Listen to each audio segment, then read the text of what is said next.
Welcome to Fiction Audiobooks. If you enjoy the content, like and subscribing would be greatly appreciated. If you have any recommendations for novels, comment below. Please join my Patreon at https://www.patreon.com/fictionaudiobook. Chapter 273, Hatching a Shape-Shifting Surprise.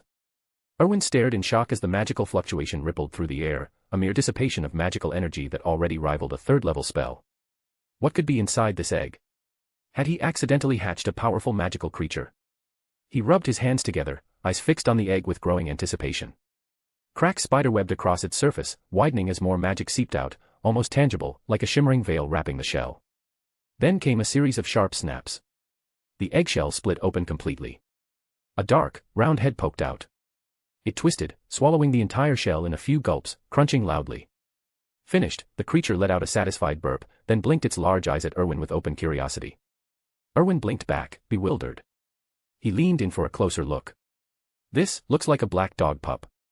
Indeed, a small black dog had emerged from the magical creature egg. But dogs didn't hatch from eggs. What was this thing? The pup studied Erwin for a moment, then its canine gaze lit with a spark of recognition and unmistakable joy. It pushed off with its hind legs and lunged forward. Erwin extended his hand to catch it, figuring it was too small to pose much threat. But the instant it hit his palm, a surge of force slammed into him like a bludger. He flew backward, crashing onto the bed with a thud. Stunned, Erwin gaped at the pup, now sprawled on the floor from the recoil. Had a tiny dog just knocked him flying? This would be humiliating if word got out. The pup tilted its head, equally puzzled. It trotted over and nuzzled Erwin's leg affectionately, tail wagging. Erwin eyed it warily. No underestimating this one. He scooped it up by the scruff. Little fellow, do you understand me? You've absorbed blood from all sorts of magical creatures, they comprehend speech, so you should too. The pup nodded eagerly. Any special talents? Erwin asked. It paused, then wriggled free and landed lightly. Circling the room, it selected a clear spot away from the bed. Suddenly, magic flared around it. In a swirl of light, the pup transformed into a miniature dragon, eerily similar to Norbert, Hagrid's Norwegian Ridgeback. Erwin's jaw dropped. The form shifted again, a sleek unicorn next, then a vibrant phoenix-like fox. It cycled through 7 or 8 shapes, each drawn from the magical creatures whose blood Erwin had used in the ritual. Finally, it reverted to the black dog pup and flopped down, panting, its magic reserves visibly drained. Erwin scooped it up gently and settled it on a soft blanket by the bed. A shapeshifter. He'd hatched a versatile familiar, one that could mimic the forms he'd fed it. The transformations made sense now. The young dragon blood had yielded a juvenile form, the adult unicorn blood, a full-grown one. So it could emulate any creature based on the blood it consumed. Erwin's eyes gleamed. When you shift, do you gain their abilities too? The pup nodded. This was a goldmine. With this familiar, he'd essentially collected the powers of multiple magical creatures. Regret tugged at him, if only he'd used blood from fully mature beasts from the start. The potential was limitless. Can you absorb more blood later? He asked. Another nod, followed by a soft whine. You can take in new blood, master their forms and skills, but your output depends on your own magical reserves. Erwin guessed. The pup yipped in agreement. And you build those reserves by eating normally. It whined again, confirming. You're a pricey one, Erwin chuckled. Lucky for you, you've got me. He pulled an enchanted ring from his pocket and withdrew vials of unused blood, including the last of the phoenix essence he'd saved for study. The pup tilted its head back and lapped them up eagerly, though the sight was a touch unsettling. Still, Erwin sensed its magic strengthening with each swallow. Satisfied, he commanded, shift into a phoenix. The pup complied in a burst of flame, feathers gleaming. Now, produce a single tear. It obliged, a silvery drop forming at the corner of its eye. Erwin caught it in an empty vial, sealing it tight. Stay put, little guy, he said, snapping his fingers. With a crack, he apparat away. He reappeared in another bedroom. Draco, propped up in bed, yelped in surprise. Patriarch. Erwin nodded curtly. Don't move. He seized Draco's arm and flicked his wand.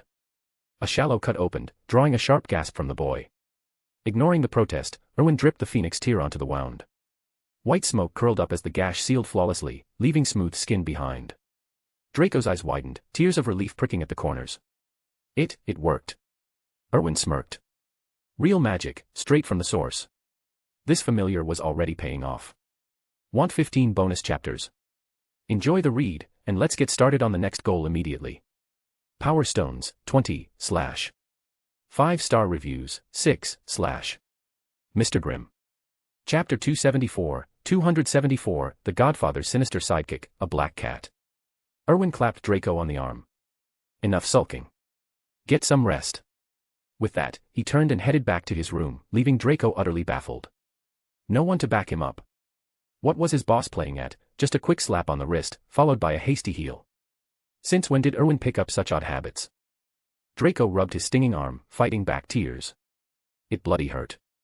Erwin knew that all too well, which was why he never tested spells on himself. As for picking Draco as the guinea pig, simple, the boy knew him too well to be caught off guard.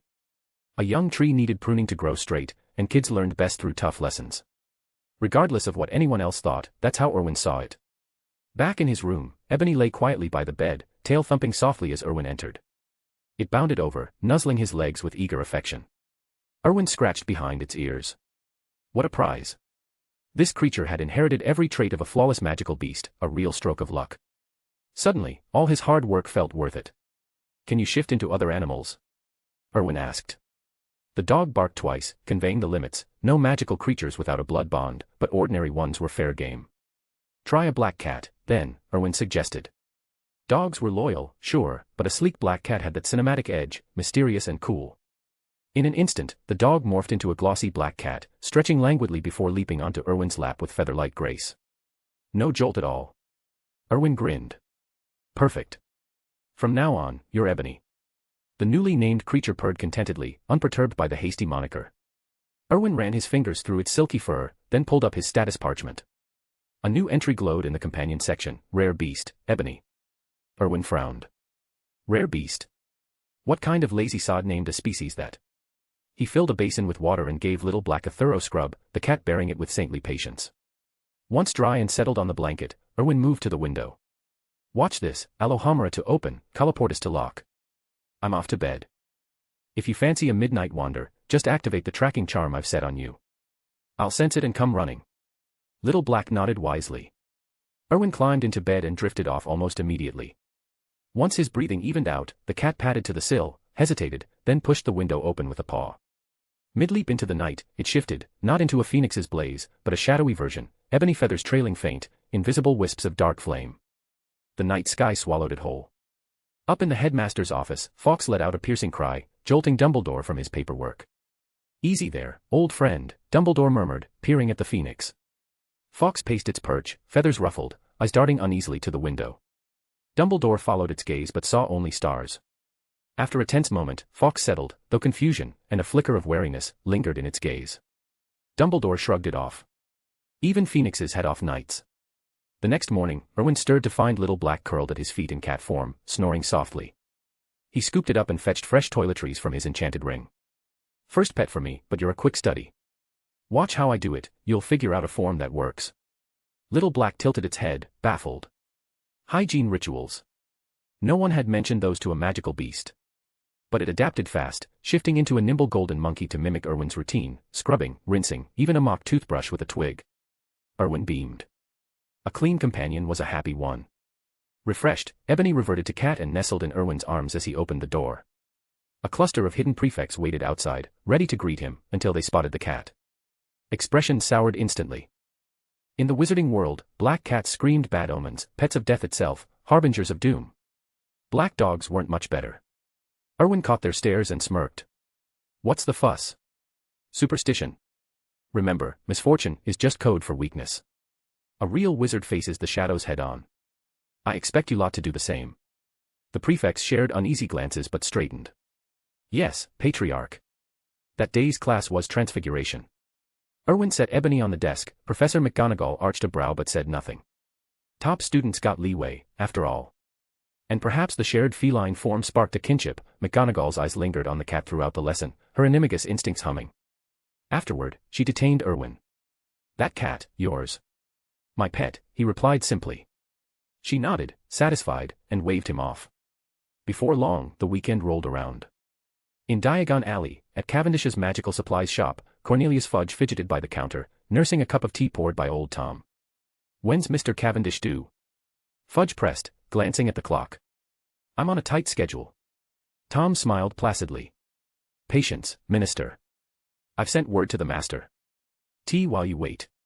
Want 15 bonus chapters? Enjoy the read, and let's get started on the next goal immediately. Power Stones, 20, / 5-star reviews, 6, / Mr. Grimm. Chapter 275, Fudge's desperate ploy, a director's chair for a lifeline. Fudge let out a weary sigh, knowing his fretting wouldn't change a thing. These past weeks had been a nightmare. The pressure was crushing, endless calls for his resignation echoing through the halls of power. The ministry was in chaos since you-know-who's return, and Fudge felt the walls closing in. In mere days, he looked a decade older, lines etched deep into his face. Without Erwin's backing, he wasn't sure he could hold on. That's why he was so desperate to meet. And Erwin knew it. He wanted Fudge squirming under the weight of public scrutiny. Only then would the minister bend to his will. An hour dragged by. Fudge nursed 3 or 4 cups of tea and made 2 trips to the loo, perils of age, he supposed. At last, a swirl of apparition lit the shop's corner. Tom hurried over first, bowing as Erwin stepped through. Fudge scrambled to his feet. Master, Tom said, Minister Fudge has been waiting quite a while. Erwin nodded, his black cat tucked under one arm, and turned to Fudge with an easy smile, the kind that seemed second nature. Terribly sorry, Minister. Hogwarts matters held me up. I hate to keep you waiting. Fudge eyed the young man, memories of Erwin's ruthless move sending a shiver down his spine. He forced a smile. No apologies needed, Mr. Cavendish. I'm the one intruding. Gone was the bluster from their first encounter. Fudge now grasped Erwin's danger and the Selwyn family's clout. Above all, he needed their support. So he played the supplicant. Tom slid a chair behind Erwin, who sank into it with a casual wave. Have a seat, Minister. No need to stand on ceremony. Fudge complied, perching on the edge of his chair like a schoolboy before the headmaster. Erwin's youth belied the authority radiating from him, the subtle weight of command. Fudge felt it keenly. Erwin's smile widened. In a world ruled by power, hierarchies sorted themselves out neatly. So, what brings you here today? Erwin asked. If there's anything I can do, just say the word. I haven't forgotten how you stood up for me at Hogwarts, pushing to shield the Selwyns from trouble. That's a debt I'll always honor. Fudge shifted uncomfortably, a bead of sweat trickling down his temple. He dabbed it away. About that. I regret not doing more. But please believe me, I meant every word. No hidden agendas where the Selwyns are concerned. Of course, Erwin replied smoothly. I trust you. Now, what's on your mind? Fudge hesitated, probing for traps in Erwin's tone. But time was short, he had no room for games. It's the Selwyns I need. You must have seen the prophet, you know who's back. Erwin nodded gravely. I did. Blimey, that's dire. I wasn't around for the First War, but the histories paint a grim picture. Wizards cowering in the shadows, a proper nightmare. Still, the ministry's got this, right? Speaking of which, Minister, I might need a favor myself. The Selwyns are new to all this. If things heat up, we'd appreciate the ministry's protection. Fudge managed a dry chuckle. Naturally. Protecting wizards is our job, duty-bound. Good to hear. Erwin leaned back. So, is this visit about you-know-who? Some big plot brewing. A heads-up from you would mean a lot. Fudge stifled a sigh at the feigned innocence. No choice but to lay it bare. Not exactly a plot, no. But remember what I said publicly. If he returns, I'll step down. Erwin's eyes widened in mock surprise. Really? That's rough. Though with your track record, Minister, no one's rushing you out over one offhand remark. Fudge met Erwin's steady gaze, frustration bubbling. Time to beg. He rose, hands clasped. Mr. Cavendish, I need your help. Erwin waved him down. Come now, Minister. What could I possibly do? This is ministry business. The Selwyns are barely in the door, no real pull yet. You're wrong, Fudge pressed. The Selwyns wield real influence now. With your backing, I could weather this storm and stay on as minister. Erwin's smile turned thoughtful. That's a tall order. I'm not sure I can swing it. Anything else on your mind? I need to mull this over. Fudge leaned in urgently. Yes, one more thing. The head of the Muggle Liaison Office is open. No one in our world understands Muggles like the Selwyns. I'm asking you to nominate someone. Put a foot in the ministry door as director. Erwin paused, stroking his cat. It was Fudge's olive branch, a seat at the table. A director's position, traded for loyalty. The minister watched, hope flickering in his eyes, as the gears turned behind Erwin's calm facade. Want 15 bonus chapters? Enjoy the read, and let's get started on the next goal immediately. Power Stones, 20, / 5-star reviews, 6, / Mr. Grimm. Chapter 276, Erwin's sly counsel seals Fudge's fate. The Muggle Liaison Office handled all matters concerning Muggles. Arthur Weasley's department, the Misuse of Muggle Artifacts Office, fell under its broad umbrella, though the Liaison Office encompassed far more ground. Fudge had made a genuine overture. More to the point, this was the very department Erwin had targeted from the start. Controlling it would smooth over countless obstacles. Erwin nodded thoughtfully. Since Minister Fudge has gone out of his way to extend this invitation, I'd be a fool to turn it down. I'll dispatch a Cavendish representative to the ministry post-haste. Rest assured, they'll prove worthy of your faith. A relieved grin spread across Fudge's face. He dreaded rejection that would leave him utterly cornered. Now, with the bribe accepted, Erwin was bound to lend a hand. Sure enough, Erwin continued smoothly, Minister, if I may, I've given some thought to your predicament. Nothing groundbreaking, mind you, just a few observations. Take them or leave them, they're the clearest path I see forward. Fudge leaned in eagerly. By all means, Mr. Cavendish. Speak freely. It's straightforward, really, Erwin said. You've already pledged to resign publicly if you know who returns.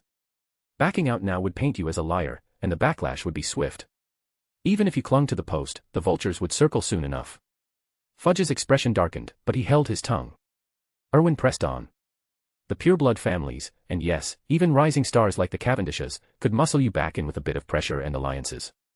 But whispers would spread, Fudge only sits there because the old families propped him up. Hardly the legacy you want. Fudge's shoulders slumped. There must be another way. Erwin's eyes gleamed. Of course there is. Hear me out. Fudge perked up, hanging on every word. You know whose return is no rumor, it's fact, Erwin said.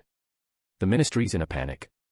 Being minister isn't a cushy seat at the best of times, but with him stirring, you'd shoulder the blame for any chaos. And let's face it, he's not the sort you cross lightly. The pieces clicked for Fudge. If you know who unleashed hell, he'd be the fall guy. More headaches, no doubt. He bobbed his head vigorously. Erwin's lips twitched in a knowing smile. Fools like Fudge were a gift, they bent so easily to a nudge. The fix is simple, Minister, Erwin went on. Appoint a proxy, someone utterly loyal, to front the role. You pull the strings from the shadows. Should you know who resurface, shove them forward to absorb the heat. Then, when the dust settles, reclaim your seat openly. Or, if you prefer, have your puppet step down, citing their own inadequacies, and nominate you as the steady hand the ministry needs. Fudge's face lit up like a Lumos charm. It was genius, retaining power without the risk. If disaster struck, he dodged the blame entirely. And when the time came, a swift return to glory, courtesy of his stand-in. Brilliant, Mr. Cavendish. Fudge burst out, beaming. You've given me a lifeline. I won't forget this. Erwin chuckled. Best not dally, then. Get your ducks in a row. I won't keep you. Fudge nodded, gratitude pouring out. Your guidance means the world. I'll make it right. With that, he bustled off. Once the door clicked shut, old Tom sidled up to Erwin. Master, Fudge is a right prat, far too self-serving. Erwin smirked. Precisely. He dropped the formalities the second he thought he'd outfoxed the trap. Thinks he's dodged a hex. And the Muggle Liaison Office? Old Tom asked. That's his olive branch, Erwin replied. He can't renege now, he knows it. To him, it's the ministry's dead weight. Little does he realize it's our golden ticket. Send Corinth. His talents will shine there at last. Old Tom inclined his head. Consider it done. But what of Umbridge? Any shot at the top job? Erwin shook his head firmly. Not this round. Tom frowned. Then why bother reaching out to her? Because she won't snag it now doesn't make her worthless, Erwin explained. Fudge grasps her type all too well, ambitious as sin, just like him. He won't hand her real reins, she's a wild card. But mark my words, in half a year tops, he'll itch to reclaim the minister's chair. That's when the real games begin, and Umbridge will get her opening. Tom raised an eyebrow. She's a schemer. Controlling her could prove tricky. Erwin laughed outright. Tricky? Hardly. Umbridge is a half-blood playing pureblood, preaching blood purity while scorning her own kind. To bury that truth, she even paid off her father, Orford Umbridge, to vanish from Wizarding Britain, anything to hush her lineage. Her flaws scream for leverage. Spread the word, track down Orford, her muggle mother Ellen Cracknell, and that squib brother of hers. Old Tom grinned wickedly. As you command, master. Want 15 bonus chapters? Enjoy the read, and let's get started on the next goal immediately. Power Stones, 20, / 5-star reviews, 6, / Mr. Grimm. Chapter 277, Dumbledore's office lockdown fiasco. Tom nodded. Yes, Master Erwin, I'll rally the Cavendish family to track him down. But what if we come up empty? Erwin shrugged. It won't matter. His mother and brother are well out of the wizarding world, practically ghosts by now, possibly even dead. But his father? That's a different story. Umbridge slipped him a retirement payout, and any move he makes will leave a trail. We're experts at following those. Tom inclined his head. Understood, Master. I'll have him in no time. Erwin's eyes narrowed. Once you do, keep him under wraps. He's not ready for play yet. I'll pick the perfect moment to deploy this piece. He drifted to the window, gaze distant. A vulnerability like that was pure leverage, especially one that could prove deadly. Sipping the black tea Tom had poured, Erwin favored coffee, but Tom insisted it was too harsh for his age. Erwin savored the warmth. How's the phone project coming along? Nearly there, Tom replied. The silver cores for yours are no issue, but even with our resources, churning out enough gold is a stretch. Erwin nodded, it matched his expectations. The mana source was essentially the battery powering these enchanted communicators, storing magic to keep them charged, like endless wizarding acclaim on the line. He drew the Philosopher's Stone from his enchanted ring. This'll sort the gold. It transmutes lead. Guard it closely, no one else touches it. Use it sparingly to mint what we need. Tom's eyes widened briefly as he accepted it, a flicker of surprise crossing his features. Erwin clocked it but let it slide. He'd bartered with Dumbledore for the stone partly for study, and partly for profit. The research had yielded zilch, this diluted version lacked eternal life, but its alchemy baffled him still. Compared to Nicholas Flamel, Erwin felt like a novice fumbling in the dark. No matter. He'd never chased immortality anyway. The real prize was the gold-making edge. Wizards clung to galleons like muggles to pounds, blind to how the stone could topple economies, if its magic held out. Erwin had tested it once, turning lead to gold, but the drain was immense. It wouldn't bankroll a war, just fill a modest vault. Good enough. Setting down his cup, he added, next weekend, bring your selected crew to the shop. I'll bind them with a loyalty charm. Then there are communications arm. Tom assented, Erwin had briefed him thoroughly. With that squared away, Erwin operated back to Hogwarts. The stone secured, his first year wrapped neatly. He settled into a rhythm of classes and subtle influence, watching house points climb, Slytherins especially. Wizarding acclaim trickled in, but after dropping $1 million on recent upgrades, it felt like scraps. Months blurred by. Holidays arrived at last. The Friday feast buzzed in the Great Hall, young witches and wizards grinning over their plates. Tomorrow meant freedom from castle walls, the summer stretching ahead. This year, excitement ran high. Grades had soared across the board, professors had practically crowed at the results. Hogwarts standards had never looked better. Erwin, predictably, topped the first years. Hermione, close behind, stewed over her single slip-up. Without it, she'd have matched his flawless score. The top 10 skewed Slytherin heavy, 6 from their house, 3 Ravenclaws, 1 Hufflepuff. Gryffindor. Zilch.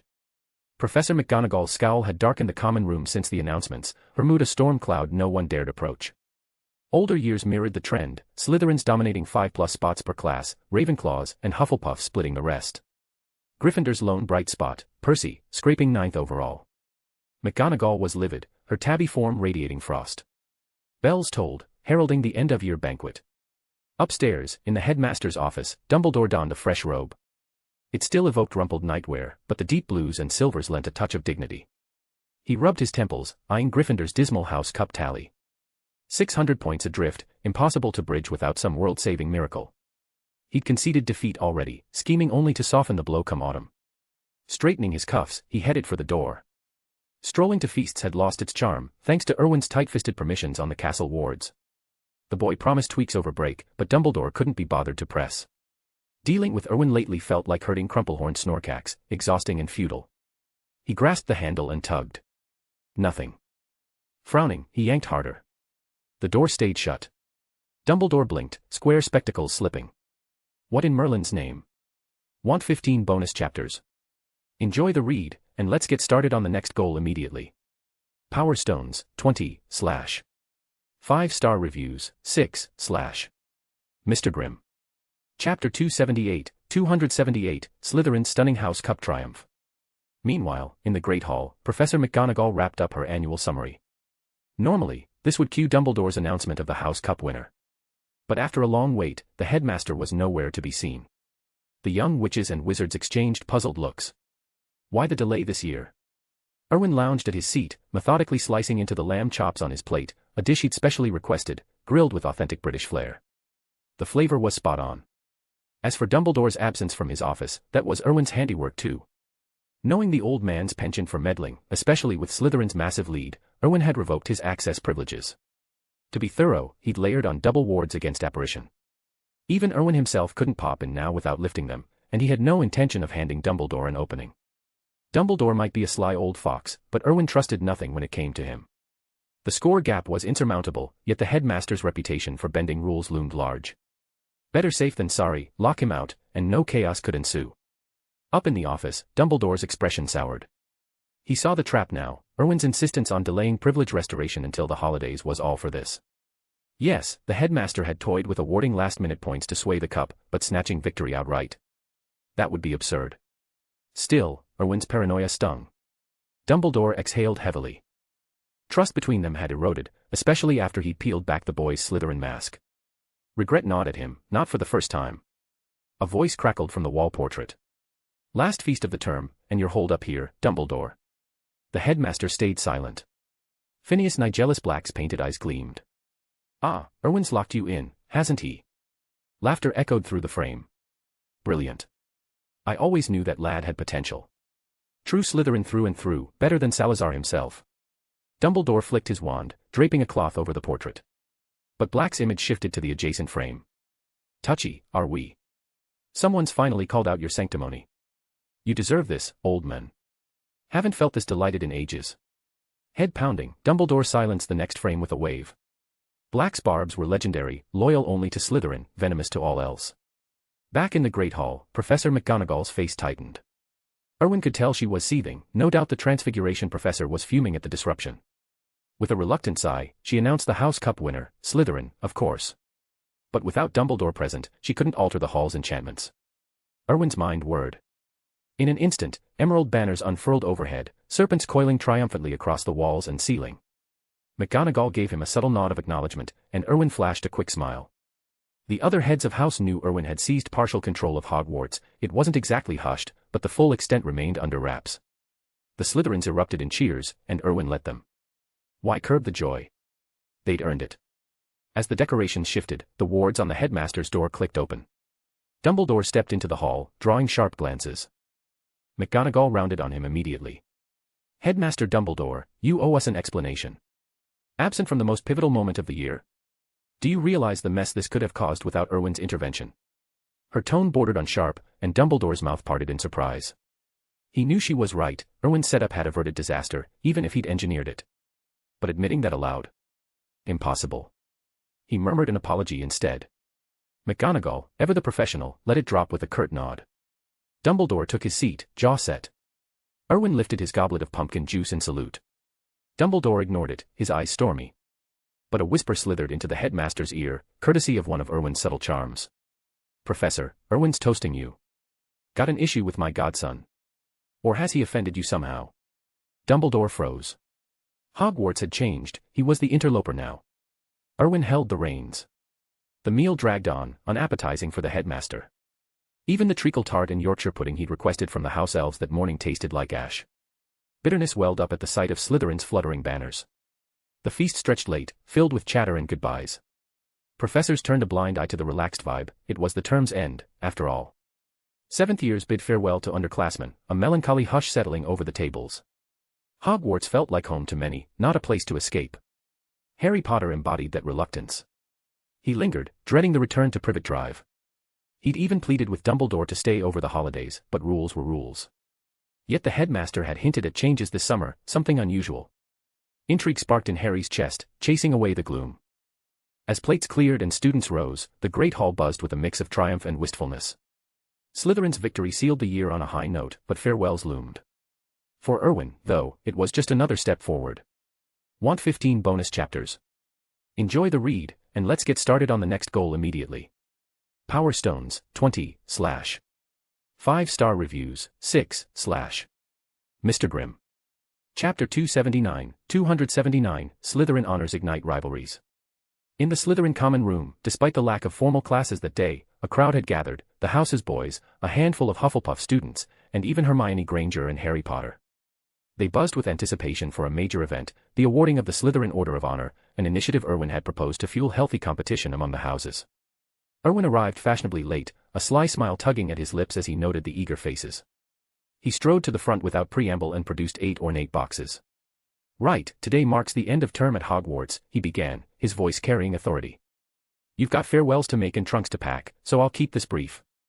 These are 8 badges. One is the Slytherin Honor Badge, the other 7 recognize the hidden prefects from each year. Slytherin's unspoken tradition of shadow leaders has always existed, but the school never formalized it. As heir of Slytherin, I'm changing that.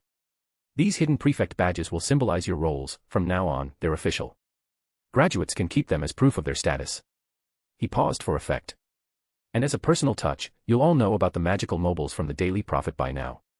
Nods rippled through the room. The Prophet had splashed the story across every front page, turning the invention into wizarding sensation. Erwin's marketing savvy had ensured that. Present the Slytherin Medal of Honor at Cavendish Communications launch, and you'll get a gold model, plus an annual stipend of 2,000 galleons from the Cavendish family. My treat. The hidden prefect badges come with 1,000 galleons a year, he added. A wave of excitement crashed over the group, especially the Slytherins who dashed in at the last moment. Galleons, real, gleaming galleons, were hard to resist, no matter one's family vault.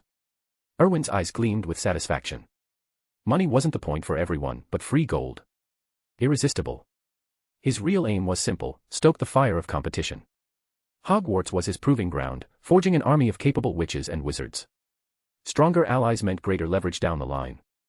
This was a smart investment, pure and simple. He flipped open the first box, revealing a serpentine badge of solid gold, its body studded with glittering diamonds.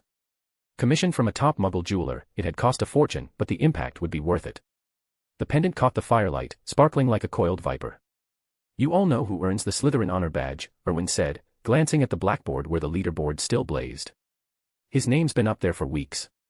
Let's hear it for Hermione Granger. Cheers erupted, though the Ravenclaw's applause was half-hearted. A Slytherin prize going to an outsider? Absurd. But the snakes held their tongues, months of shared studies had earned Hermione their grudging respect through sheer grit and brilliance. Blushing but beaming, Hermione hurried forward. Erwin handed her the box and badge. Congratulations, Hermione. You earned this. Thank you, Erwin, she replied, her eyes shining. It means a lot. He shook his head. No thanks needed, you outworked everyone. With a nod, she stepped back, clutching her prize. Erwin turned to the downcast Slytherins. What's this? Heads hanging already. We lose gracefully, but we never quit fighting. I warned you Hermione was a force, watch out, or she'll claim your legacies. She has that badge because you didn't push hard enough. Fists clenched around the room, his words hit home. These awards happen every year, he continued. Hermione set the bar. If you don't want her hoarding all 7, prove yourselves next term. The threat of a Ravenclaw dominating Slytherin's honors lit a fire under them. No self-respecting snake could stomach that. Pansy Parkinson gripped her robes, glaring at Hermione. Next year, it's mine, she muttered fiercely. Hermione caught the look and met it head-on, her lips curving into a determined smile. I'll be back to defend it. Pansy's snort echoed like a challenge, though whether it was about badges or something deeper, no one could say. Erwin then unveiled the 7 remaining boxes, each holding a hidden prefect badge, serpents wreathed in swirling mithril clouds, evoking mystery and stealth. First up, Blaise Zabini for the first years. As one of Erwin's earliest allies, Blaise's growth had been meteoric. Frequent consultations with Erwin had honed his skills, turning potential into prowess. After the Yaxley downfall, Erwin had offered him their enterprises, but Blaise declined. I've cut ties with them, he'd said firmly. When I'm ready, the Zabini name will stand as a Cavendish vassal in its own right, no shadows from the past. The room watched as Erwin pinned the badge on Blaise, who accepted it with a nod of quiet pride. One by one, the other recipients stepped forward, shadow prefects from 6th through 1st year, their faces alight with validation. Whispers of future ambitions filled the air as badges were distributed, each a tangible mark of influence. By the end, the common room thrummed with renewed energy. Erwin's gesture had bound them tighter, turning rivalry into rocket fuel.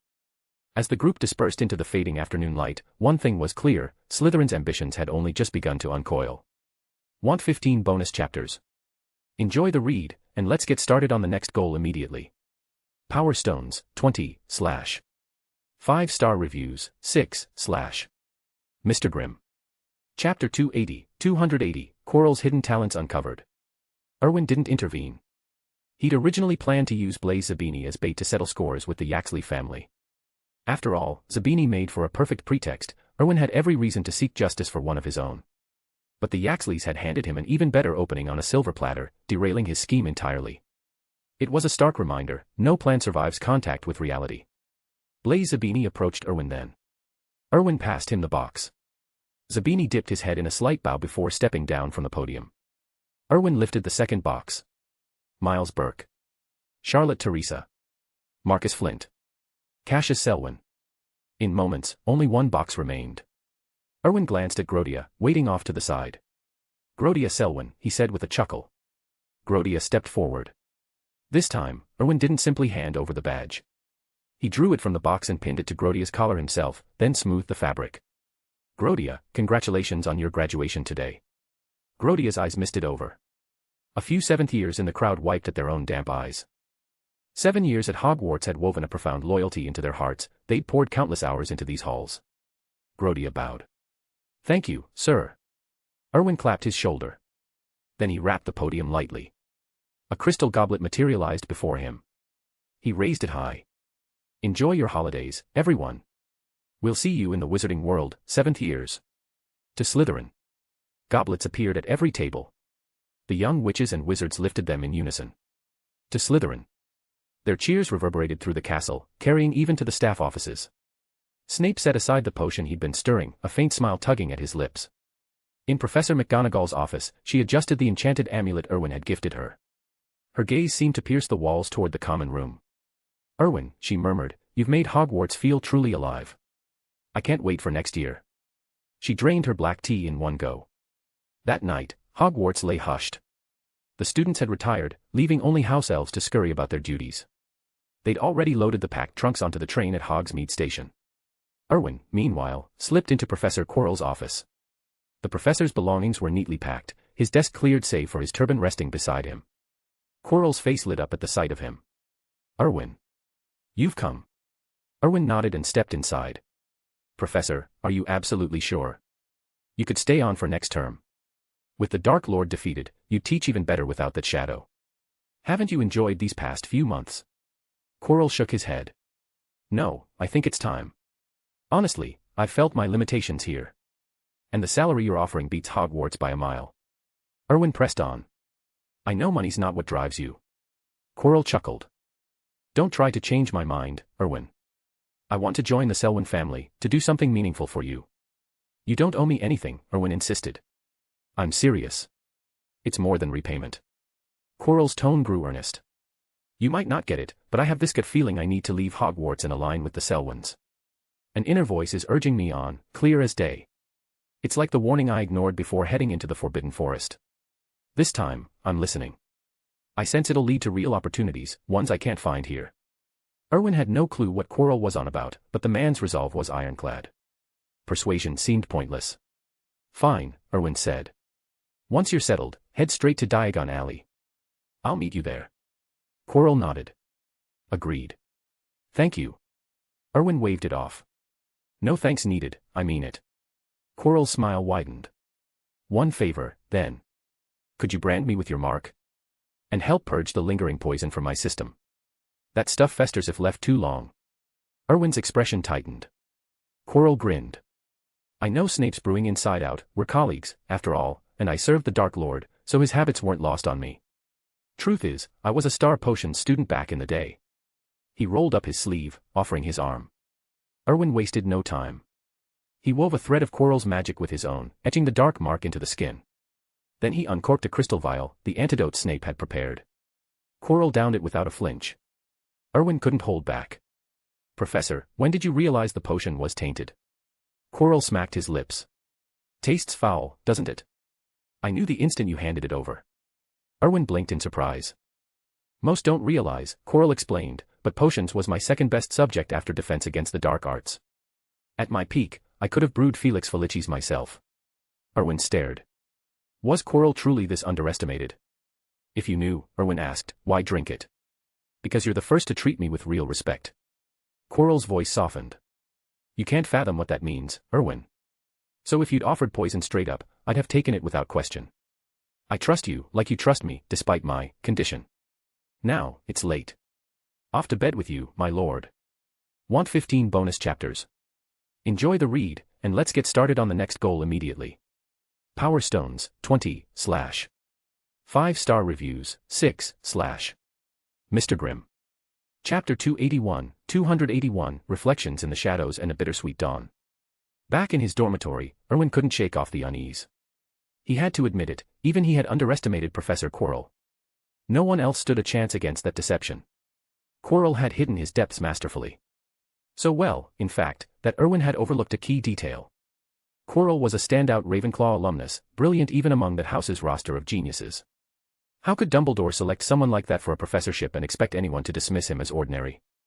Erwin rarely slipped like this. He never underestimated opponents. But Quirrell's acting had been flawless, masking everything with a veil of incompetence.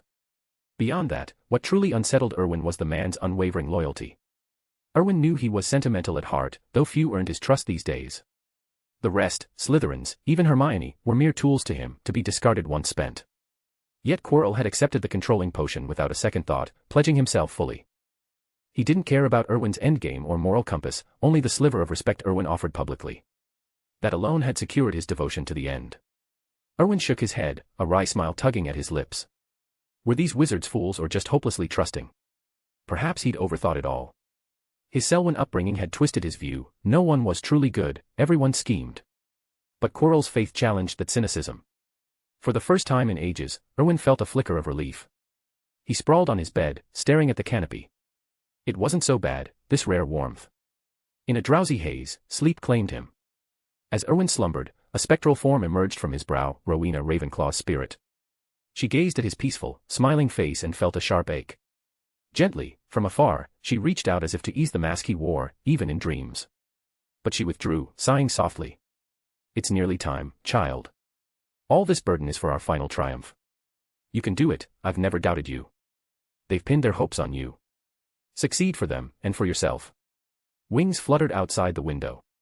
Ravenclaw glanced over, then dissolved into starlight, vanishing back into Erwin's mind. Moments later, Ebony slipped inside, shutting the window with practiced ease. She sniffed the air, tilting her head in faint puzzlement, then shook it off. Transforming into a golden monkey, she tiptoed to the basin for a quick wash, mindful not to wake him. Back as a sleek black cat, she leaped onto the bed, nuzzling Erwin before curling up beside him. In his sleep, Erwin sensed her warmth and absently stroked her for twice before drifting deeper. The dormitory fell silent. Outside, the black lake lapped gently under the breeze, and Hogwarts grounds whispered with rustling leaves. The castle slumbered in deceptive peace, their last night here, unnervingly still. Dawn's first light stirred the castle awake. In the great hall, young witches and wizards donned muggle attire, stowing their robes.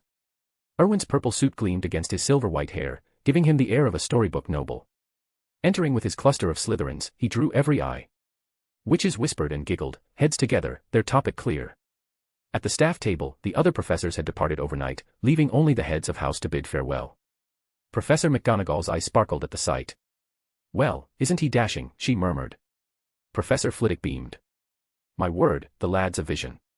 Professor Sprout chuckled. All the girls lit up the second he walked in. He'll break hearts left and right. McGonagall smirked. If he hasn't already. Snape said nothing, but pride gleamed in his gaze. That's my boy, my godson. Always shining, no matter what. After their final Hogwarts breakfast, McGonagall stood. Right, everyone, to the platform. The express awaits. Enjoy your holidays, and remember the rules I outlined yesterday. I don't want any of you in a ministry courtroom. The heads of house led them out. On Hogsmeade Station, Erwin and Snape watched the Slytherins board. Godfather, Erwin asked, holiday plans? Snape's voice was gruff but steady. I must leave Britain to gather supplies, it'll take time. I'll me if needed, they'll find me. Want 15 bonus chapters? Enjoy the read, and let's get started on the next goal immediately. Power Stones, 20, / 5-star reviews, 6, / Mr. Grimm. Chapter 282, Erwin's secret backup for Snape. Erwin nodded.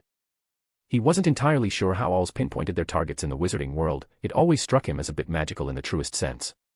Still, they never failed. Professor, he said, please be careful. If you run into trouble you can't handle, don't take unnecessary risks. Snape inclined his head. Don't worry. In this world of magic, few things truly trouble me. Erwin knew he meant it. With Snape's prowess, threats were scarce. But caution never hurt. He pulled a black robe from his enchanted ring and handed it over. Snape eyed it curiously. It's enchanted with a shield charm, Erwin explained. Godfather, promise me, you won't take it off. Snape paused, then slipped it on right there. The robe featured a subtle communication rune embroidered on the collar, its deep black fabric hooded and reaching just past his knees.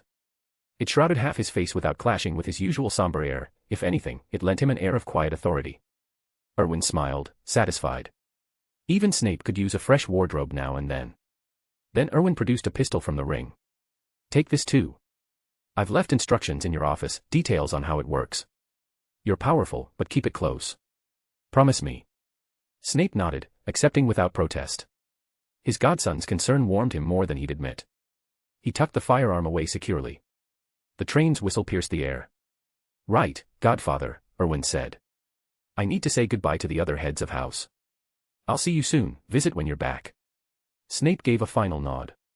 Erwin bid farewell to Professor McGonagall and the others, then boarded just as the Hogwarts Express let out its mighty whistle and lurched forward. The four heads of house lingered on the platform, watching the scarlet engine vanish into the horizon. Reluctance mingled with relief in their gazes, a grueling year of lessons and discipline behind them. Aboard the train, Erwin claimed his private compartment as patriarch. No interruptions. Hermione was chatting animatedly with Harry and Draco elsewhere. Gazing at the blurring countryside, Erwin felt a surreal pang. The year had flown by, his skills surging ahead. It seemed only yesterday he'd boarded this very train. They pulled into platform 9 3/4 soon enough. Students from Gryffindor, Ravenclaw, and Hufflepuff spilled out first, eager for home. Slytherins held back, awaiting their leader. With the crowd thinning, Erwin rose, smoothed his robes, and stepped out. A cluster of prefect candidates waited at the door. Patriarch. Let's go, Erwin said. Time to disembark. The Slytherins filed off in orderly rows, luggage carts prepped beside the rails. They claimed their belongings and marched out as one, silent and precise. At the station exit, throngs of parents waited impatiently. Some frowned, why hadn't their child emerged yet? Spotting young witches and wizards was simple, Muggle kids didn't tote all cages on trolleys. The Slytherins' arrival turned heads. Muggles stared in admiration at the disciplined procession cutting through the bustle like a well-drilled unit. Erwin led at the front, his expression calm and composed, a faint smile playing on his lips. Behind him, the students pushed their carts in perfect formation, no chatter, no chaos. Onlookers parted instinctively. Slytherin parents zeroed in on Erwin, many recalling his fierce duel for top honors. He had reshaped the house's reputation. One father murmured, why didn't we have someone like him back in my day? The lad's a force. He clamped his mouth shut, cheeks coloring, but nods rippled through the crowd. They all felt it. Erwin raised a hand. Disperse, everyone. Enjoy the holidays, but don't slack, preview next year's material. I want to see that badge on one of you come September. The Slytherins straightened, energized. Yes, master. They broke ranks neatly, heading to their families. Each paused to bow slightly to Erwin in parting, parents offered respectful nods and greetings. The Cavendish name now commanded real weight. Lucius and Narcissa Malfoy had come for Draco. As the platform emptied, Patriarch Parkinson, the Malfoys, and old Selwyn approached. Erwin greeted them courteously. Erwin, Lucius said, you must visit sometime. I'm afraid it'll have to wait, Uncle Lucius, Erwin replied. Just back from school, matters to attend to at home. Lucius nodded understandingly. Of course. We'll talk when you're free. There's something I need to discuss. Owl me. Will do, Erwin promised. Narcissa opened her mouth, but Lucius gently steered her away with a subtle shake of his head. The Malfoys departed as a trio. A short distance off, Narcissa glanced back doubtfully. Why stop me from speaking to him longer? There'll be time, Lucius assured her. Chat freely when he visits. But he's got responsibilities now, not just some schoolboy. He's head of the Cavendish family. We wait our turn. Want 15 bonus chapters? Enjoy the read, and let's get started on the next goal immediately. Power Stones, 20, / 5-star reviews, 6, / Mr. Grimm. Chapter 283, Wheels Turning, Loyalties and Looming Shadows. Narcissa nodded, not pressing the issue further. The Malfoys departed soon after, leaving a lingering chill in the air. Next came Patriarch Parkinson, escorting Pansy to Erwin's side. "Erwin, if you ever have a moment, do pay us a visit at the Parkinson estate," he said warmly. "You're always welcome." Erwin returned the smile. "I'd be delighted." Satisfied, Patriarch Parkinson lingered only long enough to secure that promise before excusing himself. This wasn't the time or place for deeper matters. At last, only old Selwyn remained. Erwin noted Draco had already slipped away, leaving no doubt that the elder wizard sought a private word. "Shall we?" Erwin suggested, gesturing toward the exit. "Let's head back to the Cavendish manor." Old Selwyn inclined his head with a slight bow. It would be an honor. Old Tom had parked the car a short distance away, engine idling patiently. Spotting Erwin's group dispersing, he approached with the trolley in tow. The three made their way to the vehicle, old Tom loading the luggage into the trunk before opening the doors with practiced efficiency. Erwin slid into the back seat, while old Selwyn opened his own door, settling in with evident curiosity. He peered around the interior, fingers tracing the dashboard. Muggles are remarkable, aren't they? No magic, yet they've conjured these contraptions to ease their burdens. Indeed, Erwin agreed, leaning back as the car pulled away. It's the spark of invention at work. Technology reshapes the world, gone are the days of horses and broadswords. Muggles command forces that could rival ours in their own way. Old Selwyn nodded thoughtfully. "I've reviewed the reports on Muggle advancements, as you requested. It's daunting. To think they wield such destructive power without a wand. They could topple the wizarding world if they chose. Fortunately, they've no designs on us." Erwin gazed out the window, the countryside blurring past. Magic dazzles, but technology commands respect. The two aren't enemies, they overlap in surprising ways. True mastery lies in embracing both. He turned, his tone sharpening. "Now, enough on that. What brings you here today?" Old Selwyn straightened, his expression turning grave. "Yes, sir. Regarding the enchanted communicators, your campaign has been spot on. I've dispatched scouts, and word's spreading like fiend fire. Nearly every corner of the wizarding world has heard of them by now. As you predicted, the Daily Prophet's coverage highlights their features while building hype. Inquiries are pouring in from prominent families, they're clamoring for a release date." Erwin nodded approvingly. "Good work. Swift as ever. Any stirrings from the old pureblood holdouts?" "Not a whisper yet," Selwyn replied. "I reckon the Yaxley's fall has them spooked. No rash moves for now, perhaps they haven't grasped the goldmine we're sitting on." Erwin's lips curved faintly. "They will. And when they do..." Old Selwyn pressed on, undeterred. "We must stay vigilant. These families may be quiet, but the scent of profit could draw them like nifflers to treasure.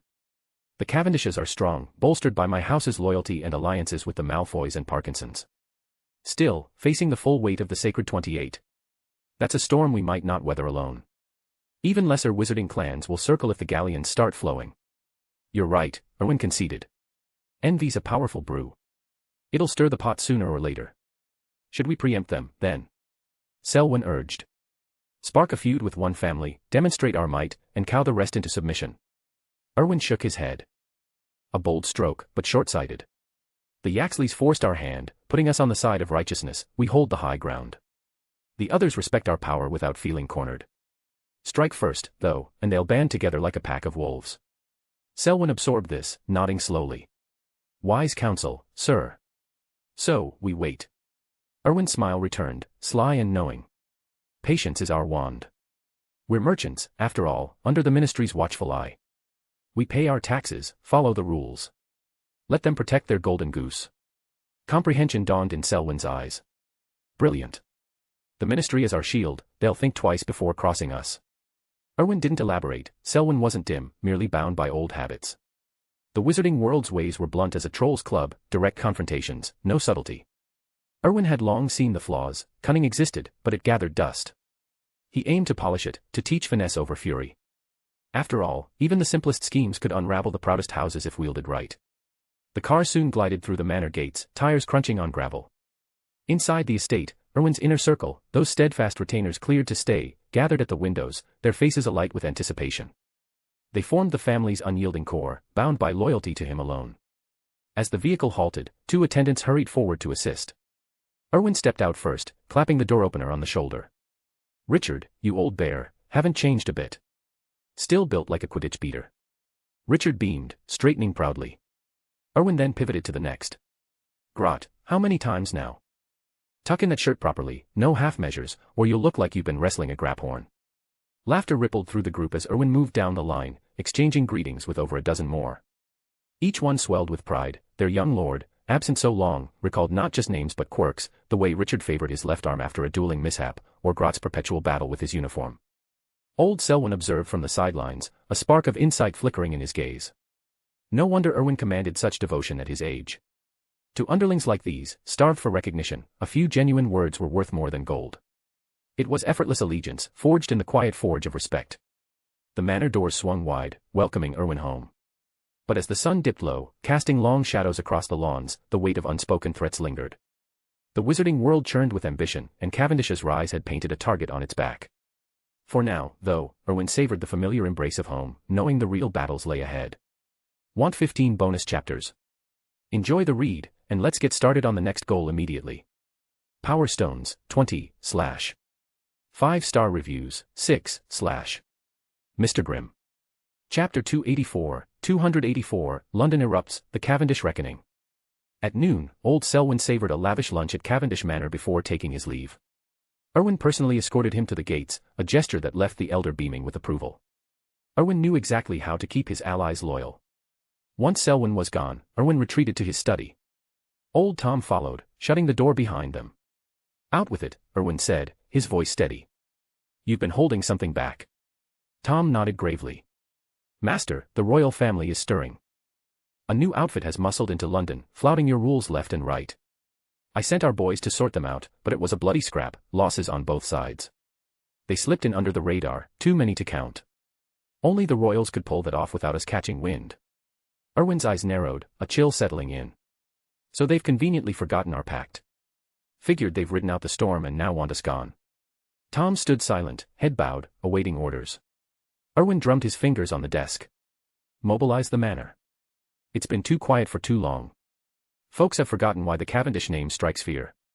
If the royals want war, we'll plunge London into hell. I want a frantic call from the palace by 7 tonight." A ruthless gleam lit Tom's eyes. "As you command, master. It'll be done." He turned on his heel and exited, leaving Erwin to smirk at the empty room. The Cavendish family had lain low for a full school year. Their last full mobilization, against the Yaxleys, remained shrouded in secrecy for most. Outsiders must have written them off as harmless. Time to remind them the lion still had claws. That afternoon, sleek cars rolled out from Cavendish Manor, fanning toward London's heart. Only a skeleton crew stayed to guard the estate, the rest hit the streets like a storm. Chaos erupted by tea time. 2 warehouses and 3 pubs lay in smoldering ruins. Suburban farms burned to ash, their flames visible for miles.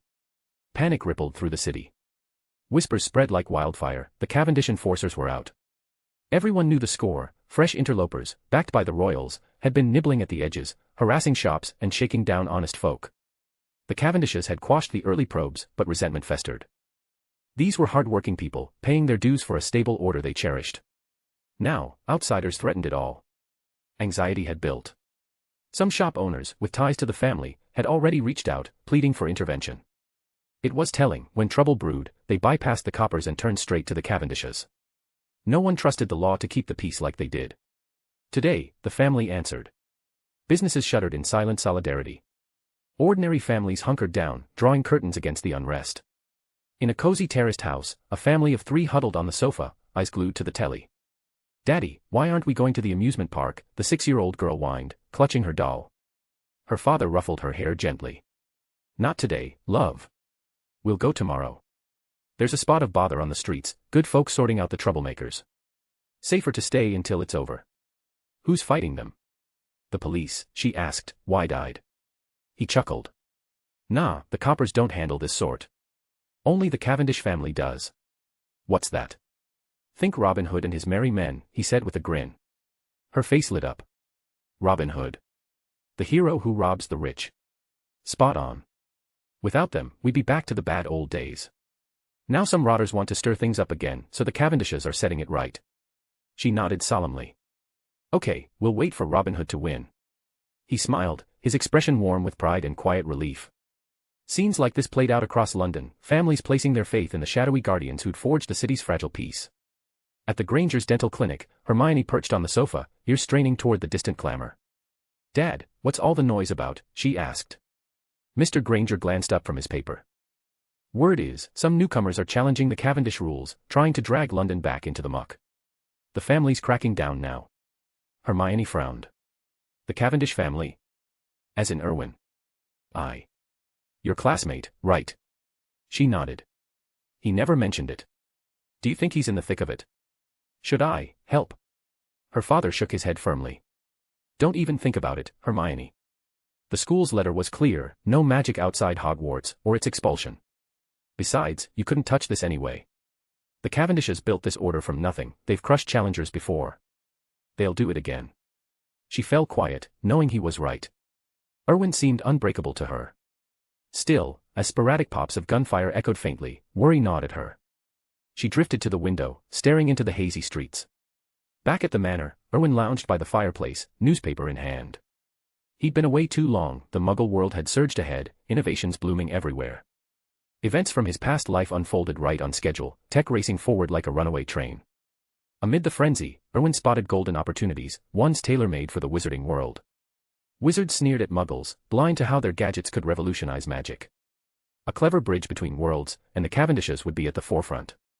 As evening shadows lengthened, London's turmoil churned on, the family's iron grip reminding all, cross them at your peril. Want 15 bonus chapters? Enjoy the read, and let's get started on the next goal immediately. Power Stones, 20, / 5-star reviews, 6, / Mr. Grimm. Chapter 285, Uprooting the Royal Pawns. Old Tom approached quietly from the side. Master Erwin, the royal family's calling again. Erwin didn't bother looking up, fork midway to his mouth.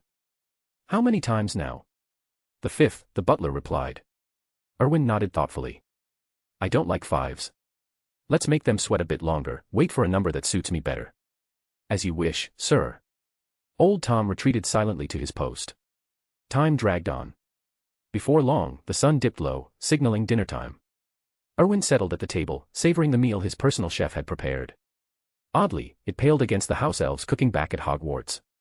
Those little creatures had a knack for magic in every dish, effortless, flavorful perfection. Meanwhile, the streets of London churned with chaos.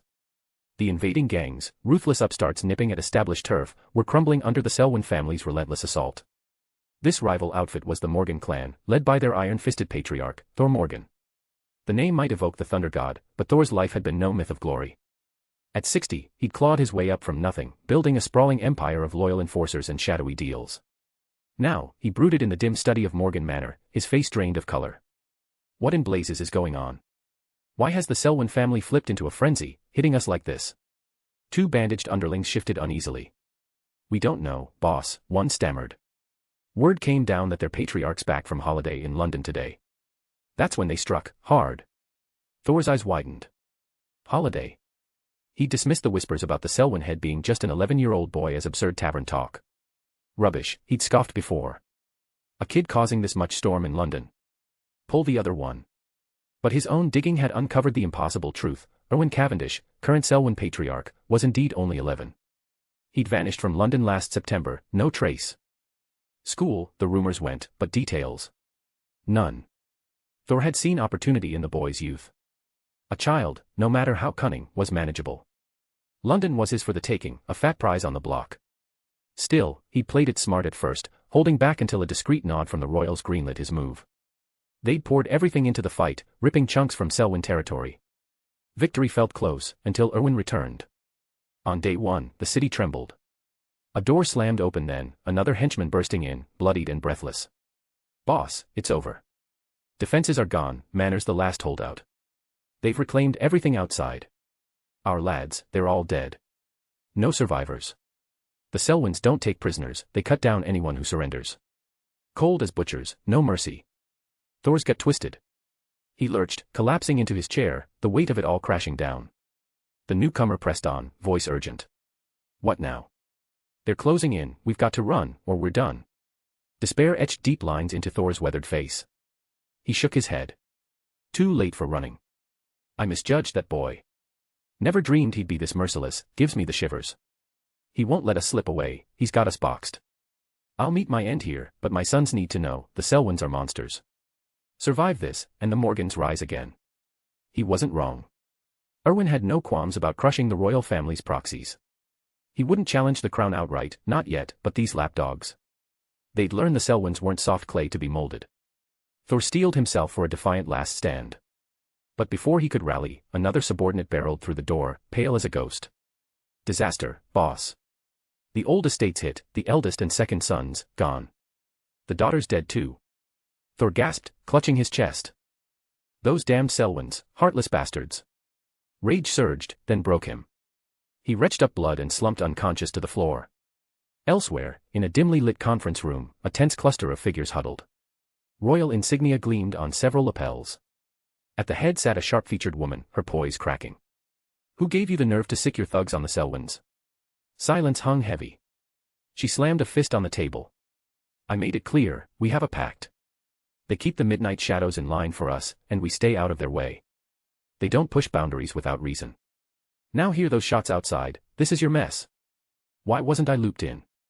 Whose brilliant idea was this? Her composure shattered, elegance giving way to raw fury.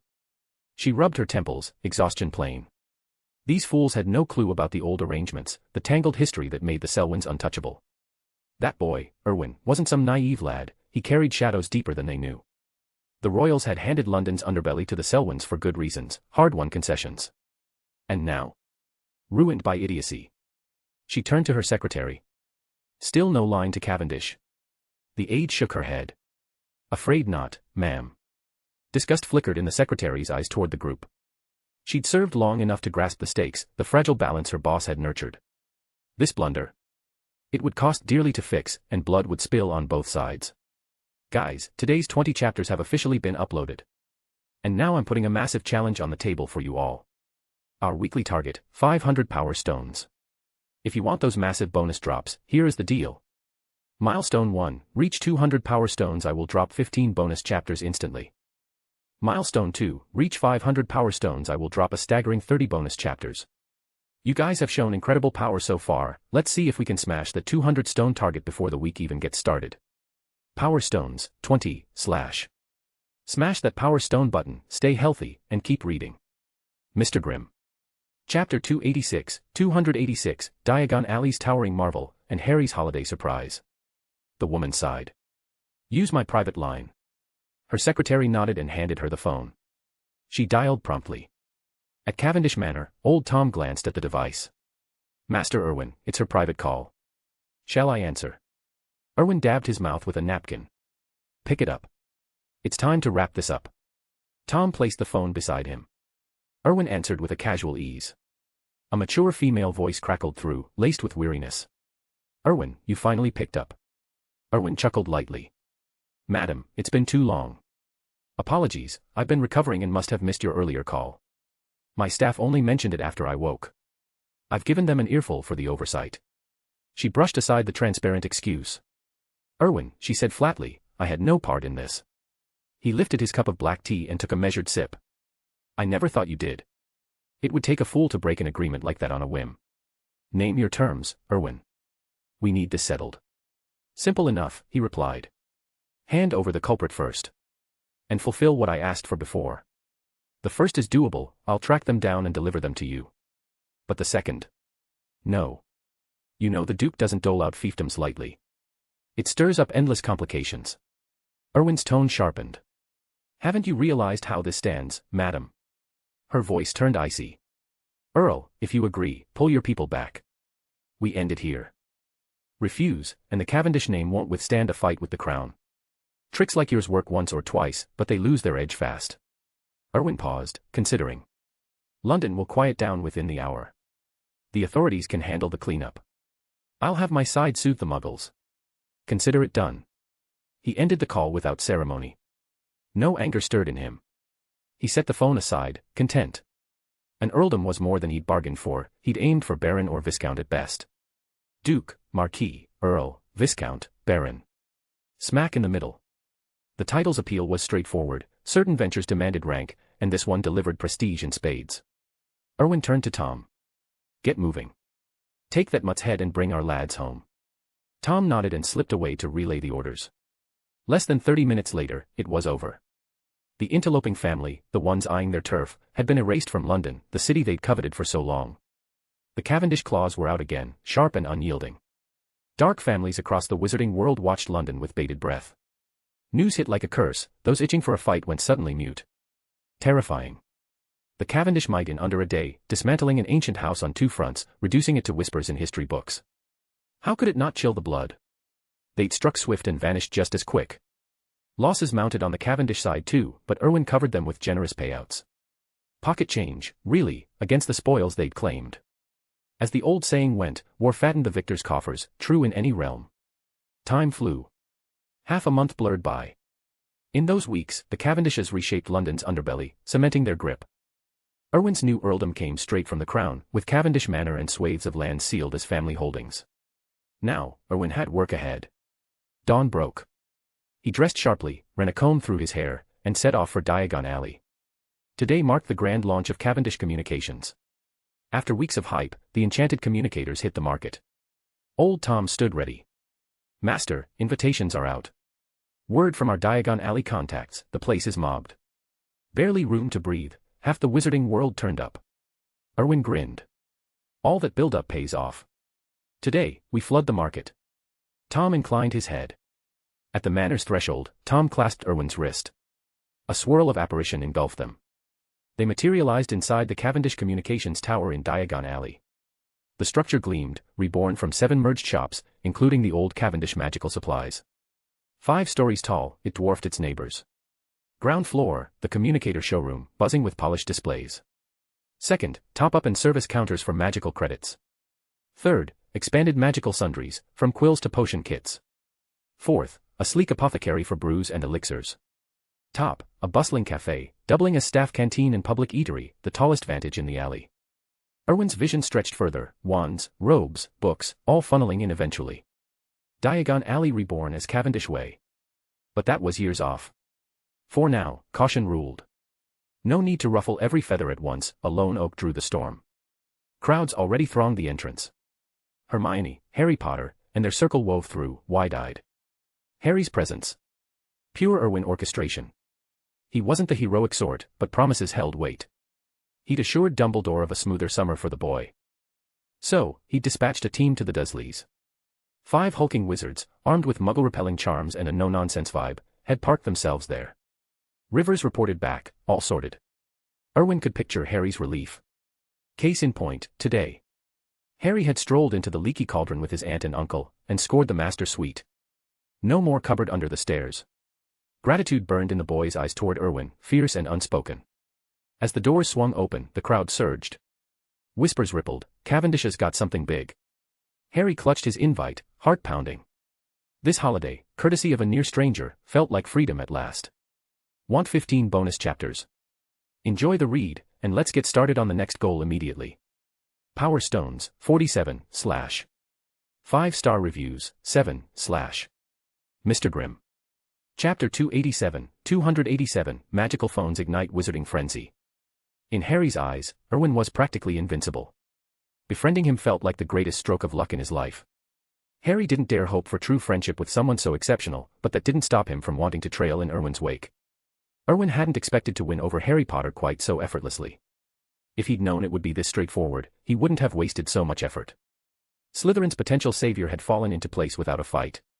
With that settled, Erwin could set aside his schemes for Harry, everything else would unfold naturally, full of promise. The launch of Cavendish Communications went off without a hitch, a smashing success from the start. The magical phone sparked immediate curiosity among wizards everywhere. Early sales were sluggish, but that changed when prominent pureblood families like the Malfoys, Parkinsons, and Selwyns bought in first. Then the 3 heads of house from Hogwarts, everyone except Snape, arrived, along with a flock of professors. The crowd buzzed with excitement. Their visit was timed precisely, as Erwin had arranged. Beyond activating their own devices, it helped sustain the momentum. Wizards, after all, tended to follow the crowd, especially when the leaders were such influential figures. In Muggle terms, they were celebrities. Erwin had invited one more guest to amp up the spectacle. Gilderoy Lockhart loitered at the entrance, striking poses and grinning for the cameras. Erwin smirked. Savor the spotlight while it lasts. Lockhart's stolen memories wouldn't hold out much longer. Lockhart, ever the opportunist, scanned for more photo ops. He zeroed in on Erwin, but a chilly glance sent him scurrying. Fame was one thing, self-preservation one out. Undeterred, he latched onto his next mark, Harry Potter himself. Harry got dragged on stage, flashing a resigned smile for the shot. Erwin ignored the whole affair. As long as Harry stayed alive, he'd upheld his promise to Dumbledore. A photo op. Hardly worth his time. Under Erwin's steady hand, the Diagon Alley event hummed along. Sales picked up, and by afternoon, the energy surged anew. Dumbledore had arrived. As the wizarding world's undisputed greatest wizard, his presence commanded awe. He swept in wearing his usual half-moon spectacles and a robe that looked absurdly festive, yet no one dared mock him. He nodded warmly to old acquaintances before approaching Erwin. "Erwin, have you no pity for an old man? I was looking forward to a quiet day." Erwin grinned. "Plenty of rest awaits you later, headmaster. For now, honor your word." Dumbledore chuckled, unfazed by the subtle jab. "That's why I'm here. I promised to show up when you called." "So, what's the plan?" "Simple," Erwin replied. "Stand there and accept this gift." With a flick of his wrist, old Tom appeared, bearing a sleek box etched with the Cavendish crest and a stylized purple lotus at its heart. Erwin opened it and offered the golden magical phone inside. "After you, headmaster." Dumbledore eyed him knowingly. Erwin's ploy was obvious, and he didn't mind. He lifted the device. "Now, how does one work this contraption?" The century's mightiest wizard had just endorsed Cavendish Communications. Word spread like fiend fire. The Daily Prophet rushed out an extra edition, all about the launch. Erwin had pulled strings behind the scenes. The wizarding world rewarded results, after all. The Selwyn family, wealthy and influential, had amassed even more sway. The paper detailed activation instructions, gushing over the Hogwarts contingent walking away with devices in hand. As beacons of the magical community, they made perfect ambassadors. A revolution had dawned. By 6 o'clock, the final eager buyer dashed out with their prize. Old Tom locked the doors, ending another triumphant day. Erwin lounged in his top-floor office. Old Tom knocked and entered. "Master Erwin." "Sales figures?" Erwin asked. "Nearly sold out, only a handful of gold models remain. The price might be steep, even the purebloods bought them mostly for show." Erwin shook his head. "No adjustments needed. Keep producing. Buyers will flock soon enough." Old Tom's eyes sharpened. "You mean, overseas?" "Exactly." Erwin leaned back. "Muggle mobiles are everywhere now. Wizards might scorn them, but curiosity will win. Without cell towers, our network's secure, no easy copies. It'll spread to every corner of the magical world." Old Tom nodded, marveling yet again at his master's foresight. Erwin's business instincts were razor-sharp, the driving force behind the Selwyn family's resurgence. Of course, Erwin built on the foundations laid by those who'd come before. Want 15 bonus chapters? Enjoy the read, and let's get started on the next goal immediately. Power Stones, 47, / 5-star reviews, 7, / Mr. Grimm. Chapter 288, The Hidden Power of Wizarding Mobiles. Erwin rose from his chair and stretched languidly. "Come on, let's check out our biggest discovery besides the galleons." Old Tom nodded and followed as Erwin strode out of the office. When Erwin paused, Tom stepped forward and summoned the elevator with a quick press of the button. The doors slid open, and they stepped inside. Erwin drew his wand with a flick and tapped the control panel. The elevator plunged downward, taking a full 30 seconds to reach its destination, far longer than the mere 5 floors warranted. This wasn't the standard model, it was Erwin's own design, inspired by the lifts in Diagon Alley and the Ministry of Magic. And for that innovation, they had Minister Fudge to thank indirectly. After Erwin had someone slip into the Muggle liaison office, he'd uncovered this hidden gem of Muggle elevator tech. He borrowed it freely, without a twinge of conscience. If anyone noticed, let them. The doors parted to reveal a vast hall buzzing with activity. Rows of workers hunched over desks, headsets clamped on, scribbling furiously as others rotated in and out for breaks. This was Erwin's crowning achievement, the Wizarding Mobile Phone Network. The device's magic relied on a link to the owner's innate power, intertwined with Erwin's own to forge a unique mark, the communication rune. He'd bestowed it on his trusted subordinates, allowing them to act as his proxies and cover costs for other wizards. But there was a catch: every user's magic had to be catalogued, like a phone number, for the system to connect calls. Erwin had gathered all that magical essence here, turning it into a central server powered by the wizard's collective energy. Through it, he could eavesdrop on every conversation across the network. That was the true genius of his project. Once mobiles blanketed the wizarding world, and every wizard carried one, Erwin would have eyes and ears on them all. It was his masterstroke for total oversight. The staff here were utterly devoted to the Cavendish cause, all muggles bearing a fortified version of the communication rune. It shielded their minds from legilimency, a layer of defense Erwin had woven in with his occlumency. Probe too deep, and the intruder's mind would wipe the workers' memories clean, leaving them addled. Only someone with legilimency leagues beyond Erwin's could crack that safeguard, and no such wizard existed. Erwin sidled up behind one operator, plucked the earpiece from their hand, and listened in. Crystal clear, almost unnaturally so. Magic never failed to impress. These mobiles had spread like wildfire through the magical world. In just a week, they'd conquered Britain. Nearly every wizard owned one, hooked despite the device's single function, voice calls. They ditched the old hassles, flu calls, enchanted mirrors, even Patronus charms, for the simple thrill of dialing up a friend. Quick, effortless, revolutionary. Erwin wandered to the office window, gazing down at the throng of witches and wizards streaming through the streets below. A sly smile tugged at his lips. Phase 2 was ready to launch. If it succeeded, his web would enclose the entire wizarding realm. He approached the desk and tapped the communication rune etched into its surface. Moments later, across the shop floor amid stacks of magical supplies, old Tom received the signal. He shot a subtle glance to a shadowed corner. A nearby wizard caught the cue and ambled toward the counter. "Hello, I'd like to buy some materials," the man said. Old Tom beamed. "Help yourself, everything's on display." The wizard selected 7 or 8 items and approached to pay. Tom tallied the bill. "Oh, blast it," the wizard groaned, rummaging in his pockets. "I haven't got enough galleons. Could you hold these for me while I fetch some?" Tom shook his head apologetically. "Sorry, sir, but we've been swamped lately, and stock's running thin. Some of these are the last we've got. Can't hold them, wouldn't be fair to the others." The wizard's face fell. "What am I to do? I need these urgently." Tom spread his hands. "Wish I could help, but rules are rules." Their exchange drew curious glances from the crowd.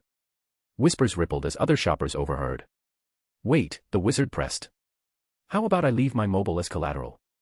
I'll come back with the galleons and collect everything." Tom hesitated, then brightened. "Can't do that for customers, but here's an idea, forget the collateral. Use the credit on your phone instead. Top it up later once you've got the coin." The wizard's eyes lit up. "Brilliant. You're a lifesaver." Tom nodded. "First time offering this, need to clear it with the boss. Your total's 25 galleons, Mr. Henry Giles. I'll deduct from your credit, leaves you with 3. Henry Giles beamed his thanks and hurried off with his purchases. That sparked a frenzy. Several nearby wizards, who'd been eyeing their own selections but short on funds, perked up at the key words. They planned to dash home for more galleons, but this changed everything. They surged to the counter. "We'll pay with phone credit too." Old Tom feigned alarm, waving them back. "Hold on, no, that's not an option. The boss hasn't approved it for everyone.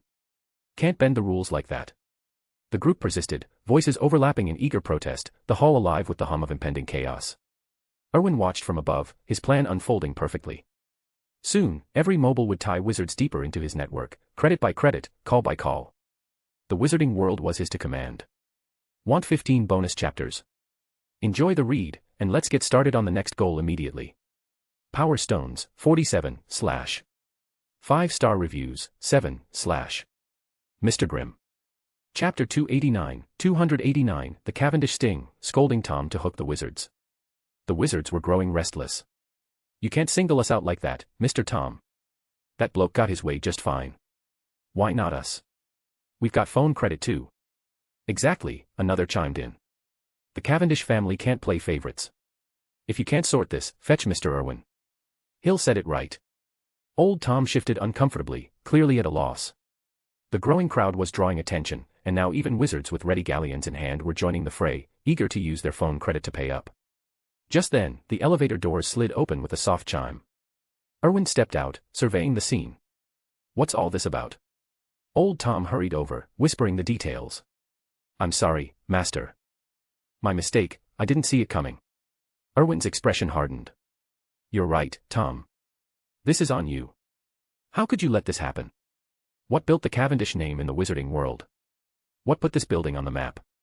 Fairness. We treat every wizard the same. We're here to serve them all, not just pick and choose.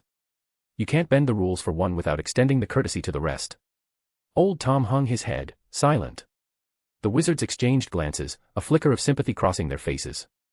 Old Tom had run the family's Diagon Alley operations for years, and most knew him as a decent sort. They hadn't meant to cause real trouble, everyone loved a bit of preferential treatment, but seeing Erwin call him out like this felt off. One stepped forward. It's not that bad, Mr. Erwin. We were only asking. Everyone knows the Cavendishes look out for folks like us, not like those stuffy pureblood clans. Yeah. Don't sack old Tom over it. Really, it's nothing. Erwin huffed. Fine, for their sakes, Tom, this once. But don't let it slide again. Our roots are with the everyday wizard. They're the heart of what we do. We've come this far because of them. Tom nodded vigorously, relief washing over him. The crowd softened, murmuring approval. A few even patted their pockets, tempted to splash their galleons right there as a show of loyalty. Erwin turned to them. My apologies for Tom's slip-up. But this ruckus has got me thinking. Lugging around sacks of galleons for shopping. It's a nightmare. And if you're queuing at the counter, someone else snags your pickings. So, following Tom's lead, I announce, as head of the Cavendish family, that today, everything in this building can be bought with equivalent phone credit. Consider it our way of making things right. Cheers erupted. Brilliant. Mr. Erwin always has our backs. Every call he makes eases life for us lot. What a merchant. Erwin kept a straight face, though inwardly he grinned. Perfect, they'd begged for the option themselves. If the truth ever surfaced, the blame wouldn't stick to the Cavendishes. Or him. As the wizards buzzed toward the shelves for a spending spree, the instigating wizard reappeared, box in hand. He marched to the counter and plunked it down. Tom blinked. Sir? Something amiss. I've mulled it over, the wizard said. Gringotts feels dodgy these days, robbed last year, and goblins will be goblins. I'd rather swap my galleons for phone credit to use later. But can I cash it back to galleons if needed? I've got other bills, and I'd convert the lot if possible. Tom glanced at Erwin. Erwin feigned thought, then nodded. Of course. Phone credit works here in the building, and we'll exchange it back to galleons at face value. Sound fair? Though mind, it's only good with us, other shops won't touch it. Laughter rippled through the group. Even the wizard chuckled. Then all in galleons it is. 500, the lot. He flipped open the box, revealing a cavernous interior under an undetectable extension charm, brimming with gleaming coins. Tom set to work counting and processing. The onlookers watched, eyes narrowing in contemplation. A few slipped away quietly, striding purposefully toward Gringotts. Erwin lingered by the counter, a sly smile tugging at his lips as he tracked their exits. The trap was sprung. Once wizards tasted the ease of phone credit, they'd be hooked, no going back. And after today, the wizarding economy might just shift gears. Rita Skeeter, disguised as a beetle but now fluttering nearby in human form for a scoop, snapped a few discreet shots before dipping her head to Erwin in thanks. He gave a subtle nod. She scurried out. Erwin smoothed his robes and addressed the room. Right, that's sorted. I'll leave you to it, but go easy on the staff, Tom especially. The old chap's not as spry as he was. I can't keep dashing down here, I'm a student, remember. Professors are sticklers, and I've got prep for classes. Wouldn't want detention hanging over next term. The wizards roared with laughter. Detention for you. Pull the other one. The youngest Order of Merlin awardee, top of his year at Hogwarts, detention. That's rich. The other lads would hang their heads in shame. Erwin flashed a warm grin, trading barbs with them a moment longer before riding the elevator to the top floor. Moments later, a knock echoed at the office door. It was the wizard from the earlier exchange, still under polyjuice, his face a temporary mask. My lord. Erwin nodded. Good work. All tied up. The wizard confirmed with a sharp nod. Cleanly done. When the potion fades, that mark's wiped from the world for good. Want 15 bonus chapters? Enjoy the read, and let's get started on the next goal immediately. Power Stones, 47, / 5-star reviews, 7, / Mr. Grimm. Chapter 290, off to Germany, meeting the legendary Grindelwald. Erwin nodded. Keep it clean. You're capable enough. From now on, work closely with Tom. Learn from him, he's getting on in years, and you lot are destined to be my right-hand man. The future of the Cavendish family rests on your shoulders. The wizard's eyes lit up with barely concealed excitement. He nodded vigorously. Rest assured, sir. My loyalty to Cavendish is absolute. Erwin approached and clapped him on the shoulder. I have high hopes for you. Now, get back to work and wrap things up. The wizard bobbed his head and hurried out, the door clicking shut behind him. Tom emerged from the adjoining room. Master. Erwin nodded. Let him shadow you. Make him feel valued. Once the Gringotts situation fully unravels, he'll still have a role to play. Tom inclined his head. Understood, sir. But is it wise? These sorts of tasks should fall to our own people. They're outsiders, even with the mark, their loyalty isn't ironclad. Erwin shook his head. Tom, I never throw my own into the fire. You and I both know the backlash from Gringotts and those pureblood families will be fierce. Am I to sacrifice our people for it? Like you said, they're expendable. Tom nodded, falling silent. He knew his young master's scheme inside out. It was ambitious, every step a tightrope over disaster. One slip, and the entire wizarding world could turn against them. They needed a scapegoat, someone important enough to cultivate, whose loss would buy more than it cost. This wizard fit the bill perfectly. Erwin couldn't risk pushing Tom forward, the old butler was indispensable. It wasn't ruthlessness, in Erwin's view.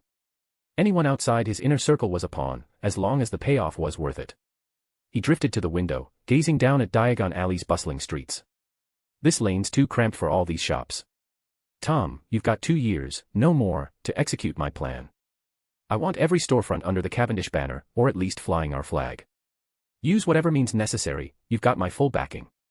Any trouble, I'll step in. Tom bowed deeply. As you command, master. Erwin nodded. Business here is nearly sorted. Time to keep my appointment. Tom hesitated. To Germany? Indeed. Grindelwald, that's Grindelwald. A true legend. I can't wait to meet him. Shall I accompany you, master? Erwin shook his head. Stay and oversee Diagon Alley. With our pivot to currency, things will heat up fast. Deploy our people, the first move is getting the holdout shops accustomed to paying via enchanted bills. Tom bowed again in assent. Erwin snapped his fingers and vanished in a swirl of apparition. A faint magical sigil lingered where he'd stood. Tom straightened his tie, smoothed his graying hair, and strode from the office. Rivers waited outside. Has the master departed? Tom nodded curtly. He has. Rivers frowned. Germany's the Solent family's domain, those rebels. Should we tail him? It could get dicey. Tom paused. Send a few scouts, but keep it light. Until the master's bloodline fully awakens, the Selwyns won't dare kill him. They want him alive, but he's too strong now for capture. Focus the team on probing the stewards. Rivers blinked, startled. Our kin. You mean? Tom nodded. Before the old master was struck down, those relatives vanished. We returned to a raised manor. The old master always suspected one of the ancient wizarding houses was behind it. My inquiries turned up traces, likely the Solents, and possibly the Diggories too. Have our people dig, are the missing ones dead, or in Selwyn hands? Rivers nodded. I'll lead it myself. Tom shook his head. No. The master doesn't know the others, a mishap there won't pull him off course. But you and I. We're too close. If they spot you, he might rush in to save you, clouding his decisions elsewhere. We can't risk even a hint of complication. Rivers relented. They would never burden their young lord, not even with the shadow of one. That night, under a high moon, the Cavendish family's private jet touched down at the German airport. Erwin stepped onto the tarmac. Why fly like a muggle, you ask? Simple, he'd never set foot in Germany before. No apparition anchor. Portkeys and FLU networks. Unreliable for international jaunts, especially without ministry oversight. And while Cavendish brooms were swift, this jet was faster, and far more comfortable. With his forged passport and booked itinerary, everything was above board. He traveled as the Earl of England, a title that commanded respect even from German officials. 2 sleek cars idled nearby, ready to whisk him away. Want 15 bonus chapters? Enjoy the read, and let's get started on the next goal immediately. Power Stones, 47, / 5-star reviews, 7, / Mr. Grimm. Chapter 291, Shadows in Berlin, the Auror's Hidden Agenda. Erwin descended the stairs, stepping onto German soil for the first time. A middle-aged man in a sharp black suit emerged from a waiting car. Erwin Cavendish, Count Cavendish, correct? Erwin nodded. The man approached swiftly, extending his hand. Welcome to Berlin, Count Cavendish. Erwin shook it firmly. Thank you. I'm here on holiday. I've always admired Berlin. Truth be told, one of my idols was a great German figure. It's a shame he's gone. The man's enthusiasm visibly warmed at that. A real pity. Please, hop in. I'll drive you to your hotel, and tomorrow I can arrange a guide. Erwin shook his head. No need for that. But if you could swing some perks, a driver, say, and access to non-sensitive spots, I'd appreciate it. I want to enjoy myself properly. Of course, the man said with a nod. The car's yours, along with the driver. It has clearance for everywhere except official buildings. Erwin smiled his thanks, and they were off. The drive from the airport led straight to the finest hotel in Berlin, where the staff wasted no time booking him a lavish suite. Erwin's foresight had paid off again. He knew exactly how far a noble title could stretch. After politely declining the man's dinner invitation, Erwin dismissed the driver until morning and entered his suite. He propped the door open with a wedge and settled onto the sofa, waiting in silence. As expected, visitors arrived promptly. 10 minutes later, 2 middle-aged men appeared at the threshold. They paused at the open door, exchanging a wary glance before knocking politely. Come in, Erwin called. And shut the door behind you. They entered the living room, where Erwin lounged on the sofa, one hand idly twirling his wand. Their faces tightened at the sight. With a casual flick, the wand leaped into his grip. Erwin smirked. What? Planning to jump me? One of them raised his hands placatingly. No, Lord Cavendish. It's just, your stance is a touch alarming. Erwin eyed the wand before tucking it away. I've made enemies in the wizarding world. Can't be too careful who knocks, friend or foe. So, gentlemen, who are you? The speaker cleared his throat. I'm Thorfinn Raoul, with the Aura Division of the German Ministry of Magic. Erwin arched an eyebrow. An Aura?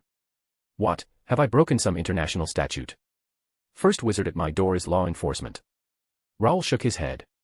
Please don't take it the wrong way, Lord Cavendish. Your standing in the magical community is significant. We're just here to play it safe, standard protocol for high-profile visitors.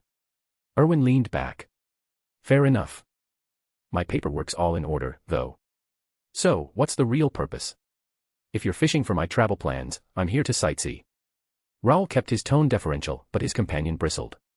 Deputy Director, you're far too soft. Years in the office have dulled your edge.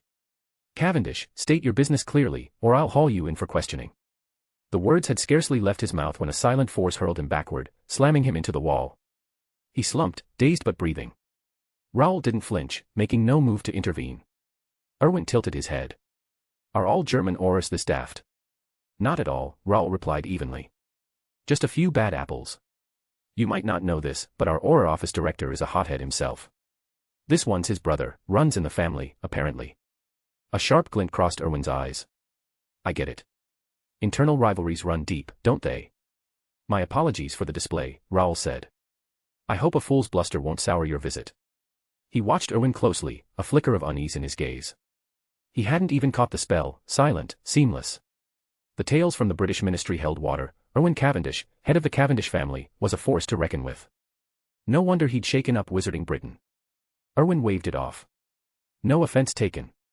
I can see you're the sharp one, Mr. Raoul. Otherwise, you wouldn't be here trying to leverage me against that aura director you've never liked, would you? Raoul's composure cracked for a split second, surprise flashing across his face. Erwin was sharper than his youth suggested. But he recovered quickly, forcing a smile. I should have known better than to try pulling one over on you. Actually, Erwin said, his tone light but edged, there's a cleaner play.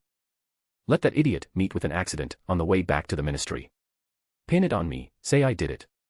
That puts me at loggerheads with his brother the director, we clash spectacularly, and you swoop in to clean up the pieces. Sound like a plan?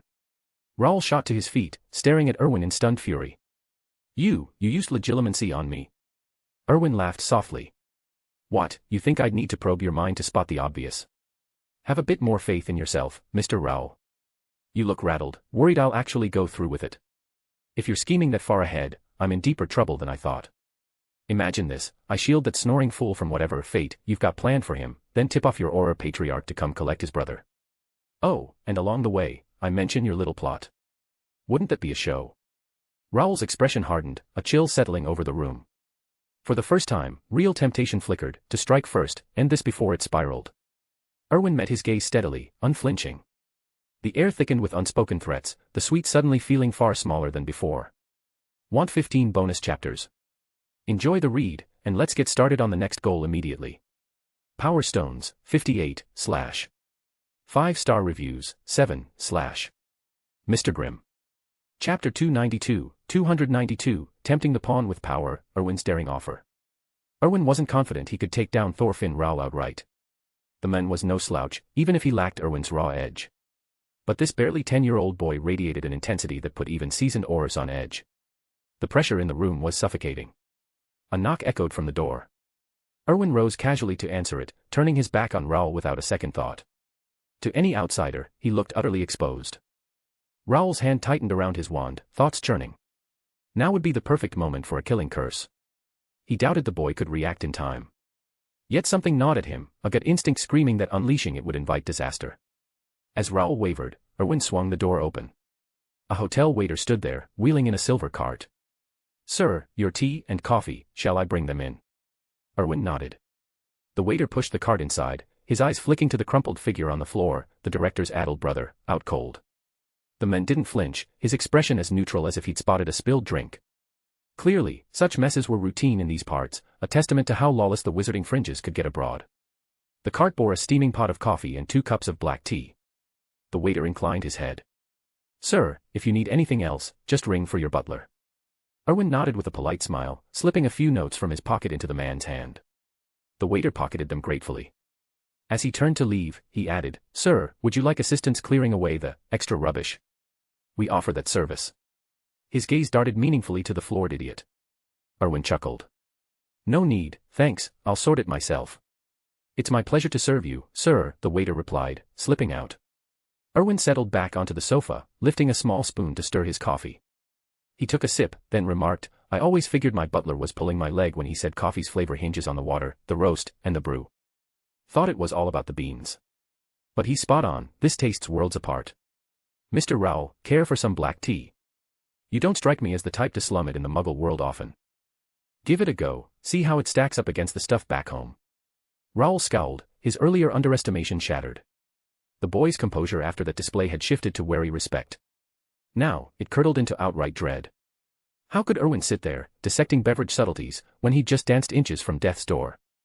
If Raoul had struck, the consequences would have been catastrophic. Erwin set down his cup. "You really should have tried hexing me from behind. Might have ended it quick, kept your schemes buried. Shame you froze. Going for it now means facing me fair and square. So, Mr. Raoul, fancy a go?" Sweat beaded on Raoul's brow and trickled down. He knew it. Erwin had baited him deliberately, leaving that vulnerability as a trap. His instincts had saved him, any attack would have unleashed hell. Erwin watched him coolly, lounging with deceptive ease. He was a picture of openings, yet Raoul couldn't muster the nerve to exploit one. The tension stretched taut. Raoul exhaled sharply. "Mr. Cavendish, what do you want? What's your angle?" Erwin grinned. "Looks like you've got the spine to hold off. As for me, let me lay out my pitch first." Raoul blinked. "Pitch?" Erwin nodded. "Simple philosophy, everyone's got a price. Once the galleons chime, objections vanish. Make the incentive juicy enough, and anything's on the table. What I'm dangling is probably your holy grail, power." Raoul froze, caught off guard. Then, cautiously, "Power? What do you mean?" Erwin leaned in. "Content-playing deputy head of the Aurors? Don't you itch to climb higher? Picture yourself in the minister's seat one day, calling the shots for the whole ministry."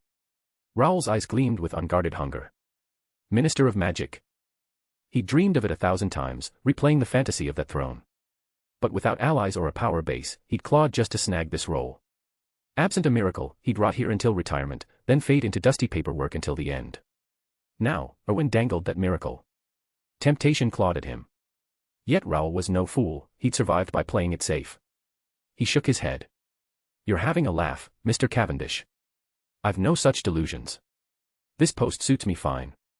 Erwin's smile didn't waver. "Say what you like. The Cavendish name doesn't toss promises around lightly, but when we do, they stick. Mull it over, cooperate, and doors open." Raoul pondered, ready to negotiate further. But Erwin pivoted abruptly. "Why Berlin? Holiday fun, mostly, sightseeing keeps things fresh. And I fancy a trip to Nurmengard tomorrow. Sort the details for me." Raoul recoiled. "Nurmengard? Impossible. It's a restricted zone, no ministry clearance, no entry. Erwin shrugged. Not my problem. I'm heading there tomorrow, permit or no. You acolytes waltz in and out freely, don't you? Or do you doubt I could blast my way past the wards? Figure it out, Mr. Rowell, you're dealing with me now. Off you go. I'll take a muggle car to the outskirts tomorrow, you handle the rest. See you then. Want 15 bonus chapters? Enjoy the read, and let's get started on the next goal immediately. Power Stones, 58, / 5-star reviews, 7, / Mr. Grimm. Chapter 293, Strings of Power and the Tower's Secrets. Thorfinn Rowell's face hardened. How could he possibly agree to such a demand? Especially when Erwin had issued it like an order from on high. Just as he opened his mouth to deliver a firm refusal, Rowell froze. Something was off about Erwin's demeanor. The boy spoke with the casual authority of a superior addressing a lackey. What gave him the nerve? The unshakable confidence. Was Erwin so sure Rowell would bend? Or did he truly believe he could hoist Rowell up the ranks? Rowell hesitated. He craved advancement, but he knew his limits. Yet Erwin seemed poised to shatter them. Out of caution, he held his tongue. He couldn't risk alienating someone who might actually deliver. After a tense pause, Rowell rose to his feet. I'll arrange it. With a flick of his wand, the dazed fool sprawled on the floor levitated into the air. Rowell hauled him out, the door clicking shut behind them. A faint smile tugged at Erwin's lips. Weaknesses made people so pliable. This German Auror deputy director wasn't so different from Fudge or Umbridge, ravenous for power, just a shade sharper. That worked in Erwin's favor. The Cavendish name already carried weight in Britain's wizarding circles, bending the ministry to his will when needed. A little leverage, a clever ploy, and things fell into place. But Germany was another beast. Here, Erwin needed a capable ally, someone with their own grit to climb alongside him. A dolt like Umbridge would fizzle out, even with his backing. Rowell, though. A gentle nudge, and the men would chase his own ambitions, playing right into Erwin's hands. Why bother? The enchanted communicator business was primed for international expansion, and such a lucrative venture demanded insider edges. Alliances with foreign ministries were key. Erwin's sight stretched far beyond Britain, encompassing the entire wizarding world. Compared to the Dark Lord's looming return, Germany felt stagnant, Grindelwald retired, the acolytes dormant. Too peaceful. Erwin thrived on chaos, the kind that let him maneuver unseen. If no one else would shake things up, he'd do it himself. He'd vowed, upon entering this world, to etch the Cavendish legacy across every corner of it. The entire wizarding world. Gazing out the French windows at Berlin's nocturnal sprawl, Erwin felt a thrill. At last, he'd meet Grindelwald, the legendary figure, Dumbledore's old rival, the man Vinda Rosier had devoted her life to. The one who'd ignited true upheaval. Erwin had wondered about him for years. Meanwhile, deep within Nurmengard Tower, Vinda Rosier arranged the evening meal her master had requested on the scarred wooden table. My lord, Erwin has arrived in Germany. I plan to fetch him tomorrow. Shall I arrange lunch with you? Grindelwald draped his napkin across his lap and swirled a sip of red wine, letting it linger on his tongue. No need. If the boy can't find his way to me, he doesn't merit your high regard. Nor mine. Vinda's brow furrowed. But the ministry Aurors aren't to be trifled with. He has the skill to break through, but it'd only draw unwanted heat. Grindelwald set down his glass, his eyes gleaming with intrigue as he studied her. Vinda, you seem unusually invested in this lad. Worried about someone you've barely met. That's rare, I haven't seen you this animated in ages. She offered no reply. How could she admit the days dragged on, especially since her master had taken up that infernal prison game? Boredom gnawed at her. Spotting Erwin had been a spark in the monotony. He felt like a divine jest for the acolytes, a potential new leader to shake off the dust. If he rose to claim them, she'd finally have purpose again. Perhaps even a chance to hurl a curse or two at Dumbledore. The thought alone brought a wicked smile. Grindelwald chuckled softly. Vinda, you ought to skim the prophet more often. How long since you've cracked one open? The boy's sharper than you give him credit for. He won't blunder in blindly. Whatever ploy he pulls, it'll surprise us. Just wait. Vinda rolled her eyes. Easy for him to say, cooped up with his daily prophet ritual. She had no such luxury, preparing his meals, quelling acolyte squabbles. Age hadn't dulled their enemies, fools still tested them, courting killing curses and needless blood. Then there were the opportunists sniffing at their fringes. Vinda stamped them out, day after relentless day. Newspapers. A luxury for the idle. A soft hoot drew her gaze. An owl perched at the iron bars, tapping insistently. With a subtle wave, Vinda summoned the letter from its leg. She scanned the contents, her expression turning to stone. My lord, I must handle an urgent matter. I've picked up the trail of those vermin again. Grindelwald waved dismissively. Go on, then. But Vinda, ease up, you needn't shoulder it all. These days, such trifles hardly concern me. Want 15 bonus chapters? Enjoy the read, and let's get started on the next goal immediately. Power Stones, 58, / 5-star reviews, 7, / Mr. Grimm. Chapter 294, Whispers from the Tower's Shadow. Vinda remained silent. Yes, her master didn't care, but she did.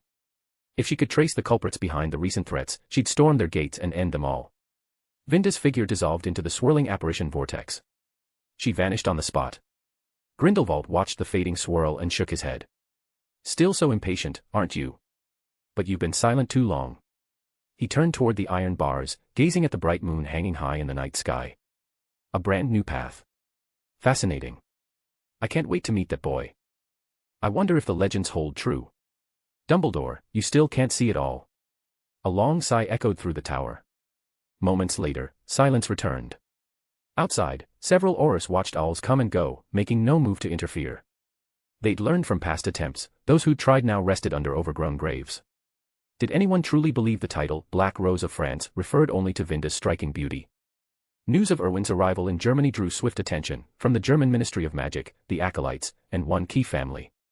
The Solents. In Solent Castle, Abraham Solent lounged on the sofa, idly stroking the carved dragon head beside him. His eyes fixed on the roaring fireplace, deep in thought. A subordinate entered. Master. Abraham spoke without turning. Report. The Cavendish boy has arrived in Germany. He's in Berlin now. A sharp glint flashed in Abraham's eyes. He rose abruptly. He's come here? Intriguing. The subordinate pressed, shall we send men to capture and hold him? Abraham shook his head. No. His wings are too strong now, his power's grown beyond what it was. I'll handle this myself. The subordinate hesitated. But leaving the castle for Berlin, it's risky. That Black Rose from the Acolytes suspects you. She might strike. Abraham snorted. Doubting me. The subordinate dropped to his knees. No, master, I'm just concerned for your safety. No need, Abraham said coldly. Vinda Rosier can't touch me. Without Grindelwald's legend propping things up, Berlin would already be ours. And even if he emerges from that tower, it changes nothing. The subordinate paled, grasping the implication. His master could match Grindelwald. Send word, Abraham continued. Tomorrow, gather the gifts. We'll head to Berlin together. I want to meet this Cavendish heir properly. Our first real encounter, I'm eager. A red gleam lit Abraham's eyes, twisting his smile into something predatory. The kneeling subordinate shivered. The next morning, Erwin stirred in bed. He stretched, then shoved aside the little black dog, Ebony, that had somehow curled up on his chest. In the bathroom, he retrieved his toiletries from his enchanted ring and freshened up. Ebony, rubbing sleep from his eyes, followed. Transforming into a golden monkey, he grabbed his own set of supplies and mimicked Erwin's routine. After a quick hotel breakfast, Erwin headed to the entrance. His car waited, the driver standing at attention. Seeing Erwin approach, the driver bowed. Good morning, Earl Cavendish. Erwin nodded. Morning. Let's head out. The driver opened the door. Erwin slid in. The drive's a fair stretch, my lord, the driver said. Rest if you'd like. Erwin acknowledged him with a nod. The driver raised the partition and started the engine.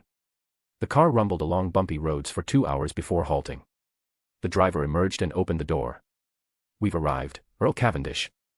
Erwin stepped out, eyes lifting to the imposing Nurmengard Tower. Excitement stirred within him, this was the secluded home of their revered King Grindelwald. Nurmengard wasn't hidden from Muggles, they saw it as a private castle, untouched by Muggle-repelling charms. The driver eyed the structure curiously, figuring the young Earl must know its owner. He waited quietly by the fence. Soon, a figure approached, Thorfinn Raoul, whom Erwin had met the day before. Raoul glanced at the Muggle driver. Erwin turned to him. You can head back. I'll summon you if needed. The driver nodded without question and drove off, a true professional, knowing when silence served best. Raoul spoke gruffly. You can enter the grounds, but not the tower. Even we can't breach it. You know who's inside.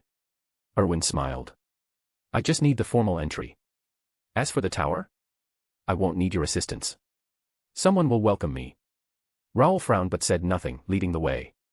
The perimeter auras were gone, mere window dressing anyway. Their real job? Delivering meals to Emperor Grindelwald when Vinda was occupied. Fetching takeaway, essentially. Guarding him. Laughable. Only Dumbledore could manage that. Otherwise, Grindelwald could stroll out for dinner unnoticed. But King Gellert's pride kept him inside. They reached the tower base. As Erwin halted, the heavy doors creaked open. Vinda stepped out, her face alight with a warm smile. Little Erwin, you've finally arrived. I've waited so long. Raoul gaped. They truly knew each other. Want 15 bonus chapters? Enjoy the read, and let's get started on the next goal immediately. Power Stones, 58, / 5-star reviews, 7, / Mr. Grimm. Chapter 295, Clash of Minds with Grindelwald, a couple's unsettling harmony. Thorfinn Raoul was beginning to question whether he'd made a colossal blunder. Was Erwin right? Had someone truly extended an invitation? Was he on such familiar terms with the acolytes? Did Erwin have ties to them? Raoul felt duped, trapped in an awkward spot he couldn't easily escape. It left him fuming. He snapped coldly, Vinda Rosier, what are you doing here? This isn't your playground. Nurmengard is a prison, not a holiday home. Vinda's cheerful demeanor froze into a glare. Erwin blinked in surprise. Bloody hell, this bloke had guts. Raoul realized his mistake the moment the words left his mouth. He'd let his irritation get the better of him, trying to assert dominance. Wrong target. I don't want to kill anyone, little Erwin. Get out, Vinda said icily. Raoul's expression hardened. No one would take that lying down. Erwin edged back a step, just in case blood started flying. As for using Raoul as a pawn. Pawns were expendable, plenty more where he came from. But then Raoul turned and strode away without a backward glance. Erwin had to admire the move. Impressive. A pawn worth keeping, knowing when to fold and when to stand firm. Pragmatic types like him lasted longest, and served best. Raoul's logic was straightforward. Vinda and Erwin clearly knew each other well. Who was he fooling with his posturing? Vinda was no stranger to violence. With Raoul gone, Vinda's smile returned. Little Erwin, come in. The master's been waiting. Erwin nodded. Lead the way, then. I was so keyed up about meeting His Majesty that I barely slept. Vinda's grin widened. Erwin noted how straightforward she was. Admire Grindelwald, and you were in. They entered the castle. Erwin couldn't help but think the place had a grim, foreboding vibe, like a Gothic ruin dressed up for Halloween. Tall spires, but rooms squeezed into oddly compact floors. One stiff breeze, and the whole thing might topple. Wizards and their eccentric tastes. As they climbed the stairs, Vinda remarked, didn't expect the deputy head of the Aura office to escort you here personally. Erwin shrugged. He's just eager to help. Vinda chuckled, covering her mouth. That's one way to put it. Ambitious fool, with real talent to back it up. However you reined him in, well done. But watch your back, best to eliminate loose ends once he's served his purpose. Erwin smiled. Noted, Aunt Vinda. She paused, delighted. Auntie. Makes me feel young. I like it. Then it's perfect, Erwin replied. Suits you best. Vinda beamed. What a charming lad. She soon stopped at a door. The master's inside. Go on. Erwin asked doubtfully, and you? I'll fetch lunch. Steak sound good. No wine for you, but juice pairs nicely. Erwin stared. They could order in. He felt a bit out of his depth. Anything's fine. Thanks, he said. Vinda waved him off. No trouble. In you go. With a crack, she upperot away. Erwin pushed the door open. Grindelwald sat cross-legged on the stone floor, looking every bit the fallen legend in his threadbare prison robes. He clutched a crumpled newspaper, a half-empty wine glass at his elbow. Without it, Erwin might have pitted the once mighty wizard's decline. He bowed respectfully. Your Majesty Grindelwald, I'm Erwin Cavendish. Grindelwald set the paper aside, eyeing him appraisingly. Impressive magic. Remarkable, really. Erwin opened his mouth for a modest response. A magical chime rang in his mind, a clemency proficiency increased. At level 5, excess converts to general spell mastery at a 10-to-1 ratio. Erwin froze. What the? Were they starting with legilimency? Were all these dark wizards so predictably nosy? Surprise flickered in Grindelwald's gaze. Exquisite occlumency. At your age, shielding so well while keeping your edge sharp, your talent is downright frightening. Erwin replied evenly, flattery, your majesty. But probing minds on first greeting. That's hardly courteous. Grindelwald laughed softly. Courtesy is for equals. When we met, you weren't one. And now? Erwin pressed. Now. Your magic and shields hold up. I can respect that. Didn't expect a young talent like you. He leaned back. Not bad at all. Thank you, Erwin said. Silence stretched between them, thick and probing, as if time itself had stalled. Vinda returned shortly, balancing a tray of lunch. She ignored their standoff, setting out plates with practiced efficiency.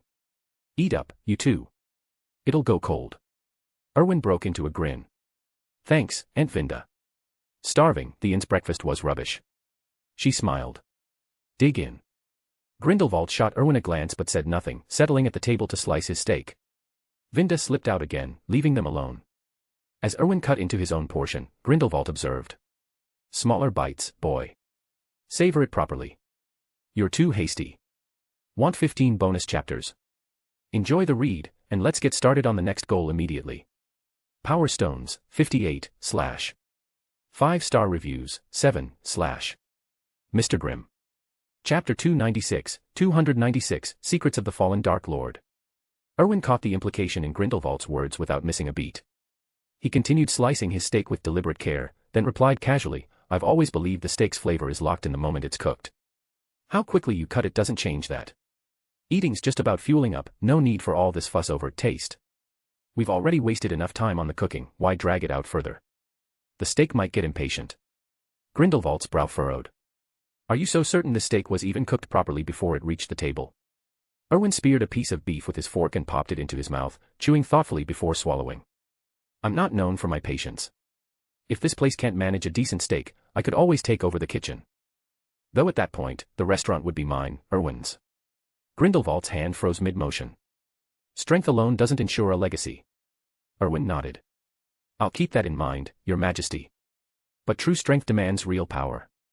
The wizarding world's been rotting for too long, it needs a firm hand to purge the decay. People chafe under pressure, yet they crave it to keep order. It's a paradox, but that's life. Grindelwald studied him, surprise flickering in his eyes. The young man's vision mirrored the one he and Dumbledore had once shared almost perfectly, yet Erwin's approach was sharper, more refined. From the start, Grindelwald and Dumbledore had seen the wizarding world's fatal flaw, its path led straight to ruin. Muggle technology marched onward, growing ever more lethal, until wizards would have nowhere left to hide. That's why Grindelwald had launched his war against the Muggles, seeking a way out for their kind. Dumbledore, ever the idealist, had pushed for peace, arguing that force bred only resentment. Even if Grindelwald could bend the world to his will, rebellion would inevitably follow, stronger than before. But Erwin's path intrigued him. It wasn't brute force or gentle persuasion, it was something calculated, adaptive. High pressure, yes, but targeted, blended with subtler strategies.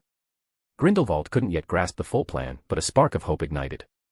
If Erwin succeeded, the wizarding world might emerge transformed. He set down his utensils. So, what is your ultimate goal? Erwin shrugged. Haven't nailed it down yet. For now, I want the Cavendish family at the pinnacle, untouchable. Truth be told, Your Majesty, I can't stand much of Dumbledore's approach, but he's right on one count, wizards and muggles weren't meant to share the same world forever. Muggle tech advances by leaps while we stagnate. Governments hide us now because they can, but in a decade. Who knows what weapons they'll wield? Could the wizarding world still vanish into the shadows? Or will another like you rise to fight them? Forgive my candor, but the era of your grand war has passed. Muggle arms can already match our spells. Give it a few more years. Grindelwald fell silent, his face darkening as he pondered. Was he a villain? In Erwin's view, no. The man had a foresight few possessed, glimpsing the Muggle threat through his prophetic gifts. No one understood their destructive potential better, except perhaps Erwin himself. Grindelwald's only crime had been desperation to save their world, only to be undone by the lover who'd turned against him. Dumbledore had it coming, in Erwin's book.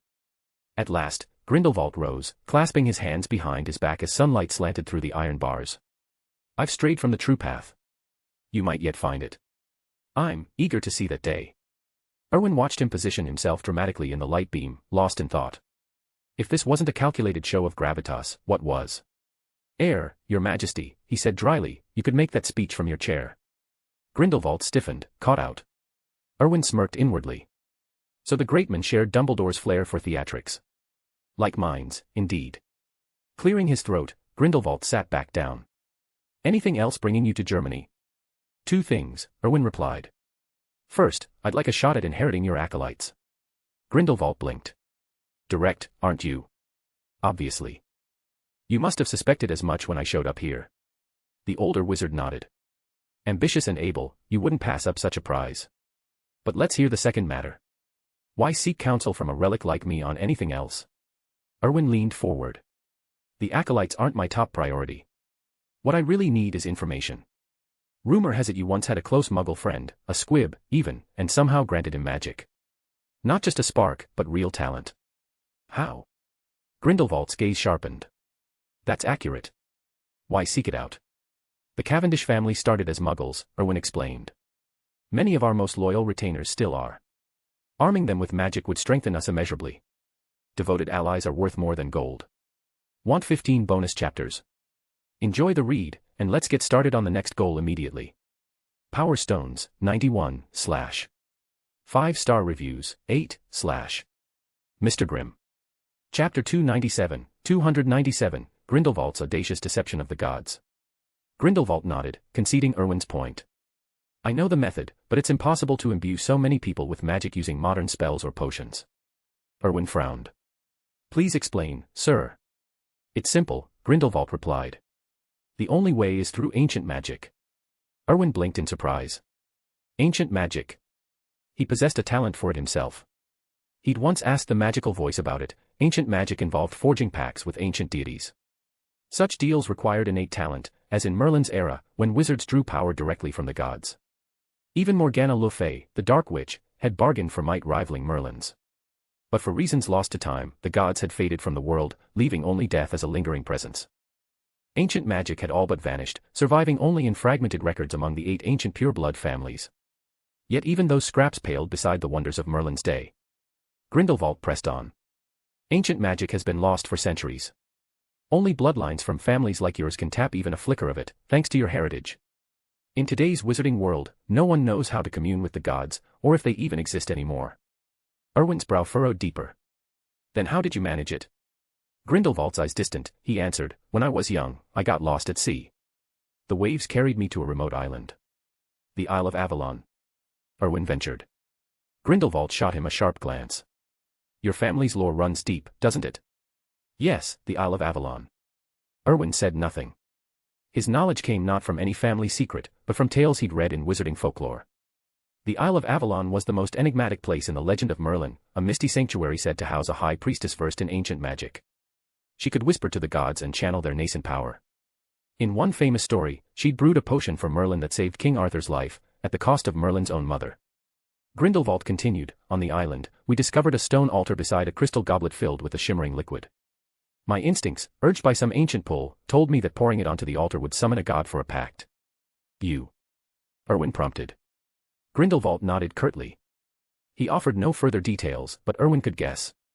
It must have happened during one of their youthful escapades with Dumbledore, and perhaps his wife. So you chose to gift your friend this power? Erwin asked. Yes, Grindelwald confirmed. But I've read that ancient magic demands balance, Erwin said. You gain something, but lose equally. What was the price? Originally, my life. Erwin fell silent, letting the man speak. But we found a loophole, Grindelwald said, a sly smile tugging at his lips. He recounted the tale slowly, his voice laced with the weight of decades. Erwin listened, stunned. These two are brilliant, and utterly mad. It wasn't a complicated scheme, but it was bold. Grindelwald and Dumbledore had employed a spell Erwin knew all too well, the creation of a Horcrux. After their first visit to the Isle of Avalon, the duo learned they could return anytime before sealing the pact, guided by implanted memories. So they did, crafting Horcruxes to execute their plan, to dupe the gods themselves. They split their souls using the dark ritual, but a mere fragment wouldn't suffice to mimic a full soul. Desperate, they carved out larger portions, enough to weaken them both in the years that followed. By merging the two shards into a single vessel, they forged something that pulsed with the rhythm of a complete soul. With this counterfeit essence, they returned to the island. And it worked. The gods were deceived by the Horcrux born of their combined will. You two actually tricked a god? Erwin said, incredulous. Seems a bit underwhelming for a deity. Grindelwald chuckled dryly. Gods. They're just more powerful beings, wielding divine essence. I never grasped what that essence truly is, or how to harness it properly. If I had, I might have ascended to their ranks myself. Erwin stifled a grin. Classic Grindelwald, arrogance that borders on genius. If that's the case, Erwin mused, this pact sounds like an endless cycle. Wouldn't the gods catch on eventually? No, Grindelwald replied firmly. First, our fused Horcrux mimicked a true soul's aura perfectly, pure luck, and impossible to replicate. Second, you must know the risks of oversplitting your soul. It clouds the mind, Erwin said. Exactly. But there's worse. Grindelwald's tone darkened. The Horcrux steals your innate talents. Erwin's eyes widened. Talents. Grindelwald nodded gravely. I realized it later. After the split, my grasp of new spells slowed, and my magical reserve stagnated. Dumbledore suffered the same. Otherwise, we'd have rivaled the four founders in power, not lagged so far behind. Erwin frowned, processing this. Just then, Rowena Ravenclaw's voice echoed in his mind, sharp and insistent. Want 15 bonus chapters? Enjoy the read, and let's get started on the next goal immediately. Power Stones, 91, / 5-star reviews, 8, / Mr. Grimm. Chapter 298, Dragonborn Rivalry Ignites. Erwin finally pieced it together. He's telling the truth. I've wondered about this for ages. Logically, your headmaster has exceptional aptitude and he's of age, his magic should have advanced much further by now. But he hasn't reached our level. Now it makes sense, it's because he split off his Horcruxes. That explained why, in the system, Grindelwald's talent rated only 12 points, yet Erwin's own had soared so high. But then a chilling realization hit him. Good heavens, his dear mentor, Voldemort, had split so many Horcruxes and still wielded such potent talent in the dark arts, even mastering the killing curse to perfection. How stratospheric had Voldemort's talent been before the divisions? Was he aiming for the stars? Grindelwald continued, that's why I'm warning you, this path can't be copied. Even if you possess that raw talent and fancy trying it, I couldn't lead you back to the Isle of Avalon. And even if you could find the place, I wouldn't advise it. Erwin nodded, his enthusiasm cooling. Hearing Grindelwald's caution, he shelved the notion of granting magic to his family through such extremes. Besides, his talent points simply weren't up to the task. Then Grindelwald paused, as if struck by a memory. That said, I once read about an elixir of awakening. It's rumored to awaken magic in those without it, though I can't vouch for its truth, and the recipe's long lost anyway. Just a passing thought. Erwin's eyes gleamed. An elixir of awakening. A spark of possibility. If true, and his godfather's search for ingredients panned out, assuming the components weren't impossibly rare, he might yet bestow magic on every Cavendish. Imagine a family boasting 2,000 wizards. He filed it away, eager for his godfather's updates. Slim odds, perhaps, but hope was better than nothing. By the way, Erwin asked lightly, what did you use as the Horcrux vessel? Something sturdy enough for 2 souls must be remarkable. Grindelwald shrugged. Nothing special, a childhood toy. Erwin blinked, caught off guard. A toy. He delved into his enchanted ring and withdrew a rather absurd-looking doll. This. Grindelwald's eyes bulged as he snatched it, inspecting the faded stitches on its back. This is it. I tore it as a boy. How did you get it? Erwin frowned, the same question nagging him. Why was this doll in his possession, or rather, why had the system yielded it as a reward? Hadn't it been offered to the gods long ago? Where had the system sourced it? Grindelwald fixed Erwin with a piercing gaze, a flicker of comprehension in his eyes, but he held his tongue. Erwin was still mulling the doll when a thunderous dragon's roar shattered the air. A voice boomed, Erwin, why didn't you mention you were coming to Germany? I plan to invite you to the Solent estate. Erwin's brow furrowed. Grindelwald noted, sounds like trouble. Your Majesty, we'll continue this later, I'll check it out, Erwin replied. Grindelwald inclined his head. With a snap of his fingers, Erwin vanished. Grindelwald stared at the empty space. So it was all true, he murmured. Dumbledore, you've won this round. Outside the castle, Soren Solent perched atop a massive dragon, hovering in the sky. A smug smile played on his lips, the serpent mark on his chest glinting in the sun. Erwin materialized midair. The dragon beneath Soren halted, sensing a soothing aura from the newcomer. It strained toward Erwin, drawn irresistibly close. Soren's smile faltered. He glanced down, channeling the contract's power through their bond. The dragon froze, its advance checked. Erwin clocked the beast's reaction, his talent for speaking to dragons was at work. But Soren had overridden it. The Solent family's dragon riding prowess is impressive, he remarked. Soren dipped his head in mock courtesy. Greetings, Erwin Cavendish. Our first proper encounter. I expected we'd cross paths in the British wizarding world, not here in Germany. Erwin grinned. Does the venue matter? As long as we settle our business, that's what counts. Surprise flashed in Soren's eyes, quickly masked. Quite. Care to visit? I've extended an invitation to the Solent home. Erwin demurred. I enjoy a good visit, but I'm already a guest elsewhere. Share your address, and I'll drop by unannounced. Soren shook his head. That would be rude. Come to mine first, I'm sure, Mr. Grindelwald won't object. Erwin laughed. Speaking for your host. That's poor form. A servant remains a servant, etiquette still eludes you. Ice entered Soren's gaze, he loathed reminders of the lower family's servant status. His smile evaporated. I'll remember that. My first lesson, extending hospitality to you. Rushing in. See, more bad manners, Erwin shot back. Why feign gentility? A lackey can't play lord. The words hung in the air. Soren's wand materialized in his grip. Just as planned, Erwin seized his amethyst wand, ready for the clash. Want 15 bonus chapters? Enjoy the read, and let's get started on the next goal immediately. Power Stones, 91, / 5-star reviews, 8, / Mr. Grimm. Chapter 299, Purple Fury meets Blue Storm. In the next instant, without warning, the duel erupted.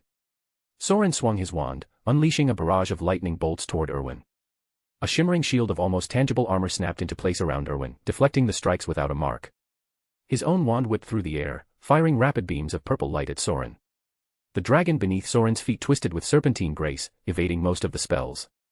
The few that connected were parried by Soren's wand through some obscure incantation.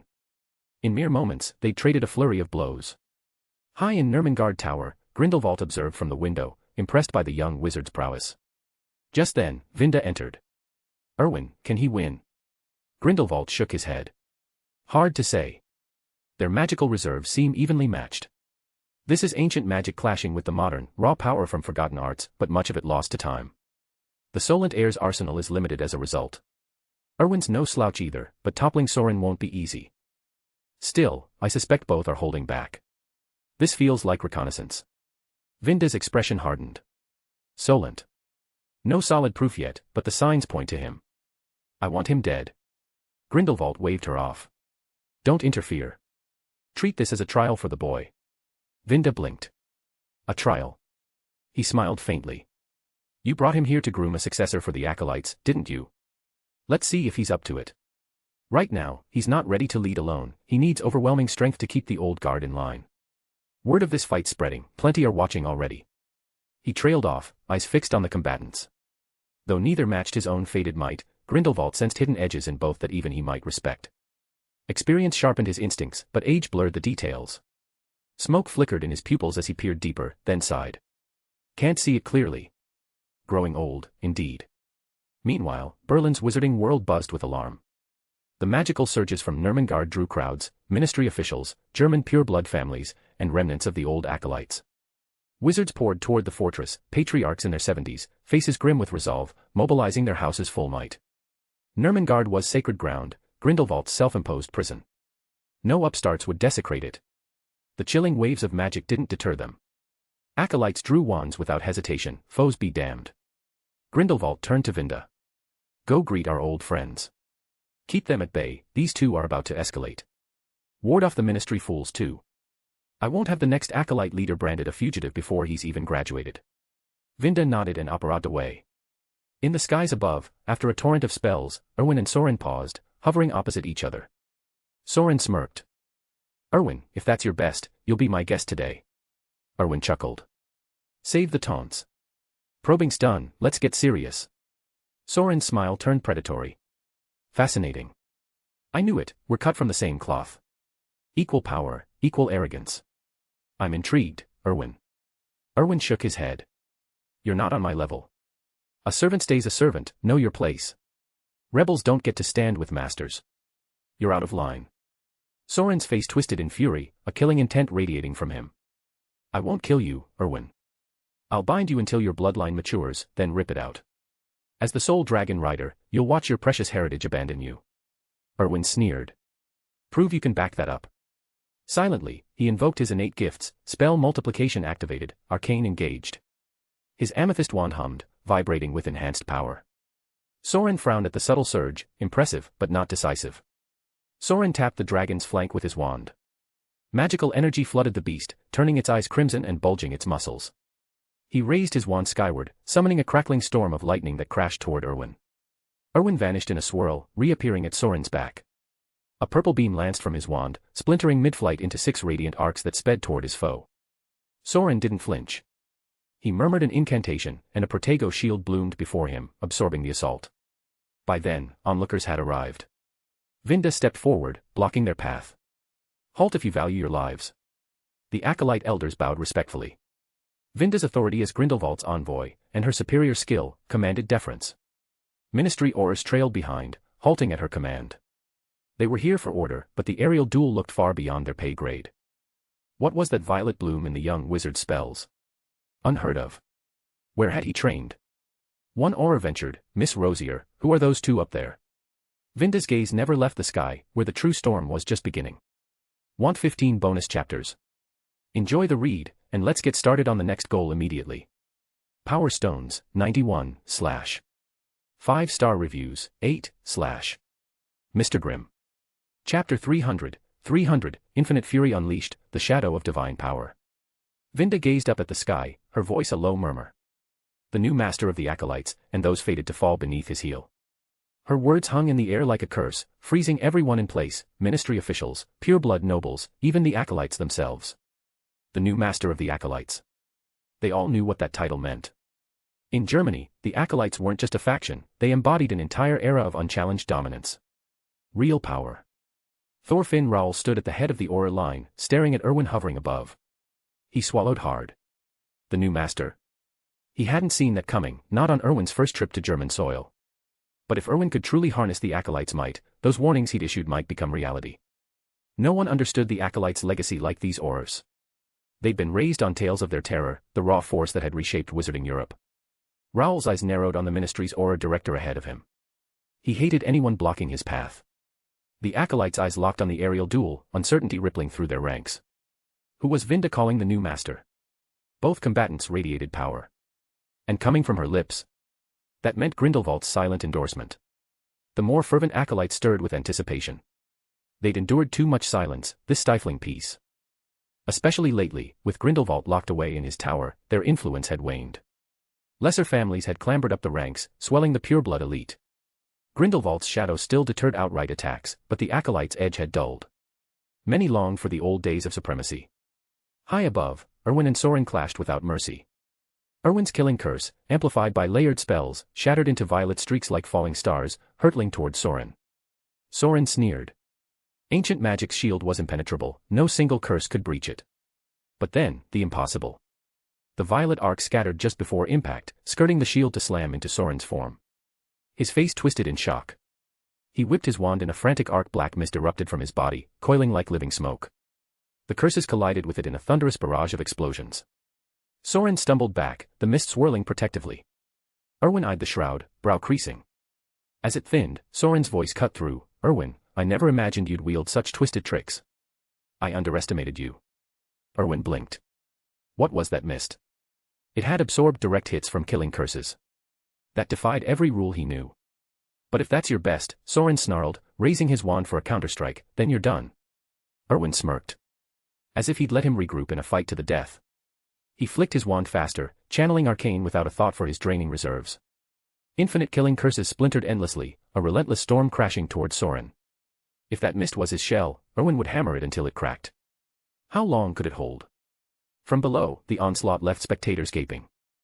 Spells erupted from Erwin's wand like machine gun fire, a glowing torrent that even swept toward the massive dragon in the distance. Soren vanished in a haze of purple light, no room to fight back. Even Hogwarts Slytherins knew better than to toy with foes, a tactic Erwin himself had drilled into them. But here, he outdid a dozen of them alone. The curses wove into a solid beam, unyielding. Soren's expression darkened. He thrust his wand forward, sustaining the black mist barrier. Blast it all, how does he have endless magic? No backlash. No one endures this level of casting for so long. The mist flickered, thinning under the assault. Soren's face hardened, but counterattacks were impossible amid the barrage. Seconds stretched into minutes under Erwin's unceasing fire. His own grim realization dawned. This defense was tougher than dragon hide. What sorcery was it? His arcane was fading fast, 30 minutes gone in a flash. He banked on ending it swiftly. Even Dumbledore couldn't shrug off this. Over 1,000 killing curses in half an hour. Yet Soren had weathered them all with that mist. It finally dispersed. Soren emerged pale, trembling faintly. Erwin sensed it immediately, his frown deepening. No magic drain. Impossible. That mist didn't sap power. Did that make him untouchable? Then, a voice echoed in Erwin's mind, Ravenclaw's. Boy, I've felt that before. Divine power. Erwin reeled inwardly. Divine power? Your style's already unnatural, splitting curses without losing potency, firing without burnout. I've never seen it. But for that mist to repel you, its essence must outstrip magic entirely. Divine power's the only answer. Want 15 bonus chapters? Enjoy the read, and let's get started on the next goal immediately. Power Stones, 91, / 5-star reviews, 8, / Mr. Grimm. Chapter 301, 301, Ebony's Blazing Ambush. Does that mean he's invincible? Erwin asked. Ravenclaw replied in his mind, no matter the power, it needs fuel. The power of death is formidable, but it consumes resources. Just like my astral magic, which draws from the stars, it's potent but finite. The same applies here. Your opponent can't wield much of it, and he'll pay dearly for trying. Handling forces beyond your level isn't simple. Erwin glanced at Soren. The man's face had gone ashen, confirming her words. Now, Ravenclaw continued, to win, you have two paths. First, keep pressing until you've drained every bit of his power of death, then it'll fizzle out. Second, I lend you some astral magic. But it's mine, so you'll only borrow it briefly. Daytime weakens the stars, you get one shot. Make it count. Erwin nodded. Your Majesty, lend me your power when the moment's right. Choose wisely, she warned. Too much, and it'll overwhelm you. Their exchange via thoughts took mere seconds. Black mist coiled around Soren like a living ribbon. His eyes gleamed with a reddish hue. Erwin Cavendish, you've pushed me too far, Soren snarled. Your reserves must be thinning. My turn now. Erwin smirked. This is just warming up. He channeled his magic. Arcane had faded, but he still had plenty left. He unleashed another barrage of killing curses, high impact, low cost, lightning fast. No wonder you know who favored them. But without Arcane, his rhythm slowed. Each curse demanded a mental recalibration of his magic, costing precious fractions of a second. It was like a cooldown, effective, but not relentless. Purple beams lanced through the sky once more. Soren's eyes widened. He hadn't anticipated another round so soon. No time for counters, the curses could arc unpredictably. Instead, he slammed his wand down. Chunks of rubble levitated, forming a crude barrier around him. The spell slammed into stone, deflected harmlessly. Erwin's eyes lit up. Ravenclaw was spot on, raw power, but at a steep cost. Soren had been rushed before, forced into desperate defense. Now, with breathing room, he could improvise. Erwin's year at Hogwarts, and endless private lessons, had honed his edge. He'd watched the heads of House duel Voldemort, blind charges were a thing of the past. He flicked his wand. Soren's stones morphed into a flock of stone birds, screeching toward him. A transfiguration trick straight from Professor McGonagall's playbook. Soren yelped, conjuring a Protego shield. The birds shattered against it, harmless. Erwin pressed on, firing more purple curses. Soren summoned fresh stones, but Erwin was faster. Another wave of transfiguration turned them into snarling stone beasts midair, lunging at their summoner. The curses closed in. Soren had no choice. Black mist surged anew, shrouding him.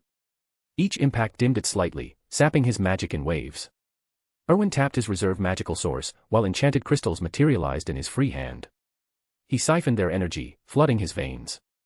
Magic replenished in a rush. They were deadlocked in a brutal exchange. Erwin's assault hammered on, the mist-guzzled power of death. Inside the shroud, Soren paled further, eyes bloodshot. This couldn't last. Either the curses would break through, or the power would consume him from within. Even Erwin's sliver of death's essence, gifted by the magical voice, had nearly broken him. Soren was channeling far more, raw and unchecked. Desperation flickered. He commanded the dragon at his feet. It beat its leathery wings, lunging with jaws agape, belching a torrent of dragon fire at Erwin. Erwin apparat aside in a swirl, evading the blaze. Soren raised his wand for the kill. But Erwin's voice rang out, "Fiendfire dragon, clear the way." The flames didn't dissipate. They twisted midair, reversing course and forging into a roaring fiendfire serpent that barreled toward Soren's unguarded flank. The real dragon wheeled to evade, wings straining. Then, a piercing cry split the air. A phoenix, fox-spitting image, materialized in a burst of flame. Its talons slashed for the dragon's eyes. In the tower, Grindelwald's face twisted. Fox. He shook his head. No, Dumbledore's absence ruled that out. His gaze shifted skyward to Erwin, suspicion brewing. Another phoenix in this world. It was ebony, Erwin's secret weapon. From the battle's outset, he'd kept the phoenix close, biding time. The dragon recoiled, panic flashing in its massive eyes as claws neared its vulnerable gaze. Soren hadn't seen this coming. He brandished his wand, but purple curses streaked in, forcing him to defend. Ebony Dove, a streak of fire and fury, turning the tide in an instant. Want 15 bonus chapters? Enjoy the read, and let's get started on the next goal immediately. Power Stones, 127, / 5-star reviews, 10, / Mr. Grimm. Chapter 302, 302, The Shadowy Savior, Grindelwald's Tower Escape. Soren had his hands full fending off Erwin's relentless assault. He couldn't spare a moment to aid his dragon. But the beast was in peril. Ebony, though freshly hatched, was no ordinary fledgling. Its true gift was transformation, shape-shifting into any creature whose blood it had tasted, wielding that form's full might. Ebony's magic reserves limited how long it could sustain the change, but even a brief burst proved devastating. This was Fox at his prime. Unlike the mythical phoenix of wizarding lore, Fox relied not on cataclysmic flames but on searing talons and bursts of fire. Ebony's mimicry captured that essence perfectly. The dragon's armored scales offered no defense against those razor-sharp claws. Soren couldn't let his prized mount fall. Taming a wild dragon was a feat few accomplished, especially one as rare as this. Grimacing, he channeled his divine power, a shimmering barrier enveloping both himself and the beast. Ebony let out a triumphant cry from the skies, then wheeled away, breaking off the assault. Erwin's eyes gleamed. Just as he'd anticipated, Soren's attachment to the dragon was his undoing. The creature hadn't tipped the scales in battle, but its raw power was undeniable. The real issue. Erwin's brutal, unyielding style overwhelmed any defense. To shield himself and his ally, Soren had to draw on his divine aura. Rowena Ravenclaw's voice echoed in Erwin's mind, "Don't overextend, it's draining." Soren could only sustain the barrier he already held. Protecting the dragon meant thinning it further, like stretching a fixed shield over greater ground. Simple physics. "Now, Your Majesty." Erwin thought back. A rush of power surged from his forehead, channeling into his wand. Instinct took over. Erwin slashed forward. A lance of starlight erupted, slamming into the black mist. It stalled for a heartbeat, then pierced clean through like a needle through cloth. Inside the roiling darkness, Soren howled in agony. The mist shattered in an instant. Soren's eyes bulged, disbelief twisting his features as he stared at the bloody crater in his chest. Crimson trickled from his lips. How is this possible?" Erwin's voice was ice. "You're one of the lucky ones, hard on the right side, like something out of a tall tale. But luck won't save you." He flicked his wrist, unleashing a streak of green death straight at Soren's heart. The wounded wizard raised his scepter in desperation, but exhaustion and injury sapped his strength. He could only watch the curse hurtle toward him. Erwin exhaled, tension easing. With Soren gone, his draconic bloodline would evolve, absorbing the fallen rival's essence. Victory felt certain. Then Ravenclaw's warning pierced his thoughts, "Erwin, move." He upperot sideways on reflex, but too late. Agony flared in his arm as a black bolt grazed past, singeing flesh. His invisibility cloak shimmered, absorbing most of the blast, but the residual force left a deep gash. A low, amused voice cut the air. "Intriguing." Erwin whirled, scanning for the source. Beside Soren, a shadowy form coalesced from the gloom, featureless mist, save for glowing crimson eyes that sent ice through his veins. Before he could react, a vortex swirled open at his side. Grindelwald emerged, clad in tattered prison robes, his face a mask of grim resolve. Faint magical energy rippled from him like a gathering storm. He extended a hand. Vinda's wand leaped from her grasp into his, the wood humming with reluctant obedience. "You've crossed a line," Grindelwald said flatly. The shadow laughed, a hollow rasp. "Grindelwald. Fancy challenging a god." "A god." Grindelwald sneered. "You're no deity, just a parasite leeching stolen power. A false idol, too cowardly to show its true face." The shadow's eyes flared red, black tendrils coiling like vipers. But restraint won out, the aura ebbed. "Time's short, old man. You can't stop the tide." The endgame approaches, savor these fleeting moments. And you, Erwin Cavendish, the deadlock breaker, the prophesied key. We'll cross paths again. Next time, grasp the weight of your destiny. With that, the mist swallowed Soren whole, vanishing into the ether. Grindelwald sagged, relief washing over him. Erwin, clean up the loose ends. He disapparated back to his tower cell. Once alone, he slumped against the wall, sweat beading on his brow. Still not enough, he muttered, sinking onto his bunk. Even a pretender's might outstrips mere magic. He closed his eyes, steadying his ragged breaths. Erwin stood frozen, mind reeling. What was that apparition? And Grindelwald, had the old revolutionary truly intimidated such a horror with mere presence? Questions swirled, but action came first. Soren had escaped, rescued by whatever dark force lurked in the shadows. Bloody hell, Erwin growled, frustration boiling over. All his cunning, all those spells, and still no kill. It galled him. Why did the chosen one always get the last-minute bailout? If anyone deserved that role, it was him. Want 15 bonus chapters? Enjoy the read, and let's get started on the next goal immediately.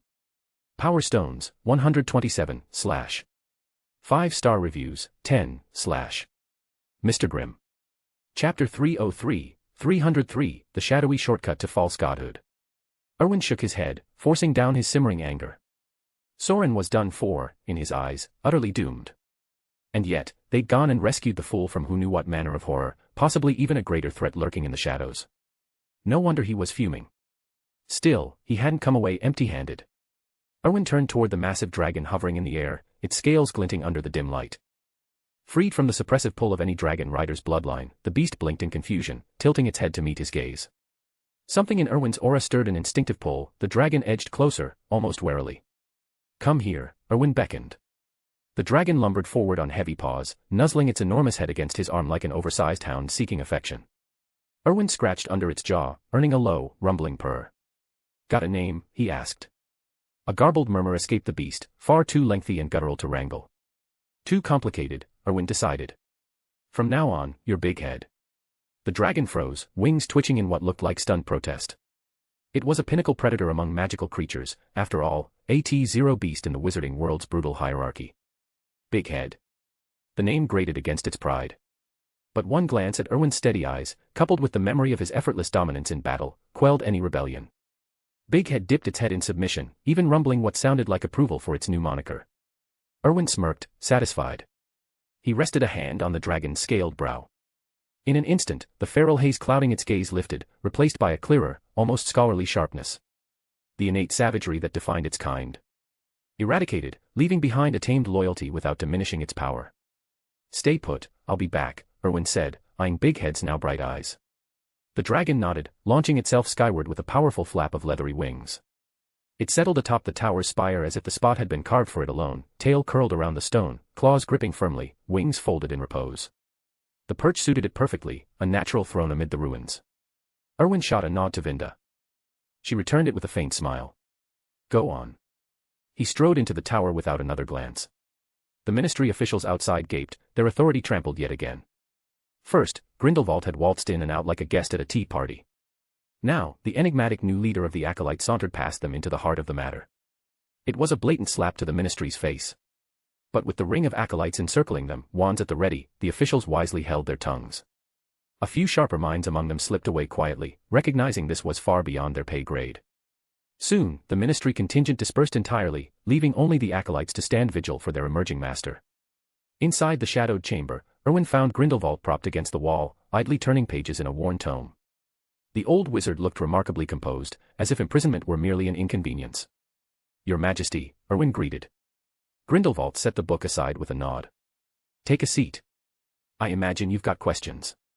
Erwin settled onto a nearby crate. That thing out there. What was it? Grindelwald's eyes sharpened. Not entirely sure, but most call them false gods. False gods. Erwin echoed, brow furrowing. Beings who pilfer the gods' own authority, Grindelwald explained. You know how ancient magic faded with the gods vanishing, righteous or malevolent, they all withdrew from our world.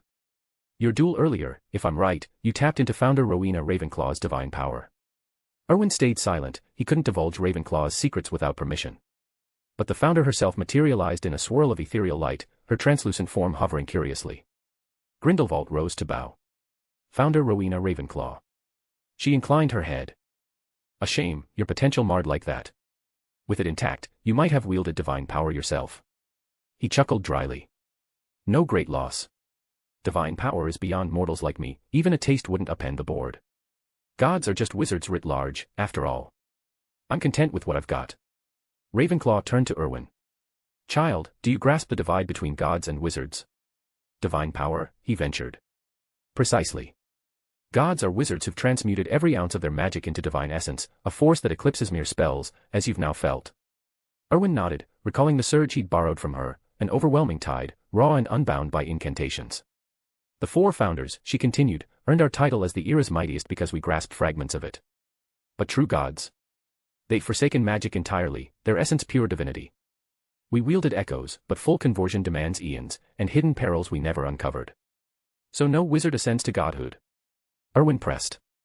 That clashes with what you both implied, gods as amplified wizards. How do they make the leap? Ravenclaw's spectral gaze distant. The primordial god's path eludes us. But later ones. They carved a shortcut, craving divine might without the weight. These pretenders, once they seize enough power, earn the mocking title of false gods. The shortcut. Erwin leaned forward. Stealing it outright, she said. Siphon a god's authority, and you can channel their essence in their stead. Even absent, traces linger, like the power of death you claimed. Accumulate enough, and you mimic godhood. But it's hollow, they wield the strength without true dominion. False gods, every one, and that black mist. One such thief.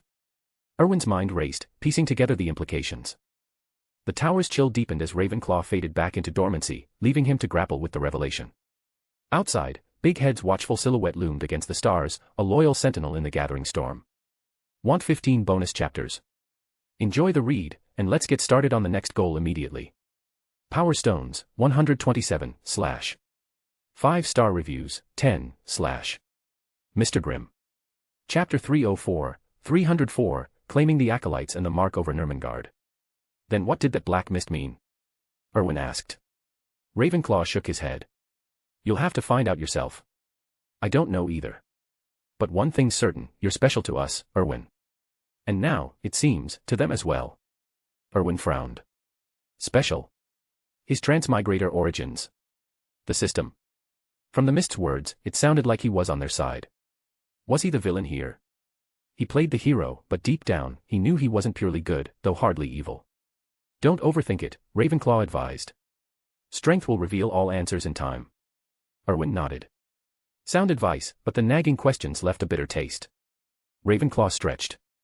I'm off to rest. Erwin and Grindelwald bowed. Farewell, Founder. With a nod, Ravenclaw vanished into Erwin's mind. Grindelwald eyed Erwin, clearly re-evaluating him. Who casually housed the soul of one of the Hogwarts founders. The kid treated it like a parlor trick. Kid, Saint, Grindelwald said, I'm handing this to you now. You forged your own path, I trust you'll succeed. Erwin blinked. That was it. Leadership of the Acolytes, just like that. Grindelwald shoved the book aside and settled into bed. Whatever you do with them, leave someone to bring my meals. But keep Vinda, she's grown insufferably chatty. Before Erwin could respond, a dizzying pull yanked him from the tower. He reappeared on the hillside with Vinda and the others. A shimmering barrier descended, sealing the castle. The massive eagle atop the tower screeched in protest as it was forced skyward. Vinda's eyes widened. She bolted toward the tower, the other acolytes close behind. Erwin reached the base and touched the barrier. It hummed, unyielding. He glanced at Vinda. What's this? The Dark Lord has sealed it, she said, voice thick. We can't enter. Grindelwald's voice echoed from within, Vinda. Follow Erwin. He won't steer you wrong. We'll meet again when it's over, and you'll be free of the shadow. Vinda and the acolyte stared at the tower, eyes glistening. She removed her top hat, pressing it to her chest, and bowed deeply. The others followed suit. Erwin raised his wand. A green flash erupted, the deathly hallow symbol blooming in the sky. The acolytes joined in, their wands igniting the acolyte's mark above Nurmengard, a defiant banner of loyalty shifting hands. Inside, Grindelwald's eyes brimmed, but he turned away, jaw set. Vinda bowed to Erwin. Acolyte Vinda Rosier greets you, Your Excellency. The others echoed, Greetings, Your Excellency. Erwin turned to face them, helping Vinda rise. No need for that. You're the new head of the acolytes now. Her gaze held firm. You've earned it. Fair enough, Erwin said. First order, your group remains the Acolytes. Leave 2 to tend the Dark Lord.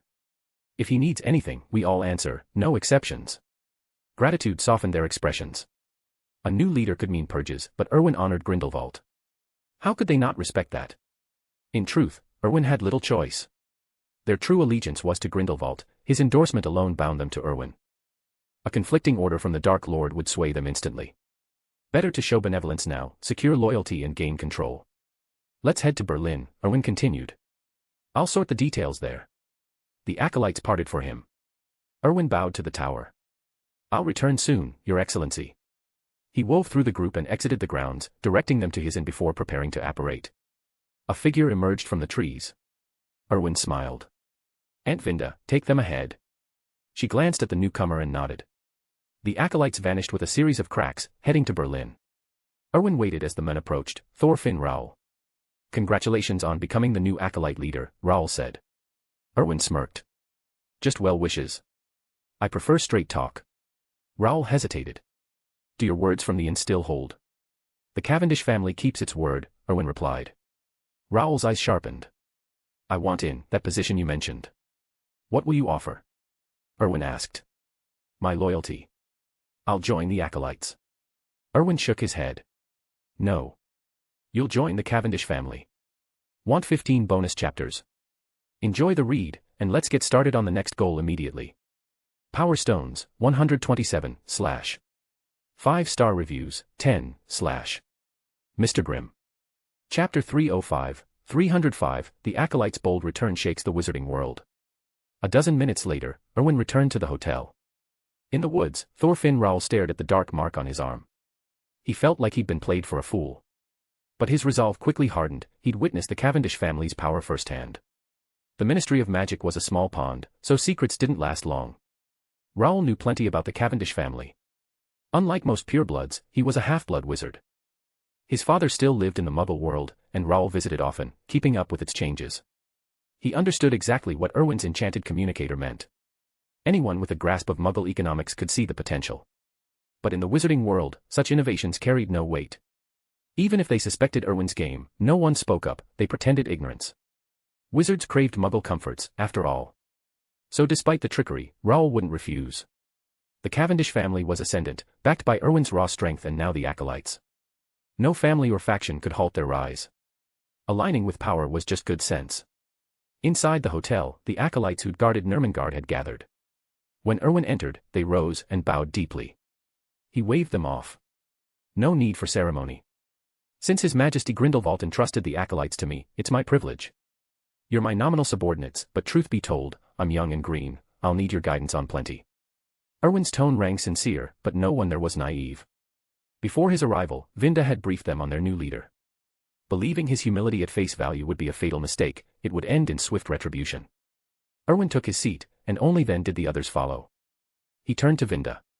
Aunt Vinda, how many Acolytes remain? She replied, the original core is nearly gone, about 20 left, with a dozen back in the fold. Then there are the recruits, around 100, though they're not fully vetted. Erwin nodded. That matched his expectations. The new Acolytes were peripheral, gathered over years, with unproven loyalty and skill. The veterans were aging, their numbers thinned by the wizarding war in time. 20 core members was better than he'd hoped. The Death Eaters, by contrast, had barely 10 left, riddled with turncoats and schemers. That's a solid start, Erwin said. Where are they now?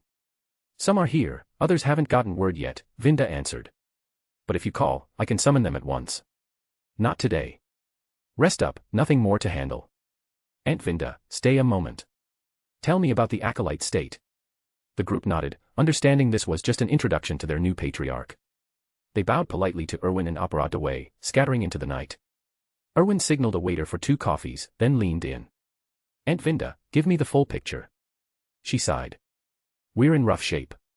This lot's getting on, no fresh blood, and the recruits' loyalty's shaky. They've never been fully integrated. Erwin agreed, stagnation bred weakness.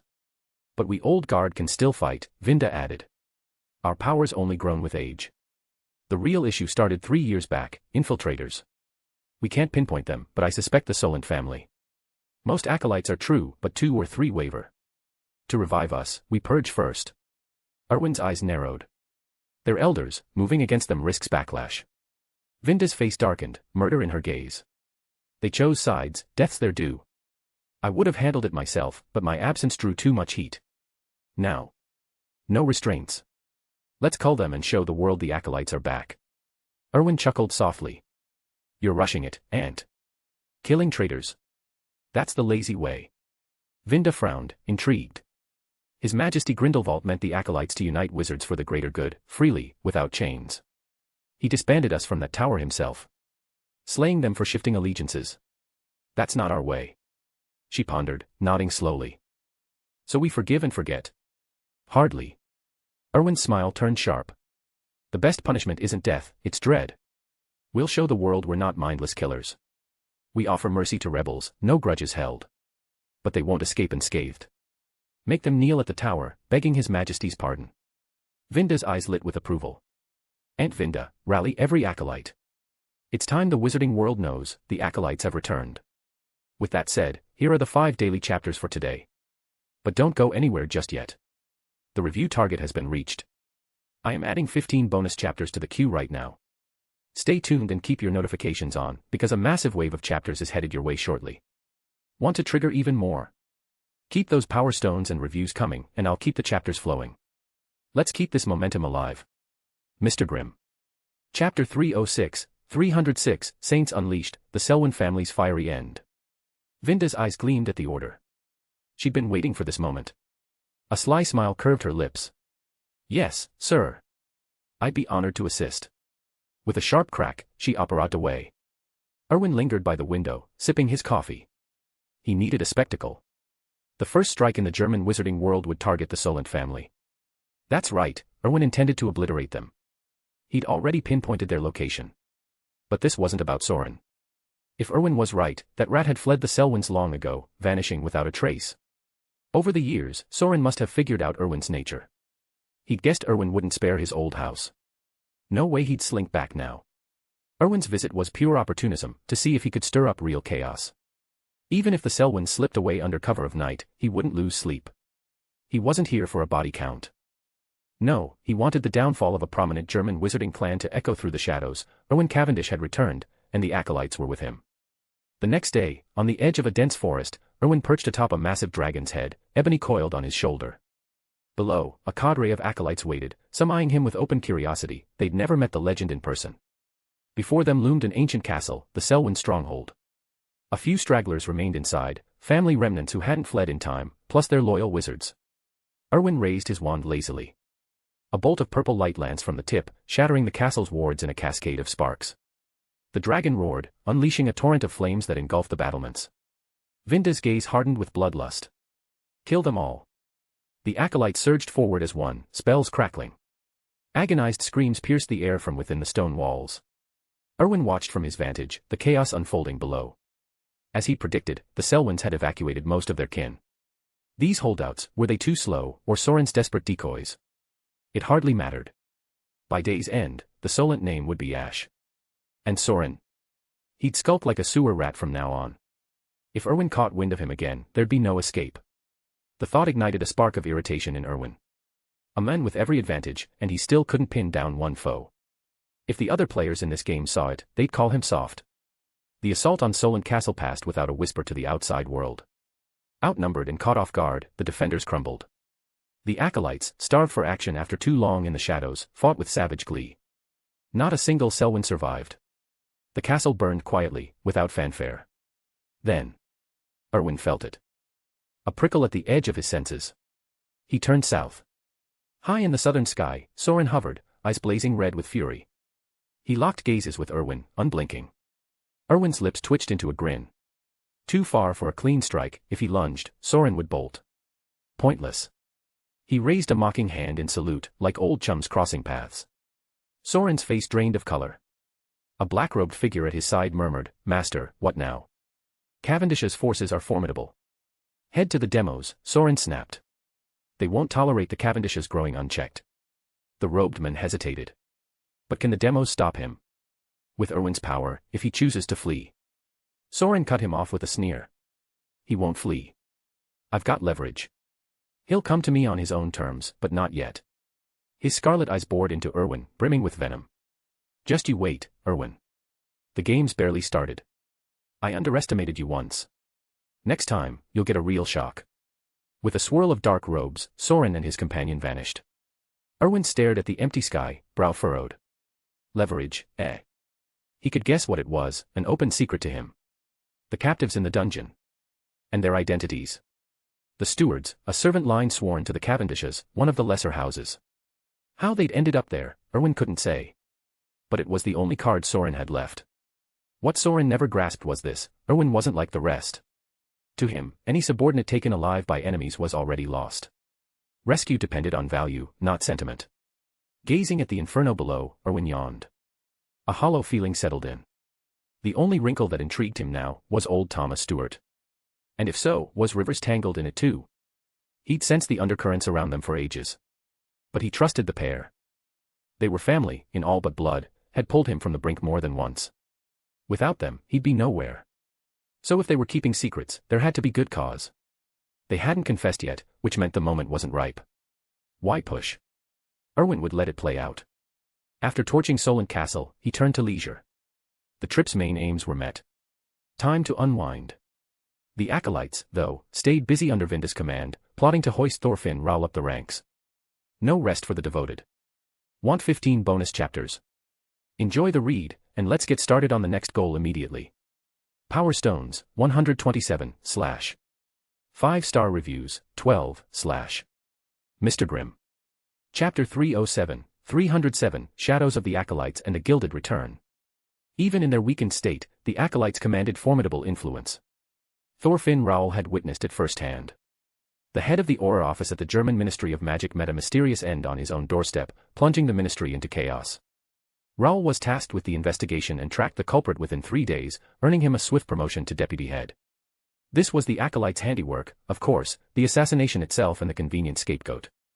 As for the actual killer Raoul hunted, no one cared who he was. He certainly wasn't one of theirs, just some disposable asset Vinda Rosier had dug up from the shadows. Once Raoul assumed his new role, he orchestrated a ruthless overhaul of the Aura office. Dozens of officers were sacked on fabricated charges, replaced by fresh recruits whose loyalties were anyone's guess. Within a week, Raoul had the department firmly under his thumb, with Acolyte sympathizers embedded at every level. Erwin paid little mind to the Acolytes' machinations. This wasn't their moment to strike boldly. Under Vinda's shrewd guidance, they'd burrow into the ministry's underbelly and bide their time. Their resurgence sent a clear message, though: the German wizarding world teetered on the brink of upheaval. Local pureblood families, despite their wealth and status, lived in quiet dread. The Acolytes' past atrocities loomed like a perpetual storm cloud. Half a month slipped by in a haze. Erwin had squeezed every drop of enjoyment from Germany, touring its hidden corners and even lingering at sites tied to a certain infamous failed artist. Oddly, he found a strange pull to those echoing places. On this final day, he resolved to depart. Before operating away, he convened with Vinda and Raoul. The latter's loyalty now ran bone deep, not merely from the dark mark searing his arm, but from the raw terror of the Acolytes' reach. If they could fell a department head at his threshold, no one was safe. Under Raoul's efficient oversight, Erwin's ventures had taken root. In a bustling wizarding enclave in Berlin, akin to Diagon Alley, several storefronts had been snapped up. As renovations progressed, pre-orders for Cavendish enchanted communicators flooded in from the German magical community, far exceeding Erwin's projections. Eager wizards had long envied their English counterparts' gadgets, some trekking to Diagon Alley just to snag one. Now, with local outlets, they clamored to buy. Erwin handed the reins to Vinda. Her cunning made her ideal for steering these operations. After briefing them on a slew of tasks, he vanished in a swirl of apparition. A month away felt like an eternity. Erwin materialized straight into the heart of Diagon Alley, where throngs of shoppers buzzed with preterm frenzy. Acceptance letters had winged their way to young witches and wizards, who now scrambled for supplies with school just 2 weeks off. The Cavendish building, though, hummed at a steadier pace. Not everyone needed a new communicator daily. Foot traffic now consisted mostly of top-ups or side dealings. At the entrance, Erwin bumped into Grodia Selwyn. The summer had stripped away the boy's lingering scholarly pallor, leaving him sharper, more poised. Grodia's face lit up with genuine surprise. "Master Erwin, you're back." Erwin nodded. "Indeed. What brings you here?" "Topping up my credit," Grodia admitted with a wry grin. "Splurged on a couple of new robes, and poof, it's gone." Erwin chuckled. "Sounds like you're thriving. How's Aura life treating you?" It's steady, Grodia replied. But the rumors of the Dark Lord's return have spread like fiend fire this month. Stirred up the Dark Wizards, caused a bit of chaos. On the bright side, it's given me plenty of field work. Erwin nodded approvingly. That was precisely why he'd nudged Grodia toward the Auror exams. Dozens of seventh years had followed suit at his urging. Fresh from Hogwarts, they craved real-world grit to hone their edges, and reports suggested they were rising to the challenge. Keep at it, then, Erwin said. Your moment's coming. Out of everyone, you're the one I count on most, Grodia. Don't disappoint me. Though Grodia was of age and heir to old blood, Erwin's words still ignited a spark in him. He straightened, eyes fierce. I won't let you down, Master. As Grodia strode off, Erwin entered the building. Tom manned the lobby counter, directing the flow of patrons with practiced ease. Spotting Erwin, Tom hurried over. Master Erwin, welcome back. They took the lift to the top-floor office, where Tom poured a steaming cup of black tea. Erwin sank into his chair. Update me, he said. Business is booming, Tom replied. Just as you foresaw, phone credits become Diagon Alley's lifeblood. Even Ollivanders accepts it now, and Hogwarts scholarships this year convert straight to credit via galleons. Shopkeepers trickle in weekly to swap credit for coin and bank the rest. Erwin sipped his tea. As expected. They won't ditch galleons entirely yet, no rush. This is only the start. How much coin are we sitting on? Tom's eyes gleamed. Over 1 million galleons. Erwin blinked, caught off guard. He'd anticipated a windfall, but this. Tom explained, beyond everyday exchanges, the Real haul came from pureblood houses. The Malfoys dumped in 150,000 alone, Selwyns matched it, Parkinson's added 100,000. Smaller families chipped in tens of thousands, none less than 10,000. It clicked for Erwin. Some old families had sniffed out his grand design and positioned themselves accordingly, trading liquidity for a stake in the future. The wizarding economy was shifting, and they knew it. Want 15 bonus chapters? Enjoy the read, and let's get started on the next goal immediately. Power Stones, 127, / 5-star reviews, 12, / Mr. Grimm. Chapter 308, 308, Snape cornered, Erwin's daring rescue. Pureblood families weren't fools, as expected. Having them as unwitting allies would certainly ease Erwin's path forward. Still, they likely hadn't foreseen the full implications, their vision was too narrow. Even in the Muggle world, such innovations had no precedent yet. The true power of mobile payments would only emerge after rapid advancements in Great Britain. In later years, it became just another transaction tool, but users lacked the boldness or means to control currency flows. Erwin was different. He wasn't just introducing mobile payments, he was overhauling the entire banking system himself. In essence, he was siphoning galleons from the whole wizarding world. Any word from Gringotts? Erwin asked. Old Tom replied, we've sent scouts for intel. Those goblins are sharp about money matters, they've caught on to something, but they're powerless to act. They won't dare strike at wizards outright, though I doubt they'll take this lying down. Of course not, Erwin said. They're far too greedy to let their vaults drain away. Stick to the plan. Let them stew a bit longer, build their desperation, and eventually, they'll crack. Then we strike. Goblins can bully house elves, but they can't touch the rest of us. Old Tom nodded. One more thing. Erwin glanced at him expectantly. Old Tom continued, there might be trouble with Professor Snape. Erwin's face hardened. He shot up from his chair. Out with it. As you ordered, we've been checking in every few days, offering aid and storing his reports. 3 days ago, we reached out, but no response. Either the owl couldn't locate him, or he's in real danger. The owl hasn't come back. Erwin pressed. Old Tom shook his head. Nothing. Erwin dismissed him with a wave. Carry on with your duties. I'll sort this out. Old Tom left the office. Erwin closed his eyes, focusing inward. He'd never leave Snape without safeguards. Though his godfather lacked the dark mark, Erwin had etched tracking runes onto his robes, just in case he skipped the family crest. For good measure, a subtle sigil lingered on Snape's wand too. Moments later, Erwin locked onto the signal.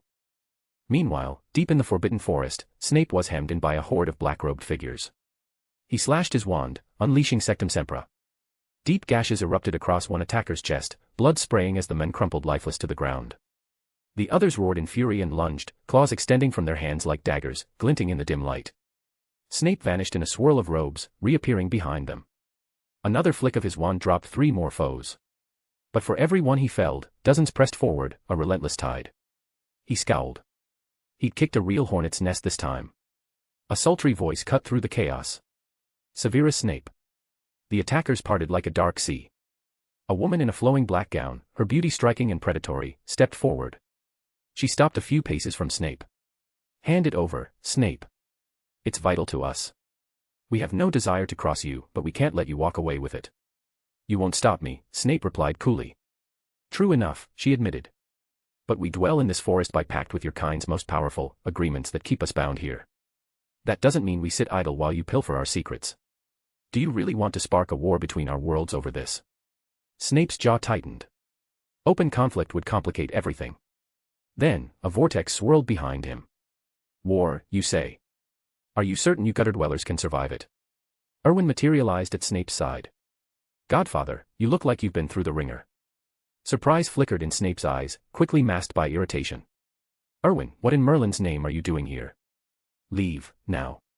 I can manage. Erwin shook his head and turned to the woman. She eyed him appraisingly, pure apparition, and from one so young. You're just a boy, she said. I'll overlook your insolence for now. Since Snape's your godfather, convince him to return what he took. I'll let you both go. Erwin chuckled. Let us go. Bold words. What's this, vampires skulking in the Forbidden Forest suddenly itching for round 2 with the wizards? Her eyes narrowed, pupils dilating like a predator's. You know what we are. Erwin smirked. I don't need to. I can smell the rot on you from here. Let me hazard a guess, Lily Elise. She tilted her head. A young wizard who knows my name. Flattering and unexpected. Don't flatter yourself, Erwin shot back. You're infamous enough. Of the 13 vampire bloodlines, wizards purged 12. Only the Evans family scraped by, then fled into hiding here. Out of some twisted mercy for biodiversity, they let you linger. So what sparked this suicidal bravado, declaring war on the wizarding world? Lily Elise's expression soured, her composure cracking. Erwin's barb had stripped away her facade. No, they hadn't chosen this exile. None of the Forbidden Forest's dark denizens had. Want 15 bonus chapters? Enjoy the read, and let's get started on the next goal immediately. Power Stones, 127, / 5-star reviews, 12, / Mr. Grimm. Chapter 309, 309, Fiendfire Inferno ignites the Forbidden Forest. Who in their right mind would choose to linger in the Forbidden Forest without a compelling reason? It was pitch black, barren of comforts or sustenance. Even the self-styled noble vampires could only slake their thirst on animal blood, leaving them perpetually ravenous. Yet they dared not venture out, knowing the wizarding world would hunt them down without mercy. Vampires were strong, but wizards' tricks were unpredictable, apparition alone could leave them floundering. Unlike werewolves, who retained their magic in human form but lost it as wolves, vampires fared worse. Once turned, they forfeited all spellcasting, gaining only enhanced speed, razor-sharp claws, and a virulent bite. Lily Elise fixed Erwin with an icy glare. Snape, your godson is insufferably rude. Teach him some respect for his betters, or he might not live long enough to learn it himself. Snape's expression hardened, his fingers tightening around his wand, poised to strike. Erwin placed a steadying hand on his godfather's shoulder. Easy, godfather. I've got this. He stepped forward, positioning himself between Snape and the vampires. The strong? You. That's rich. His voice dripped with disdain as his eyes locked onto Lily Evans. In an instant, she sensed mortal peril bearing down. She twisted aside just in time. An unseen blade whispered through the air, severing the throat of a vampire lurking behind her. The creature's eyes bulged in surprise as a crimson line bloomed across his neck, blood dripping in lazy rivulets. He crumpled without a sound, dead before he hit the ground. Lily Elise's eyes widened in shock. You, how? Erwin's lips twitched into a smirk, a faint thrill sparking in his gaze as a chime echoed in his mind, power gained. Pity you dodged. Long life does sharpen the instincts, doesn't it? Her voice trembled with disbelief. A wandless, silent sectum sempra. Who are you? No one your age should wield such dark arts. Erwin Cavendish, he replied coolly. She froze, then paled. Even in their isolation, whispers of the wizarding world reached the Forbidden Forest, especially about him. Erwin Cavendish. Head of the Cavendish family. The youngest Order of Merlin recipient. Slytherin's top student, who dismantled the Yaxleys. He nodded. You know your history. Good. No loose ends, then. As he raised his wand, Lily Evans threw up her hands. Wait. There's been a mistake. You're powerful, I'll grant you that, but reason must prevail. Snape invaded our territory and stole a vampire relic, our ancestors' blood. By rights, he should return it. We've honored the treaty, staying hidden here.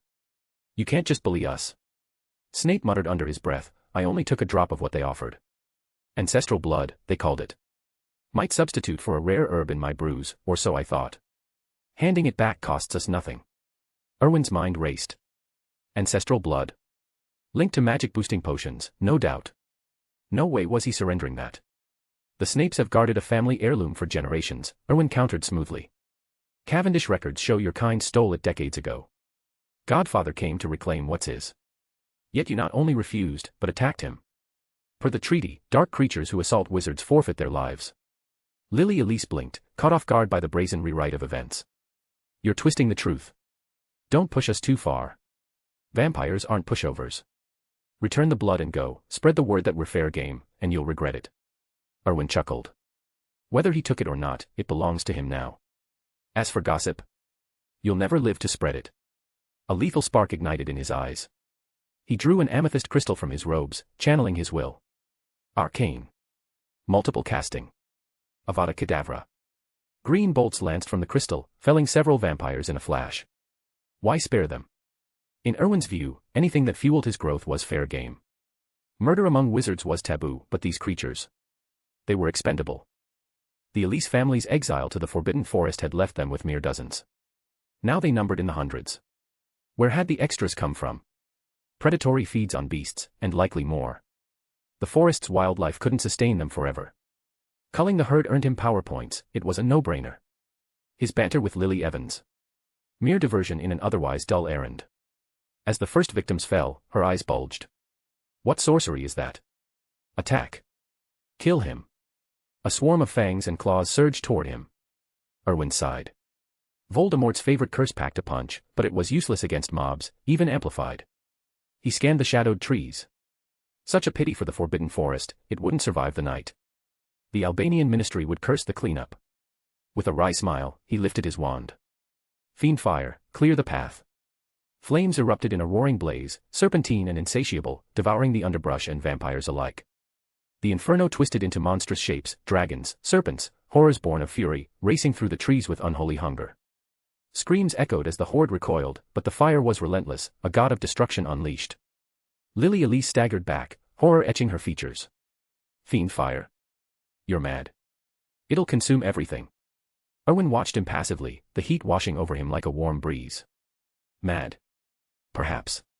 But necessity demanded it. The vampires scattered, but the flames pursued, turning the forest into a hellscape of crackling light and acrid smoke. Snape gripped his wand tighter, murmuring, Erwin, control it. We need to extract the blood essence intact. Already on it, Erwin replied, weaving a containment charm to corral the blaze. Amid the chaos, a few vampires lunged desperately, but he dispatched them with flicks of his wand, Expelliarmus to disarm, then stupefy to fell. One claw grazed his sleeve, tearing fabric but drawing no blood.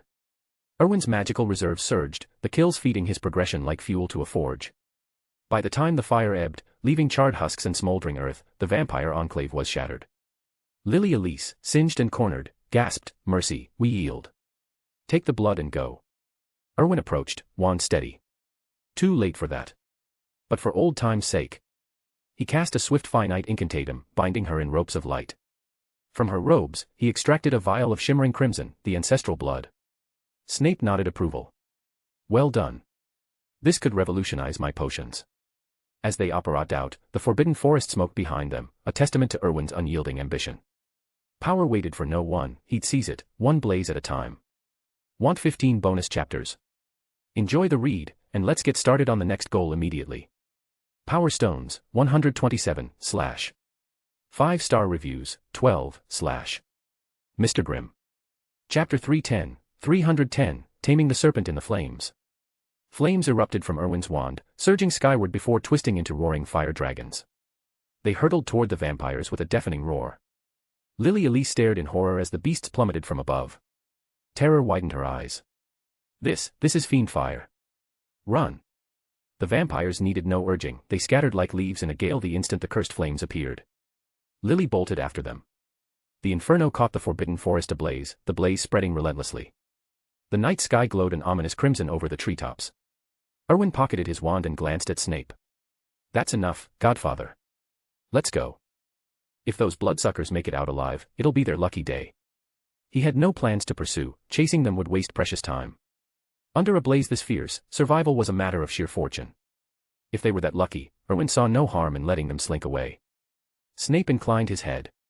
He had no qualms about Erwin torching the woods. It wasn't his problem. If Erwin wanted to play arsonist, so be it. As for fallout, Snape would handle anyone sniffing around. The pair prepared to apparate. But then, from the corner of his eye, Erwin caught a shadowy form darting through the underbrush amid the flames. Snape followed his gaze. Slithering through the grass, evading the licking fire, was a massive serpent, easily 12 feet long. A spark of recognition hit Erwin. Nagini? It had to be. In the original tales, Voldemort had crossed paths with her in 1994, using her venom and other means to claw back his strength in that infant's body. After the old Muggle's death, she'd become one of his Horcruxes. But not yet. She didn't even know him. Intriguing. Go on ahead, Godfather, Erwin said. I'll catch up shortly. Snape nodded curtly. Watch yourself. Nothing in the Forbidden Forest is straightforward. Erwin grinned. I know. No worries. With a crack, Snape vanished. Erwin dashed forward, cutting off the serpent's path. He materialized abruptly in the firelight, forcing her to skid to a halt. Nagini coiled warily, her forked tongue flickering. She sized him up but held her strike. Erwin blinked in surprise. His innate affinity for magical creatures seemed to work even on a cursed being like her, a male Dictus, twisted by blood magic. What an odd gift. The fiendfire surged closer, hungry tendrils probing toward her. Panic flashed in Nagini's slitted eyes. No creature faced those flames without dread. Erwin tapped his finger lightly. The blaze obeyed, parting around her like water around a stone. Nagini's gaze locked on him, stunned. He beckoned her closer. After a hesitant flick of her tongue, she swayed forward, gliding to his side. Erwin knelt and rested a hand on her scaled head. You're magnificent. I always pictured you striking in human form, but this is something else. Care to join me? Warmth radiated from his touch, comforting, inviting. No revulsion stirred in her, instead, an urge to stay near. In serpent form, Nagini was all instinct and cruelty. The blood curse had warped her, severing the link between her human and reptilian sides. No shared memories, no gentle personality, just primal savagery that had all but buried her true self, trapping her as a snake. She tasted the air again. Erwin chuckled. That settled, then. I'll look into that curse of yours back home, pure curiosity. He flicked his robes, the fabric brushed her coils as he apparat. A swirl of air swallowed wizard and serpent whole. Moments later, aurors from the nearby ministry outpost materialized at the forest's edge. They stared at the roaring blaze, faces ashen. Who unleashes fiend fire here? One growled. This scale, it's aimed at wiping out the Forbidden Forest. Less chatter, more action, barked another. Contain it before the whole place goes up. Ministry sending backup.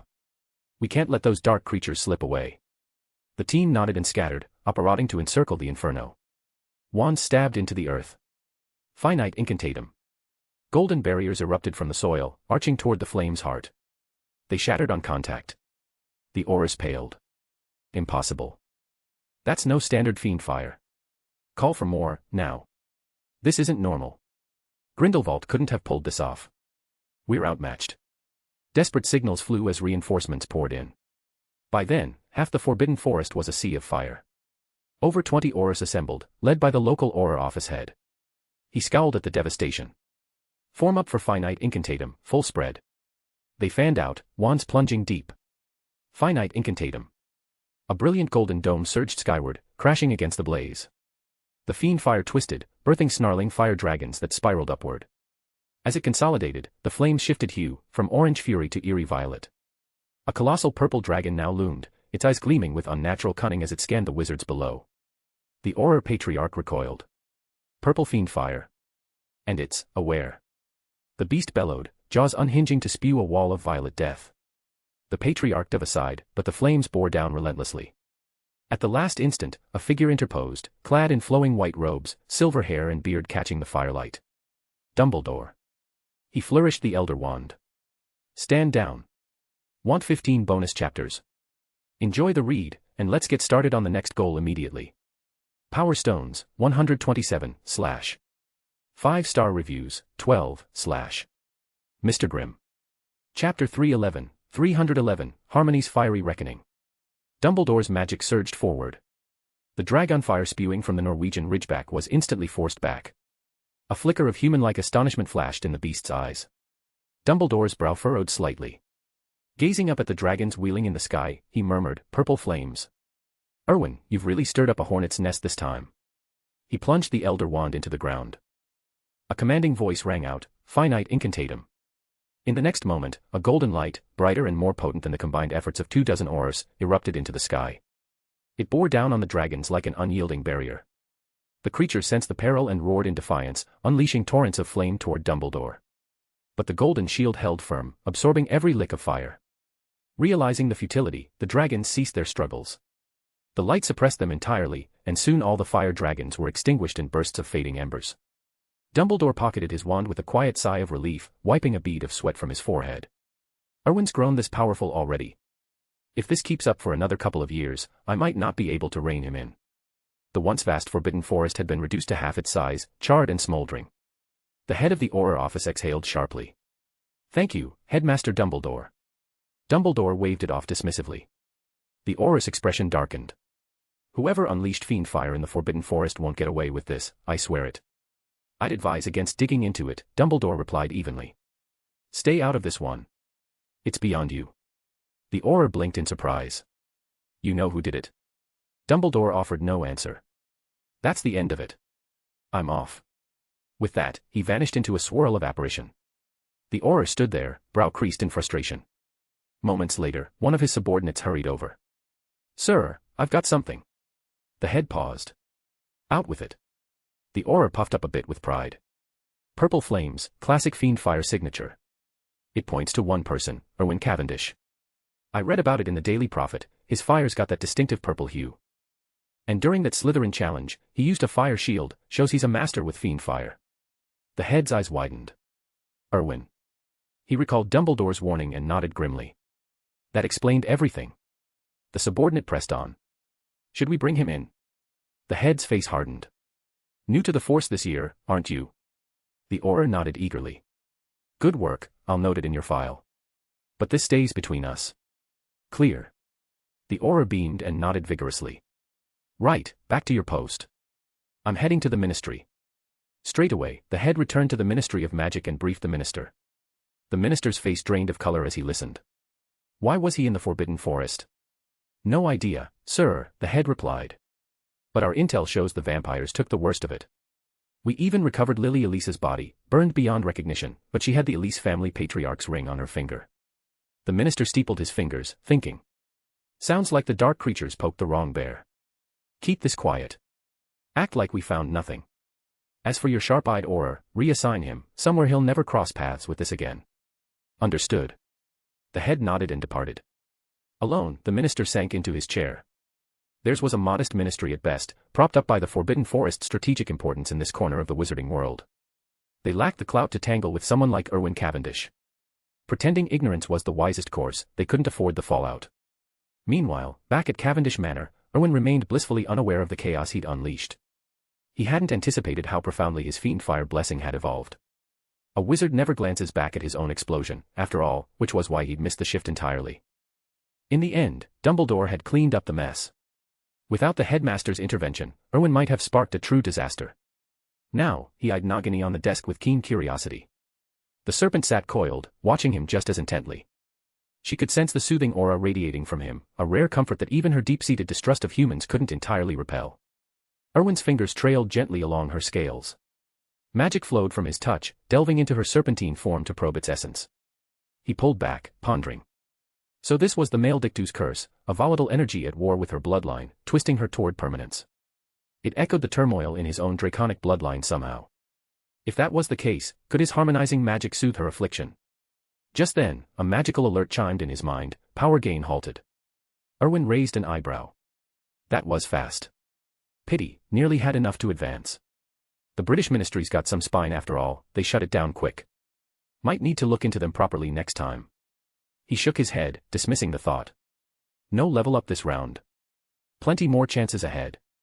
These dark creatures were proving resilient pests, but if they bred fast enough and spilled out of the Forbidden Forest, his day of settling scores would come soon. Erwin tapped Nagini's head lightly. Harmonizing magic surged forth in a warm pulse. She sensed the intrusion and thrashed uneasily, her body coiling in alarm. Erwin frowned, channeling more magic to bind her in place. Easy now, hold still. Want 15 bonus chapters? Enjoy the read, and let's get started on the next goal immediately. Power Stones, 127, / 5-star reviews, 12, / Mr. Grimm. Chapter 312, 312, Erwin's astonishing awakening of Nagini, and a tense reunion at Malfoy Manor. As the harmonizing magic surged through her, Nagini's serpentine body twisted more violently than ever. Moments later, Erwin withdrew his fingers, and she began to settle, her coils loosening on the table. He frowned. Had it failed? But then Nagini shuddered. Her tail end shimmered, morphing into a pair of slim, pale legs. The transformation rippled upward, scales giving way to smooth skin until, at last, a young woman with delicate Asian features lay before him. She wore simple robes patterned like her former scales, long black hair spilling over her shoulders. Her eyes remained closed, her expression serene. Erwin stared, wide-eyed. This was a revelation. Nagini appeared no older than her early 20s, had the blood curse preserved her youth indefinitely. Eternal life in serpent form. It was a power worth exploring. Ancient wizarding lore was full of such hidden treasures. He considered drawing a sample of her blood for study, but before he could act, her eyelids fluttered open. "Who are you?" she asked, her voice soft and disoriented. "Erwin Cavendish," he replied with a grin. "Pleased to meet you." Nagini sat up slowly, scanning the room. "Where am I?" "Diagon Alley, Cavendish's magical supplies shop," Erwin said. "You've lost a lot of memories. I'll have someone fill you in, I've got places to be." He rapped on the table. Old Tom entered promptly. "Master Erwin," the butler said, bowing. "Old Tom, start from Grindelwald's era and bring her up to speed. She's like a relic from the past." Erwin glanced at Nagini. "And fetch some food, she might fancy rats." Nagini's eyes widened in horror. "I don't eat rats." Erwin chuckled, already vanishing in a swirl of apparition. "Just a jest. Sort her out, Tom." Old Tom nodded reassuringly. "Of course, master. I'll prepare a proper meal and explain everything." Nagini exhaled, relieved, as the door clicked shut behind Erwin. Outside Malfoy Manor, the grand iron gates parted at Erwin's approach. Lucius emerged swiftly, his face a mask of strained politeness. "Erwin," he said, clasping his hand. "Right on time." "Uncle Lucius," Erwin replied evenly. "How have you been?"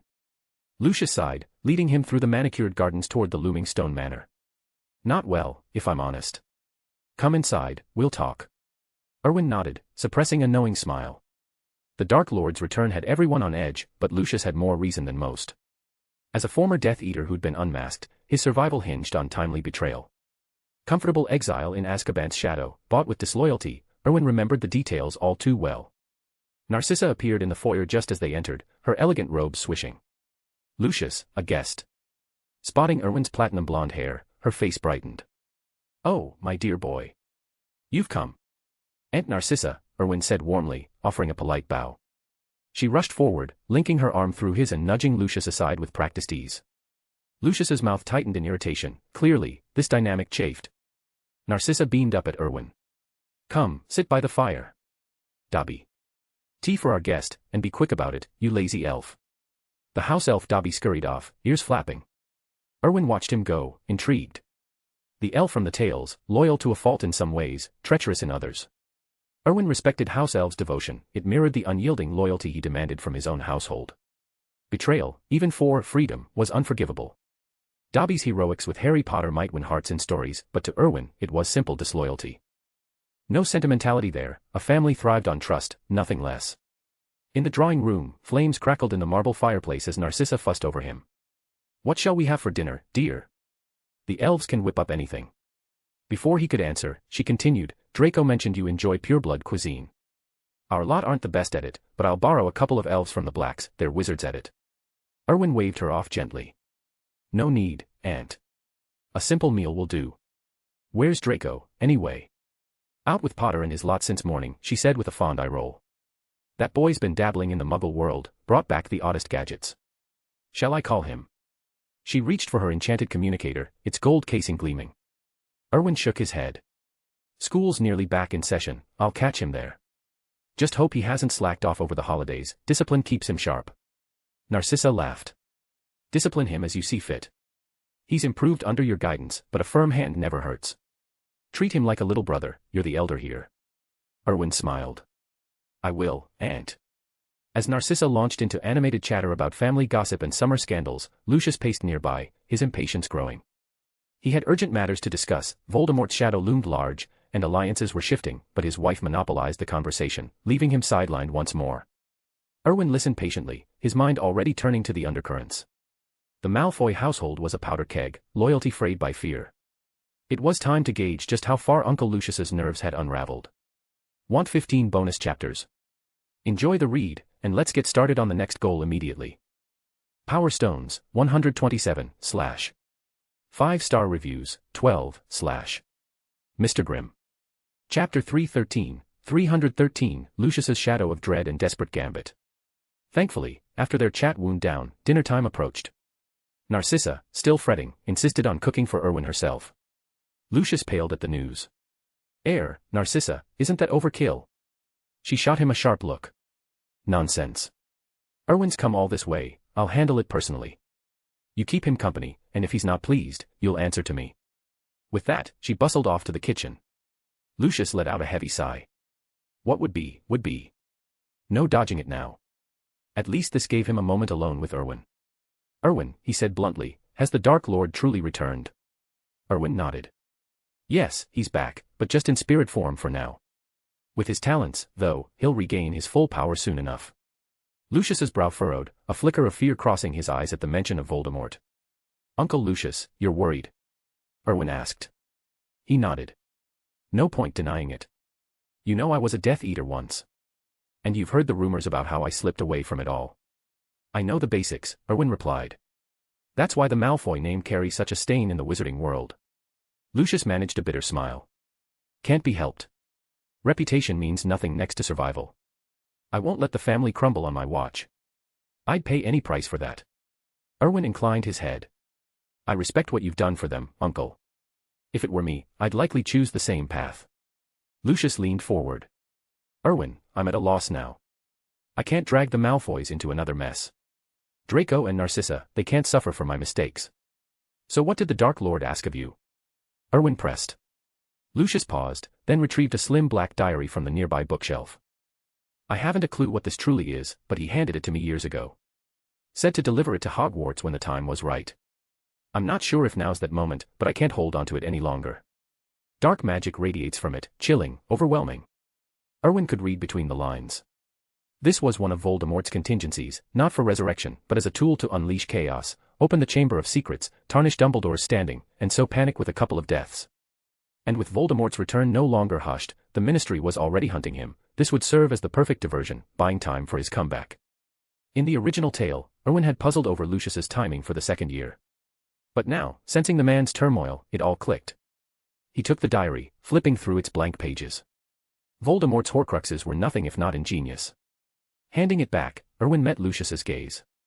You're confiding this because you want my word on something, aren't you? Lucius didn't flinch. Straight to the point. Yes, I need to know your odds against the Dark Lord if it comes to that. Erwin's response was steady. I won't boast, but I can promise this, even if he returns in force, the Malfoys will be under my protection. Relief sparked in Lucius's eyes. That's all I needed to hear. So, what should I do? Follow your instincts, Uncle. You've already weighed it out. As family head, hedging your bets is smartest, back me while bracing for him. No matter my advice, this diary ends up at Hogwarts anyway, doesn't it? Lucius studied Erwin anew, impressed by his insight. The boy sipped his black tea, calm as ever. Whatever you decide, I'll ensure the Malfoys weather it. A rare tranquility washed over Lucius at Erwin's poise. Fine. But if things go sideways, if your plans falter, promise you'll shield Draco and Narcissa. My fate's secondary, theirs isn't. Erwin smiled faintly. You doubt me that much? Rest easy, I don't make promises lightly, or take steps without certainty. Lucius nodded, catching the unshakable confidence in his tone. One more thing, Draco's been thick as thieves with Harry Potter lately. Erwin waved it off. No harm in schoolboy chums. Fits your two-side strategy, doesn't it? Lucius scowled. Potter. He's no prize to wager on. True, but Dumbledore looms behind him. Let Draco be, Uncle, give him room to grow. He's sharper than you realize, he'll prove it soon enough. Lucius hesitated, then relented. All right, I'll trust your judgment. They traded light remarks for a few more minutes until Narcissa's call summoned them to the table. Lucius's face fell, his glance at Erwin screaming sympathy, good luck. Erwin shifted uncomfortably. Was her cooking really that dire? He half considered bolting, but Narcissa grabbed his arm and steered him to the dining room before he could protest. The spread was impressive, roasts, pies, and more, all steaming invitingly. She guided him to a seat. Dig in, dear. Those bumbling house elves couldn't manage it, so I did the honors myself. Give it a taste. Erwin inhaled, the scents were surprisingly tantalizing. Want 15 bonus chapters? Enjoy the read, and let's get started on the next goal immediately. Power Stones, 127, / 5-star reviews, 12, / Mr. Grimm. Chapter 314, 314, Satan's Kitchen and Serpent Shenanigans. Narcissa gazed at Erwin with eager anticipation. Try it, child. Erwin nodded, though a knot of unease twisted in his gut. Lucius, standing nearby, stared at the steak on the table and swallowed hard. As a seasoned Death Eater, he seldom felt outright dread, but this came close. He remembered the one time the Dark Lord had sampled Narcissa's cooking. Voldemort had gone uncharacteristically silent afterward. From that day on, even the ever-cautious Lord had never set foot in Malfoy Manor again. Seeing Narcissa's hopeful smile and the flicker of terror in Lucius's eyes, Erwin felt his own tension mount. Something disastrous loomed. He sliced off a small piece of steak and slipped it into his mouth, chewing cautiously. His eyes bulged. Merlin's beard. What in the world? He couldn't pinpoint the flavor, or lack thereof. No words, not even from his vast knowledge, could capture the horror of that bite. Was it even meat? Magical cuisine could be eccentric, like Bertie Bott's every flavor beans, which Erwin avoided for good reason. But this transcended the bizarre. If Voldemort or Grindelwald had endured it, they'd starve themselves into defeat before Dumbledore even arrived. It wasn't just poor cooking, it was a curse from the underworld. Narcissa beamed expectantly. How is it, child? Delicious. Erwin clutched his knife and fork like lifelines. If she weren't his mother's dearest friend, always doting on him, he'd suspect foul play, an assassination attempt disguised as hospitality. How could anything taste this abysmal? He dabbed his mouth with a napkin, forcing down the rising bile. It's wonderful, Aunt Narcissa. I had no idea you were such a talented cook. What a treat. Her face lit up like a Lumos charm. I'm so glad you like it. Have more. Lucius blinked in stunned silence. Delicious.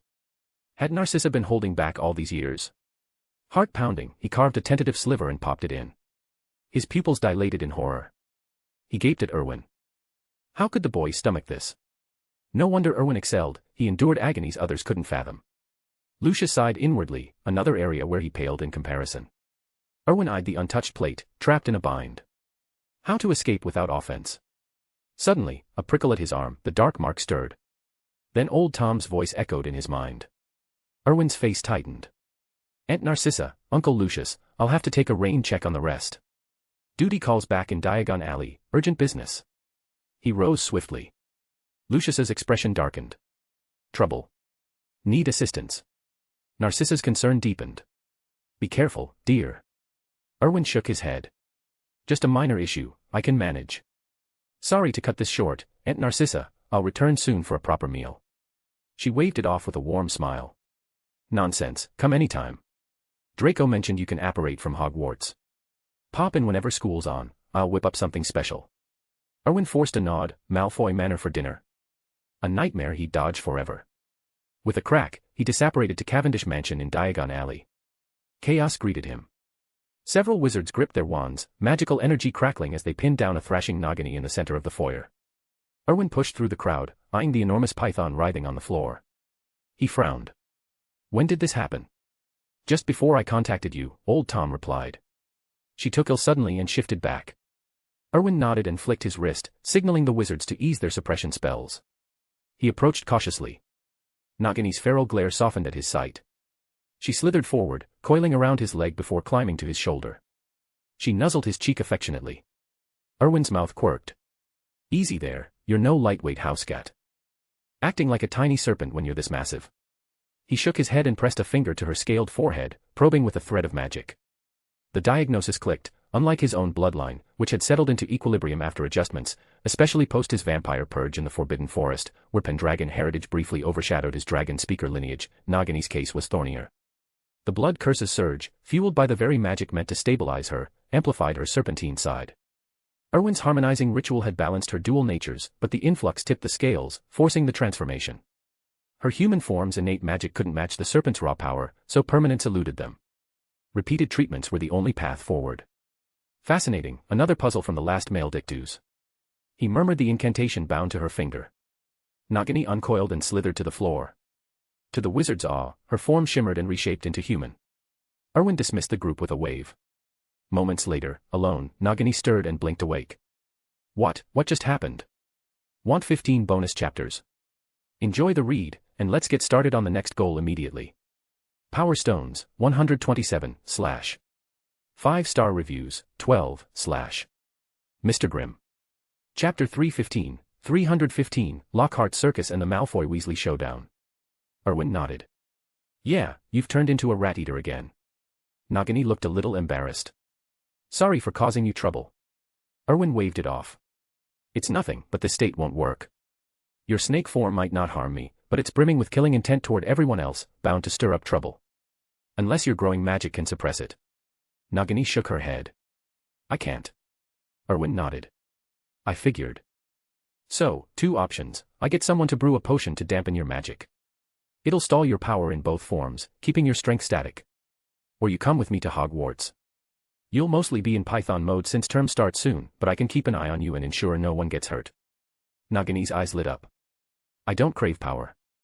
I want to see the wizarding world as it is now, to live a normal life. Erwin agreed. Fine, but in return, I need your python venom and blood. Deal, she said. Though I don't know when it'll show up again. Erwin smirked. Don't worry, I do.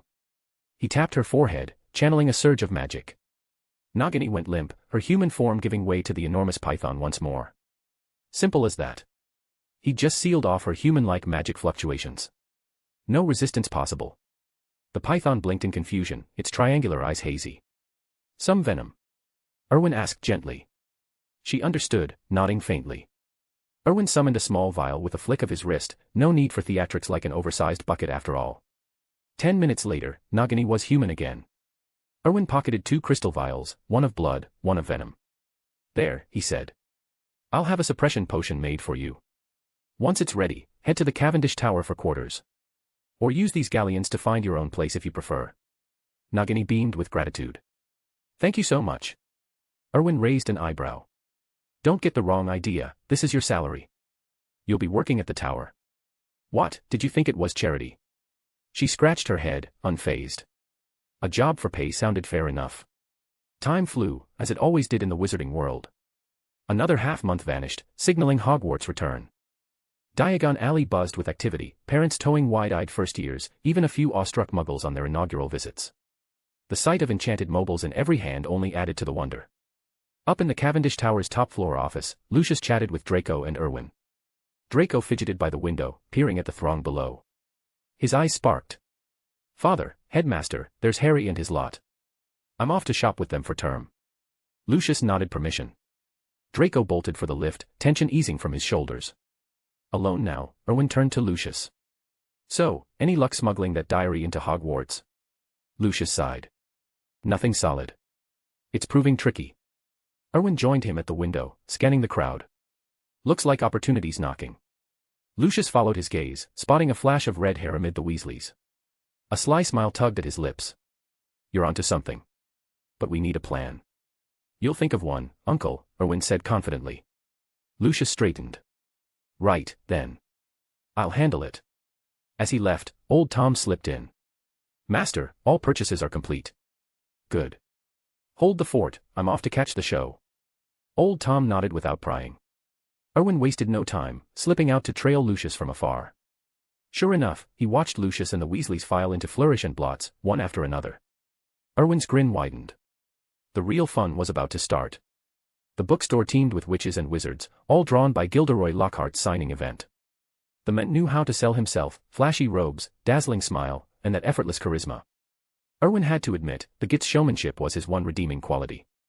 And truthfully, Lockhart had been a boon, so transparently vain, he was the perfect tool.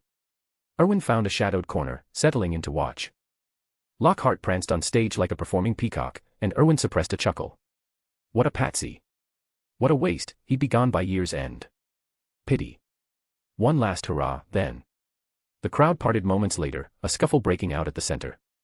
Lucius and Arthur Weasley, nose to nose, trading barbs that escalated to blows. Wizards cleared space, murmurs rippling through the room. Erwin savored his purchased ice cream, nibbling as the chaos unfolded. Sloppy footwork there, he muttered at one wild swing. Lucius, mate, your guard's down, groin shots wide open. When Arthur landed a fierce heart punch that blackened Lucius's eye, Erwin whistled low.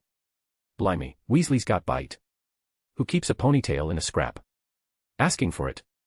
The brawl was pure entertainment, fists flying, spells half-drawn but held back by the ministry's watchful eyes. Lockhart blustered from the dais, inserting himself dramatically, while the crowd buzzed with scandalized delight. By the time shop hands and aurors broke it up, Lucius stormed out with a bruised ego and a stolen diary tucked away, courtesy of the accidental swap amid the melee. Erwin finished his treat, slipping out unnoticed. Perfect timing. The School's Eve just got a whole lot more interesting. Want 15 bonus chapters? Enjoy the read, and let's get started on the next goal immediately. Power Stones, 127, / 5-star reviews, 12, / Mr. Grimm. Chapter 316, 316, Bookstore Brawl costs Slytherin 200 points before term even starts. A cry of surprise echoed through the bookstore. Weasley, your dad dared to hit my dad. I'll beat you to death. The roar ignited the air. In the next instant, a flash of platinum blonde hair streaked past Erwin as Draco lunged. The red-haired boy with the bulbous nose flew backward from a single punch. Ron hit the ground, dazed and sprawled out. He'd been standing there, arms crossed, enjoying the spectacle of his father finally giving that smug Malfoy a thrashing. How had he ended up on the receiving end? Ron's gaze darted around, but Erwin was already gone, melted into the crowd. Relief washed over him, quickly replaced by a surge of resentment from the past year's slights, and the pitying looks from his family over the holidays. He scrambled to his feet, fists balled, and charged at Draco. You slimy git, Malfoy, I'm going to smash your smug face. Chaos erupted in the bookstore. Hermione, off to the side, buried her face in her hands. Merlin's beard, are these boys even wizards? Settling it with fists like muggles. Draco, stop. Have you forgotten what Erwin said? Resorting to brawls is a loser's game. Real power isn't in your punches, it's in your wits. Draco reeled from Ron's blow, clutching his swelling eye with a yelp. Physically, the pampered pureblood was no match for a scrappy Weasley. The head boy also said we look out for our own, Draco snarled through the pain. What are you lot waiting for, a formal invitation?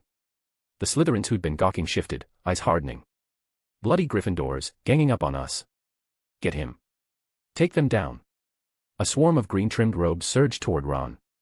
But Gryffindor wasn't backing down. A handful of lion-hearted students jumped in, faces flushed with defiance. You call that fair? Numbers don't scare us, hit M back. Teach these snakes a lesson.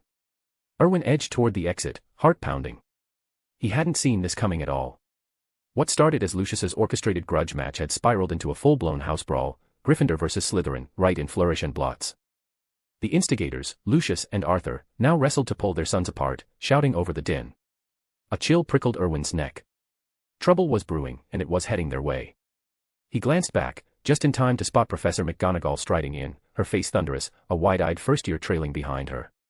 Erwin's stomach dropped. Time to vanish. With a twist of will, he uproarted out. No way was he sticking around for that lecture. McGonagall's wrath would be legendary, and he'd be caught in the crossfire. Only a fool would linger.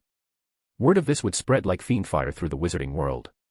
Gryffindor and Slytherin were about to become infamous. What Erwin missed as he departed. In the milling crowd, a young girl with her arms folded watched the melee unfold, lips curled in disdain. Slytherin's gone soft, brawling with these brainless lions. Utter disgrace.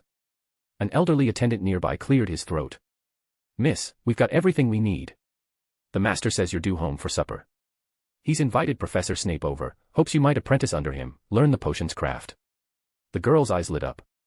Severus Snape. I'd kill to meet him. They call him the youngest potions master, but that's only because I haven't stepped into the wizarding world yet. Give it time, I'd outdo him before my OWLs.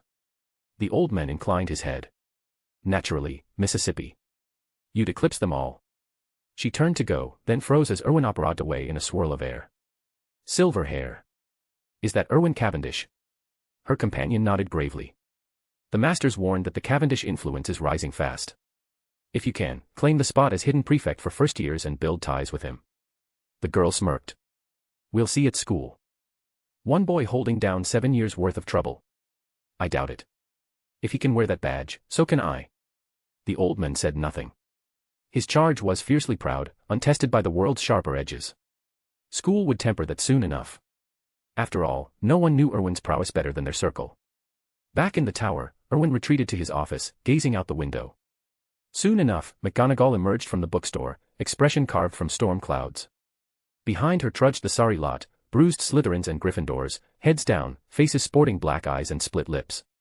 They looked like scolded puppies, full of sullen mutters. Erwin stifled a laugh. This off-campus scrap would go down in Hogwarts lore, a preterm riot worthy of the Daily Prophet's front page.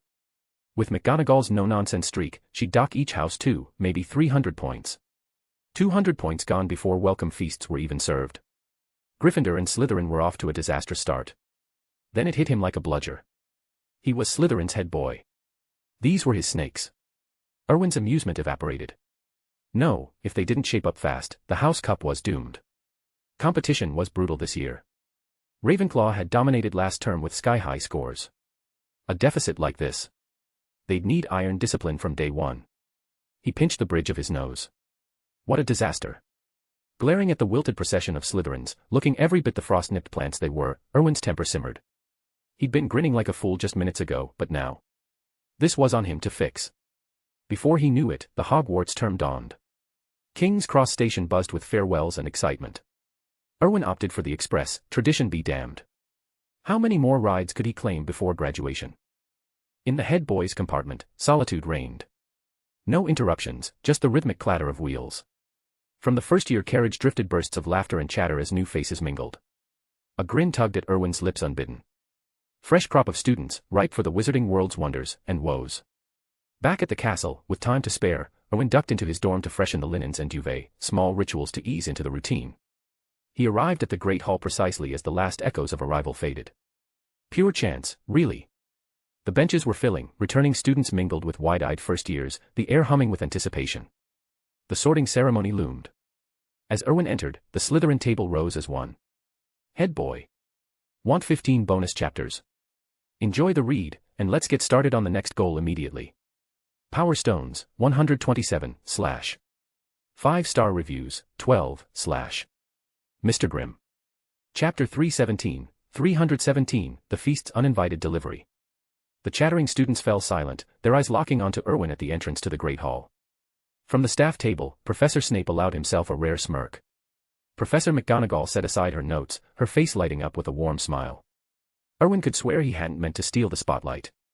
He was just late, genuinely, unavoidably late. The first years twisted in their seats, whispering excitedly. Is that him? Erwin. Erwin Cavendish, the Slytherin legend. They say he's the most brilliant student since Hogwarts began. Blimey, he's even handsomer up close. Is he really the Slytherin head? I'd give anything for Slytherin. Think I stand a chance? Forget it. Slytherins are all about ambition. My ambition. Getting into Slytherin. That has to count for something. A ripple of laughter spread among the first years. It did make a twisted sort of sense. Amid the newcomers, 2 pairs of eyes fixed on Erwin with particular intensity. One belonged to a girl with platinum blonde hair, standing tall and poised like a swan amid ducklings, her chin tilted in quiet superiority. She'd spotted him in Diagon Alley. Her name was Cassandra Wurr. The other gaze was more whimsical, from a girl with pale, dirty blonde hair and radish-shaped earrings dangling from her lobes. Luna Lovegood. She'd read about Erwin in the Quibbler, endless articles that had piqued her curiosity long before she'd even set foot in the castle. Erwin noticed them too. Luna's ethereal look gave her away instantly. The other girl, though, her haughty posture screamed pureblood pedigree. Yet Erwin knew every scion of the Sacred 28 by name. Foreknowledge like that had its uses, better to anticipate alliances or threats than be caught off guard.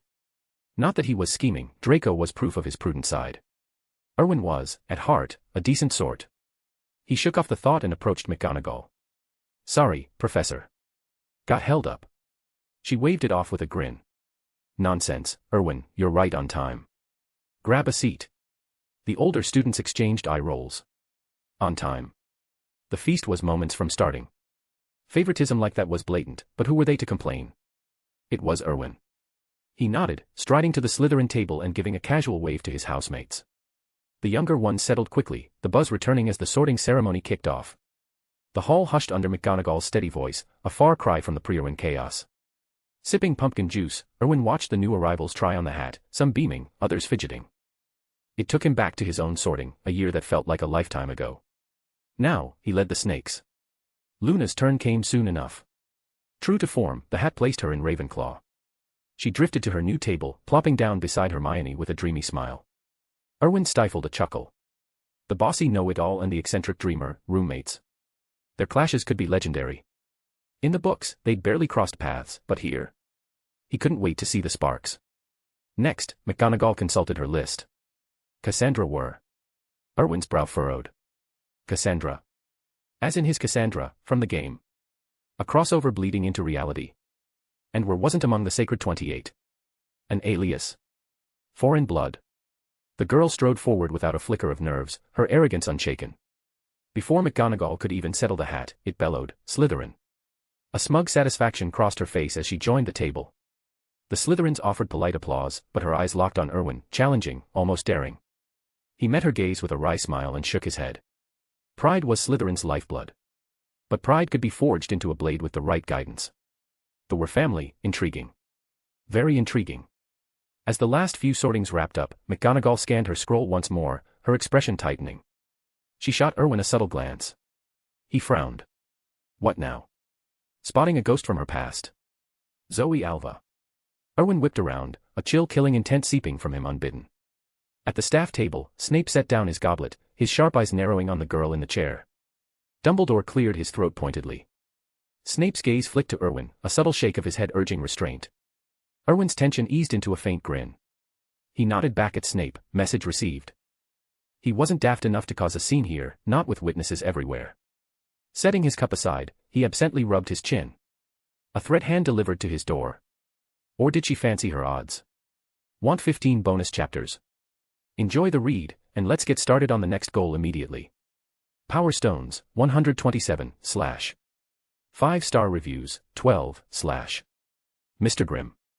Chapter 318, The Tearful Heir's Shocking Meltdown. Zoe was on the verge of tears. Under the cold, piercing stares of Erwin and Snape, she panicked completely. She couldn't fathom why her family had shipped her off to Hogwarts, like sending a lamb straight to the slaughter. This was Cavendish territory. Wasn't she just a defenseless rabbit tossed into the wolf's den? It felt like suicide. Her shy nature only amplified her distress, as if half her life had already slipped away. So when she sat in the chair with the sorting hat perched on her head, she was in a total daze, still scheming how to survive the clutches of the Cavendish heir, this devil incarnate. The more she dwelled on it, the more terrified she grew. Her eyes reddened, and dizziness set in. Just then, Professor McGonagall prompted, "Child, the sorting's done. Do you plan to stay glued to that stool?" Zoe jolted, leaping up. "Huh? It's over. Where do I go?" Her heart hammered as she silently pleaded, "Not Slytherin, not Slytherin." The sorting hat, still on her head, sounded puzzled. "Not Slytherin. Bit late for that." Zoe froze. "So? I'm in Slytherin." Professor McGonagall nodded confirmation. The next instant, chaos erupted. Zoe burst into sobs.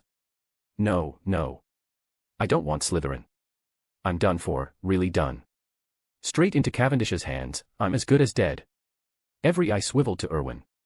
His expression darkened like a storm cloud. He got it now, this wasn't mere carelessness, it was a sabotage mission, a ploy to tarnish his name.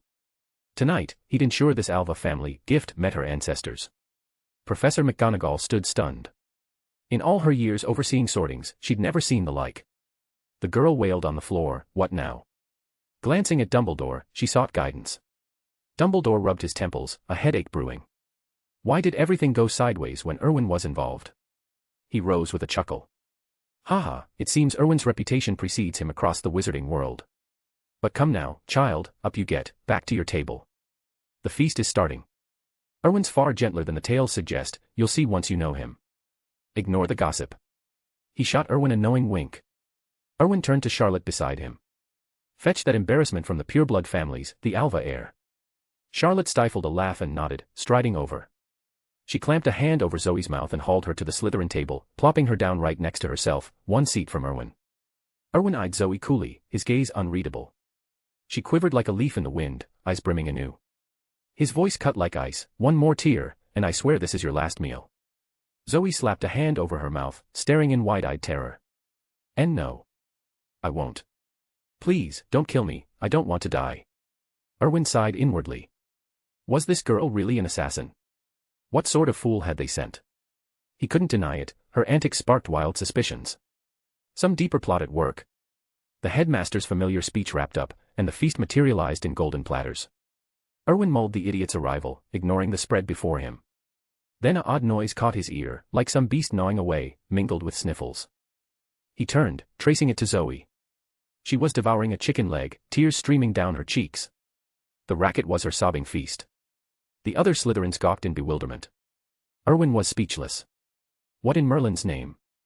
Zoe, lost in resignation, had made peace with it. If this was her last meal, best make it count, especially after a day's travel left her ravenous. Why not gorge before the end? Emboldened, she snatched another leg and tore in with gusto. Watching her, Erwin's thoughts drifted to an old acquaintance. His eyes flicked to the Gryffindor table, where Ron sat glumly, an outlier amid the chatter, eating in silence. His manners were almost polished, for once. Erwin studied him briefly.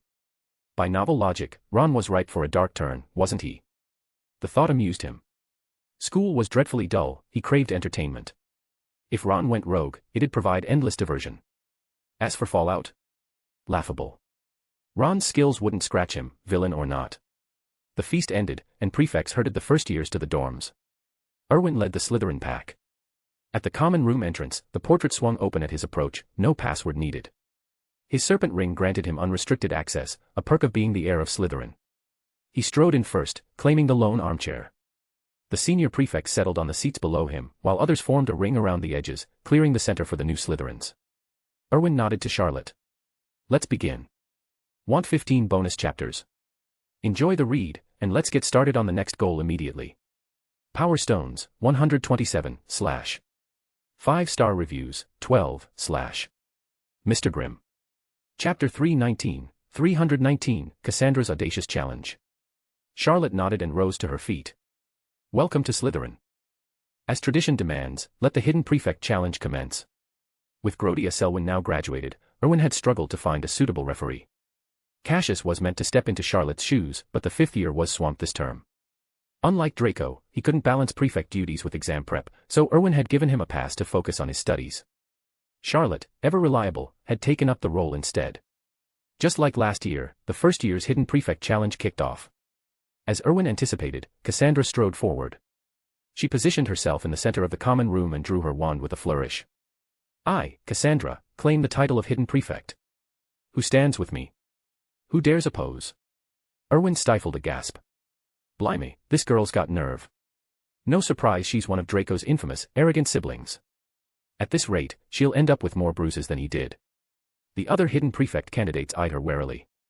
Arrogance was Erwin's domain in Slytherin, no one else's. Their stares hardened, itching for an excuse to put the newcomer in her place. Unlike Erwin's year, Cassandra wasn't a household name in the wizarding world, which made her a prime target. A handful of first years stepped up to challenge her, wands at the ready. But Cassandra, true to her reputation as Cassandra, dispatched them with ruthless efficiency, sharp flicks of her wrist sending spells that disarmed or stunned without mercy. Erwin leaned forward, intrigued. She's no pushover. I may have underestimated her. After felling the last challenger, Cassandra scanned the room. Anyone else? The remaining first years, those sly little snakes, stayed silent, slinking back into the shadows. Cassandra turned to Charlotte. Can we declare it now? Charlotte was about to nod when Erwin interjected. Hold on, Charlotte. Send Zoe up to test her. All eyes swiveled to Zoe, who was huddled in the corner, trembling like a leaf. She blinked up in confusion. Me. What? Erwin's expression soured. He reclined against the sofa, arms crossed. Charlotte caught his drift after a beat. He wanted intel on the Alva family's talents. The top pureblood families each had their secrets, and this was a perfect chance to probe. Zoe, Charlotte said firmly, step forward. Zoe flailed her hands in protest. No, please. I can't fight, I forfeit. Erwin fixed her with a piercing stare. She froze, then bolted upright like a startled cat obeying its master. She shuffled to the center, facing Cassandra. Cassandra's eyes narrowed, a chill glint in them. Let's see what you've got. She whipped her wand forward, unleashing a jet of light straight at Zoe. Zoe's face drained of color. Ah. I'm done for. Erwin watched intently, curious about the alva edge. The curse hurtled closer. Zoe squeezed her eyes shut, screaming. Then, a surge of magic erupted from her, raw and uncontrolled. The spell veered off course, deflected harmlessly aside. Erwin's eyebrows shot up. Huh. He straightened, replaying the moment. He could pull off a deflection like that by overwhelming an opponent's spell with his own superior magic reserves. But Zoe's power felt evenly matched with Cassandra's. How? Intrigued, he studied her hands. Cassandra scowled, reassessing the quivering girl. Was she sandbagging, or was something off? Trying tricks on me? Cassandra snarled. Expelliarmus. Another spell lanced toward Zoe, who yelped and dodged clumsily. Cassandra followed with two more, quick, precise bursts that cut off her retreat. Trapped, Zoe shrieked, eyes clamped shut as the curses closed in. Erwin sighed. Show's over. Pity, I still don't know the alva trick. But gasps rippled through the room. Erwin's gaze snapped back. Ornaments from the common room, candlesticks, vases, trinkets, lifted into the air, propelled by an invisible force. They rocketed toward Cassandra like a makeshift barrage. Her face twisted in alarm. Protego. A shimmering shield snapped up around her. The objects shattered against it, clattering to the floor in a heap. Zoe's magic ebbed away like a spent wave. Her eyes fluttered, and she collapsed in a faint. Cassandra stared at the fallen girl, breathing hard, utterly baffled. What in Merlin's name was that spell? Erwin furrowed his brow. Telekinesis. Straight out of a Muggle novel. Is that even proper magic, or some freakish gift? The alva's secret, perhaps. Charlotte shot Erwin a questioning look. He nodded subtly. The first-year hidden prefect is Cassandra Were. Charlotte declared. Polite applause echoed from the Slytherins. Cassandra exhaled, tension easing from her shoulders. Close call, that could have gone south. Lesson learned, never underestimate the quiet ones. But her real goal tonight was just beginning. She turned to Erwin, chin high. First years can challenge older hidden prefects, correct? Charlotte confirmed with a nod. They can. Planning to take on someone senior? Cassandra's voice rang clear. I challenge Slytherin's patriarch prefect, Erwin Cavendish. He's a second year, fair game, right? Laughter erupted from the crowd. A few snakes snorted outright, the absurdity hitting them all at once. Cassandra held her ground, eyes locked on Erwin, unflinching. Charlotte's gaze sharpened, a flicker of ice in her tone. You're bold, little sister, too bold. How about you spar with me first? Want 15 bonus chapters? Enjoy the read, and let's get started on the next goal immediately. Power Stones, 127, / 5-star reviews, 12, / Mr. Grimm. Chapter 320, 320, A Fiery Clash and a Soak Surrender. Charlotte was on the verge of teaching Cassandra a lesson when Erwin intervened. Charlotte, stand down, he said, rising to his feet. She paused, then stepped aside without a word. Erwin's lips curved into a sly grin. All right then. The rules are set, and I'll play by them. Let's see what you've really got. Cassandra's voice was ice cold. You'll see soon enough. She gripped her wand in a reverse stance, her eyes narrowing into a fierce glare. Erwin stood relaxed, hands clasped behind his back, facing her squarely. Cassandra's brow furrowed. Where's your wand? He chuckled softly. To me, it hardly matters. Are you mocking me? She snapped. I want a fair duel. Erwin waved off the words. Enough chatter. Time's wasting. If you want respect, earn it with strength. Her expression hardened like frost. You'll regret underestimating me. I'll tear you apart. With a sharp flick of her wand, she unleashed a spell straight at him. Erwin didn't flinch. He merely shifted his weight, and the curse whistled past his shoulder. Undeterred, Cassandra pressed on. Incarcerus. Expelliarmus. Vines erupted from the stone floor, snaking around Erwin's ankles. At the same instant, a jet of red light streaked toward his chest. He nodded approvingly. Not bad. At your age, you've got every reason to be confident. A flicker of pride crossed her face. Her magic had awakened early, and she devoured spells from her family's library young. While not overpowering, she outshone her peers by a mile. But why did his compliment sting like praise from a rival? Still, she was certain, Hogwarts had never seen her like. Erwin might have tricks, but he was no match. No one her age could shrug off that combo. Yet the vines shattered with a casual snap of Erwin's fingers, crumbling to dust before they could tighten. As for the Expelliarmus, he raised his hand effortlessly. To the Slytherin's stunned gasps, he caught the spell like a glowing orb in his palm, then clenched his fist. It winked out in a puff of harmless smoke. Cassandra's eyes bulged. Impossible. How? You've got potential, Erwin replied evenly, but it's raw. My magic dwarfs yours. That spell felt like a whisper. Keep practicing. Show me more. She ground her teeth. You're arrogant, Cavendish. I will beat you. Wand raised high, she incanted, fiend fire. Flames roared from her wand tip, a snarling inferno that swept the chamber. The first years scrambled back, yelping as heat singed the air. The prefects of each year leaped up, forming a barrier to shield the younger students. Erwin sighed. That's your best. In a confined space like this, it's suicide, yours or theirs. I've seen enough. Time to wrap this farce. He pointed a single finger at her. Aguamenti. Water surged from nowhere, an unstoppable torrent that yanked the fiend fire into a writhing sphere.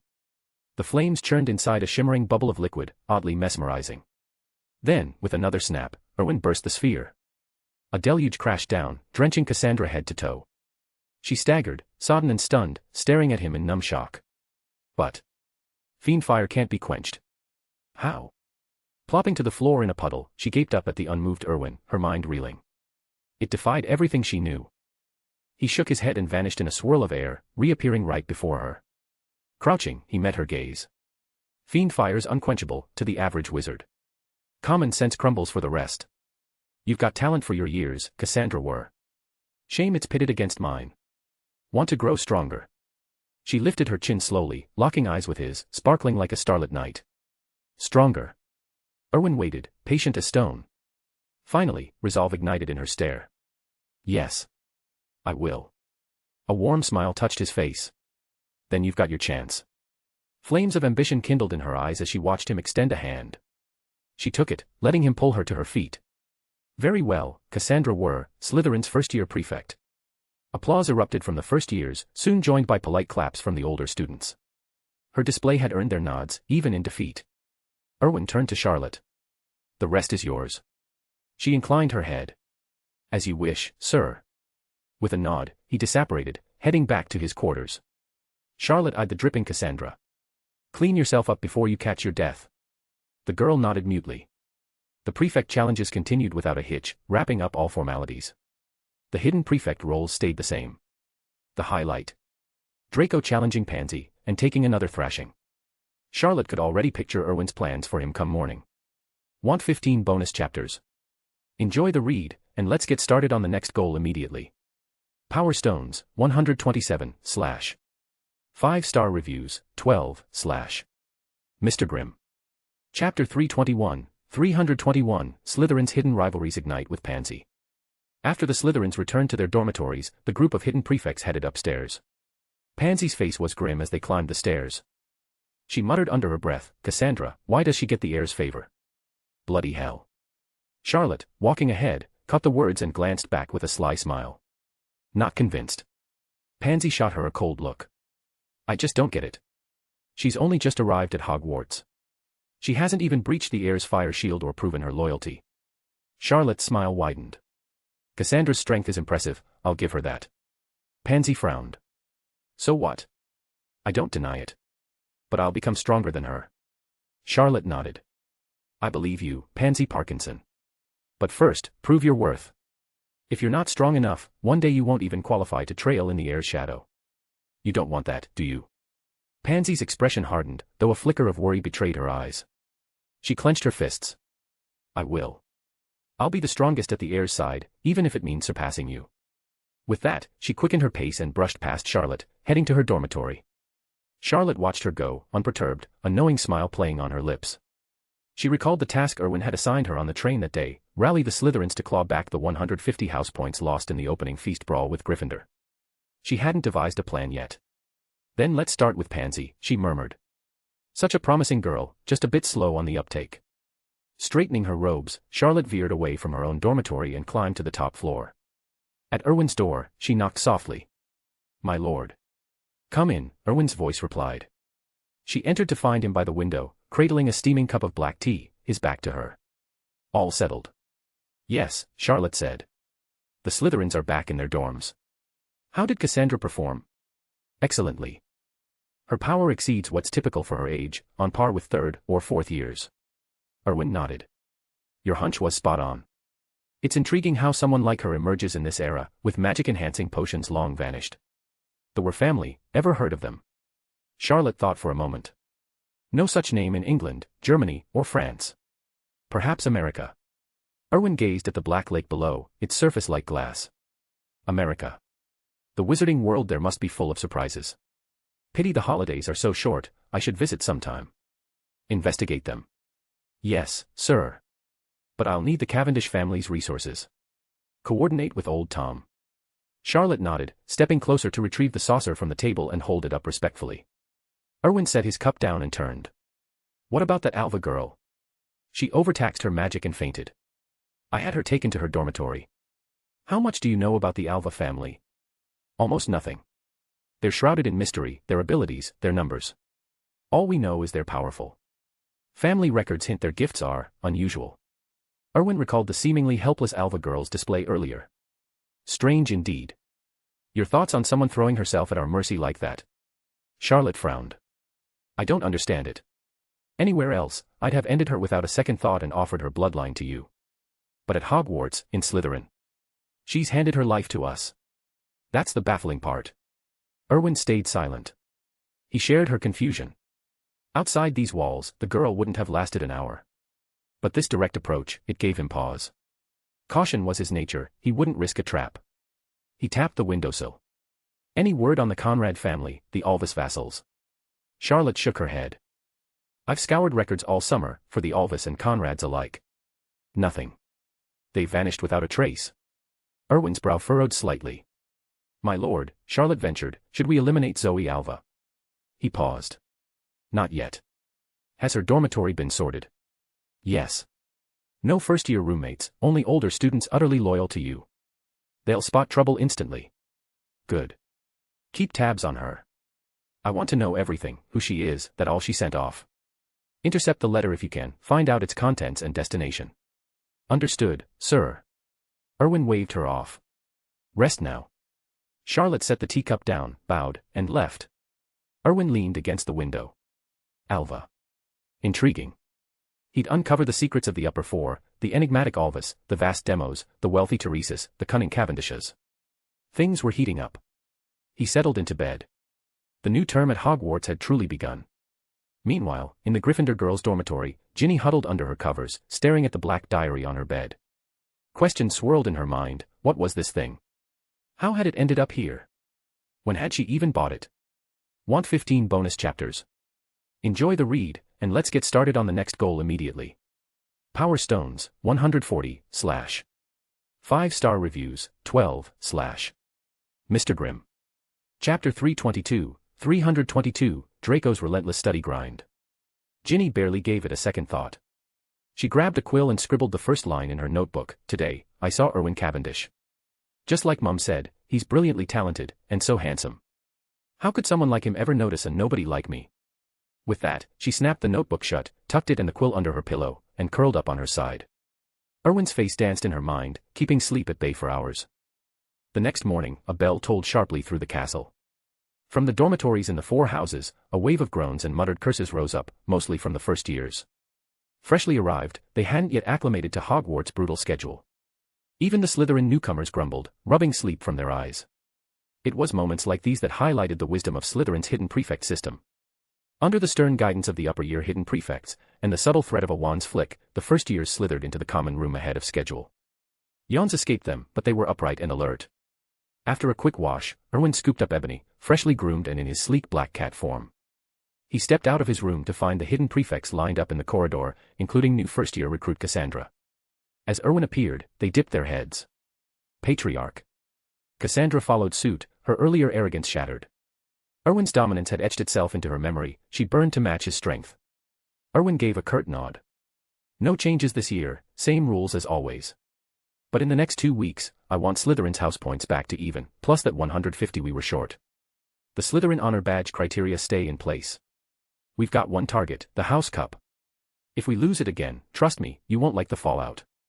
The hidden prefects shivered but chorused, yes, Patriarch. Erwin continued, good. Morning study session, move out. Charlotte, brief Cassandra on Slytherin protocols, the class schedule, and key details. If those new first years embarrass us, Cassandra, you'll answer for it. Clear. Yes, Patriarch, she replied firmly. Erwin strode down the corridor, the hidden prefects trailing him like a shadow. In the Great Hall, footsteps echoed from the stairs. The hidden prefects bowed low. Patriarch. Erwin acknowledged them with a nod and wove through the parting Slytherins toward the doors, the rest of the house falling in behind. Students from other houses stepped aside at the sight of the green-clad procession, a mark of respect Slytherin had earned through sheer presence. The first years puffed out their chests, pride swelling. They watched Erwin lead the way, Black Cat perched on his shoulder, his figure towering like a legend in their eyes. Slytherin's reputation rested on him, and they knew it. Hogwarts weeks flew by in a haze of classes and rivalries. Before long, half a month had passed, and the first years had settled into the rhythm. Slytherin, meanwhile, surged ahead. In just those 2 weeks, they'd clawed back the 150 lost points, and added another 100 on top. Erwin allowed himself a rare smile of approval. Gryffindor, by contrast, lagged badly, still 70 points in the red. Without a standout like Hermione, their point hauls crawled along. In the library, the unlikely trio huddled around a long table, buried in books. Draco's eyes were ringed with shadows, his face a mask of exhaustion as he wrestled with a tome thicker than his patience. Harry glanced up, voice low with concern. Draco, mate, take a break.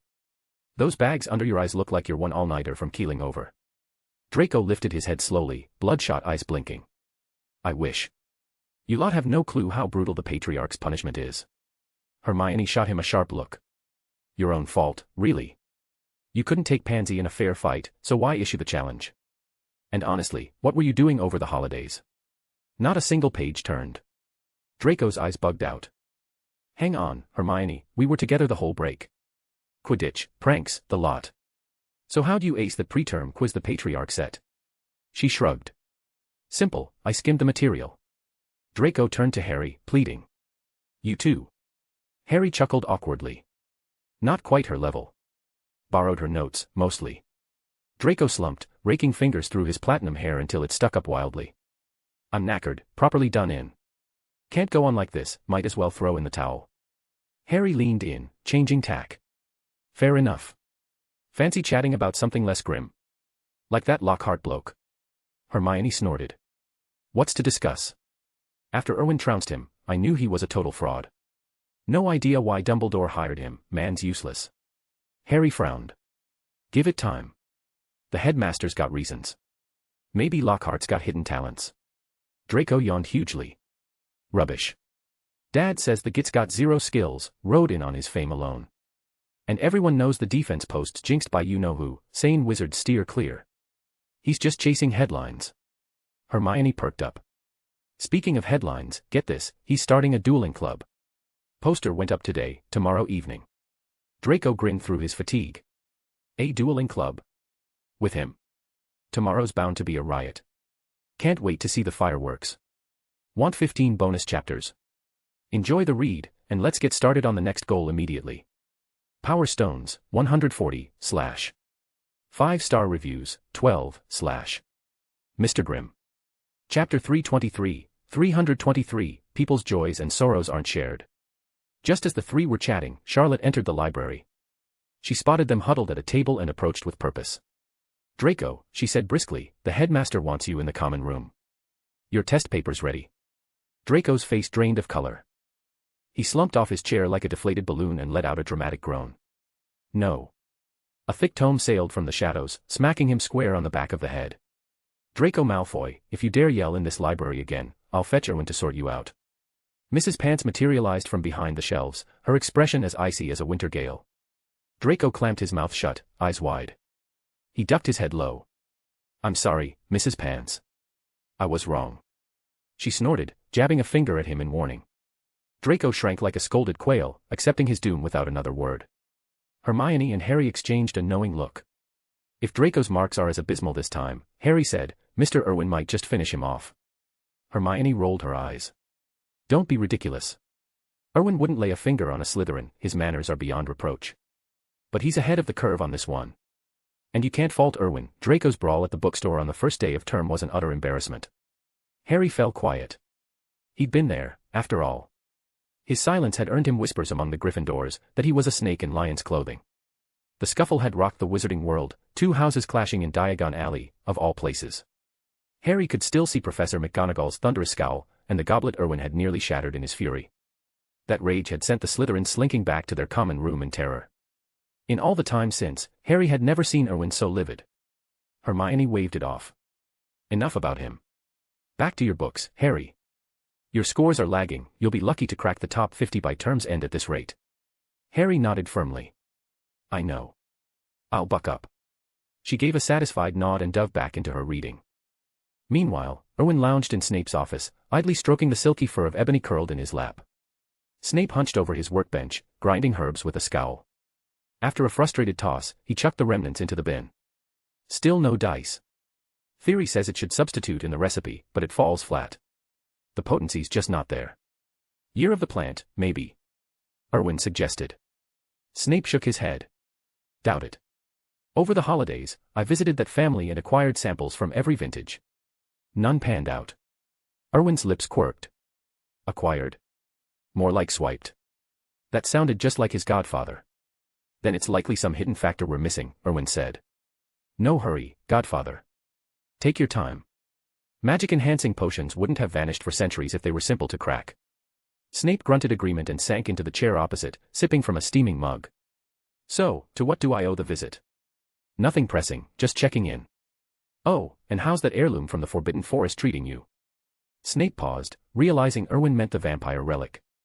Odd how the boy had latched onto the idea of it being a Snape family treasure without question. It hinted at insights beyond the ordinary. Alas, it's inert, Snape replied. But I did uncover something intriguing, traces of Cain's blood, the vampire's progenitor. There's an odd energy in it I can't pinpoint. Care to take a stab? Erwin nodded. Hand it over. I'll fiddle with it later. Snape fetched a slender vial from the shelf and passed it across. Erwin pocketed it without fuss. Incidentally, Snape added, thoughts on Cassandra were. Solid choice, Erwin said. First-year hidden prefect, won it hands down. She's got real talent. Snape inclined his head. Word is she dueled you. Just killing time, gave her a fair go. Her skills advanced for her age, even above the norm. Watch the Were family closely. Red flags. You've had them vetted, yes. Erwin confirmed with a nod. American wizarding stock. No clue why they'd pick England for schooling. Their world's a black box, folks there tread lightly around purebloods, won't breathe a word. Precisely. Their magical scene's a far cry from ours. Those families play rough, much like the Cavendishes. Muggles and lesser wizards keep mum. Before term, I scoped their English outpost. Erwin murmured in acknowledgement, urging him on. The patriarch pushed for me to mentor Cassandra. I declined. Seems the Wers aim to relocate here, though motives are murky. Might prove useful intel for you. Erwin scratched the dog's ears thoughtfully. It does. I'm keen on their side of the pond. Snape nodded. Fair enough. That's the lot. Dumbledore's scheming again, stay sharp. Don't let the old fox outmaneuver you. Erwin chuckled. No worries, godfather. His game's an open book to me. Snape didn't pry further. Awareness was all that mattered. He slid open a drawer and produced a teardrop-shaped bronze vial. Your Felix Felicis. Brewed to perfection. Want 15 bonus chapters? Enjoy the read, and let's get started on the next goal immediately. Power Stones, 140, / 5-star reviews, 12, / Mr. Grimm. Chapter 324, 324, Basilisk Face-Off in the Shadows. Erwin accepted the vial with a nod, a spark of satisfaction lighting his eyes. Finally, it was done. Brewing this had taken ages, even Snape had struggled with it. Now his automated potion cauldron could finally hum to life. Use it wisely, Snape warned, his voice low and measured. So-called luck is just dulled emotions letting you think straight under pressure. Overdo it, and you'll dull more than your nerves. Erwin nodded. Understood, godfather. I won't push it. Snape gave a curt grunt, satisfied. Erwin was no fool, he didn't need hand-holding. They spent another hour processing herbs and simmering a fresh batch before calling it a night. By the time they slipped out of Snape's office, the castle clocks chimed past 11. The corridors lay silent and empty as Erwin yawned, rubbing his neck. Late nights grinding over potions left him drained. Then came the sound, a low, muffled hiss echoing from the pipes overhead. Erwin froze, parsing the words effortlessly. The black kitten in his arms stirred, its eyes snapping open. It leaped down, hackles rising as it glared at the sewer grate. Erwin chuckled softly and whistled. The kitten bounded back into his arms, still tense. "Easy now," he murmured. "Nothing to fret over." It mewed in agreement, and Erwin glanced up at the grate. Ginny must have already set things in motion. Quick work. Poor Mrs. Norris wouldn't know what hit her, a mangy cat facing down a monster. Pity, in a way. But the real chaos was just beginning. Erwin shook his head with a wry smile. No rest for the wicked, it seemed. Duty, or Miss Patriarch, called. A week slipped by in a blur. The basilisk stayed quiet, likely still shaking off centuries of slumber. But Erwin knew the timeline, it wouldn't be long now. That evening, after a raucous dinner in the Great Hall, the students shuffled toward their common rooms for study hour. Erwin lagged behind, wandering the corridors, when the hissing returned, faint but unmistakable. Blood, fresh blood. I'll rip you apart. Kill, kill. Erwin's mouth quirked. Locked away too long, had it. Ranting like a cornered beast. The words rang a bell, though, straight out of Harry's nightmares. Filch was in for a rough night. With a sympathetic sigh, Erwin pressed on toward the Slytherin common room. But as he rounded a dim corner, his steps faltered. There, slithering into view, was the basilisk itself, massive scales glinting in the torchlight, yellow eyes fixed ahead. Erwin stared, mind racing. It wasn't supposed to roam like this, not out in the open. And why him? Of all the corridors in Hogwarts, he turns a corner and, bam, face to face with a killer serpent. Lady Luck had a twisted sense of humor. Attack. But then what? Skip the script entirely. Play it cool, and risk those deathly eyes locking on. Wait, they already had. Why wasn't he stone? The basilisk paused, head tilting in confusion. Its orders were clear, petrify, sow terror. But this boy, he wasn't fleeing. He smelled familiar, almost welcoming. And those eyes, meeting its gaze without shattering. Impossible. They stood frozen, an absurd standoff in the empty hall. Neither blinked.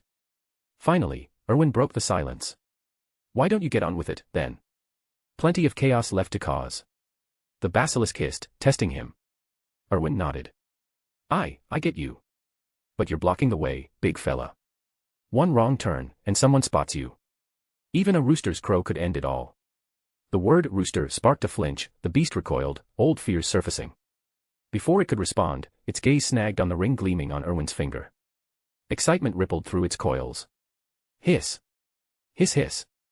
Erwin held up his hand. Hold it. Think, you ancient lump. I can't exactly parade as Slytherin's heir waving this about. Or have I gone daft? 2 sharp hisses. Right, Erwin said dryly. I am the heir. The basilisk surged forward, eager, but Erwin waved it back. Whoa, easy. Not here, you scaly menace. Back to your tunnels, do what you're meant to. I'll summon you proper when it's time. A flicker of hurt crossed the creature's eyes, almost comically human. It whined in protest. Erwin groaned. Pulling the sad puppy act. Fine, I hear you, you can't tail me now. But if you don't scarper, I'll hex you myself. Off.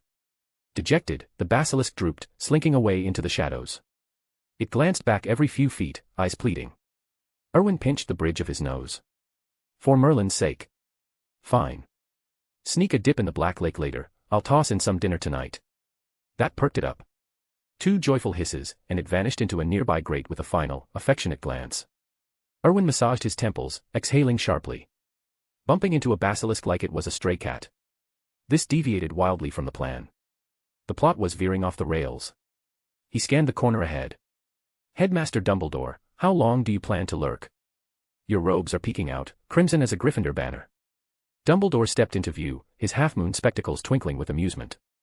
You two seem to have quite the rapport. Erwin snorted. Spare me. Bold move, letting Harry stumble into this mess. A basilisk loose in the castle. One slip, and it's not just petrification, you're done for. Precedents aren't kind. Dumbledore's smile faded slightly, but his tone stayed serene. Those were darker days, the first opening blindsided us all. This time, I've got it well in hand. Erwin shrugged. Your funeral, or not. Doesn't touch me. That beast's got potential, though. It'll make a fine pet. Indeed, Dumbledore agreed mildly. A relic of Slytherin ought to find its true master. Want 15 bonus chapters? Enjoy the read, and let's get started on the next goal immediately. Power Stones, 140, / 5-star reviews, 12, / Mr. Grimm. Chapter 325, 325, Petrified Shadows, the first strike of the chamber. Erwin nodded, turning to leave. But Dumbledore cleared his throat. Erwin, when will you hand over my headmaster's authority? Erwin shot him a wry glance. What's the hurry? At this rate, you'll vanish off on some quest again. What if Hogwarts faces real trouble without it? Better it stays with my godfather for now. At least he can keep things in order when you're gone. Dumbledore opened his mouth to protest, but Erwin cut him off. Come on, headmaster, time's ticking. If nothing's gone wrong yet, Harry should be right on cue for the show. Aren't you heading to the feast? If you don't, I reckon Filch might throttle him on the spot. Dumbledore sighed, recognizing the futility. Erwin's mind was made up, and arguing wouldn't budge him. Fine, then, business first. The authority could wait. There was a twisted logic to it, anyway. What peril could truly threaten Hogwarts with Erwin and the 4 heads of house on watch? It wasn't Azkaban, after all. But why bring up Azkaban? Meanwhile, the new trio, Harry Potter at the lead, halted at a murky puddle. In its rippling surface, words gleamed faintly on the wall behind them. The Chamber of Secrets has been opened. Enemies of the air, beware. Hermione read it aloud, her nose wrinkling in distaste. That's blood. How revolting. Harry frowned. What does it mean? She shook her head. No idea. Draco crossed his arms, smirking. Whatever it is, it's not our problem. The headmaster will sort it. Harry and Hermione nodded, relieved to let it go. Then Harry spotted the shape dangling from a nearby torch bracket. Bloody hell, that's Mrs. Norris, Filch's cat. Before he could say more, footsteps echoed from both ends of the corridor. A cluster of students rounded the corners and froze, eyes widening in horror at the scene, Harry, his friends, and the limp, petrified cat. Out of the way, all of you. What are you lot gawking at? Filch shoved through the crowd, his face souring at the sight of Harry. Potter, what VEU?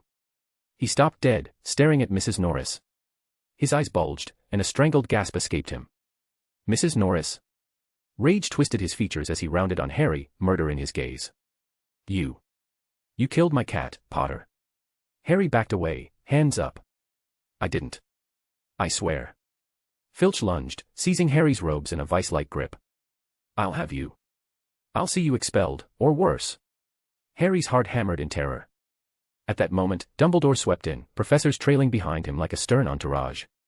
Filch. Control yourself. The headmaster scanned the wall's bloody message, his expression grave. All students, evening classes are dismissed. Return to your dormitories at once. The crowd began to disperse, murmuring. Dumbledore's voice halted 3 of them. Harry, Hermione, Draco, you stay. Back in his quarters, Erwin lounged on his bed, stroking his cat while a cool evening breeze drifted through the window. Blissful quiet, no forced evening studies tonight. Far better to unwind early. A sharp knock interrupted his peace. Come in, he called. Colin Creevey slipped inside, closing the door with a respectful click. Sir, Filch's cat's been petrified. Erwin nodded. And Ginny? Her roommates say she rushed back terrified, burrowed under the covers. Looked genuinely shaken. Good, Erwin murmured.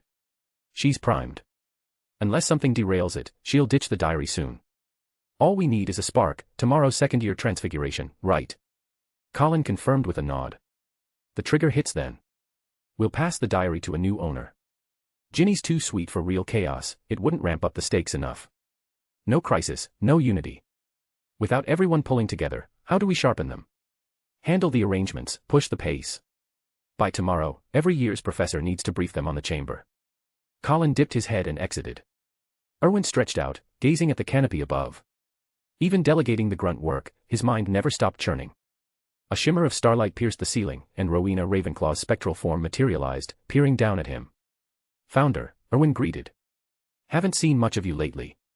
Just delving into some old tomes, she replied airily. Slytherin's beast still kicking. Erwin chuckled. Basilisks are unnaturally tough. Without interference, it could outlast a dozen more headmasters. She frowned. Using it for drills is madness. It's lethal, one wrong glance, and someone dies for real. No worries, he said lightly. The thing's docile enough under orders. I'll have it play blind during encounters. High-resistance creatures like that are gold for training. And if it backfires? He grinned. That's what the headmaster's for. He'll sort it. Ravenclaw huffed. You two are cut from the same cloth, scheming from the shadows. Don't slander me, Founder. I'm the innocent here. That old fox spun this web, every thread pulling the next. If I were Harry, I'd desecrate his tomb when the truth hits. She laughed softly. Rest easy. I'm off to visit Helena. With a fade, she vanished. Erwin shrugged it off. Moments later, Dobby appeared at the door, balancing a platter. Master Erwin, your roast chicken's ready. Shall I bring it in? Erwin nodded. Aye, Dobby, just pop it here. Want 15 bonus chapters? Enjoy the read, and let's get started on the next goal immediately. Power Stones, 140, / 5-star reviews, 12, / Mr. Grimm. Chapter 326, 326, The Chilling Legend of the Chamber. Dobby hesitated for a moment. Sir, though I shouldn't say it, best not to eat too much meat tonight. 30 roast chickens might cause indigestion. Erwin chuckled. Don't worry, I know my limits. Soon, his dormitory filled with plump roast chickens. With a flick of his wand, Erwin sent them floating out the window and into the black lake below. A shadowy form darted through the depths, snapping them up in an instant. Erwin watched the ripples settle. Raising a basilisk was proving more entertaining than expected. The creature spent its days lurking in the sewers, though, and it desperately needed a proper bath. Without that, Erwin couldn't bring himself to fully embrace such a grimy pet. Once the feast had vanished, he figured the beast was sated. No point fussing further. Stretching out on his bed, Erwin pondered the plot's next twist. By the book, Harry would soon find himself framed for unleashing whatever horror was stirring, while Lockhart stirred up his usual chaos. The fraud had pestered Erwin ages ago about starting a dueling club, even begging him to assist. Erwin had shut it down with a single warning: he never pulled punches. If Colin wanted to volunteer instead, fine, but Lockhart had paled at the thought. The idea died there. Now, though, with tensions rising, Lockhart might dust it off. Tomorrow promised a spectacle. Erwin smirked, imagining Harry's bewildered outrage at being scapegoated. The poor boy would be fuming. Drowsiness overtook him, and Erwin drifted off. Late that night, a Ravenclaw figure slipped back into the tower. The small black dog curled at Erwin's feet cracked an eye but dismissed the intruder with a lazy roll, resuming its snores. The newcomer spared the pup a faint smile before vanishing into the diadem perched on Erwin's brow. The next morning dawned on Transfiguration class. Professor McGonagall rested against her desk, her expression stern yet expectant. Today, we'll transfigure a pet into a cup. Erwin, if you would demonstrate. He nodded, rising smoothly. With a gentle wave of his wand, a sleek cup etched with intricate patterns materialized on the desk. Professor McGonagall's eyes gleamed with approval. Excellent work. Slytherin, 5 points. Erwin inclined his head in thanks. At a nearby table, Harry leaned toward Draco, whispering urgently. Ask her, Draco. Why me? Draco shot back. Harry fidgeted. I'm a bit scared. Draco rolled his eyes, Num didn't begin to cover it. He missed Hermione's boldness, she'd have jumped in without hesitation. But curiosity won out, and he raised his hand. Professor McGonagall's gaze sharpened. Yes, Mr. Malfoy. Professor, Draco ventured, could you tell us about the Chamber of Secrets? Every student in the room turned, eyes wide with anticipation. Professor McGonagall paused, weighing her words. Very well, since you're all so keen. She paced slowly, her voice steady and measured. The tale dates back over 1,000 years. Hogwarts was founded by 4 of the greatest wizards of their era, the 4 founders, as you know, Godric Gryffindor, Helga Hufflepuff, Rowena Ravenclaw, and Salazar Slytherin. Nods rippled through the class. Wizarding children grew up on that history. At first, they worked in harmony, she continued. But soon, cracks formed. One founder clashed with the others over a fundamental disagreement. She let the words hang. The Gryffindors swiveled toward the Slytherins, their stares accusatory. Obviously, one muttered. Slytherin faces hardened, sparks of defiance in their eyes. Erwin cleared his throat softly. The room fell deathly silent, no one from either house dared breathe loudly. Apologies, Professor, Erwin said evenly. That was rude. Please, go on. She nodded, resuming her stroll between the desks. Founder Slytherin believed Hogwarts should admit only those from magical families, purebloods, in his view, to ensure the school's standards.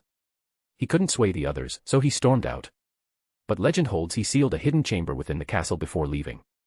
The Chamber of Secrets. Pausing for effect, she added, it's said to contain a monster, unleashed only by Slytherin's true heir.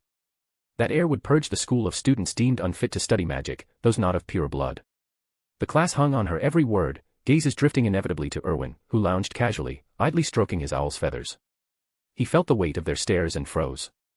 This isn't right. Why drag him into it? The flames of suspicion weren't licking his way, were they? Pansy Parkinson's voice cut through like ice. Why gawk at Lord Erwin? If he wanted rid of someone, would he bother with a chamber? Lassoing you lot together would tire him out. Harsh as it was, a few students shifted uncomfortably, murmuring agreement.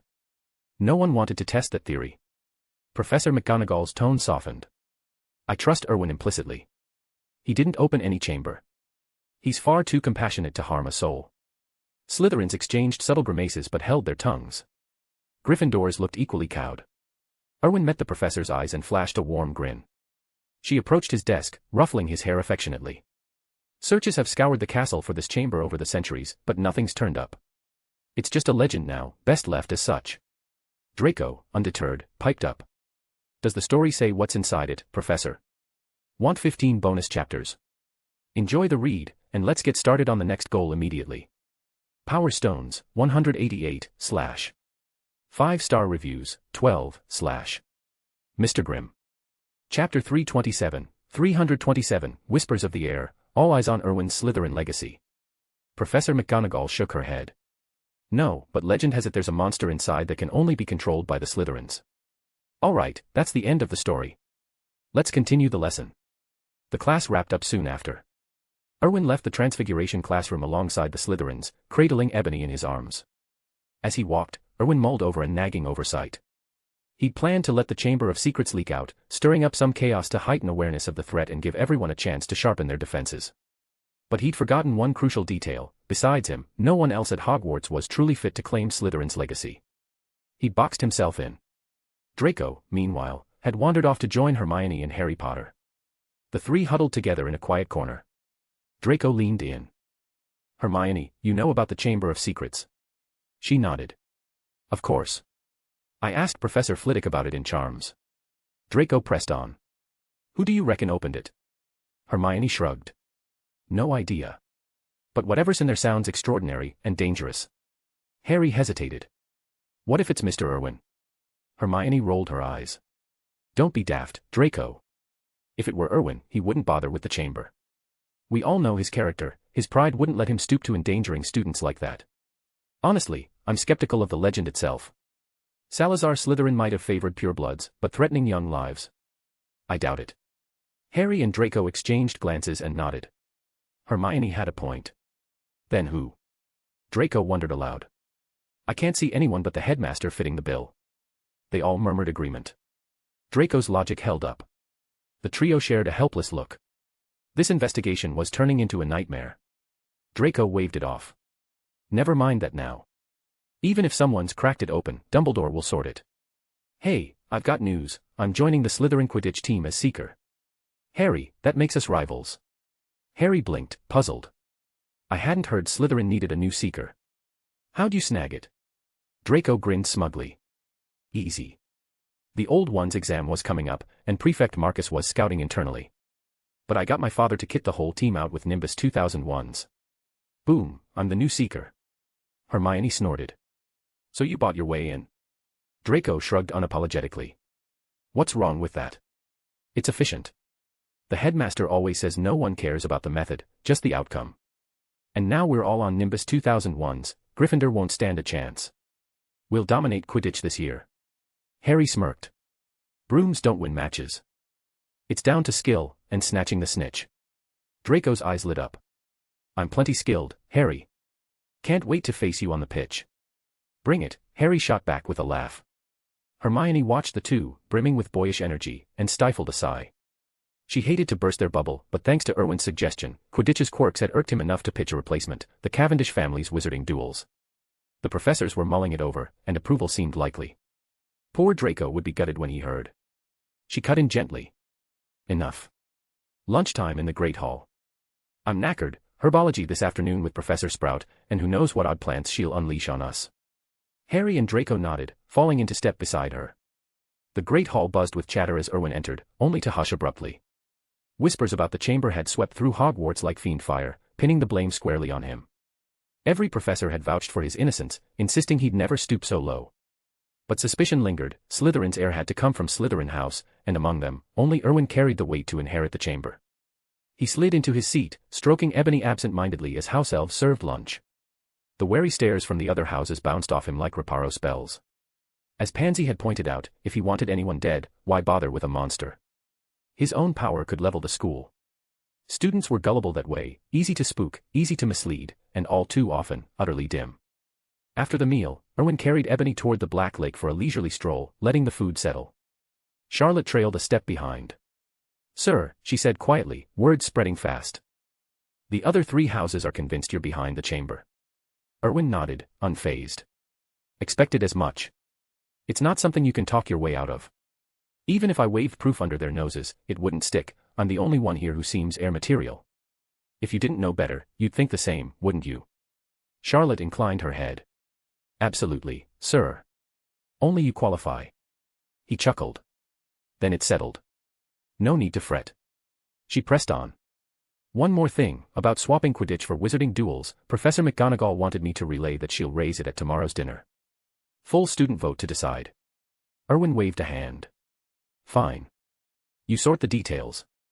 Charlotte acknowledged with a nod. Things were falling into place just as she'd hoped. She'd stepped up as his secretary, and Erwin had pinned great expectations on her, mostly because he loathed the tedium of administration. He passed Ebony to her. Stretching toward the lake's glassy surface, he added, "Charlotte, keep an eye on our golden trio of saviors. They won't risk approaching me now. Want 15 bonus chapters. Enjoy the read, and let's get started on the next goal immediately." Power Stones, 188, / 5-star reviews, 12, / Mr. Grimm. Chapter 328, 328, Lockhart's Dueling Club Sparks Chaos. Colin grinned. "Of course, sir. I will." Erwin nodded. "Right, come here, Ebony." Ebony leaped down from Colin's arms and bounded into Erwin's. With a snap of his fingers, Erwin vanished.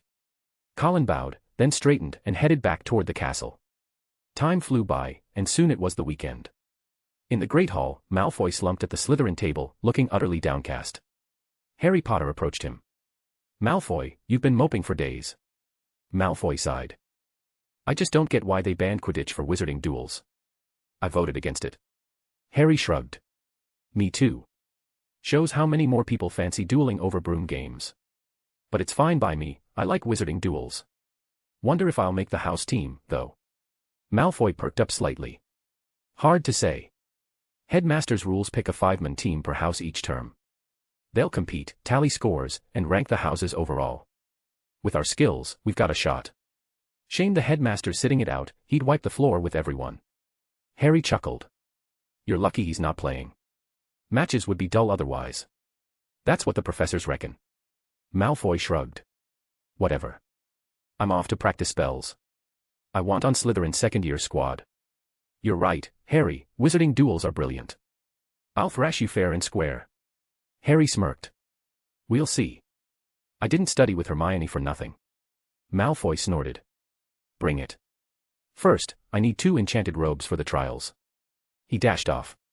Harry and Hermione shared a look. "Should I get one too?" Harry asked. Hermione nodded.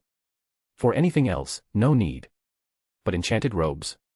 They're practical, boost your edge and look sharp." Erwin's a natural at turning a profit. The buzz around wizarding duels trials drowned out the Chamber of Secrets jitters gripping Hogwarts. Every student hustled to sharpen their skills for a spot. Unlike Quidditch, this was raw, even combat, a true test of talent. In a single break, wizarding duels had conquered the wizarding world. The Galleon credit system for buying enchanted robes had lined the Selwyn coffers. Wizards snapped them up without dipping into their vaults, treating credits like pocket change. It was that mental shift, digital coin felt less real. Erwin remembered it from his old life, easy payments blurring the sense of value. And just as in the books, Lockhart stirred up trouble. Erwin couldn't fathom why his godfather let this fool assist him. Perhaps Dumbledore's research had hit a wall, and he fancied giving Lockhart a humbling. Erwin lounged at his desk, eager for tomorrow's spectacle. A proper lark amid the tedium of term. He swirled the vial in his hand, a drop of blood, crimson with a golden shimmer. Ravenclaw materialized, hovering overhead. Still on that blood? Erwin nodded. Yeah. As you said, Founder, it holds a trace of divine power. What you called false god essence. It's beyond magic, higher energy altogether. I'm itching to break it down. Ravenclaw shook her head. Too soon for you. Why the rush? Erwin pocketed the vial in his enchanted ring. Dunno. Just a nagging pull. Especially with all the secrets you and the Founder hold back. I feel they're tied to me. Better to push on. She paused. Sorry, Erwin. Some truths would unbalance you now. He smiled. I get it, Founder. We've been through enough, I trust you. Ravenclaw nodded and dissolved into starlight, vanishing into his brow. Erwin petted the creature curled in his lap, a cold spark in his eyes that faded quickly. He scooped it up by the scruff. Time for bed, little one. Late hour. Saturday dawned, and despite the weekend, few students lingered in bed. Today marked the launch of Lockhart's dueling club. Slytherin scorned the man, but most pupils idolized him. His adventures rang true in print, if not always on the page. Erwin figured Lockhart could rake in Sickles' writing for wizarding literature platforms someday. The Git had claimed a classroom for the club, complete with a long platform at the center, draped in starry fabric. Good thing Ravenclaw was napping, she'd hex Lockhart senseless for stealing her house's motif. Lockhart cut a dashing figure in his suit, beaming from the platform. He bowed theatrically. Welcome to the dueling club. With Hogwarts on edge lately, I've pushed for this to hone your defenses. A big hand for my assistant, Professor Snape. Want 15 bonus chapters? Enjoy the read, and let's get started on the next goal immediately. Power Stones, 188, / 5-star reviews, 12, / Mr. Grimm. Chapter 329, 329, Lockhart's swift and sorry defeat. After Lockhart finished speaking, he clapped enthusiastically, his face beaming with excitement. On the far side of the long dueling platform, Snape made his entrance, looking every bit the storm cloud. His jet-black hair framed a sallow, ink-dark complexion, and it was clear Erwin's godfather was in a foul mood. Even Erwin shivered involuntarily. He had no doubt that if they weren't at Hogwarts, his godfather would reset him back to square one and teach Lockhart a harsh lesson. The Slytherins standing behind Erwin noticed Snape's grim expression too. They knew their head of house well enough to see he was seething. They swallowed nervously, and the more empathetic ones silently wished Lockhart wouldn't get thrashed too badly. Oblivious to the tension, Lockhart kept smiling. The purpose of the dueling club is to help you improve under my guidance and build your skills. To teach you how to handle crises, just like I have, time and again. Of course, for all the details, pick up my books. I won't waste time repeating myself here. With a flourish, he shrugged off his ostentatious cloak and tossed it toward the stage. 2 Gryffindor girls caught it amid a chorus of excited squeals. The Slytherins rolled their eyes in disdain. They knew Lockhart's true capabilities all too well and had nothing but contempt for these starry-eyed lionesses. Lockhart pressed on. Once again, thanks to Professor Snape for bravely volunteering as my assistant. I know it's risky for everyone involved, but don't fret, I'll take care not to injure your beloved potions master.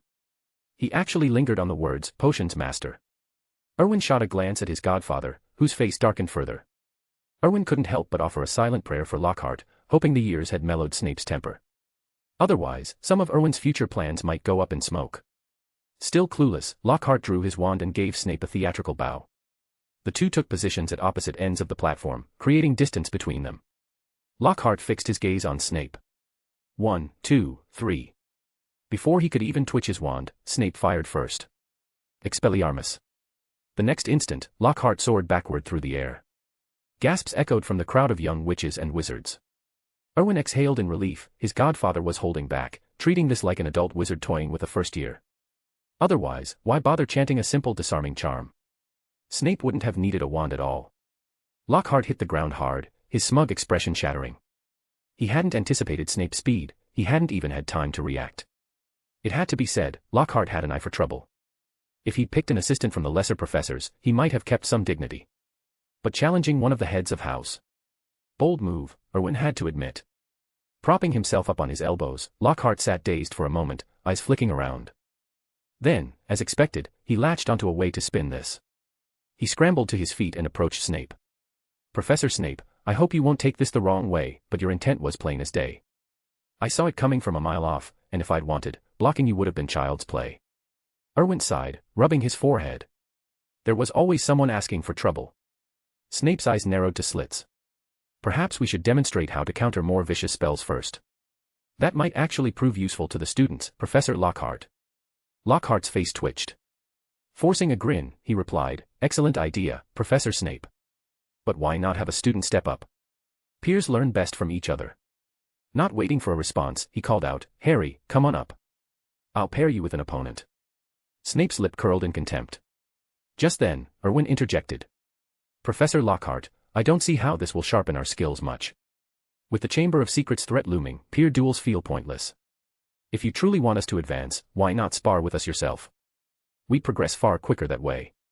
Snape's mouth quirked in the faintest hint of a smile. He folded his arms, watching Lockhart with keen interest. Lockhart cleared his throat awkwardly. What real dueling prowess did he have? Aside from a decent memory charm, his magic was lackluster. A real fight would unravel him completely. "Erwin, that's a fine idea," he said hastily, "but as your professor, I'm concerned about injuring the students. Better to let them duel among themselves." He moved to summon another volunteer. Erwin wasn't about to let him off the hook. Did Lockhart think he'd just sit back and watch the spectacle? "I see, Professor, you've clearly thought this through," Erwin said smoothly. Lockhart nodded eagerly, grasping at the perceived escape. But Erwin continued seamlessly. "In that case, I'll volunteer to duel you. It's been ages since I've had a proper challenge." As he spoke, Erwin moved to hand his pet snake to Colin, who stood nearby. The Slytherins watched Lockhart with gleaming anticipation. They doubted he could match their lord, but that only made the prospect of his humiliation sweeter. Erwin wouldn't pull punches. Lockhart paled instantly. Erwin's reputation had swept the wizarding world, some whispered his power rivaled Dumbledore's. Exaggerated or not, no one dismissed his feats lightly. Seeing Erwin step forward, Lockhart waved his hands frantically. "Hold on, Erwin, no need for that. Let's give the chance to another student. I know you're beyond this sort of practice. Want 15 bonus chapters? Enjoy the read, and let's get started on the next goal immediately." Power Stones, 188, / 5-star reviews, 12, / Mr. Grimm. Chapter 330, 330, Lockhart's Swift Ejection, Slytherin's Hidden Edge. Erwin smirked. "Is that so? What a pity. In that case, let our Slytherin student set the example." Without giving Lockhart a chance to respond, he added, "Cassandra, step up. Let Professor Lockhart offer you some tutelage."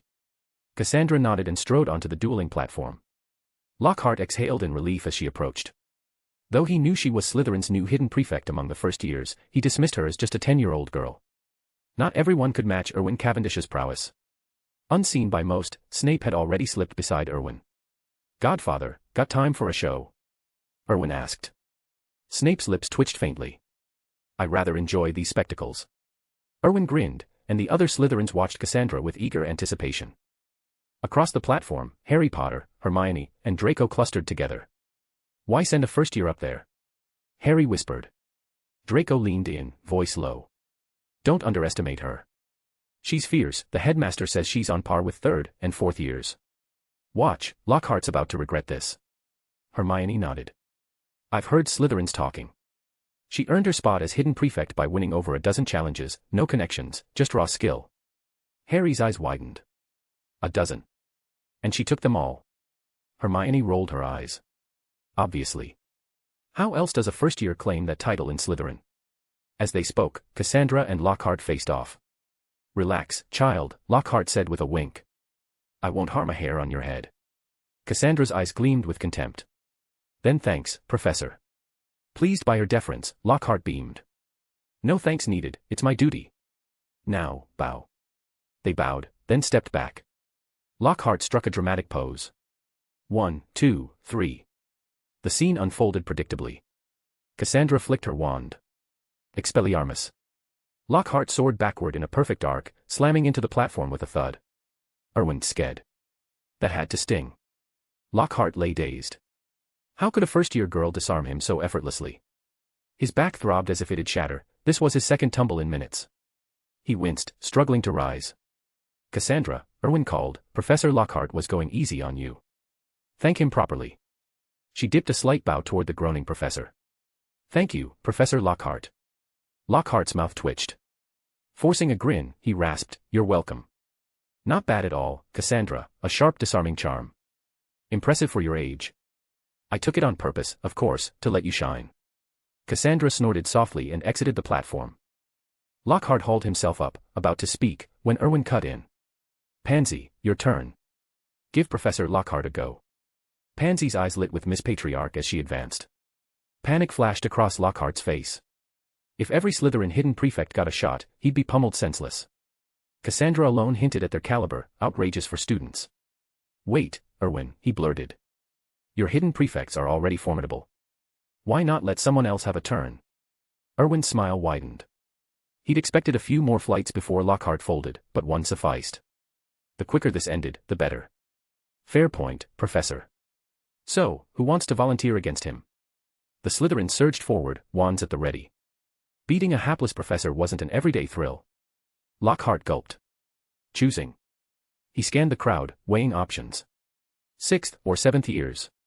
No chance, he'd be trounced. 3rd years seemed risky after his string of embarrassments. 2nd years? Erwin hailed from there, and they'd likely mimic his tricks. 1st years it was, then. Humiliating, but safer. He could reclaim some dignity against a novice. His gaze swept the youngest group, landing on a boy he could point at randomly for an easy win. But then he spotted Cassandra nearby, her stare chilling him anew. These first years brimmed with fire, who knew what hidden talents lurked? Lockhart despaired. He hadn't crossed Erwin at all. Why this torment? A peripheral movement caught his eye, a figure skulking behind the crowd, looking timid and ripe for the picking. Perfect. You there, lad. No need to hide, weakness is no barrier. With my guidance, you'll soar. All eyes turned. The other houses shrugged indifferently, but the Slytherins erupted in smirks, their amusement toward Lockhart palpable. He'd singled out Zoe Alva. They recalled Zoe's clash with Cassandra at term start, the near upset, that startling skill. Unforgettable. Zoe blinked, pointing at herself in shock. Me. Want 15 bonus chapters? Enjoy the read, and let's get started on the next goal immediately. Power Stones, 188, / 5-star reviews, 12, / Mr. Grimm. Chapter 331, Lockhart's unexpected tumble. A mischievous grin spread across Erwin's face. Was Lockhart fortunate or cursed? Fortunate, because from his observations over the past weeks, Erwin had confirmed one key detail: Zoe, or more precisely, the Alva family, didn't rely on traditional magic at all. Cursed, because Erwin's best guess was that the Alvas could convert magical energy into a potent form of mental force. That's where all their power lay. And it was formidable, reminiscent of the telekinetic havoc from those Muggle films he'd once sneaked a peek at. Erwin envied it, truth be told. If he weren't still piecing together the Alva secrets, he'd have siphoned Zoe's bloodline by now. But things had settled into an uneasy calm. Zoe, for her part, was thriving in captivity, even putting on a few pounds from the Slytherin common room feasts. You there, eat up. Lockhart boomed, pointing at her. Yes, you, child. Come on up to the stage. Zoe started to shake her head, a flicker of panic in her eyes. She knew she couldn't hold her own in a proper duel. Erwin shot her a glance. Zoe, the professor's offering a lesson. Take it. She shot him a glare, her expression sour, but she bit back any protest. With a grudging fine, she bolted toward the arena stairs. In her haste, or perhaps nerves, she veered the wrong way, scrambling straight up to Lockhart's podium instead. Laughter erupted from the crowd of young witches and wizards. Zoe's cheeks burned as she ducked her head lower, reaching the professor in record time. Sorry, sir. Lockhart's eyes gleamed. Perfect, he'd picked the softest target in the bunch. No one would question his flair now. He beamed down at her. No harm done, child. Draw your wand, and let's bow, shall we? Zoe nodded stiffly, pulling a pristine wand from her belt. It looked barely touched, which made sense. From what Erwin had gathered, despite weeks at Hogwarts, she hadn't mastered a single spell. Mental force was her crutch, and the professors, aware of her ties to Erwin, had turned a blind eye, letting her coast. Lockhart executed a theatrical bow. Then, creating a bit of distance, he launched into his countdown. 1, 2, 3. For once, he had the floor to unleash his signature sluggish disarming charm. Expelliarmus. The red jet streaked from his wand tip. Lockhart's heart soared, he'd finally landed a spell without interference. It felt brilliant, liberating. Zoe's eyes widened in alarm as the spell hurtled toward her. She squeezed them shut, breath catching. Lockhart could already picture the applause, the adoring fans. But in the blink of an eye, a ripple of mental force burst from Zoe's outstretched palm. The disarming charm veered wildly, rebounding straight back at him. Lockhart froze, mouth agape. Then, an invisible shove hurled him skyward. He crashed to the floor with a resounding thud, sprawled and staring blankly at the rafters. Silence hung for a beat. Lockhart lay there, dazed, pondering the absurdity. What in Merlin's name had just happened? How had he ended up airborne? Zoe's eyes remained clamped shut, her arms flailing wildly as if warding off phantoms. Erwin stifled a chuckle. Poor Lockhart, talk about rotten luck. Even Erwin would struggle against Zoe's raw ability. The professor had dodged a worse fate only because Zoe had steadied her nerves since the chaotic prefect challenge. Back then, in full panic, she might have crushed him. The students gawked, then exploded into chatter. What was that? Did you see? Lockhart just flew. No incantation, silent spell. But she's a first year. Wait, are all Slytherins this overpowered? Why are they so tough? And why does everyone in the house pack such a punch? Erwin's smile widened. This was exactly why he'd shown up today, to showcase Slytherin's edge. Let the other houses stew in envy. Soon enough, they'd badger his housemates for tips, sparking the rivalry he craved. Competition would sharpen them all. He caught Charlotte's eye. She nodded and stepped forward. Zoe, that's enough. Down you come. Zoe blinked open her eyes, spotting Lockhart flat on his back, lost in existential gloom. She gasped. Professor, are you okay? Charlotte waved her off. He's fine, tough as nails, that one. Can't be hurt by a little tumble. Come on. Oh, good. Zoe scampered back to the Slytherin cluster, relief washing over her. Erwin approached the platform's edge. Professor Lockhart. Everything all right? Lockhart groaned, hauling himself up with gritted teeth. Never better. As you all saw, that was a splendid show. The girl's got her own flair, brilliant form. Slytherins truly are a cut above. Erwin nodded. Glad you're unscathed. Time's up, though, dinner calls. We'll cheer you on at the next dueling club, Professor. Lockhart's face fell. Next time. He'd sooner face a blast-ended scrut. Forcing a twitchy smile, he muttered, looking forward to it, Erwin. Cheers. No trouble at all. Erwin turned, scooping up ebony, and led the way out. The Slytherins shot Lockhart pitying, or scornful, looks before filing after him. Snape swept away with a derisive snort. The rest of the students, having witnessed the professor's pratfall, dispersed with fresh skepticism about his credentials. Lockhart slumped alone on the stage, adrift in his bruised ego. Want 15 bonus chapters? Enjoy the read, and let's get started on the next goal immediately. Power Stones, 8/. 5-star reviews, 12/. Mr. Grimm. Chapter 332, Pureblood families stir the pot again. The crisis at Hogwarts dragged on, Lockhart's blundering farce doing little to ease the tension. It was Sunday. Charlotte slipped into the Slytherin common room to find Erwin lounging by the fire. Master Erwin, she said quietly. He glanced up. What is it? Lockhart tried to resign as defense against the dark arts professor, but Dumbledore wouldn't hear of it. Erwin's mouth twitched into a smirk. I figured as much. The man's humiliated himself in front of the whole school, everyone knows his secrets now. Even a braggart like him can't show his face after that. Charlotte frowned. According to your plan, he shouldn't leave yet. But why does Dumbledore want him to stay?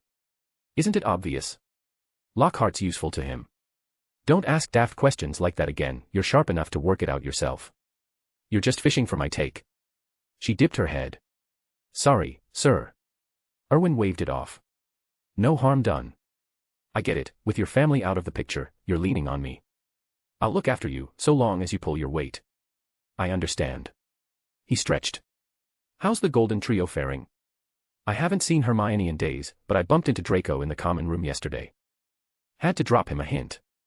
His head's not the quickest, so I kept it blunt, he might have missed anything clever. Erwin chuckled. Draco's no scholar, true, but he knows when to ask for help. He'll corner Hermione soon enough. Once she bites, she'll chase the lead. Charlotte nodded, then hesitated. Sir, one thing's been nagging me. Should I ask? Go on. You mean why I picked Lockhart? She nodded. He's useless, can't cast worth a canute. How did he even pass his OWLs? Erwin laughed. He scraped through the exams, remember? You think he's all bluster? If he were hopeless, how'd he master the memory charm so well? Fame's rotted his skills over the years, that's all. Dumbledore might have hired him to set him straight, but Lockhart never got the message. Charlotte's eyes sharpened with realization, though questions lingered. So, Erwin went on, Lockhart's perfect for this. Rotten to the core, fate sealed, why not squeeze every drop of use from him while we can? She smiled faintly. Got it, sir. He yawned. Remember, Charlotte, the world's no fairy tale of good and evil. It's shades of gray, pick the one that suits you best. If the payoff's right, anything's fair game. And me? The other Slytherins? Just tools to you. You know the answer. Pointless asking what you already suspect. She held his gaze steadily. If I can, sir, I'd like to be your right hand, always. That depends on you. Plenty of rivals circling. I'll make it happen. Good. Now off with you. Meet me in Diagon Alley next week. She nodded and left without prying into his plans. Her role was clear, details didn't matter. Another week flew by. Another attack struck, a first-year Gryffindor, camera-mad and besotted with Harry Potter. Snapping away, she stumbled into the basilisk. Her camera shattered, she turned to stone. Poor thing. When they thawed her, the grief over her ruined gear would sting worse than the petrification. Saturday arrived. Erwin and Charlotte apparat to Diagon Alley and headed straight for Cavendish Tower. Old Tom waited in the foyer. Spotting them, he bowed low. Master Erwin. Everything set? Erwin asked. Yes, sir. The pureblood families are here, upstairs in the conference room. Right. Let's see what Miss Patriarch they're brewing this time. Tom and Charlotte trailed him to the elevator. As they ascended, muffled voices leaked from behind the conference room door. Erwin paused, eavesdropping with a grin, then shoved it open. The room buzzed with the heads of ancient houses, all turned expectantly. Patriarch Erwin, they chorused, rising slightly. He nodded warmly. Gentlemen, my apologies for the delay. Hogwarts is a trek, as you know. Most murmured agreement, no offense taken. But a sharp sniff cut through. Cavendish, everyone knows you're one of the few at that school who can apparate. You could have popped right over. Don't blame the location. The room fell quiet. Erwin's smile didn't falter. He turned to the speaker, a burly man with a perpetual scowl. Patriarch Burke. Touchy this morning, are we? Tom, did you skimp on the hospitality? Tom inclined his head. My fault, master. I'll see to it. Want 15 bonus chapters? Enjoy the read, and let's get started on the next goal immediately. Power Stones, 8/. 5-star reviews, 12/. Mr. Grimm. Chapter 333, 333, Pureblood Patriarch's Shocking Power Play. Erwin nodded curtly. Be more careful next time. Old Bulstrode snorted. Cavendish, drop the act. You know exactly why we're here. Erwin settled into the head seat at the conference room table. I'm afraid I don't follow, Head Prefect Bulstrode. Why don't you explain? I'm in the dark about your visit today. His gaze swept over the assembled pureblood patriarchs. Those who met his eyes quickly looked away. Old Bulstrode pressed on. You lot are spineless. Fine, if no one else will speak up, I will. You've crossed a line, Cavendish. Sticking to your magic supplies would have been tolerable, but now you're encroaching on everything. Do you think the pureblood families are pushovers? Erwin lifted the black tea Old Tom had just set before him and took a measured sip. Enlighten me. Is there some wizarding law dictating that Diagon Alley shops can't overlap in trade? Old Bulstrode's tone grew icy. Don't feign ignorance. You know what I mean. Laws protect the powerful. These waters run deep, your Cavendish family can't swim them. Erwin inclined his head. Fair point. So what outcome are you after with all this? Emboldened, Old Bulstrode glanced at the others, who averted their gazes like scolded schoolboys. He alone bore the burden. It's straightforward, he declared. We 5 pureblood families want in on Cavendish Tower. We'll invest 3,000 galleons for a 50% stake in the profits. He fixed Erwin with a smug stare. Erwin let out a low chuckle. Fascinating. 3,000 galleons, a princely sum. Is that the consensus? He scanned the room. A hand shot up from one patriarch. Patriarch Erwin, don't lump us in, the Greengrass head said hastily. The Greengrass family has no such designs. I'm here for a different matter, please exclude us. Bulstrode's eyes bulged. Traitor. Greengrass, you snake, betraying our pact. The Greengrass patriarch shrugged. We've never been allies, Bulstrode. I've said as much before. I came for my own reasons and tagged along since you were headed this way. Had I known you'd make such outrageous demands, I would have postponed my visit to you, Patriarch Erwin. Bulstrode glared daggers, as if he could strike the men down with a look. Erwin leaned back, arms folded, savoring the unfolding drama. The remaining patriarchs stayed mute, their silence damning. Very well, Erwin said at last. I grasp Head Prefect Bulstrode's proposal. Old Tom, fetch Rook. Old Tom nodded and slipped from the room. Suspicion rippled through the visitors. What was Cavendish scheming? Moments later, a middle-aged man in a crisp black suit entered, guided by Old Tom. He bowed to Erwin. Sir, it's been too long. Erwin smiled. Indeed. Did Old Tom brief you? Rook nodded. Thoroughly. Then proceed, Erwin said. Old Bulstrode scowled. What's the meaning of this, Cavendish? Simple, Erwin replied. Rook serves as the Cavendish family's legal counsel, a role he held in the Muggle world and retains here. He has a few points to clarify. Old Bulstrode surged to his feet, slamming the table. Are you mocking me? A sharp glint flashed in Erwin's eyes. Sit. The older man's fury peaked, but as he opened his mouth to retort, Erwin's gaze hardened further. I said, sit. The command hung calm yet laced with menace. A chill swept the room. Old Bulstrode swallowed, sinking back into his chair without another word. Erwin's expression softened to amiable warmth. Rook. The solicitor stepped forward. Per Ministry of Magic Statutes, Chapter 3, Section 17, all wizarding property falls under ministry protection. Seizure of any wizard's assets invites a minimum 30-year sentence in Azkaban. Chapter 5, Section 19 further safeguards properties. Unwanted interference or schemes against a wizard's holdings warrant the same penalty. Rook retreated behind Erwin. The pureblood heads' faces soured. The Greengrass Patriarch watched with evident amusement, as if at a farce. Given Cavendish Tower's earnings, Erwin continued, 3,000 galleons reeks of extortion. The tower is my asset, you're scheming to pilfer it. By those laws, Azkaban awaits you tomorrow. Right, Head Prefect Bulstrode. Old Bulstrode's complexion darkened to thunderous. The others shifted uneasily. After a tense pause, he growled, pureblood affairs lie beyond ministry reach. This is family business, they stay out. That's the tradition. Erwin's smile widened. So purebloods float above the law. I never said that, Bulstrode snapped. We have our customs, our resolutions. Interfamily disputes aren't for ministry meddling. You know this, Cavendish. If you think citing statutes will scare us off, think again, you're barking up the wrong tree. Want 15 bonus chapters? Enjoy the read, and let's get started on the next goal immediately. Power Stones, 8, / 5-star reviews, 12, / Mr. Grimm. Chapter 334, The Treacherous Alliance Crumbles. Erwin nodded. So, Patriarch Bulstrode, you're acknowledging the Cavendish family as one of Great Britain's pureblood families. Old Bulstrode frowned. The Cavendish family wasn't among the Sacred 28, but since the Yaxley family scandal, the wizarding world had quietly accepted them as such. Still, they lacked formal recognition from more than half the other pureblood families, a key omission that barred certain privileges. He couldn't fathom why Erwin was raising it now, but it hardly mattered. Of course, Old Bulstrode replied. Conflicts between pureblood families fall outside ministry laws. Erwin's grin widened. He scanned the other patriarchs. You all agree? They nodded, though Greengrass's brow furrowed.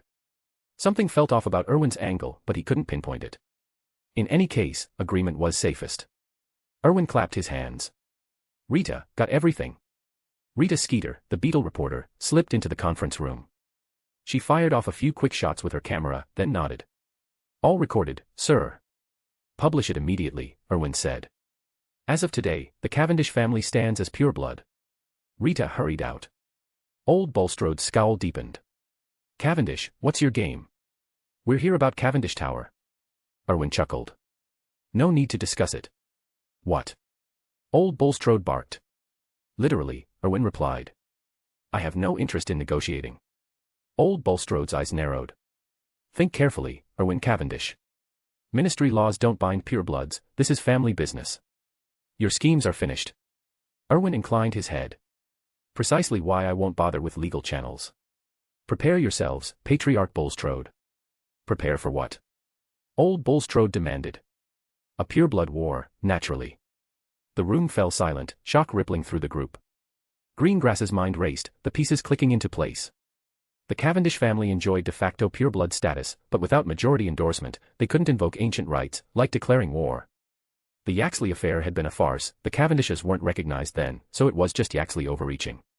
But now, with the 5 families here, plus the Malfoys, Parkinsons, and Selwyns, that made 8 endorsements. Only about 20 pureblood houses remained active, many crippled by Azkaban sentences or exile. Half couldn't even vote. Erwin had orchestrated this.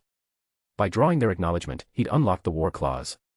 Greengrass stared at him, a chill of apprehension settling in. This was Erwin Cavendish. Old Bulstrode blinked, caught off guard. Arrogant. Reckless. Yes. But suicidal.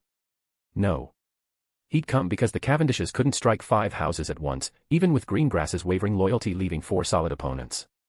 With our combined strength, old Bulstrode blustered, you dare declare war on 4 pureblood families. Erwin's smile didn't falter. He turned to the Knot Patriarch. The Knots have Theodore, talented lad.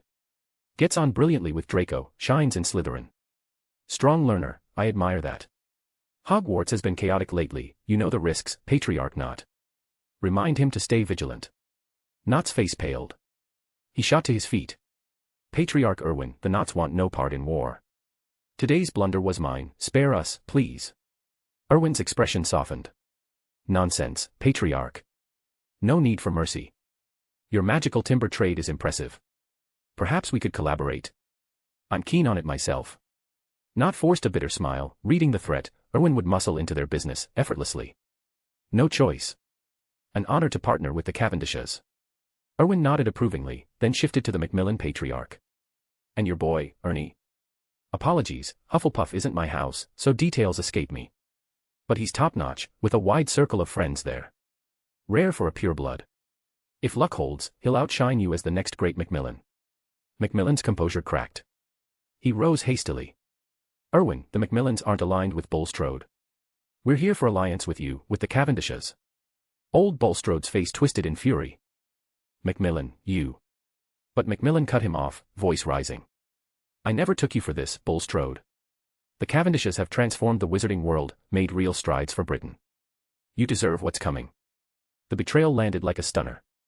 Erwin watched, bemused, as Macmillan's swift-about face left the room reeling. Want 15 bonus chapters? Enjoy the read, and let's get started on the next goal immediately. Power Stones, 8/. 5-star reviews, 12/. Mr. Grimm.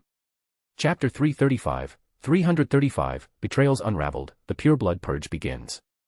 However, this spared Erwin the effort. He turned to the group.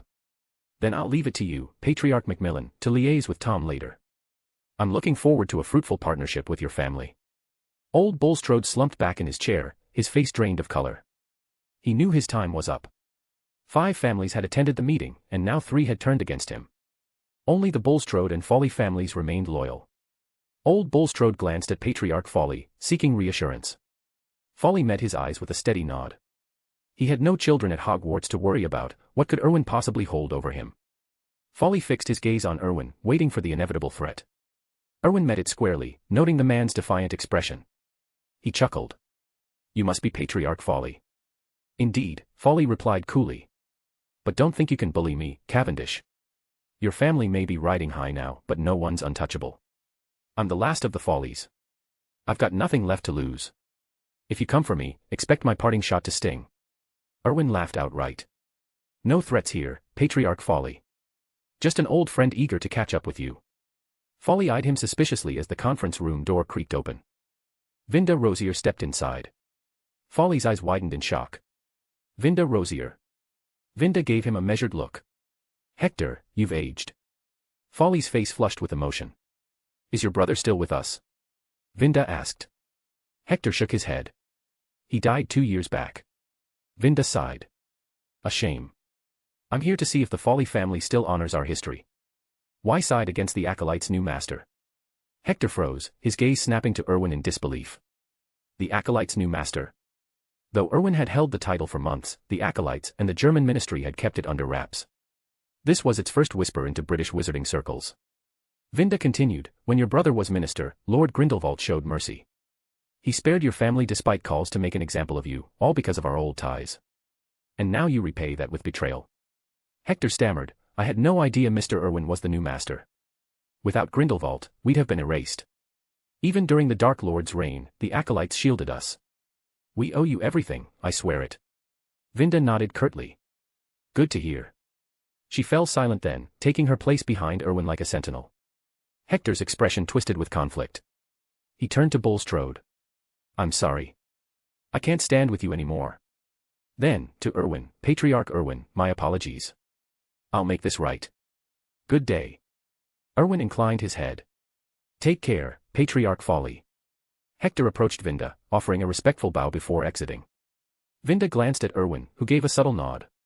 She followed, no doubt to reminisce with a rare surviving peer from their era. Erwin's attention shifted to old Bulstrode, still sagging in his seat, defeat etched into every line. Patriarch Bulstrode, why linger? It's getting late, shouldn't you be preparing? Or has the Bulstrode name grown so bold it can thumb its nose at a Cavendish pureblood feud? Old Bulstrode rasped, if I beg forgiveness now, is it too late? Take our fortune, everything. Erwin rose and approached. You know that's not how this ends, Patriarch Bulstrode. In 3 days, the Cavendish family declares war on yours. Use the time to smuggle out a direct heir if you can. Though. I recall you have only one left, Millicent Bulstrode, our fellow Slytherin. Spare Millicent, Bulstrode pleaded. She's in Slytherin, like you. Loyal. She looks up to you. Erwin's tone hardened. Slytherin never lacks admirers or devotees. Fetch your granddaughter while you can. Give her a proper farewell. With that, he turned and strode toward the door. Old Tom swung it open, and Erwin passed through without a backward glance. You can't. Bulstrode's voice cracked from behind. She's one of us in Slytherin. It was my doing, take me instead. Erwin didn't break stride, leaving the room and the man's desperate cries. Old Bulstrode collapsed fully, as if a decade had been shaved from his life in moments. The other patriarchs watched in pitying silence, grateful their own missteps hadn't drawn Erwin's full wrath. Outside, Charlotte fell in beside him. Sir, shall I handle Millicent Bulstrode when we return? Erwin shook his head. No point. Old Bulstrode won't abandon her, he'll try to extract her. A death off campus is the kindest mercy. Charlotte nodded, her expression unchanging. She wouldn't waste breath advocating for Millicent, it would only mark her as naive. Erwin's leniency came from utility or entertainment, nothing more. Millicent was decent enough, Hermione's intended Polyjuice target in the old tales, foiled by a cat hair mix-up. But Slytherin ties meant nothing here. This was a clan-ending blood feud, Erwin left no loose ends, no simmering threats. Blame her luck, or her bloodline. As for his reputation, Erwin had positioned himself squarely as the righteous avenger once more. Want 15 bonus chapters? Enjoy the read, and let's get started on the next goal immediately. Power Stones, 8/. 5-star reviews, 12/. Mr. Grimm. Chapter 336, Epic Clash, Hogwarts Wizarding Duels Team Tryouts Ignite. Erwin was certain no one would discover Millicent Bulstrode's death. A rumor would soon ripple through the wizarding world, he'd shown mercy to a fellow Slytherin, sparing her life in exile to a cushy existence abroad. As he'd vowed, anyone blocking his path would be swept aside without remorse. In the top-floor office, Erwin gazed out the window. Charlotte lounged on the sofa across from the desk, poring over documents Tom had delivered at his request, every scrap of intel on the Bulstrode family. Old Tom waited silently behind him.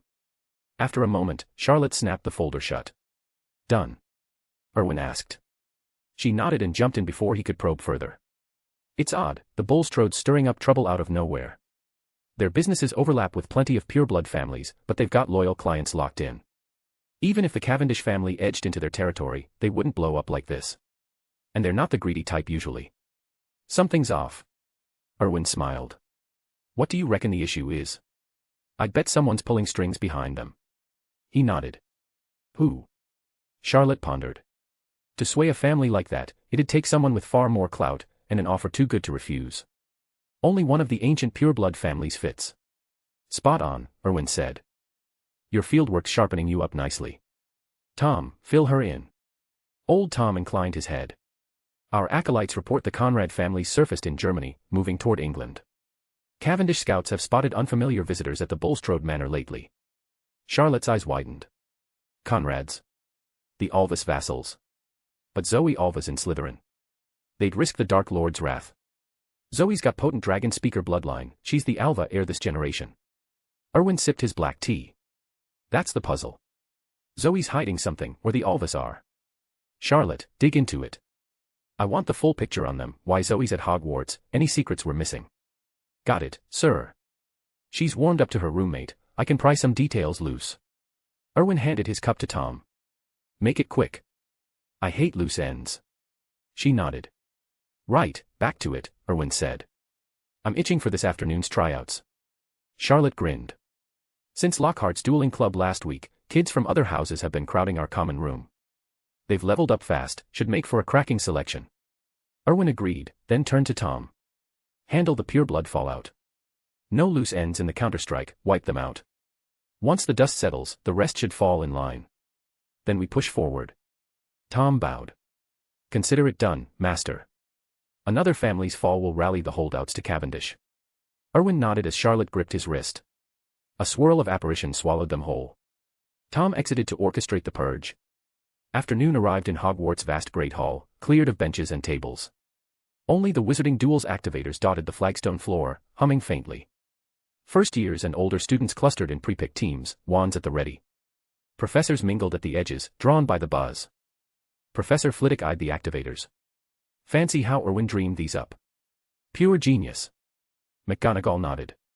We've all tested them. They build combat skills without the real risks, perfect for these youngsters. Sprout added, even we can cut loose in there. Fills the gap in hands-on practice. At the entrance, Erwin strode in with a pack of Slytherins. Silence blanketed the hall. He chuckled. Easy, everyone. It's a fun day, team tryouts. No need to look like you're facing a dragon. Glances darted, but no one replied. Erwin's reputation as Hogwarts' unchallenged force loomed large. McGonagall cleared her throat. Enough chatter, Erwin. It's time, start the selections.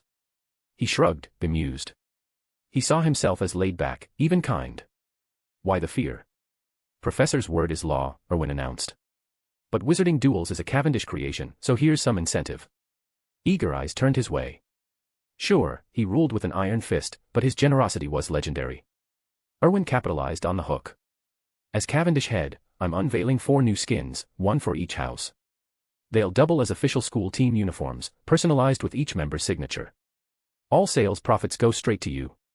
Trust me, it's a fortune, and it'll only snowball. Murmurs erupted, the tension shattering into excitement. The tryouts were about to explode into life. Want 15 bonus chapters? Enjoy the read, and let's get started on the next goal immediately. Power Stones, 48, / 5-star reviews, 12, / Mr. Grimm. Chapter 337, 337, The Deserted Castle and the Baffled Basilisk. Erwin finished speaking, and from the activation devices scattered around the Wizarding Honor podiums, shimmering light screens flickered to life. Each displayed Erwin's image, clad in the latest team uniforms, emerald green for Slytherin, scarlet for Gryffindor, azure for Ravenclaw, and sunny yellow for Hufflepuff. The house crests gleamed on the backs, projected as twinkling lights that hovered and danced in the air, stunningly lifelike. The first year's eyes widened in awe. Erwin drew his wand with a flourish. On the Slytherin uniform, the serpent head reared up, and his name, Erwin Cavendish, unfurled from its jaws like smoke, settling elegantly onto the fabric in glowing script. So cool, the crowd burst out. Wizard's glory is huge right now, a skin with your signature. That'd be brilliant. And Mr. Erwin said all proceeds go straight to the player. I can practically see the galleons piling up. The Weasley twins' eyes gleamed with Miss Patriarch. They'd shown little interest before, but now. They eyed their 3 filler teammates hungrily, itching to swap them out. Those were golden galleons on the line. Oh, and one more surprise, Erwin added with a grin. Anyone who makes the school team gets every skin in the game, for free. Even future releases will be yours, no charge. The first years lit up like fireworks. Every participant was a die-hard Wizard's Glory fan, craving those enchanted robes. But they weren't cheap, standard ones ran 6.8 galleons, limited editions twice that, practically the price of a wand. Saving up took ages for just one. Erwin was clever about it, though. He flooded the market with temptations, Christmas specials, Snowdown showdowns, Valentine's editions. He'd raked in a fortune, leaving the students green with envy. The effects were dazzling, robes that shimmered and sparked like living magic. Now, all of it handed out gratis. The hall erupted in frenzy. Eyes reddened as players glared at rival teams.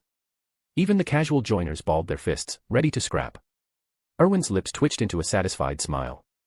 Perfect, that fire in their eyes. Let them clash in a brutal showdown. Winners would claw to defend their spots, losers would grind to steal them. To grow stronger, they'd seek out older students, pester professors, or, best of all, head to Slytherin. The upperclassmen had their own training to chase, and professors couldn't tutor endlessly. That left one clear path, Slytherin's common room, under Erwin's guidance. House points would pour in, skills would sharpen overnight. And after weeks of his lessons, they'd be loyal to a fault. Erwin might lack raw talent in some arts, but he knew motivation.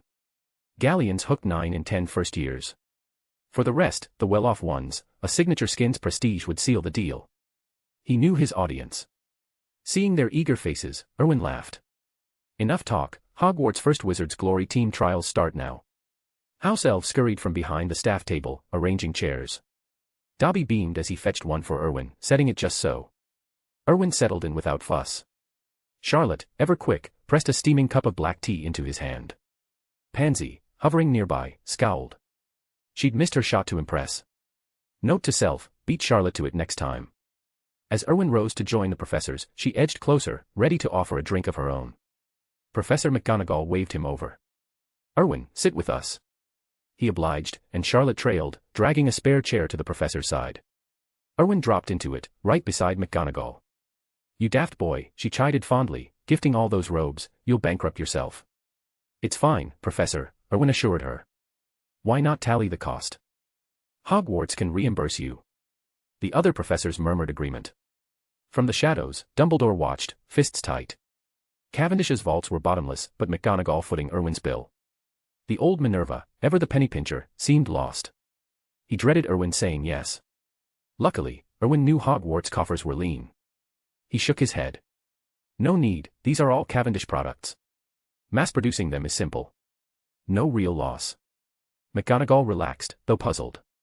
As long as he wasn't out of pocket, all good. She ruffled his hair. Too sensible for your own good. Erwin just smiled. Dumbledore exhaled, relieved. Dodged a galleon-shaped bullet there. The trials kicked off with gusto. Floating screens hovered over each pitch, broadcasting the action in crystal clarity. Erwin marveled at the tech, these beat anything from his old life, even fancy Muggle telly. While Hogwarts buzzed in the Great Hall, oblivious to the outside world, a massive basilisk slithered through the castle's dim corridors. The beast paused, its yellow eyes blinking in confusion. Where was everyone? It had risen for a hunt, fangs itching for prey, but the halls echoed empty. No screams, no footsteps. Just silence. Had they all vanished? The serpent hissed in frustration, coiling tighter. This was no fun at all. Want 15 bonus chapters? Enjoy the read, and let's get started on the next goal immediately.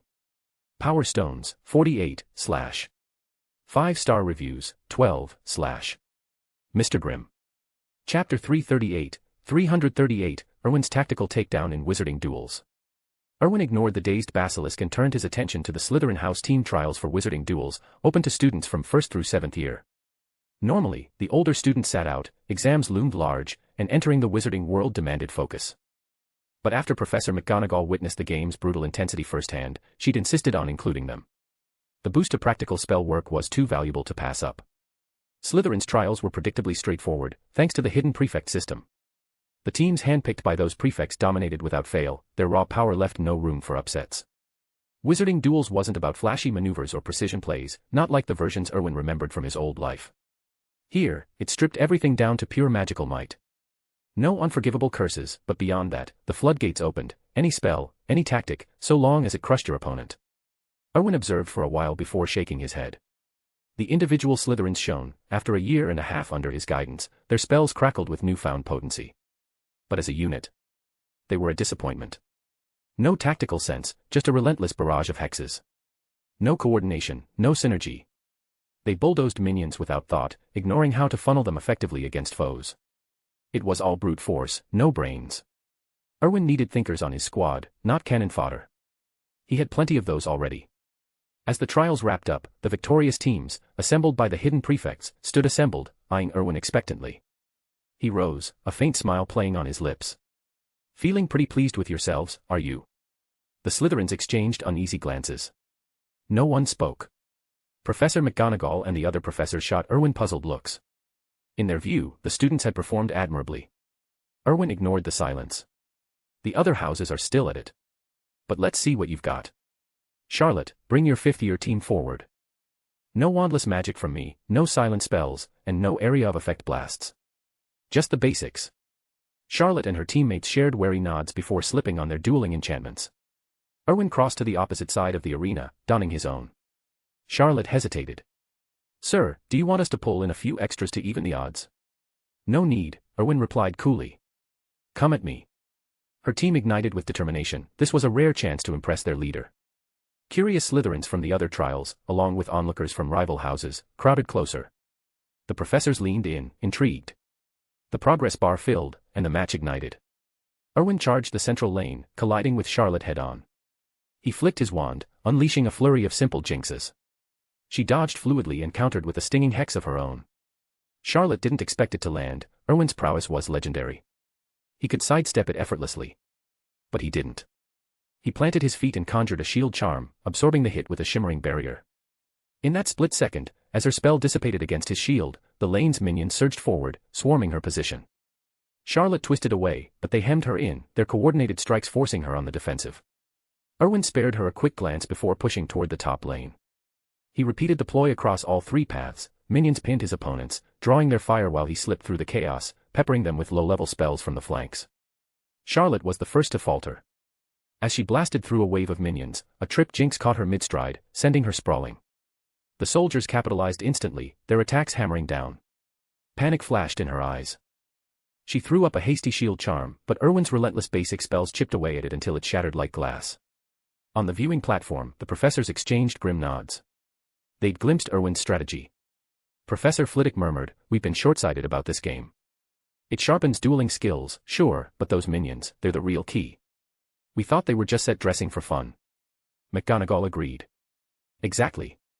I figured they added flavor, but they're tactical anchors. This isn't solo heroics, it's about syncing with your forces, turning numbers into an advantage. Remarkable design. Sprout added, and Erwin sees it clearer than anyone. He could obliterate them with high-level curses, but he's dismantling a full squad using nothing but fundamentals. It's a lesson in itself. Down in the arena, Charlotte caught on amid the pressure. Gasping to her teammates during a brief lull, she said, "Eyes up, everyone.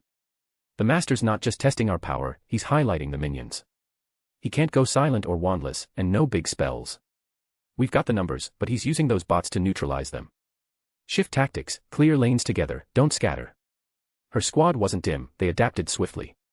They regrouped, funneling spells to carve through the minions while covering each other. The tide began to turn, their coordination tightening like a well-oiled machine. Erwin watched with approval flickering in his eyes.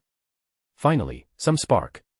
But the match was far from over. He'd push them harder, forging raw talent into something unbreakable. The Slytherins needed to learn that true victory came not from overwhelming force, but from outthinking the enemy. And Erwin was just getting started.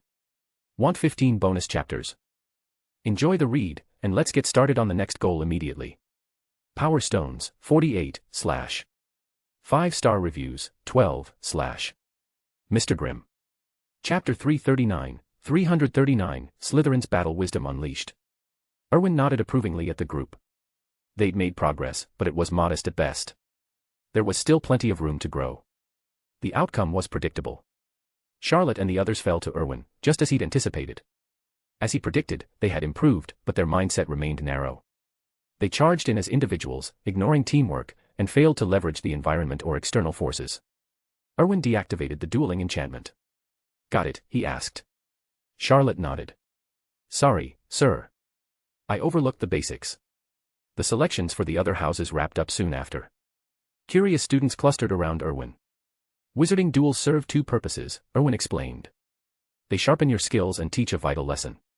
Fights between wizards aren't won by raw magic or spell precision alone. In my view, those are secondary. True power comes from mastering your surroundings and every tool at hand. Charlotte and the rest looked pensive, absorbing his words. "You lost because you ignored that, Charlotte," he continued. "To be a formidable wizard, adapt your strategy to the battlefield. Exploit every advantage." The professor shared knowing smiles before slipping away, leaving Erwin to his charges. He dismissed the students with a wave. He'd shared all he could, their growth was up to them now. The other houses were secondary, but Erwin pinned real hopes on the Slytherins. If they internalized his lessons, they'd outmatch anyone of equal skill. As he often said, elite wizards thrived on spell synergy, environmental control, and borrowed strengths, not brute force. Days blurred into weeks. After the first-year Hufflepuff with the camera fell victim, a second-year Hufflepuff encountered the basilisk. It mirrored the original tale, unfolding as expected. Thanks to Erwin's interventions, Harry Potter escaped the worst. No false accusations pinned him as the chamber's heir. Still, Erwin couldn't help but sigh. He'd shouldered far too much of Harry's misfortune. Hogwarts stayed mostly calm, though ripples spread. Dumbledore's ousting, 4-1. Lucius had old Erwin beforehand, seeking his take. Erwin shrugged it off, do what you want. It was Dumbledore's scheme from the start, a self-orchestrated exit. What was there to fuss over? With the headmaster gone, Erwin's plans faced fewer hurdles. One crisp morning, Erwin gazed out the window. A black diary lay on the table. Charlotte stood at attention behind him. Any word from Potter and his lot? Erwin asked. She shook her head. Nothing yet. When I swiped the diary, I tossed their dorm. They know it's key. The day Dumbledore left, they visited Hagrid. Per your orders, I tailed them into the Forbidden Forest. They spotted the Acromantula. Once they were gone, I invoked your name and extracted a dozen vials of venom. Latest report, they're in the library now, piecing together the basilisk puzzle. Erwin nodded. Time to tie up loose ends. Return this diary to its rightful owner. The Weasleys will owe me big after this. Charlotte agreed. They certainly will, from here on out. Erwin chuckled. Every term delivers its thrills. Speaking of, what's the latest on the Alva family? She hesitated. I've dug up some details, but reliability's iffy. It didn't come from tricking Zoe, she volunteered it. Erwin raised an eyebrow. You got her to open up just like that? Charlotte nodded. Her roommate struck out, she clocked their prying and came straight to me. Spilled a few secrets. Find a sharper source next time, Erwin said dryly. What did she say? The Alvis are in deep trouble, Charlotte replied. Zoe's the family dragon speaker heir, but someone's gunning for her. Erwin frowned. Someone wants her dead. Explain. That's the part I'm skeptical about, she admitted. Zoe claims the Alvis are unique, first I've heard of it. Every generation produces twins. Twins? Erwin echoed. Same bloodline. She shook her head. Not quite. One inherits the strong dragon speaker trait, the other gets a diluted version. The kicker, if the strong one dies, their power shifts to the weaker twin. Erwin's brow furrowed deeper. So they'd be at each other's throats every generation. Not historically, Charlotte said. They only discovered this quirk 2 generations back, when the previous heir was murdered. Murdered? Erwin pressed. She nodded. By the Cavendish family. He blinked. Wait, the Cavendishes? My family. Charlotte smirked faintly. I've heard the stories. Want 15 bonus chapters? Enjoy the read, and let's get started on the next goal immediately. Power Stones, 48, / 5-star reviews, 12, / Mr. Grimm. Chapter 340, 340, Pawns in the game, whose hand moves the pieces. Charlotte pressed on, her voice low. I can't say for sure if it's true, it's just whispers among the ancient pureblood families. But the story goes that the Cavendish family, alongside the Stewart family, stormed the Alva territory. The previous head of the Cavendish family intervened personally and took out the leaders of both the Alva and Conrad clans. When they tried to harvest the bloodlines, though, the victims had none left to give. Word was, the Alvis, in desperation, had shipped off an ordinary member to throw the Cavendishes off the scent. And the old Cavendish head, she added. Heard he took a bad hit in the fight and didn't last long after. She shot Erwin a wary glance. Erwin didn't flinch. He'd never known his grandfather, the men had died before he was born. His father had never breathed a word about it, and the only stewards he'd encountered were the useless ones locked away in his dreams, along with suspicions about old Tom and Rivers. The rest? A complete blank. How reliable do you reckon that tale is? Erwin asked. Charlotte shrugged. Hard to say. But it lines up if you squint at the pieces. So, what's the Alva play in sending Zoe to Hogwarts? He probed. She paused, thinking. Refuge, I'd wager. Or at least a shot at staying alive. If someone went after her bloodline here, she might slip through the cracks. But back home, with the family in the crosshairs. She's done for. Erwin nodded. Close to what I figured. Sacrificing a dragon speaker's bloodline to buy her safety. Sounds like Zoe's on thin ice with her own kin. Charlotte slipped him a scrap of parchment. She gave me this address. In London. Said if you want the full story, sir, someone's expecting you there. Erwin scanned it. Intriguing. You've got my attention. Planning to go, then, she asked. He shook his head. No point. Get hold of old Tom, send him to Diagon Alley with a few hands. This lot isn't worth my time. She nodded. And if they stonewall? Erwin's smile turned sharp. Escort them politely. If they resist the courtesy, force it. If dignity's off the table, show them the grave. I care about the outcome, not the fuss. Understood, sir. Erwin slid Tom Riddle's diary across the table to her. Back to it, then. Once Charlotte had gone, Erwin stared out at the serene black lake, his eyes piercing the glassy surface to the churning depths below. He set down his teacup and snapped his fingers. In an instant, he stood in the headmaster's office. Dumbledore's absence had kept Snape away lately, he had his own shadows to chase. Erwin crossed to the desk and fished out a portrait from beneath it, yanking back the covering cloth. The figure inside stared back silently. Erwin's lips twisted into a smirk. Just as I thought. Treating me like a piece on the board. Question is your game big enough to hold me? His fingers tightened on the frame's edge, as if debating whether to snap it in two. After a beat, he exhaled, recovered it, and shoved it back under the desk. With a final glance, he vanished. A soft breeze stirred through the open window as he left, lifting one corner of the cloth. In the portrait's lower right, a single word gleamed, Cavendish. The wall portrait stirred back to life. Headmaster Black scowled. What in blazes was that? The others exchanged shrugs. No idea. Felt like our views were hexed shut. Even Dumbledore couldn't manage that, Black muttered. Erwin. Unlikely, another replied. He'd need full control of Hogwarts to blank the headmaster's portraits. Black waved it off. Portraits now, are we? Let the living sort their messes. Night cloaked the Slytherin head boy's bedroom. Erwin lay abed while the Ravenclaw portrait slipped off to gossip with her painted daughter. Sleep claimed him swiftly, but it was restless. He dreamed, twisted visions that pulled at his core. His body jerked. Then his hair flickered between black and white, his features dissolving into shadow. Abruptly, Erwin bolted upright. The white strand settled, his face sharpened. Sweat beaded on his brow. He drew steady breaths, rising to the window. A light tap on the table summoned a steaming cup of black tea. Sipping it slowly, he gazed into the starless sky. With a wave, a glowing panel materialized before him. Magical level, level 4. Identity, current head of the Cavendish family, second-year Slytherin at Hogwarts, top of the house. Title, Herald of the Fourth Dark Lord, boosts commanding presence by 25%, enhances dark arts potency by 25%. Talents. Transfiguration, 10/. Everyday spells, 10/. Dark arts, 20/. Potions, 10/. Ancient magic, /10, unlocked, requires unique ritual to access. Remaining, 15 standard talent points, 1 elite talent point. Companion, rare creature, Ebony. Special abilities, ability absorption, legendary, perpetual magic source, legendary, unique animagus, legendary, spell mastery, legendary, metamorphmagus ability, epic, binding resistance, epic. Spell mastery, omitted for brevity. Spell proficiency, 7000.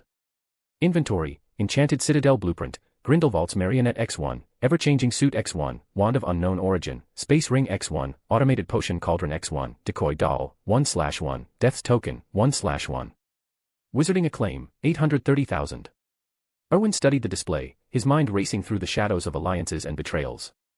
The Alvis Gambit was just one thread in a larger web, one he intended to unravel on his terms. As the tea cooled, so did his resolve into something colder, sharper. The board was set, but he wasn't content to be played. Not anymore. Want 15 bonus chapters? Enjoy the read, and let's get started on the next goal immediately. Power Stones, 48/. 5-star reviews, 12/. Mr. Grimm. Chapter 341, 341, System Overhaul and Uninvited Guests. Erwin frowned, staring at the accumulating wizarding acclaim in his status parchment. It had built up considerably again, but he had no intention of wasting it on a basic draw. At his current level of power, those rewards offered little more than a slight nudge. Only the rare chromatic or legendary gold prizes could truly elevate him further, and the odds of pulling those from a standard pool were laughably slim. He could burn through every point without landing anything worthwhile. A total waste. What he needed was another limited-time event, like the Yule lottery from last term.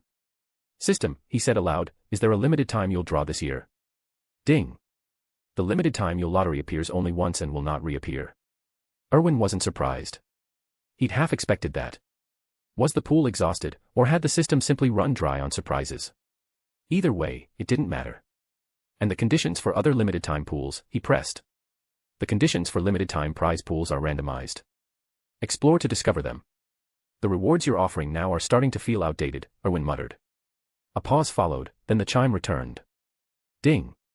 Host strength detected as sufficiently advanced. System upgrade mode activated. Use wizarding acclaim to upgrade the system. Post-upgrade, access a specialized prize pool draw. Guarantees and rewards scale with upgrade level. Activate upgrade mode. That confirmed his suspicions. The system existed to push him toward greater power, but its gifts couldn't keep pace with his growth. In the early days, it had showered him with essentials for survival, leaving reserves stretched thin now. This upgrade mechanic was the fix, a way to evolve alongside him. How much acclaim for the first upgrade? Erwin asked. Current level, 1, upgrade to level 2 requires 1 million wizarding acclaim. Cost doubles per level thereafter. He glanced at his total. Close enough. Spending acclaim on minor boosts wouldn't yield real gains anyway. Better to invest in the system itself. If its core purpose was his advancement, the upgraded rewards wouldn't disappoint. Erwin dismissed the panel with a wave.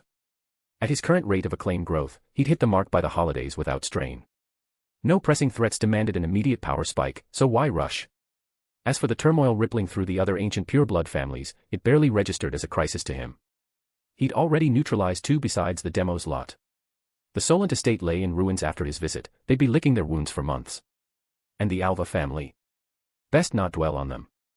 Nazari's wide-eyed innocence had left him with a twinge of guilt, even after putting her down. Settling at his desk in the head boy's bedroom, Erwin pulled a sheet of parchment from the drawer and uncapped a quill. He jotted notes in quick, precise script. The Teresa family, annihilated dragon speaker bloodline. The Alva family, depulso affinity. The Cavendish family, multiple magical surges, bolstering magical reserves. The Demos family. He set the quill aside, eyes scanning the list. Aside from the Demos mystery, the other 3 bloodlines screamed dragon speaker heritage, versatile, potent, and eerily familiar. Drawing from tales of Merlin's legend he'd read before arriving in this world, Erwin suspected they formed a fragmented whole, Merlin's own powers splintered among the lines. So the Demos gift? Likely spell mastery at its peak, a heightened affinity for charms, or perhaps command over arcane incantations. He couldn't pinpoint it without confronting Deimos. But intuition whispered that confrontation loomed near. The veils over certain truths were thinning. Erwin's fist clenched, and the parchment ignited in a flicker of flame. Before it could fully char, he rapped the desk. Golden light surged, compressing the blaze into harmless embers that winked out. With another flick, the ashes vanished entirely. He stretched, satisfied. Another productive day in the books. The next morning, an insistent buzz from his communication rune yanked Erwin from sleep. Groggy, he cracked his eyes open to old Tom's voice. Master, the Alva delegation has arrived at Cavendish Tower. Erwin yawned, rubbing his face. You sought them out? No, sir, they showed up unannounced at first light. Them. Erwin echoed, brow furrowing. Aye, 4 in total. Civil as you please. I directed them to the conference room, they didn't protest. Keep them waiting. I'll grab breakfast first. As you wish, master. The connection severed, and a sly grin tugged at Erwin's lips. Interesting. The Alvas, knocking on his door of their own volition. Wiser than he'd credited them. Charlotte, he sent via the rune, fetch Zoe and meet me in the Great Hall. Yes, master. Sighing, Erwin scooped up Ebony curled at his bedside. Ebony blinked sleepily, then nuzzled his hand in recognition before Erwin unceremoniously deposited him on the floor. The pup shimmered into a golden monkey, scampering after him as he headed to the wash basin. By the time Erwin and Ebony reached the Great Hall, Charlotte and Zoe waited by the entrance. Zoe fidgeted, her face pale with nerves. She'd been dead to the world, lost in a dream of devouring a massive plate of roast chicken, the kind Hogwarts house elves whipped up like no other. Life here had been a dream, really, save for the constant dread of Erwin's unpredictable temper. But Charlotte's pre-dawn summons. It screamed trouble. Was this it, Erwin finally deciding to end her? Panic welled up, tears pricked her eyes. She wasn't ready. There were still so many wizarding treats untried, treacle tarts, pumpkin pasties, the works. The thought spiraled, her imagination running wild with grim scenarios. Want 15 bonus chapters? Enjoy the read, and let's get started on the next goal immediately. Power Stones, 66/. 5-star reviews, 12, Mr. Grimm. Chapter 342, Zoe's desperate plea for one last meal.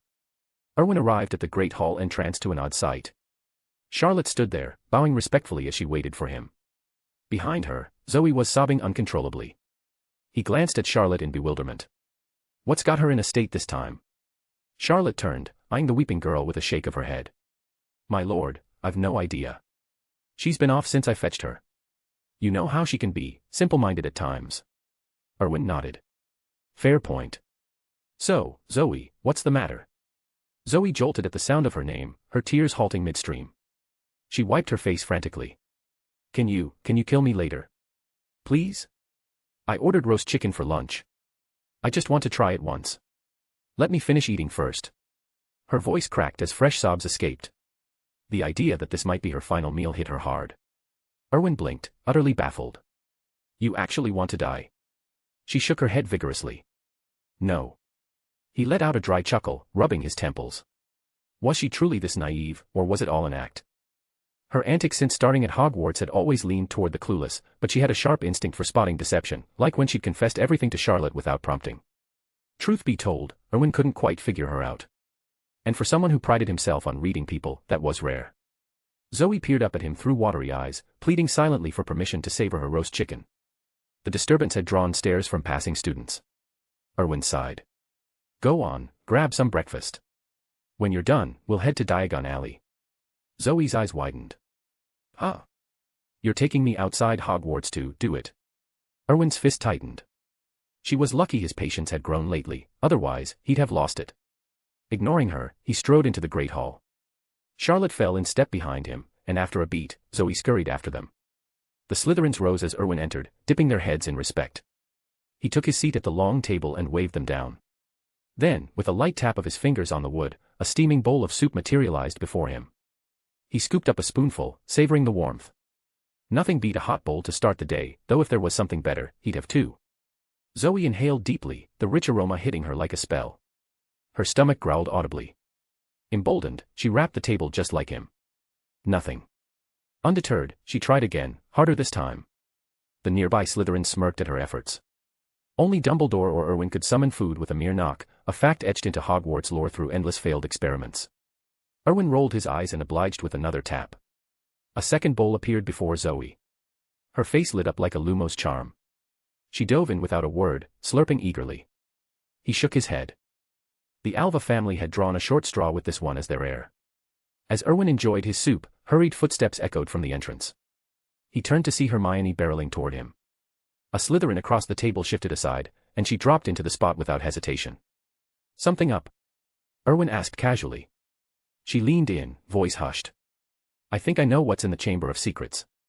His spoon hovered midair. Then he smiled. Well done. Aren't you curious? He shrugged. Not really. Her brow furrowed, eyes narrowing. You've known all along, haven't you? Erwin polished off the last of his soup, set down his spoon, and dabbed his mouth with a napkin. Does it matter what I knew? The point is, you pieced it together yourself. She paused, mulling it over. It sounded off, yet spot on. Fine, you always seem steps ahead. I've got a solid theory, but I need to hit the library to confirm it. He nodded. Smart. If you're right, prepare yourself. You've only got one life to lose. Exactly, she burst out. It's horrifying if that's really in there. With that, she bolted off toward the doors. Erwin watched her go, chuckling softly. For all her brilliance, she was still just a kid, headstrong and vulnerable. He mulled it over as he finished his meal. Hermione was closing in on the truth about the basilisk, but verification would lead her straight into danger, just as in the original tale. Erwin's presence had muddled the timeline a bit, but the core path held firm. Her petrification was inevitable, she was too sharp to ignore. Only then could Draco and Harry chase the real threat, with Erwin nudging them along. It was time to reclaim his pet, anyway. Once the climax hit, the basilisk would meet its end. The thought of facing a young Voldemort brought a grin, though at 17, the boy wouldn't remember Erwin at all. A pity, he missed his old teacher and had questions about any hidden legacies. He'd scoured everywhere but found zilch. Maybe last year, he should have let Voldemort linger a chapter or two longer to spill his secrets. Hindsight was a wandless curse. Want 15 bonus chapters? Enjoy the read, and let's get started on the next goal immediately. Power Stones, 66, / 5-star reviews, 12, / Mr. Grimm. Chapter 343, 343, The Alva Patriarch's Audacious Bargain. Half an hour later, in Diagon Alley, outside Cavendish Tower, Charlotte steadied Zoe, whose legs trembled uncontrollably. Erwin glanced at them sidelong, his own expression tinged with exasperation. Zoe had been like this since they'd left the Great Hall, pure fear, it seemed, leaving her weak-kneed. Erwin couldn't fathom what image he'd left in her mind. Did she see him as some monstrous villain? Despite his polished facade, something had pierced through it, exposing his sharper edges. Shaking off the thought, he strode into the tower without a word. Charlotte propped Zoe up straighter. Come on, pull yourself together. The master didn't bring you here to harm you, he wants you to see your family. If he meant to kill you, you'd already be gone. Zoe blinked, startled. My family? He went to our house. Charlotte snorted. Don't be daft. Your lot isn't worth a personal visit from the master. They came of their own accord. Though if they hadn't, he'd have sent someone to fetch them. Cooperation keeps families intact, resistance turns you into an orphan. Zoe shivered but relaxed slightly. Seeing her kin sounded reassuring, even hopeful. She missed them, truth be told. With Zoe steadier, Charlotte released her arm, followed Erwin inside, and Zoe hurried after. In the conference room, the 4 members of the Alva family waited impatiently. The middle-aged patriarch sighed. This is outrageous. The Cavendishes are pushing it, we've been here ages. A companion hushed him. Keep it down. We're the ones begging for their help to save Zoe. You know what happened to the Selwyns.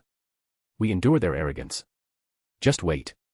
The door swung open then, old Tom holding it steady.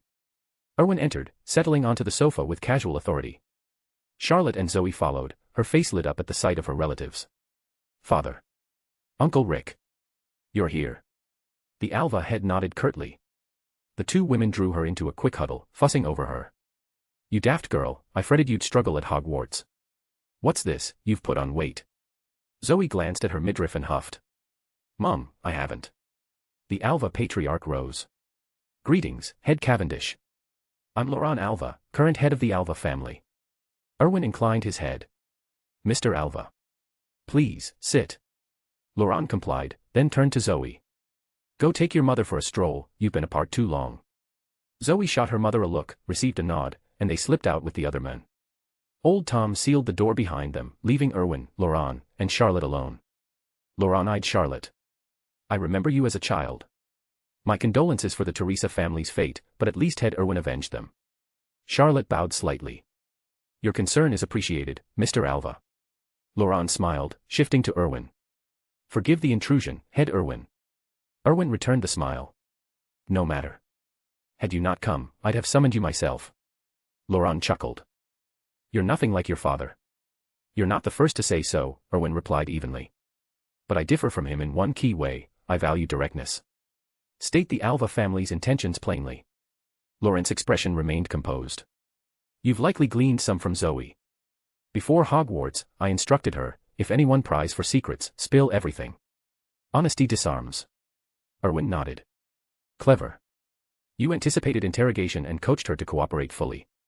Laurent's smile held a glint of satisfaction, as if he'd orchestrated the entire exchange. Erwin saw it now, the man's foresight had turned Zoe's apparent dimness into a calculated ploy. Leaning back, Erwin conceded, your reputation precedes you, Mr. Alva. A master of strategy and control. Laurent inclined his head. Flattery accepted. The Alva's precarious position demands it, survival hinges on wits alone. Indeed, Erwin agreed, then fell silent, sipping his tea. Laurent's brow furrowed. This wasn't the script he'd envisioned. No back and forth. Erwin seemed content to let the quiet stretch. Finally, Laurent pressed on. Head Cavendish, I propose an alliance. Erwin nodded faintly. Go on. The frown deepened. You know our plight. Zoe's my daughter, her life comes first. Absorb her bloodline if you must, but spare her. In return, though you've raised the Selwyn stronghold, they linger, as does the Demos menace. Partner with us, the Alvas become your strongest allies. Together, we crush them and fulfill our ancestors' dream, merging the Dragon Rider bloodlines to forge new Dragon Whisperers, perhaps even a new Merlin. Erwin's smile sharpened. A compelling offer. Laurent's relief was palpable, things flowed even better than planned. But Erwin pivoted. Yet why accept? What binds me to it? Want 15 bonus chapters? Enjoy the read, and let's get started on the next goal immediately. Power Stones, 66, / 5-star reviews, 12, / Mr. Grimm. Chapter 344, Outmaneuvering the Patriarch, Erwin's razor-sharp insight. Laurent froze, caught off guard by Erwin's words. He hadn't anticipated this sharp retort from the boy. For a moment, he said nothing, his eyes narrowing at the faint, playful smile tugging at Erwin's lips. Then his expression hardened. Cooperating with us would benefit the Cavendish family immensely, he said coolly. I can't fathom why you'd refuse. You're young, after all, there are things you haven't grasped yet. I won't hold it against you. Take some time to reconsider. Erwin's smile widened, genuine amusement lighting his eyes. Mr. Alva, I think you've got the wrong idea. Do you honestly believe I'm some naive child? Let me outline your scheme, partnering with the Cavendish family and offering up your bloodline to me. But as you know, my bloodline is sealed tight.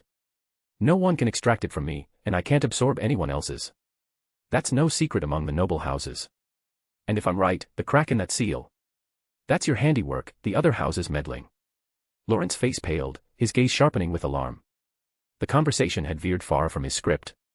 Erwin lounged back against the sofa, hands folded casually on his knees, his voice measured and unhurried. I've always wondered about this, he continued. In the 2 years since I entered the wizarding world, I've dug into a lot, especially what my parents accomplished. They were brilliant, from everything I've pieced together. Without some unforeseen twist, my father should have been the one to dismantle the noble houses and claim the draconic bloodline. But he didn't. He's gone. And I've puzzled over why. He was too clever for a simple mistake. All those plots at Hogwarts, the Death Eaters, the Order of the Phoenix, he backed them all, building alliances everywhere. His charm was legendary, even Dumbledore speaks of him with real admiration. A man like that doesn't craft a plan with fatal flaws. Laurent's brow furrowed, his stare intense. Erwin ignored it, pressing on. I started gathering every scrap of information on my parents' lives. When it all clicked, something fascinating emerged. My father charted a unique course, not mine, not anyone else's in history. He forged ties with everyone, lending aid when they needed it most. If he'd stayed the path, those favors would have ripened into unbreakable support, propelling him to his goal. It's a flawless strategy, really. I envy his vision, everyone he invested in rose because of it. But one detail nagged at me, why did he shatter his wand and vanish from the wizarding world, abandoning it all? Until lately, when it hit me. The only force that could derail him like that. Unyielding opposition. Something told him his network wouldn't suffice against it. And in our world, only the other 3 noble houses could mount that kind of resistance. Laurent went still, his confusion mingling with dread. How had this 10-year-old unraveled so much? Was it true, as the houses had feared, that the Cavendish line would always claim victory? He balled his fists, resentment simmering. Why did Merlin's favor fall so heavily on them? Erwin's father had outmaneuvered him once, without playing his cards close, he'd have been crushed. And now the son. Erwin caught the flicker in Laurent's eyes and chuckled softly. Pondering why every Cavendish seems untouchable. Why your every ploy gets exposed. Why my father bested you, and now I can too. Laurent's composure cracked, his eyes bulging in shock. Erwin waved it off. Relax, I didn't pry with legitimacy. Your power's no joke, hidden as it is. I can feel the magic coiling in you, rivaling the headmaster's own. At full strength, you'd give even him a run for it. Impressive, truly. A cold flash of murder crossed Laurent's features before he reined it in. What? Eager to strike already? I rather liked your smug certainty earlier, it was like staring at my own reflection. Curious, isn't it, how I come across to others? Laurent composed himself with effort, clapping once. Astute deductions, Erwin. But you're off base. I can't speak for the others, but the Alva family had no hand in this. Erwin shook his head. Does it matter? Your family's true nature means little to me. You deny it, I don't buy it, end of story. My father's pivot had to stem from the noble house's schemes. And since he anticipated everything, he wouldn't have relied on a single house's might. Whatever you pulled off was cunning, I'll give you that. After his plan crumbled, he swiftly shielded me, sealing my bloodline with something airtight. I can guess it was thorough, given how cornered he felt. No room for easy cracks. Laurent leaned forward. Maybe your own magical surge shattered it. You've no grounds to suspect us. Want 15 bonus chapters? Enjoy the read, and let's get started on the next goal immediately. Power Stones, 66, / 5-star reviews, 12, / Mr. Grimm. Chapter 345, 345, the fatal shot from the tower window. Erwin snapped his fingers. Spot on. I thought the same at first. I've faced crises since I was a boy, mistaking them for special gifts. But they're just magical surges, and the Cavendish family can produce multiples. I wondered if those surges shattered the seal inside me. He paused, eyes narrowing. But I dismissed that quickly. My father left a failsafe, he wouldn't ignore surges. Cautious as he was, he'd have made it resilient. So only one truth remains, someone tampered with it, hastening the seal's break as my power grew in the wizarding world. Right, Mr. Alva. Laurent glanced at Erwin, silent, but his fists clenched tighter. Erwin lifted the black tea from the table and took a sip, blowing gently on the steam. If I hadn't seen you today, I'd still doubt my theory. But you slipped up, Mr. Alva. Laurent met his gaze. How? Erwin set down the cup, a cold gleam in his eyes. You underestimate me because of my age. You think I'd accept your terms, your so-called cooperation. I can't absorb Zoe's bloodline yet, but you'd use the Cavendish family for cover. Then, when I can, you turn on us and let her drain mine instead. Clever plan. And your fallback, the manor outside London, with those Alva kin inside. Laurent shot to his feet, face paling in shock. How could you know? Erwin chuckled. Mr. Alva, did you skip your homework before scheming against me? This is London, Cavendish London. You lowball the family's reach. Laurent's glare turned venomous, his aura thickening with murderous intent. But then, apparition swirls erupted in the office. In an instant, it brimmed with figures, acolytes and Cavendish wizards, wands trained on Laurent. He froze, stunned. Erwin waved them off. The group parted, forming a ring around him, and trapping Laurent at the center. Erwin sank back into the sofa, petting the sleek fur of ebony curled in his lap. You didn't seriously think you could threaten me here in Cavendish Tower, did you? So naive, Mr. Alva. He rose and moved to the window, beckoning Laurent over. Laurent hesitated, then joined him. Erwin peered down at the bustling street. Look, Zoe and her mother are enjoying themselves. Laurent followed his gaze. There they were, Zoe clasping her mother's hand as they wandered Diagon Alley. Trailing discreetly, several Cavendish wizards, wands already aimed at the pair. Faint green flickers danced at the tips, ready to unleash. The wizards glanced up, inclining their heads to Erwin on the rooftop in silent deference. Laurent's voice was ice. This has nothing to do with them. I wasn't lying, I want to protect Zoe. She's in real danger. Erwin nodded. I believe you. But as I said, weaknesses are fatal. Exploit them, and you're helpless, like a lamb to the slaughter. Laurent drew a shaky breath. Patriarch Cavendish, I admit the Alva family played a part back then. But it was minor, the Demos family drove it. I know you won't spare me, but please, let Zoe and the others live. Erwin laughed. There you go, talking rot again. I need that bloodline, why would I let her walk? Laurent pressed on. I wasn't lying. We're twins in the Alva line. To claim Zoe's bloodline, you have two paths. Kill both heirs and rip it free, but slay her, and the other vanishes. You'll never find her. Or she offers it willingly. No cooperation now, we'll swear on our ancient wizarding bloodlines. Spare her life, and she'll yield it freely. When you're ready to absorb it, all I ask is her peaceful survival. Erwin stroked Ebony's head, the little black dog purred softly. He smiled. No rush, Mr. Alva. I've another surprise for you. Laurent frowned, tracking Erwin's line of sight. His eyes bulged. Impossible. At the street corner, Cavendish wizards flanked two captives, arms slung casually over their shoulders, wands jammed into waists. One mirrored Laurent's features exactly. The other was a girl, Zoe's spitting image. Erwin smirked. Thanks are due, Patriarch Alva. You sent Zoe to Hogwarts for safety, but overlooked this, your bloodline's quirks. Not true twins, but close, your brother sired heirs identical to her. The Alva line scorns maternal ties. A family like yours would crumble under scandal in future generations. He spoke with genuine admiration, then went on. I just pulled a few strings to enroll the girl at Hogwarts, and your people came running, like a gift from Lady Luck. Erwin tapped the window lightly. Bang. He mimed the sound with a grin. Instantly, from the corner's shadows, two jets of green light lanced from the wizard's wands. Want 15 bonus chapters? Enjoy the read, and let's get started on the next goal immediately. Power Stones, 66, / 5-star reviews, 12, / Mr. Grimm. Chapter 346, 346, Pawns in the Alva Trap and the Old Tom's Reckoning. The father and daughter who bore an uncanny resemblance to Zoe and Laurent met their end in an instant, silenced before a single cry could escape. Erwin's lips curved into a satisfied smile. Now, only Zoe remains. Laurent's hand flew to the window, his eyes bulging as he stared at the face that mirrored his own.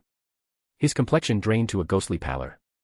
Moments later, the bodies were carted away for disposal. His throat worked silently, but no words came. Erwin chuckled. What a stroke of luck, head of House Alva. Your untimely arrival has thrown a wrench into so many of my schemes. The Alva family was higher on my list than the Demoses. After all, you've always been masters at staying in the shadows. But I never dreamed you'd deliver yourself like this, complete with such a generous gift. He beamed at Laurent. Dealing with the Alvas this way had been pure serendipity for Erwin. He hadn't counted on anyone as short-sighted as Laurent, who had spilled so many secrets through Zoe in a fit of self-loathing. It handed Erwin the perfect leverage. Laurent gazed down at the street below, then slumped to the floor in defeat. He knew he'd been outmaneuvered, crushed by his own arrogance. Yet he'd never imagined Erwin's cunning ran this deep. His own vaunted intellect now seemed like a child's game. Erwin pulled every string, orchestrating it all with effortless precision. In hindsight, his earlier bravado felt utterly ridiculous. Then, a memory struck him. He jerked his head up. Head of House Cavendish, what do you really want? You've got everything locked down, why bother with me? What's your endgame? Erwin replied, sharp as ever, head of House Alva. Truly wise. Before today, Laurent might have preened at the praise. Now, coming from Erwin, it grated like nails on slate. The Alvas have performed admirably, Erwin continued. With your rivals out of the picture, you should have full sway over the family now. So let's talk cooperation. I'll offer you two paths forward. Laurent met Erwin's gaze, saying nothing, waiting. Option 1, I fancy keeping pets, and the Alvas would make fine ones. When I move against the Demoses, I'll need hounds to lead the hunt. Plenty of you will fall, but Zoe survives. Option 2, as of today, the 8 great families shrink to 6. Laurent stared. He hadn't anticipated Erwin's reach extended this far. He aimed to seize the Alvas and the Conrads outright, no, not seize. Expend them as pawns. And he stated it plainly, they were disposable. Laurent's instinct screamed to refuse. After generations of Alva pride, how could he let it crumble on his watch? But Erwin's eyes held him fast, the refusal dying on his lips. As pawns, survival was possible, even for Zoe in the worst case. Refuse, and they'd all perish today, Zoe included down the line. He bowed his head. I agree. Erwin's smile widened. Wise choice. With a wave, he dismissed the room's occupants, leaving them alone. Laurent pressed, aren't you worried this is all an act? Erwin said nothing, merely glancing toward Zoe on the street below. The message was clear. Laurent rose, dropped to one knee, and took Erwin's shoe in his hands. Laurent Alva pledges his loyalty to you. Erwin nodded. Excellent. You've got 2 months to consolidate the Alvas and the Conrads. Await my call. Laurent inclined his head and retreated from the conference room backward, as protocol demanded. Charlotte set a steaming teacup beside Erwin. My lord. He lifted it for a sip. Sir, she ventured, shouldn't you brand him with the dark mark? What if he turns? Erwin shook his head. He won't. Weaknesses like his ensure control. Besides, he hasn't long to live. The mark would be wasted. The Alvas dipped their toes in back then, however briefly, I won't forget. Charlotte's pulse quickened. She hastened to reassure him. My lord, during the crisis when your father lived, the Teresa family was under siege themselves. They couldn't have been involved. Erwin hummed. I know. Otherwise, you wouldn't be standing here. A shiver ran through her. She ducked her head lower. Erwin set the cup back on her outstretched tray. Fetch old Tom. Time's short, enough of these games. She nodded and withdrew. Soon, a soft knock echoed. Old Tom entered the office. Master, you summoned me. Erwin turned. Old Tom, where's the method for absorbing bloodlines? The question didn't faze him. He'd anticipated this, Erwin piercing the veil of their charade.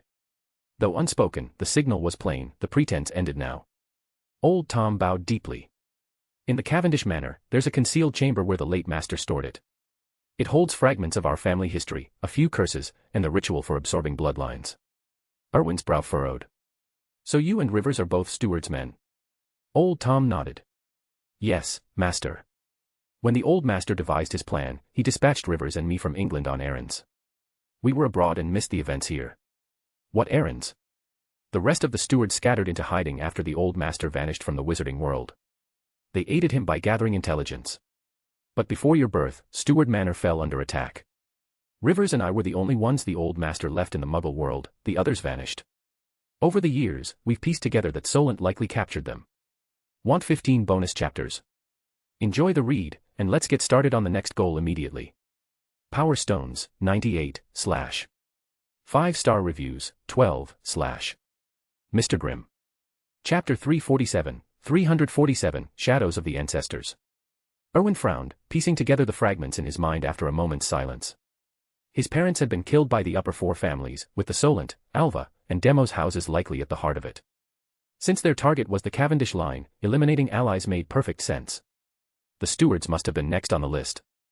He suspected more than one family had been involved, perhaps several. By now, Erwin had a solid grasp of the ancient pureblood families. The Cavendishes were the strongest, renowned for their cunning strategies. The stewards couldn't have been far behind. But one nagging question haunted him, the bloodline. If his parents were dead, why hadn't the Cavendishes' magical inheritance been harvested? The only explanation he could muster was that his father had destroyed it in his final moments, a desperate last stand. But how? And was that ability unique to their line? Erwin couldn't risk facing that fate himself, pouring everything into toppling an enemy, only to find his own power stripped away. It would be a bitter irony. He rose to his feet. Charlotte, wait here. Old Tom, you're with me back to the manor. They nodded. Two sharp cracks echoed as apparition swirls engulfed Erwin and Old Tom, vanishing them from the room. They rematerialized in the shadowed halls of Cavendish Manor. Erwin glanced at his butler. Apparition. Not bad. I figured the ancient pureblood family stuck solely to ancient magic. Old Tom bowed. Thank you, Master. The late Master always said ancient magic packs a punch, but modern spells are more practical. He insisted we learn them to bolster our skills and adapt to the times. Erwin nodded, impressed. His father had been ahead of the curve. In his view, magic wasn't inherently superior or inferior, it all came down to the wizard wielding it. Ancient magic offered raw power, modern spells brought versatility. True strength lay in what you could control. That reminded him of his own untapped talent for ancient magic. It remained locked away. Did it require some divine trigger to awaken, perhaps contact with one of the old gods? Old Tom trailed him into the manor as Erwin asked idly, where did the stewards source their ancient magic? With the gods long gone, how do you even reach them for power? The butler explained, the ancient pureblood family's grasp on it has weakened considerably since the gods vanished. The gifts they can bestow are limited now, we rely on bloodline legacies. That's why the late master pushed us toward modern spells. It clicked for Erwin. No wonder Solent's casting felt off compared to the ancient rites he knew. But the old patriarch seemed to uncover something, Old Tom added. Details escape me, Master. You'll have to search the records yourself. It involved the gods. Erwin's interest sharpened. Then let's not waste time. Old Tom guided him to the study and paused. One moment, Master. I'll lift the concealment the late Master placed. Erwin nodded, surprised. He'd spent plenty of time here, yet never sensed a thing. The butler approached the fireplace, his fingers dancing over the mantel in a precise sequence. Erwin felt a subtle pulse of magic ripple through the air. Moments later, faint runes etched into the stone began to glow, ancient symbols surfacing like whispers from the past. Old Tom retreated as they shifted, rearranging into crisp letters, Cavendish Archives. The runes lifted from the hearth, embedding themselves in the adjacent wall. With a soft grind, a wooden door materialized. Old Tom gestured. It's ready, Master. Erwin watched, transfixed, as the runes dissolved back into innocuous patterns. His fascination with ancient magic reignited. He pushed the door open and stepped inside. The door sealed behind him with a quiet click. Soft lights flickered on, bathing the chamber in warm illumination. It was sparse, a sturdy desk and chair, a towering bookshelf crammed with tomes. Simple, unassuming. But his gaze locked on the left wall, a sprawling family tree of the Cavendish line. Many names were strangers to him, branches from distant eras. Unlike the tangled web of the Black family tree in tales he'd heard, this one ran straight as an arrow, embodying their tradition of direct inheritance. The names climbed from bottom to top, roots at the base nourishing the trunk above. Erwin's own name crowned it all, accompanied by a fresh photo of him as a newborn, eyes still sealed shut. He lingered on the entry just below his parents. A pang of loss hit him, and he sighed. From his enchanted ring, he drew a small, oval photograph, snapped on a whim not long ago, though he couldn't recall why. It fit perfectly over the old one, seamless, as if meant to be. Erwin bowed to the tree, a silent tribute, then turned to the bookshelf. The answers he sought lay somewhere in those volumes. Want 15 bonus chapters? Enjoy the read, and let's get started on the next goal immediately. Power Stones, 98, / 5-star reviews, 12, / Mr. Grimm. Chapter 348, 348, Archives Unveiled, Basilisk Beckons. Erwin ran his fingers along the bookshelf, then checked them, no dust. He raised an eyebrow in mild surprise. A frail voice piped up from behind. Is that you, Master Erwin? You've finally come. He turned to find a house elf standing there, so quietly he hadn't sensed its arrival. The elf bowed low. Greetings, Master Erwin. Jerry, the Selwyn family's loyal servant, at your service. Erwin's mouth quirked. Old Tom and Jerry. Who named them, Tom and Jerry? You're a Selwyn house elf. Never seen you before, he said. Jerry nodded eagerly. Indeed, sir. Jerry's only task is cleaning the archives. The old master forbade me from leaving or revealing myself until your arrival. Erwin nodded, piecing it together. His father had gone to extremes to shield him from the wizarding world. In hindsight, Rivers and his crew had left glaring holes in their cover, flaws Erwin hadn't spotted until Snape's odd reaction to Rivers and old Tom's slip-ups. It wasn't his oversight, these two had been constants in his life for years. Even his sharpest suspicions hadn't painted them as outright saboteurs. He plucked a book from the shelf and leafed through it. You've been stuck cleaning here all this time. Yes, master, Jerry replied. Jerry cleans 3 times a day, never slacks off. Erwin set the book down. Well done. From now on, forget the archives. Return to your regular duties. Jerry's eyes widened, brimming with tears. Truly, sir. Jerry can work again. Don't flood the place, Erwin warned. Off with you. The elf dabbed its eyes, bowed, and scampered away. Erwin shook his head. House elves and their unyielding servitude, incorrigible but useful when obedient. Every group had its misfits, though, like those handling the finances. Soon enough, they'd remember their place. He settled at the desk with a stack of tomes, diving in. Hours slipped by unnoticed, the pile growing steadily. Finally, he stretched, glancing at the clock, evening already. He shelved the last book and headed out. Old Tom waited patiently by the door, a steaming cup of tea at the ready. The brew was piping hot, clearly, the butler had been refreshing it obsessively. Erwin took the cup. Behind him, the archive door faded into the wall. Anything to eat? Jerry's on it, I assume. And Charlotte? Old Tom nodded. All arranged, sir. Shall I fetch it? Erwin sank into a nearby chair, the teacup warming his hand as he gazed at the ceiling. He'd head back to Hogwarts after this, time to stir things up. That evening, in the Slytherin head boy's bedroom at Hogwarts, Erwin stood by the half-open window in his pajamas. A cool breeze sharpened his senses as he drummed his fingers on the sill, eyes distant. A massive shadow glided beneath the inky lake surface. Erwin sighed. The archives had cleared up so much, too much, perhaps. The Selwyn family's history was a treasure trove, potent spells, including ones echoing Lily Potter's talents. It boiled down to bloodline, a rare gift exclusive to their line, or at least, known only to his father. An old parchment described it as a ritual to siphon blood power from one kin to another. That's why Erwin's magical inheritance ran so pure, rivaling the ancestors. His own potency, amplified by his father's, had forged something formidable. He shrugged it off. As long as no other families wielded it, he slept easy. Erwin shut the window and turned in. Another dull day, but the real game started soon. He slept like the dead that night, dreaming vividly, for once, without interruptions. Mornings like that were rare treasures. Days blurred into a routine. After potions one afternoon, Snape detained him in the dim dungeon classroom. As the professor packed his vials, he glanced up. Preparations, Erwin. You've swayed the board against closing Hogwarts, but the wizarding world's abuzz with doubts. Soon, Erwin replied. Next day or two, tops. Without Hermione, Draco, and Potter, though, they're fumbling blind. It's an open book, and they've got nothing. I've had Charlotte drop hints nonstop, or they'd be clueless. Snape's lips thinned in quiet frustration. Resource shortages were a curse he couldn't lift, not yet. But the basilisk's shadow loomed, and the eve of reckoning drew near. Hogwarts teetered on the brink, and Erwin's secrets might just tip the scales. Want 15 bonus chapters? Enjoy the read, and let's get started on the next goal immediately. Power Stones, 98, / 5-star reviews, 12, / Mr. Grimm.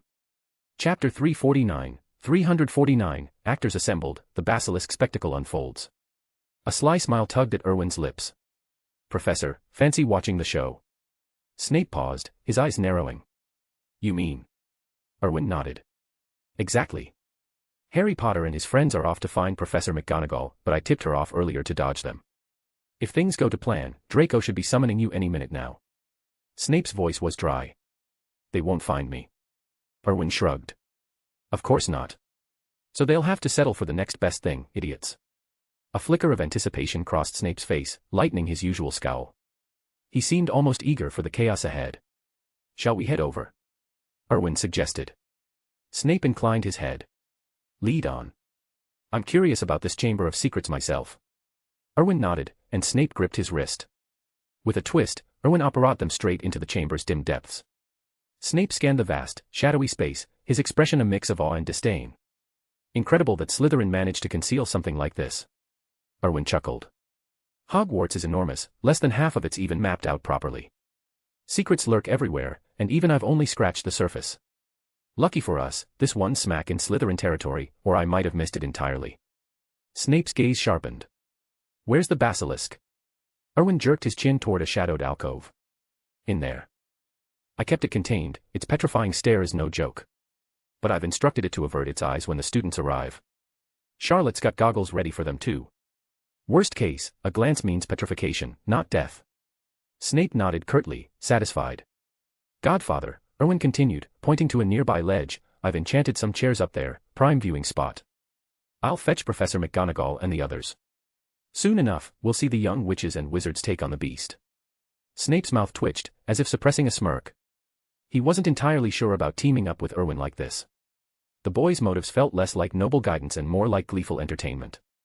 But retreat wasn't an option now. Erwin vanished with a crack. He reappeared moments later, towing Professor McGonagall, Professor Flitwick, and Professor Sprout onto the ledge.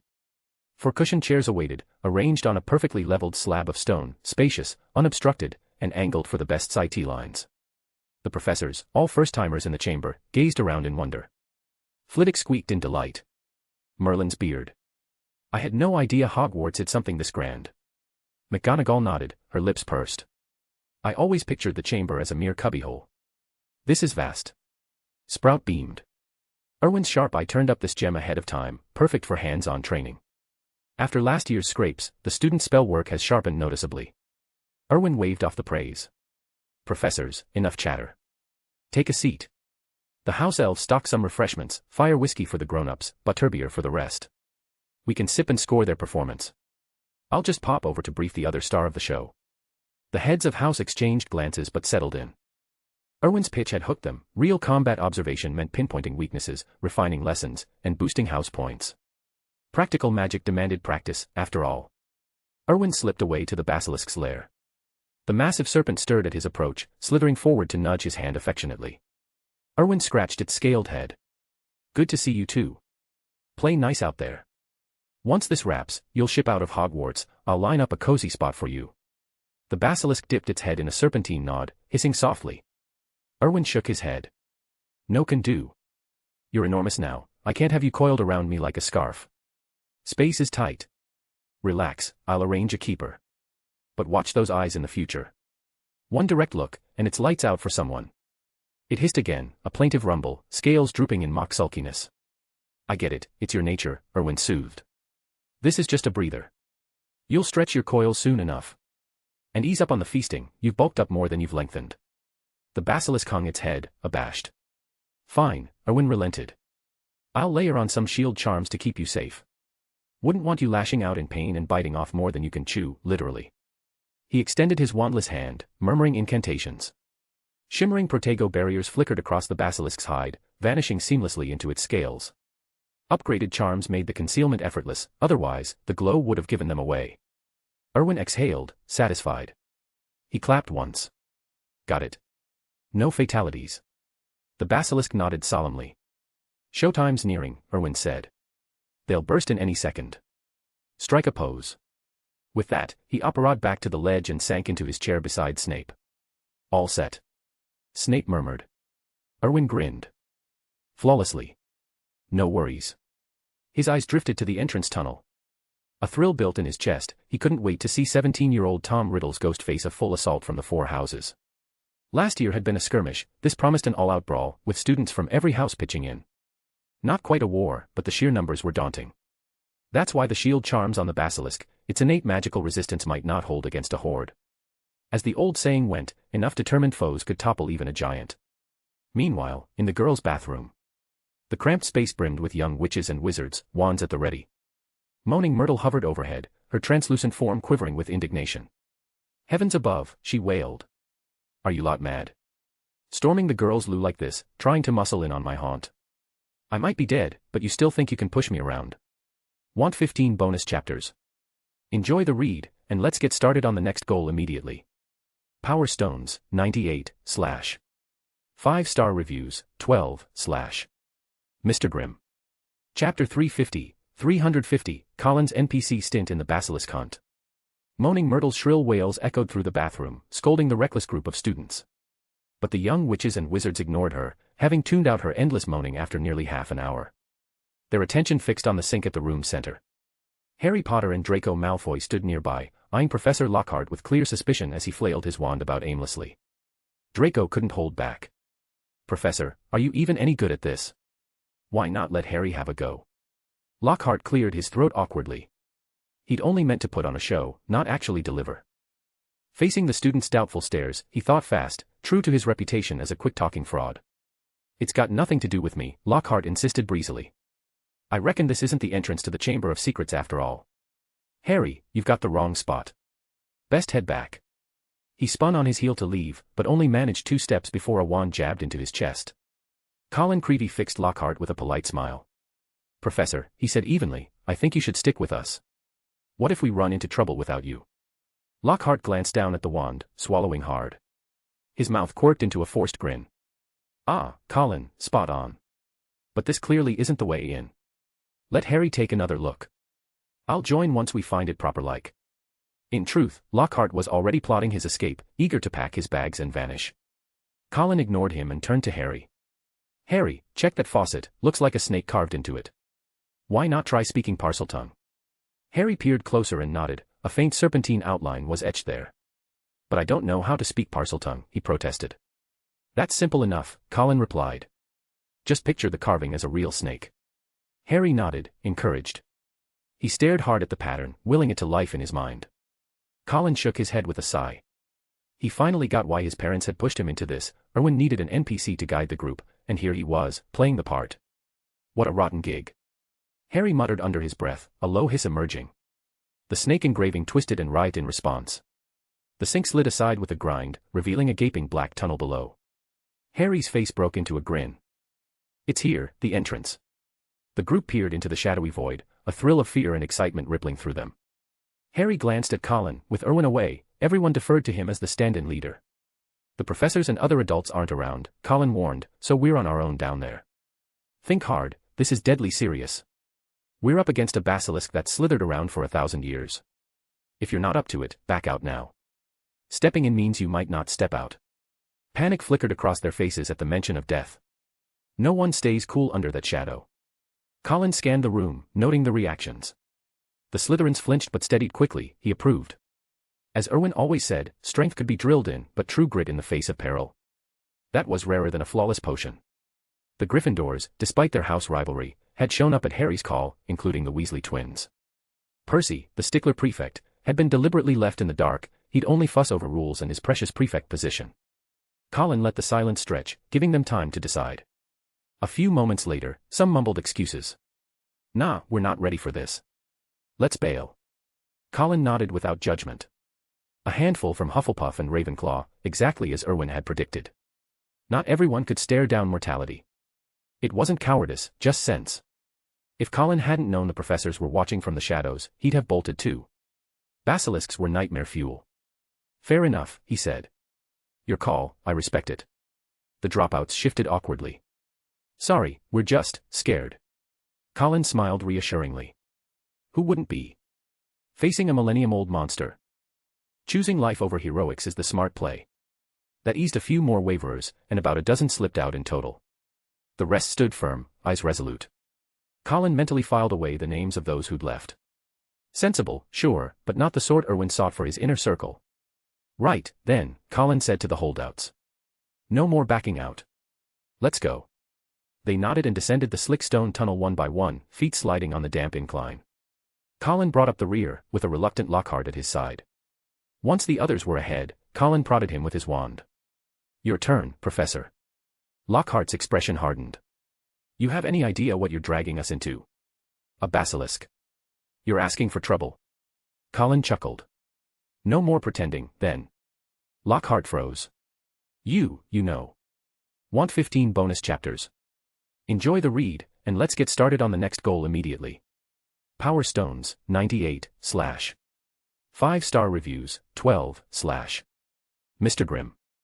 Chapter 351, Lockhart's Fatal Blunder.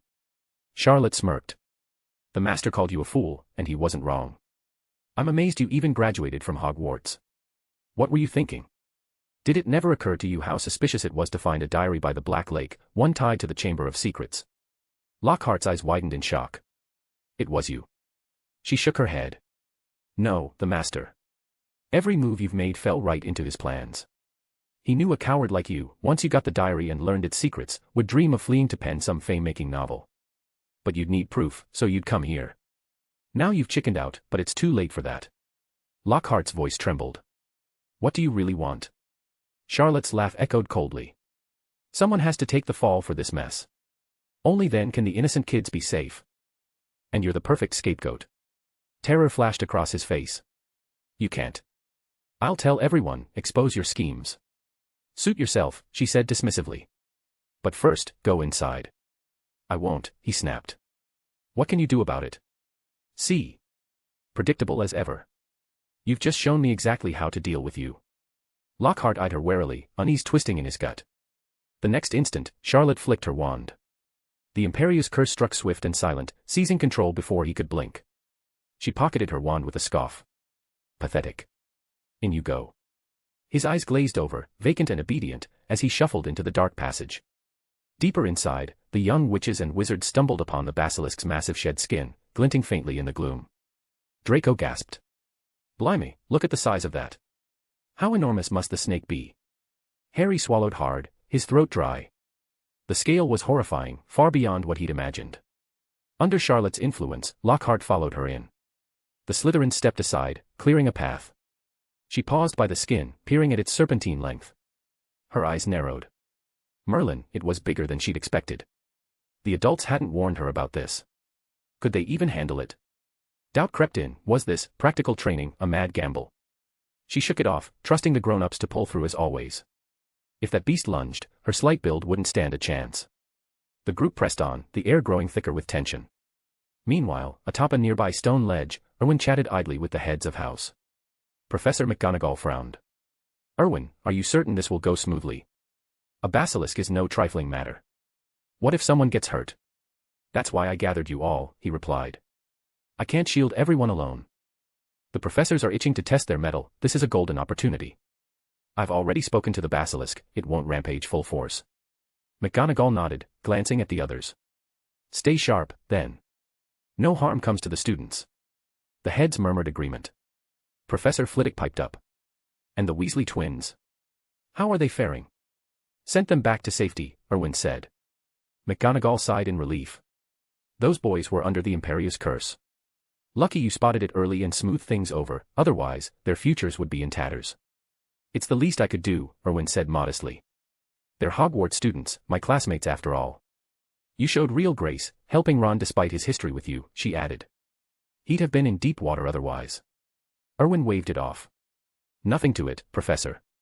Professor Sprout beamed. You're a model student, Erwin. Ah, here they come. Erwin and the professors turned toward the passage as the group emerged, wands at the ready. McGonagall approved. Good, they're staying alert. Erwin's eyes lingered on Charlotte and the trailing Lockhart. Just as expected, the professor's gaze was empty, bewitched. Harry and the others scanned the chamber, confusion mounting. Draco peered around. Where is everyone? Harry, you sure this is the right spot? Has to be, Harry said firmly. This is the Chamber of Secrets. Then where's the opener? And the basilisk? Harry frowned, equally puzzled. Everyone had vanished. Snape glanced at Erwin. When do we start, then? Hold on, Godfather, Erwin said with a grin. The real culprit hasn't revealed himself yet. As if on cue, Charlotte's hand brushed her right arm, a subtle signal. She gave a faint nod. Lockhart's hand shot to his wand, leveling it at her. Expelliarmus. But Charlotte was faster, her own disarming charm whipping out in retaliation. Chaos erupted among the students. Harry stared in disbelief. Professor Lockhart, what the? Lockhart's face twisted into a sneer. You've meddled too far. Today, you all meet your end. The young witches and wizards exchanged uneasy glances. Confidence. From him. The man's spells were as reliable as a chocolate frog in a cauldron. Attack. Charlotte barked. He's compromised, take him down. Wands flashed. A barrage of spells, stunners, bindings, even a few wayward jelly legs jinxes, surged toward Lockhart. She released the Imperious Curse mid-volley. He blinked, awareness flickering back just as the magic hit. Wait. Too late. The onslaught slammed into him, hurling his body backward. He smashed against the far wall, where a jagged stone spike protruded. It pierced his chest clean through. Lockhart gasped once, then went limp, dead before he hit the ground, felled by the students' combined fury. Erwin averted his eyes from the grim scene on the wall. McGonagall shot to her feet, horrified. Those children, how could they act so rashly? Professor, Erwin said calmly, Lockhart was clearly under a curse. Suspicious from the start. Want 15 bonus chapters? Enjoy the read, and let's get started on the next goal immediately. Power Stones, 122, / 5-star reviews, 12, / Mr. Grimm. Chapter 352, 352, 17-year-old Voldemort's humiliating debut. Professor McGonagall's voice echoed sharply through the Chamber of Secrets. But these children went too far. They killed someone. Erwin shook his head. According to the Ministry of Magic's laws, killing a dark wizard isn't illegal. She sighed heavily. These children must be terrified. McGonagall turned to the cluster of young witches and wizards, who stood frozen in shock. It showed on their faces, they hadn't anticipated the sudden fatality. Lockhart's death had been accidental, but witnessing it firsthand was another matter entirely. Snape shot Erwin a sidelong glance. He'd arrived early and surveyed the chamber's smooth stone walls, free of any hazards. Clearly, someone had tampered with the scene. And that someone was undoubtedly his godson. Erwin met Snape's gaze with a faint smile. The potions master scowled in return, a silent reprimand for resorting to such underhanded tricks. McGonagall and the other heads of house had been too preoccupied with the students to notice the subtle alterations. Otherwise, they might have spotted Erwin's deception. Of course, Erwin wasn't one to get caught. His casual chat with the professors had bought him time. He needed Lockhart pinned as the villain, and the dead made the most convincing scapegoats. Chaos rippled through the group. For many, this was their first brush with death, even if indirect. The weight of it hung heavy. Professor Lockhart, he's really dead. Are we headed to Azkaban? I don't want to go. Even the Slytherins looked grim-faced, their usual smugness shattered. Erwin frowned. He wasn't pleased with their panic. He'd orchestrated this not just for his own schemes, but to toughen them up. Fragile blooms needed a taste of hardship to thrive. Charlotte stepped forward, her voice steady. Don't lose your heads. Lockhart attacked us, he was a dark wizard. The ministry's clear, self-defense against one isn't murder. A trembling Gryffindor piped up. But how do we prove it? Harry pointed urgently. We have proof. Look there. All eyes followed his gesture. Beneath Lockhart's body lay a small, leather-bound diary. Gasps echoed around the chamber. What's that? Harry darted forward and snatched it up. He recognized it instantly, the one Hermione had warned him about. I know this diary, he said, holding it aloft. Hermione said it's a dark artifact. As the words left his mouth, tendrils of black smoke curled from its pages. Draco reacted in a flash, yanking it from Harry's grasp and hurling it to the ground. He pulled Harry back just as the smoke thickened. Harry, you okay? Harry nodded, brushing off his robes. Yeah, I'm fine. Erwin watched, impressed despite himself. Their bond was stronger than he'd expected. The smoke coalesced in the air, forming a translucent figure clad in an old Slytherin uniform. Tall and poised, he cut a striking silhouette from behind, handsome, even. But as he turned, the group recoiled. His face was a mess of bruises and welts, swollen and scarred. He looked utterly battered. Erwin nearly snorted with laughter. That Ravenclaw prefect had done a number on him. How had they reduced the great Voldemort to this? Harry's voice cut through the tension, wary. Who are you? Why are you in that diary? Tom ignored the question at first. He seethed inwardly at the one who'd forced his hand, the audacity of it. Him, the brilliant Tom Riddle, reduced to this humiliation. With a flick of his ethereal wand, words materialized in the air, Tom Marvolo Riddle. A sweeping gesture rearranged the letters, I am Lord Voldemort. Harry went pale. The others stared in stunned silence. In that instant, a jet of light streaked toward the hovering shade, and passed straight through him, slamming into the far wall. Voldemort glanced down at his intact form, incredulous. Were these fools really trying to hex a memory?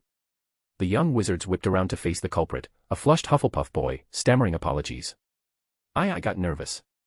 Professor Sprout's expression soured. Erwin, is this the caliber you're producing? Erwin's mouth quirked. Truth be told, he'd underestimated his Hufflepuff's nerves. He cleared his throat. My apologies, Professor. I'll drill the basics into them later. Sprout's tone was icy. Sometimes, rote repetition beats fancy essays. Have them copy out common sense a dozen times, they'll remember then. Erwin suppressed a shiver. Spot on, it echoed the wizarding world's no-nonsense approach to discipline. Understood, Professor. Voldemort had no patience for their squabbling. He'd manifested only to meet that wretched demand. With a sharp hiss in Parseltongue, he summoned reinforcements. Scraping echoed from the passage as the basilisk slithered into view, its massive coils filling the chamber. Charlotte barked the warning. Basilisk. Gear up. Sunglasses snapped onto faces in unison, shields against its deadly gaze. Voldemort blinked in surprise. Well prepared, weren't they? McGonagall eyed Erwin doubtfully. Will those shades really hold? Absolutely, he assured her. Direct eye contact kills. Anything blocking it, like these, only petrifies. Safer that way. She nodded, reassured. By then, the fight had erupted.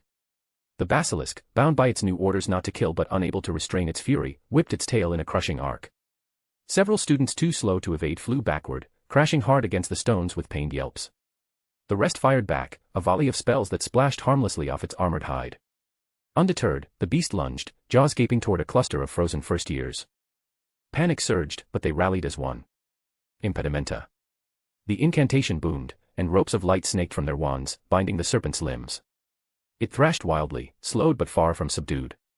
Spells flew thicker now, stunners, disarming charms, even a few glancing reductos that chipped its scales.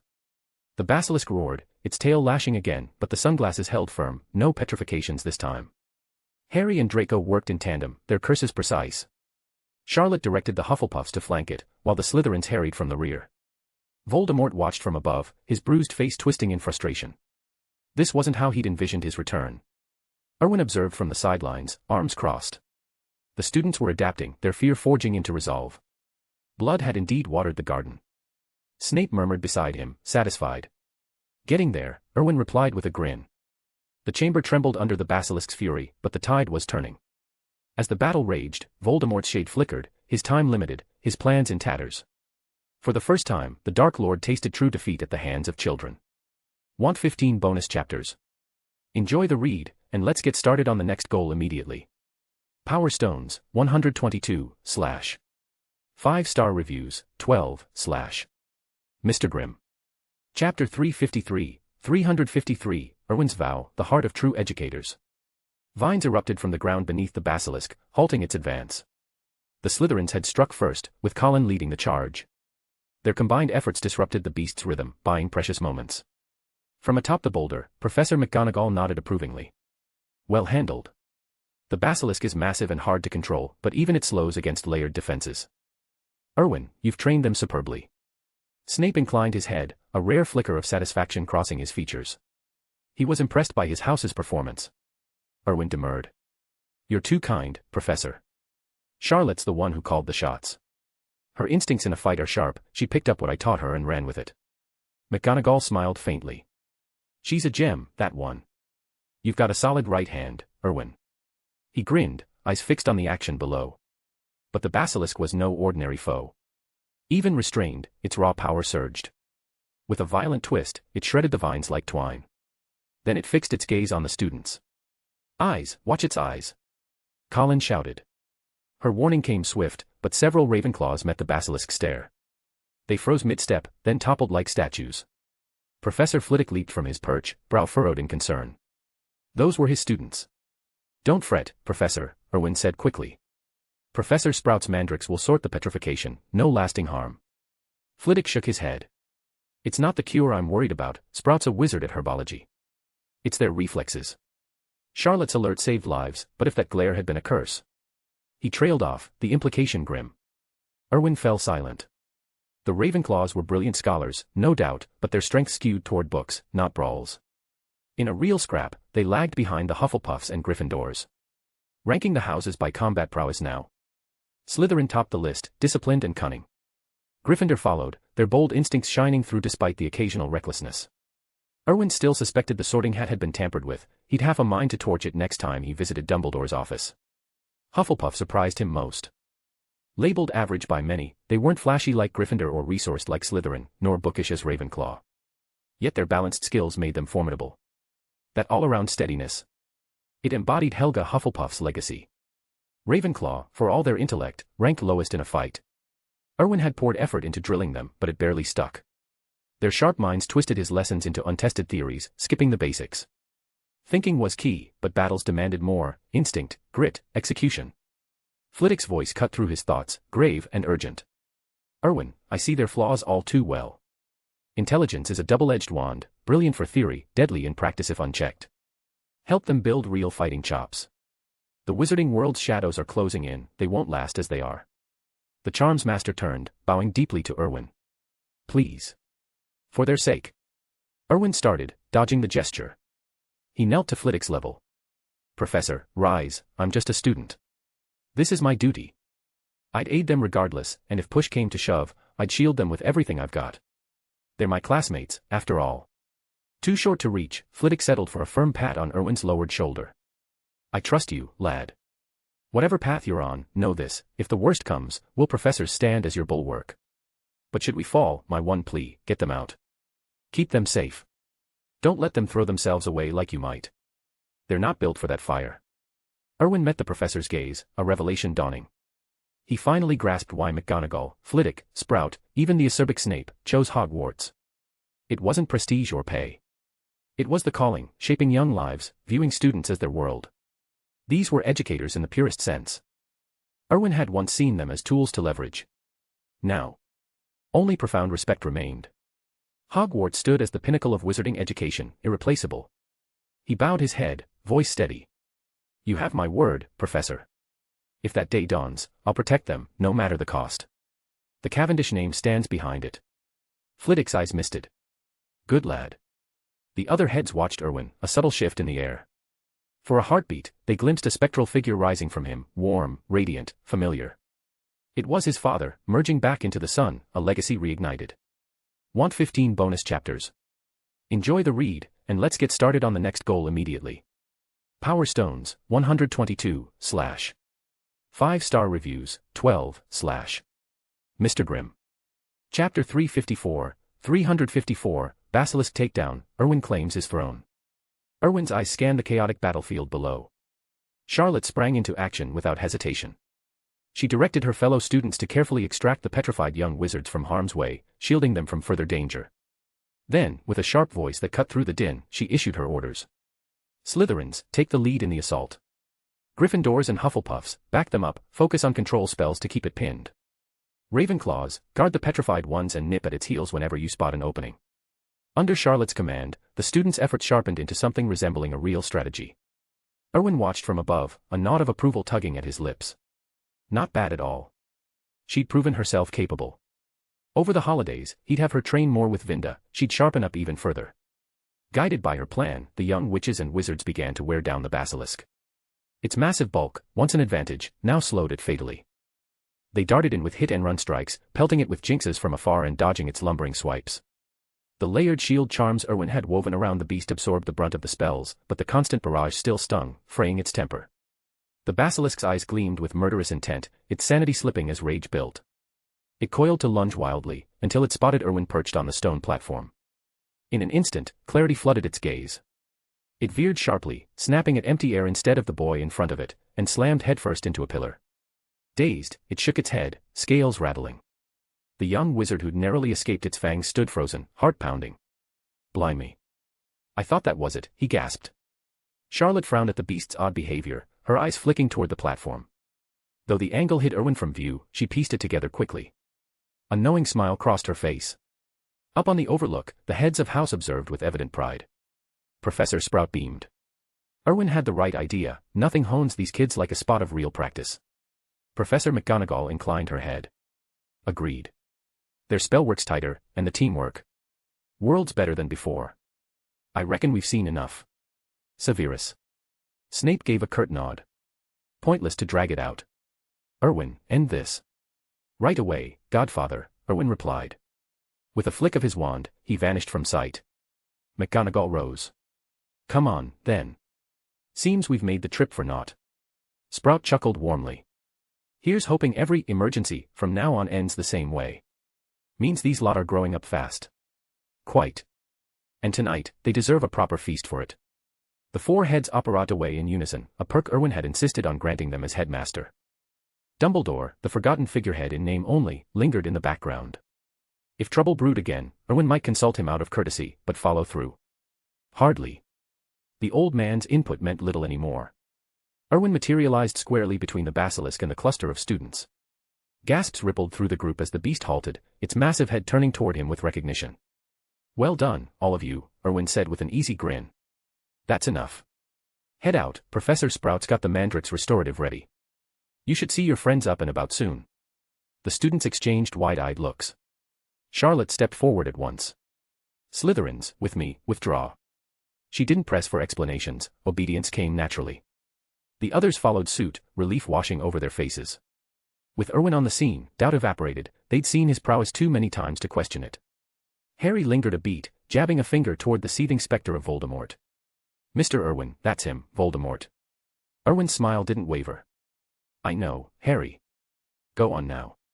Get those petrifications reversed. Harry's face lit up. Hermione too. Brilliant. We'll clear out, then. The young wizards filed out swiftly, leaving the chamber echoing with their footsteps. The basilisk slithered over, nudging Erwin's leg affectionately with its enormous head. He scratched its scales fondly. Rough go, eh? That lot give you a proper thrashing. We'll hit the Black Lake tonight, fresh fish on me. It bobbed its head enthusiastically. Life with Erwin had shown it true freedom, the chamber's isolation felt like a distant nightmare now. Voldemort's ghostly form twisted in fury. Why does it heed you? Erwin laughed lightly. Senior Tom, still nursing those wounds after just a few days. TSK. The reminder hit like a hex. Voldemort shuddered, memories of Ravenclaw's unyielding pummeling flooding back. As a spirit, injury should have been ephemeral, soul-deep at worst. But no, the pain lingered as vivid scars, refusing to fade, as if his ethereal form remembered every blow like flesh and bone. Erwin lifted his hand, the Slytherin's air ring glinting ominously. Recognize this. Tom's eyes bulged. Impossible. The air's ring. You actually claimed it. With those impossible trials, how? Erwin shrugged. Genius has its perks. Tom lapsed into stunned silence. He'd attempted the prefect challenge himself once, and failed miserably.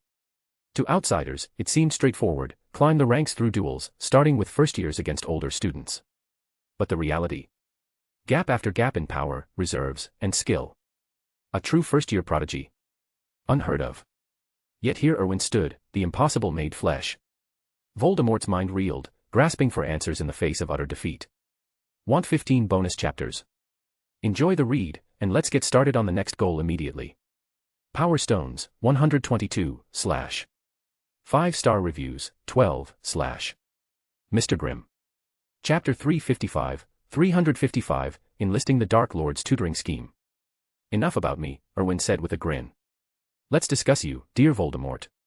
What shall we do next? Tom's response was icy. You know exactly what you want.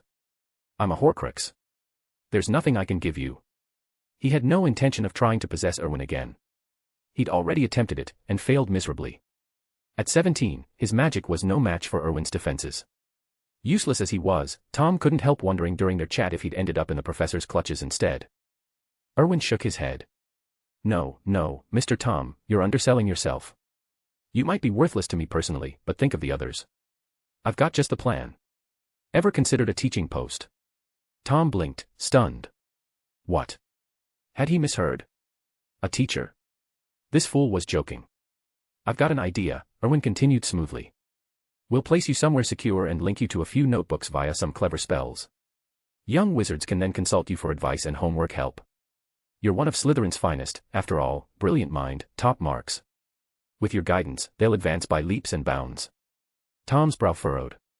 A moment later, his eyes widened in realization. You're planning to turn every Hogwarts student into your followers? That's audacious. More than even I dared dream. Hogwarts as your personal army. Erwin chuckled. Spot on, as expected from the Dark Lord himself. Precisely. I need them sharper, stronger, loyal forces to back me. Brilliant, isn't it, Mr. Voldemort? Tom had been ready to scoff at the mad scheme, but memories flooded back, how Erwin had cleared the room with a single word earlier. These people trusted him implicitly. Though Tom despised Erwin, he couldn't deny the boy's potential. He might actually pull it off. At your age, Tom admitted grudgingly, I wasn't half as bold. Terrifying, yet impressive. You could make it happen. Erwin beamed. High praise from you. So, you'll do it. Tom sneered. Not a chance. Why would I help you? What makes you think you're worthy? Who are you to command me? I am Voldemort. Erwin shrugged casually. Fair enough. I was overreaching. Master, you're right, my charm's not enough to sway a Dark Lord. Guess you'll handle it solo, then. Tom's expression shattered. He began to tremble. A faint Ravenclaw emblem flickered on Erwin's forehead. The boy laughed. Well played, little Erwin. You lost the bet. One favor owed. Erwin nodded. Agreed, Your Majesty. Now, if you'll kindly chat with our guest. He turned and strode toward the passage, ignoring Tom's frantic calls of wait. Stop. Erwin paused just out of sight, absently petting ebony curled atop the basilisk's head. Screams erupted from the chamber, raw, piercing wails that echoed like shattering glass. Erwin winced. Ravenclaw didn't hold back. Poor chap, Erwin muttered. Hope it doesn't scar him for life. The cries faded abruptly. Ravenclaw emerged, serene as ever. Sordid. He compliant now? Erwin asked. Utterly, Ravenclaw replied. A 17-year-old Dark Lord. Talented, sure, but still just a schoolboy at heart. He eyed Erwin pointedly. If your Majesty fancies a lesson, Erwin quipped, you'll have to wait till I'm 6 feet under. Ravenclaw smirked. Pity. You'll outlive us all, I suspect. With that, he vanished back into Erwin's mind. Starlight gleamed briefly on his brow. Erwin's lips twitched into a satisfied smile. Knew it. He schooled his features and re-entered the chamber. Tom's soul lay sprawled on the stone floor, face etched with despair. Fresh scars marred his pale features, and he seemed, plumper, somehow, as if the ordeal had sapped his ethereal vigor. Footsteps approached. Tom glanced up, then away, fixing his gaze on the ceiling. Erwin crouched beside him. Staring at the stars, Mr. Tom. Or just the mold up there. Silence. Erwin sighed. Not in the mood for chat.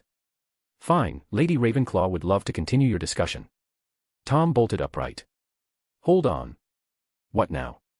Just as I said, Erwin replied evenly. You'll stay at Hogwarts, linked to notebooks.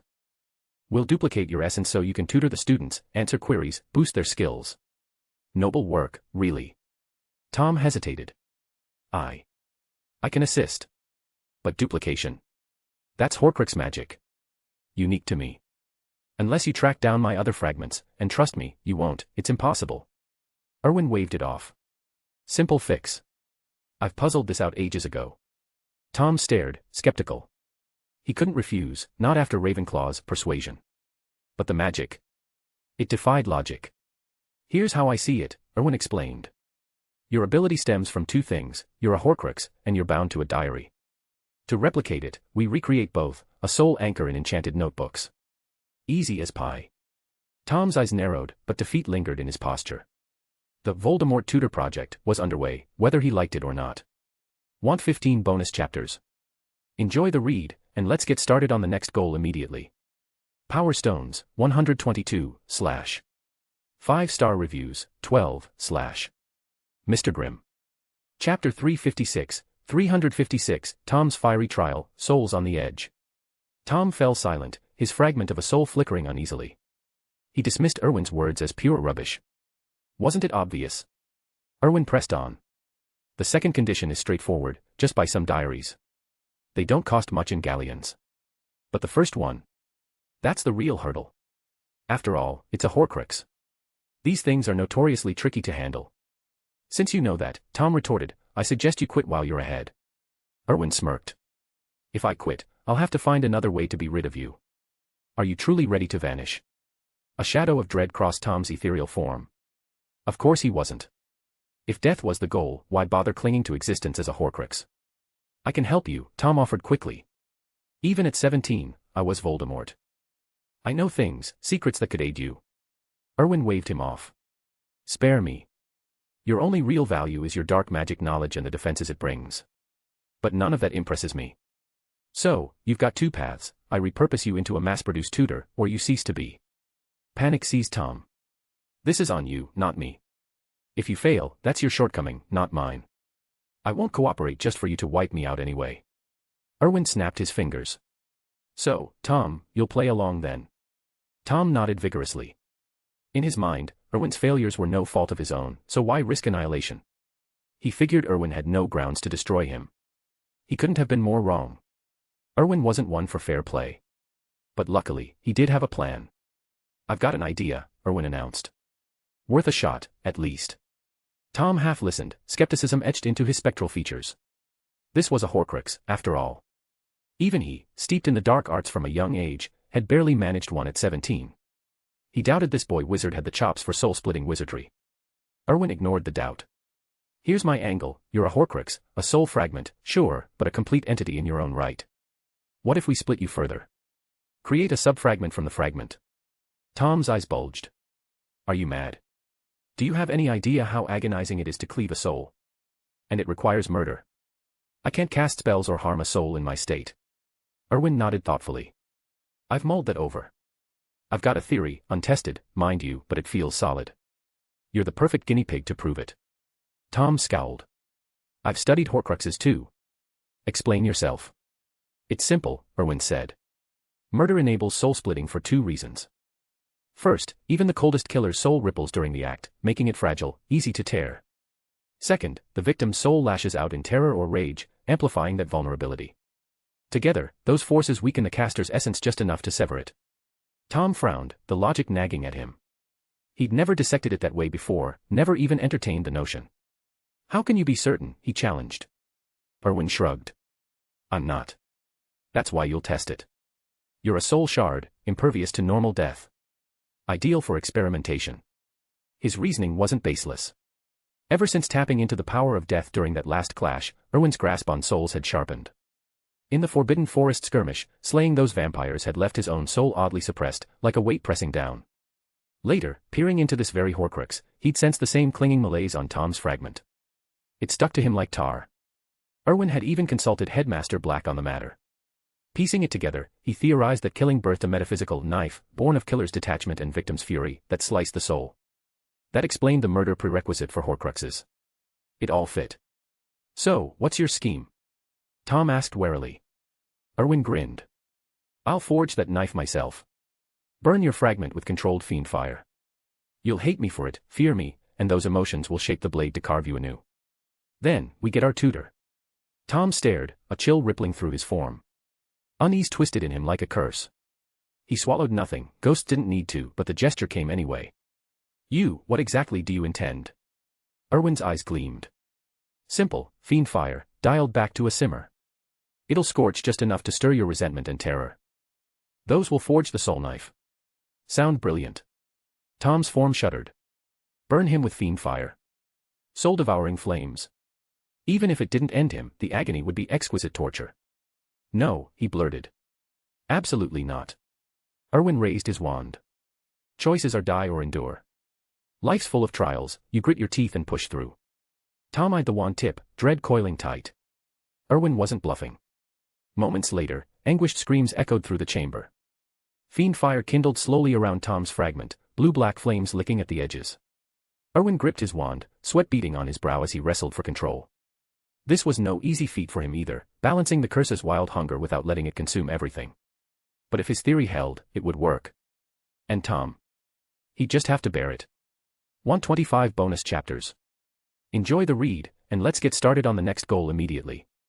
Power Stones, 145, / 5-star reviews, 13, / Mr. Grimm.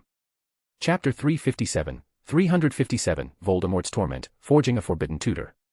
Tom curled up in agony, his eyes blazing with resentment as he glared at Erwin. Damn it. Just kill me already. Erwin shook his head. No can do. The experiment's underway, and quitting now would waste all my hard work. He pressed on, his wand directing the fiend fire with effortless precision. The cursed flames licked at Tom's leg, charring it nearly to the bone before Erwin redirected them elsewhere. 10 minutes dragged by in a haze of smoke and suffering. Tom's form, both soul and body, faded to a dim flicker. With a flick, Erwin snuffed out the fiend fire. Now. Tom lay still, unresponsive. Erwin frowned. I suggest you cooperate. Fail this, and I'll wait for your soul to recover before trying again. You won't get a chance to fight back, in your state, even suicide's off the table. Remember the pain. Tom's body shuddered violently at the threat. Gritting his teeth, he invoked the Horcrux-splitting ritual. Wisps of gray smoke uncoiled from his form, drifting like spectral mist. Erwin swiftly retrieved a notebook from his enchanted ring. Tom guided the smoke into it. Moments later, black tendrils rose from the pages and vanished. Erwin tapped the cover with his wand. Come out, show yourself. Silence. Had it failed? Erwin's brow furrowed. Then Tom's weak voice broke through. It's successful. But the fragment from my original Horcrux was too feeble. This new one holds my knowledge, not a full soul manifestation. Functions as intended, though. Erwin nodded thoughtfully. To test it, he grabbed a quill and scribbled on a scrap of parchment, what's the best defense against the disarming charm? Ink bloomed across the notebook's pages. Option 1, counter with a stronger spell to dispel it. Option 2, dodge, it's a straight-line curse.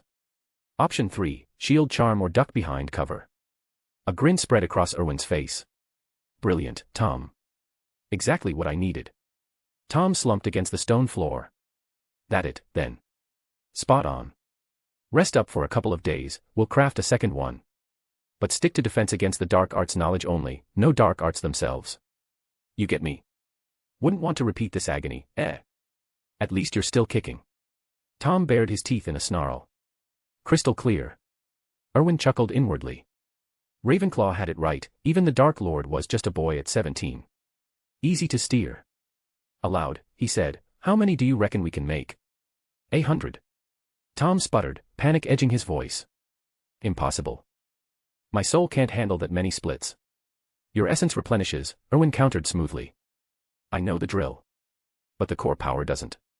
One more's my limit. Erwin paused, then shook his head. Not enough.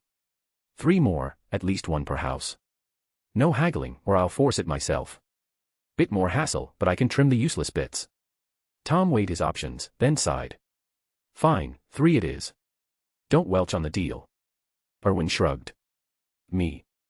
I'm as good as my word. Finish up, and I'll sort you a proper spot. Unease twisted in Tom's gut, but resistance was futile. His soul needed time to mend. Erwin pocketed the notebook in his ring and turned away, satisfied. It wasn't the personalized tomes he'd first envisioned for each house, but it'd do. Professors could catch a breather, and more importantly, it'd lighten his load. From now until next term, Erwin was stepping in as defense against the dark arts professor, or rather, filling in temporarily. He'd plotted Lockhart's downfall with the heads of house weeks ago. The fraud's incompetence had drawn endless complaints anyway. Even without today's mishap, Lockhart's tenure was toast. No replacement in sight, though. Other staff were stretched thin. That's when his godfather, ever the sly strategist, pointed out how many students already flocked to Slytherin's self-study sessions for Erwin's charms lessons. Why not extend that to defense? The older years were exam-bound, no time for fluff. The younger ones needed sharpening. Erwin had the chops. He'd balked at first, daily classes sounded dull compared to slacking off as a student. But temporary. That beat lectures. A fair trade. Still, Erwin wasn't one for burnout. Enter the Voldemort ploy, his bespoke tutor. 1 notebook per house for theory queries, Erwin handled practicals. Minimal fuss. His gaze shifted to the basilisk, snoring fitfully on the chamber floor. A gentle nudge from his boot roused it. Up you get. You've slumbered a millennium, enough lazing about. The beast stirred, yellow eyes blinking open. It nuzzled Erwin's leg affectionately. He sighed, ruffling its scales. Right, then. Meet me at the Black Lake tonight. Next weekend, we're busting you out of Hogwarts for good. 125 bonus chapters. Enjoy the read, and let's get started on the next goal immediately. Power Stones, 145, / 5-star reviews, 13, / Mr. Grimm. Chapter 358, 358, Sealing the Chamber and Toasting Victory. The basilisk nodded obediently. Erwin apparat away, reappearing in his dormitory moments later. Charlotte was already there, waiting patiently. She bowed deeply as he entered. "My lord, you're back." Erwin nodded. "Indeed. Have you seen to the petrified students?" "I did," she replied. "On my way back, I spotted Professor Sprout rushing the potions to the infirmary." "Good. Now, what did you make of today's fight with the basilisk?" Charlotte paused, her expression thoughtful. "I see my weaknesses clearly now, plenty of them." "How did I do in your eyes, sir?" "Your power's solid enough," Erwin said, "but you're still raw around the edges." "No matter. I've lined up the perfect mentor for you. Over the holidays, you'll train under her. You'll sharpen up fast." She considered this. "Ms. Vinda Rosier?" He nodded. "Exactly. No one questions her prowess in a scrap. But it's more than fighting, she's got lessons in leadership you need. She built the acolytes into what they are, one day, you'll do the same. That's why she's your teacher." "Clear." "Crystal, sir," Charlotte said with a firm nod. "I'll study hard under Ms. Lestrange." "You have my word." "Right, then. Get some rest," Erwin told her. "The Great Hall's throwing a proper feast tonight." She bowed again and slipped out. Erwin crossed to the window. "Professor Dumbledore, you've taken a shine to lurking outside windows lately." As the words left his mouth, a figure in slightly rumpled wizard robes materialized in the room, Dumbledore, looking almost comically disheveled. "Erwin," the headmaster said, eyes twinkling with curiosity, "I've wondered this before, how do you always sense me? Your skills and standing shouldn't allow it." Erwin tapped his forehead absently. "Who can say? Perhaps age is catching up with you, your edge isn't what it once was." Dumbledore let the jab slide without comment. "What's your next move?" "You've pinned the blame on Lockhart, and through a few discreet channels, you've tipped off the Weasleys that Ron and Ginny set the basilisk loose. You've buried the story, earning their debt in the process. Where do you go from here?" "You're painting me as quite the schemer, Professor," Erwin replied lightly. "But I haven't got the wits for that. Ron and Ginny did unleash it, that's just fact. As for hushing it up, wasn't that your call, headmaster?" Dumbledore fell quiet for a beat. "That was your aim from the start. You even bartered the basilisk to get my cooperation. Erwin, must you always play every angle? Understand this, Professor, the basilisk was Slytherin's, and I am Slytherin's heir." The old wizard said nothing, his gaze steady. "Speaking of which," Erwin continued, "you'd best stay away from Hogwarts for now. Returning so soon after the dust settles wouldn't do your image any favors. Bide your time until the holidays wind down." Dumbledore studied him, then inclined his head. "Wise counsel. I shouldn't have rushed back. Hogwarts is yours to steward, then." With that, he vanished without another word. Erwin let out a faint, icy huff. At Hogwarts, Dumbledore remained the greatest threat, for the time being. But that would change soon enough. Next year, Sirius Black would break out. Erwin had been hunting Remus Lupin for ages without success. Dumbledore would have to track them both down. The torments his godfather had suffered at school weren't something to let slide. By then, the headmaster's usefulness would fade. Erwin's fist tightened subtly. Old scores would demand settling. A dark flicker of intent crossed his mind, but he quashed it swiftly, drawing deep breaths until calm returned. A wry smile tugged at his lips. He smoothed his robes. Time for the Great Hall, the feast promised to be a grand affair. The hall glittered that evening, transformed into a spectacle of opulence. The enchanted ceiling mirrored a velvet night sky strewn with stars. Golden candelabras hovered above the long house tables, casting a warm glow. Slytherin's emerald banners hung proudly on the walls, they'd claimed the house cup last year. Even without a breeze, the flags rippled gently, as if stirred by an unseen hand. Students trickled in, claiming seats with excited chatter. Professors settled at the high table, robes rustling. Professor McGonagall rose, her stern features softened by a rare smile. "The crisis at Hogwarts is over. Let us honor the students who rose to the challenge, including those who were attacked and have now recovered fully." At the doors, the formerly petrified students dashed to their house tables amid thunderous applause. The hall erupted in cheers, hands clapping wildly. McGonagall raised a hand for silence, and the noise ebbed. "Those who faced the basilisk," she continued, "I've heard from Slytherin's Charlotte that you acquitted yourselves brilliantly. The staff is immensely proud. The fighters among the students straightened, beaming. This had been a trial by fire, one that would mark them forever. And the basilisk itself? McGonagall added. Erwin dispatched it after you'd withdrawn. The Chamber of Secrets is sealed for good. A legend spanning a millennium, ended by your generation. Well done. Excitement rippled through the crowd. Slytherin's chamber. The basilisk. It was the stuff of legends, a feat to boast about for years. Cheers swelled again, a mix of triumph and sheer relief at survival. McGonagall allowed the celebration to run its course until it naturally quieted. One more announcement, she said. Our gamekeeper, Hagrid, has returned. So remember, the Forbidden Forest remains off-limits to wanderers. Hagrid lumbered to his feet from the staff table, his beetle-black eyes flicking to Erwin with a nod of thanks. Erwin met his gaze with a warm smile, lifting his goblet in salute. Hagrid's face split into a grateful grin. He figured Erwin had leaned on the ministry to spring him so quickly, a debt he'd never forget. 125 bonus chapters. Enjoy the read, and let's get started on the next goal immediately. Power Stones, 145, / 5-star reviews, 13, / Mr. Grimm. Chapter 359, 359, Level Up, Lockhart's Grimm Contribution. Even without Erwin's involvement, Hagrid would have been released soon enough. His arrest had been a ploy, aimed squarely at undermining Dumbledore. No one seriously believed Hagrid was the culprit behind Slytherin's Chamber of Secrets. The Slytherins prized blood purity above all, why would they frame a half-giant like him? Hagrid's real value to the scheme was as leverage against the headmaster. Once he was in custody, ousting Dumbledore became child's play. The old wizard had his own strategies at play, but under that pressure, he had little choice but to step aside. Erwin's part? He'd simply dispatched a contact to spring Hagrid. That sparked the gamekeeper's grateful misunderstanding. Erwin saw no need to correct it. The young witches and wizards erupted in cheers at Hagrid's return to the Great Hall. Professor McGonagall raised a hand for silence. Before we tuck in, one last announcement. I'm sure you've all heard the rumors about Lockhart. No need for whispers, yes, he's the one who unleashed the Chamber of Secrets. The hall buzzed with murmurs. The story had rippled through the castle all day, but without official word from a professor or Erwin, doubts lingered. Now, with McGonagall's confirmation, it felt real. She tapped her goblet sharply. Quiet, please. We can't say if he was under a curse, his body's with the ministry now. With 3 months left in term, that leaves our defense against the dark arts post empty once more. Students exchanged uneasy glances. After consulting with the staff, McGonagall continued, we've agreed that Mr. Erwin will take over the class until the end of term. The announcement sent ripples through the hall. The Slytherins lit up with excitement, while most from the other houses grinned in approval.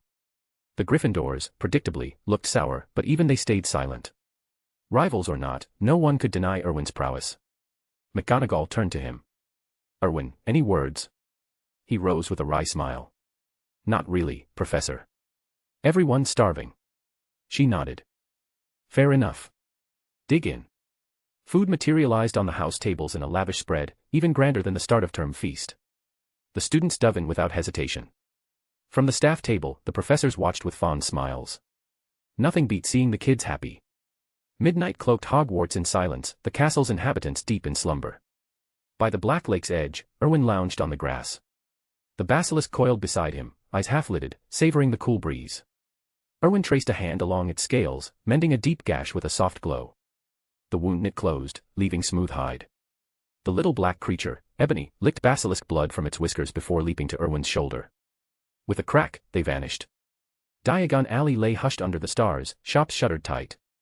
The Cavendish mansion glowed faintly in the dim light. Old Tom waited at the door. Spotting Erwin, he bowed low. Master. Erwin nodded. All set. This one's a handful, takes up space. Tom eyed the basilisk warily. Its eyes were shut, but the sheer bulk of the ancient beast commanded respect. He'd only read about such monsters. Lead on, Erwin said. I've got an early start at Hogwarts tomorrow. Tom inclined his head. Erwin gave the basilisk a gentle flick on the snout. Be good now. He'll show you your new spot. Stay put, and I'll fetch you for adventures over break. The serpent nudged him affectionately, then followed Tom. With a swirl of apparition, they were gone. No trace remained of the deadly creature that had slithered through moments before. Back in his dorm, Erwin set Little Black down and headed to the mirror for a quick wash. Staring at his reflection, a translucent panel shimmered into view. His eyes locked on one line, magical power, level 5. Lockhart's demise had pushed him over the edge. The fraud's life force shattered Erwin's level 4 ceiling, elevating him to professor tier magic. As he'd learned, only the 4 heads of house wielded true level 5 power. The rest of the staff hovered at elite aura strength, or lower for some. Now, Erwin matched those heads. Magical reserves were no longer his Achilles heel. Above them loomed Voldemort and Dumbledore. But with his enchanted ring stored energy, Erwin bridged that gap. He wouldn't fear the Dark Lord in a straight fight. Dumbledore? Well, that might tap his reserves. Strength surge brought clarity on legendary wizards. Erwin realized his earlier views had been too narrow, raw power was just one piece of the puzzle. 125 bonus chapters. Enjoy the read, and let's get started on the next goal immediately. Power Stones, 145, / 5-star reviews, 13, / Mr. Grimm. Chapter 360, 360, Erwin's bold leap into dark arts defense. Erwin had once thought Voldemort was the mightiest dark wizard in the tales, but after stepping into this world, he realized them impaled beside Dumbledore and Grindelwald.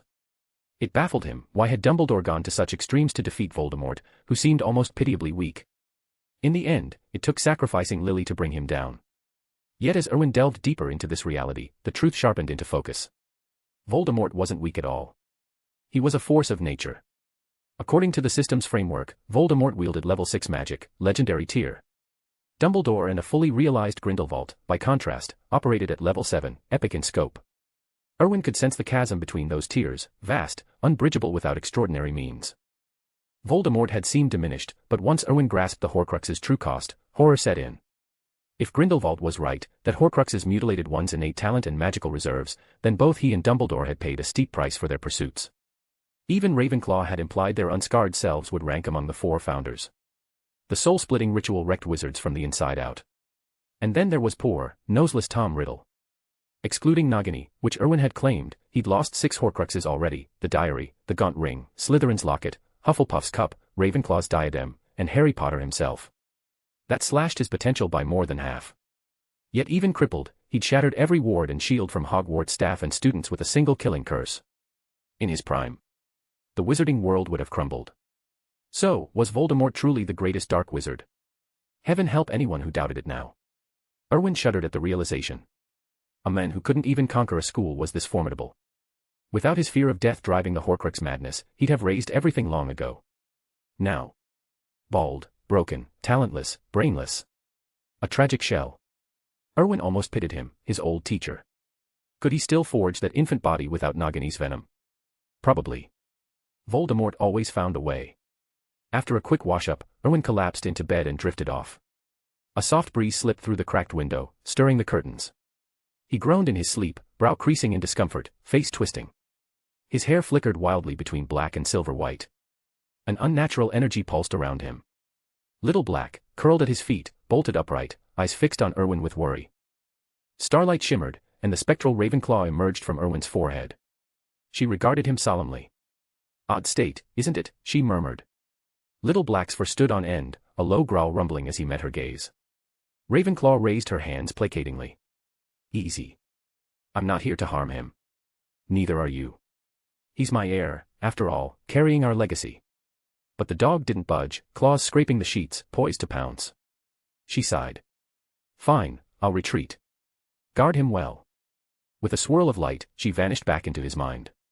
Only then did Little Black unwind, padding over to nuzzle Erwin's hand with a warm lick. The touch seemed to soothe him, his hair settled to silver white, breathing evening out. Satisfied, Little Black returned to his spot and dozed off. In the shadows, moments later, Erwin's eyes cracked open. System, harmonize, he whispered. Harmonization active. The current level balances 4 forces at maximum capacity. Proceed with caution, host. Erwin massaged his temples in silence. The strain was mounting, someone was closing in. A steely resolve hardened his gaze. He had to accelerate. Escaping the board wasn't enough, he needed to shatter the player too. For now, survival meant pushing harder. Staring at the canopy above, his thoughts raced like fiend fire. Too many schemes, not enough rest. Monday dawned bright and clear. In the Defense Against the Dark Arts classroom, 5th-year Slytherins and Gryffindors fidgeted, eyes glued to the door. The bell tolled, and it swung wide. Erwin strode in. The Slytherins leaped to their feet. Head boy. A few Gryffindors, caught off guard, followed suit, cheeks flushing. Erwin waved them down. At ease, everyone. Sit. They settled, and he approached the lectern, idly thumbing the textbook before snapping it shut. 5th year, OWLS looming. I've reviewed your marks. Leaving aside other subjects, your defense grades are dismal. Barely an A for most, even some of you snakes. He shot a pointed look at the Slytherins, who ducked their heads. The Gryffindors squirmed, many not even scraping that. You lot were primed for a leap this term, Erwin continued. But Lockhart's lessons. We all know how that went. Sticking to the syllabus won't cut it anymore. Since McGonagall roped me into this, I'll see you lot toughen up and boost those scores. So, new approach today. Curious glances darted his way. Erwin's smile sharpened. Books down, wands up. Follow me. 125 bonus chapters. Enjoy the read, and let's get started on the next goal immediately. Power Stones, 145, / 5-star reviews, 13, / Mr. Grimm. Chapter 361, Erwin's bold defense lesson. Erwin didn't wait for the students' reactions. He strode out of the classroom, and the 5th years hurried after him, curiosity overriding their confusion. Even the Gryffindors, grumbling under their breath, fell in line. After all, Erwin was their professor now, at least on paper. Outside the castle, the crisp air carried the scent of grass and distant lake water. Professor McGonagall glanced out her Transfiguration classroom window, spotting the procession. She raised an eyebrow but said nothing, trusting Erwin's judgment enough to let him lead. Erwin guided them to a wide, open field, the same one used for flying lessons. Nearby, second-year Ravenclaws and Hufflepuffs practiced under Madame Hooch's watchful eye, their brooms hovering unsteadily. Heads turned as Erwin's group arrived, whispers rippling through the younger students. Ignoring the stares, Erwin arranged his 5th years in a neat line. Who can tell me what defense against the dark arts is really about? Charlotte's hand shot up first. Erwin nodded to her. It's a core Hogwarts subject since the school's founding, she said confidently. It equips students to protect themselves against dangerous dark arts. Erwin nodded approvingly. Spot on, Charlotte. Slytherin, 5 points. The Gryffindors exchanged stunned glances. Points. Just like that. It felt rigged, favoritism in plain sight. But Erwin pressed on, undeterred. A professor's word carried weight, and he wielded it like a wand. Well put, he continued, though that's straight from the textbook. Let me give you the real version. Defense against the dark arts is about survival. Plain and simple, saving your own skin. He paced slowly, his voice steady and commanding. Dark magic, what some still call black sorcery, is magic twisted for harm. It's condemned not just for the damage it inflicts, but because casting it stirs up the worst in you: fear, rage, cruelty. Wizards classify it into 3 tiers. First, simple hexes, the weakest. They're low damage, and plenty of school spells fall here. Harm to caster and target is minimal. Second, stronger curses. These pack real power, you don't toss them around lightly. Third, the unforgivable curses, the deadliest, most vicious. You've seen spells like Bombarda or Avis in action, imagine those amplified to pure malice. He paused, letting it sink in. Many label all dark magic as evil, but is it? Take the repelling charm, nasty in a duel, but brilliant for home security. Dark arts can protect as well as destroy. The students shifted, faces thoughtful. A few nodded, piecing it together. Erwin leaned in. Here's the key: spells aren't inherently good or evil. Except the unforgivables, which scar your soul, the intent behind a spell decides its nature. And strength? That's a myth too. Power isn't in the incantation, it's in the wizard.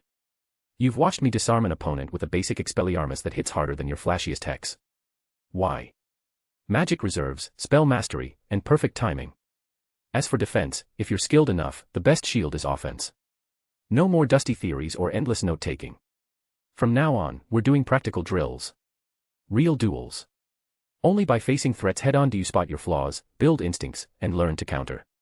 One day, that could mean walking away from a curse that would have ended you. Excitement sparked in their eyes.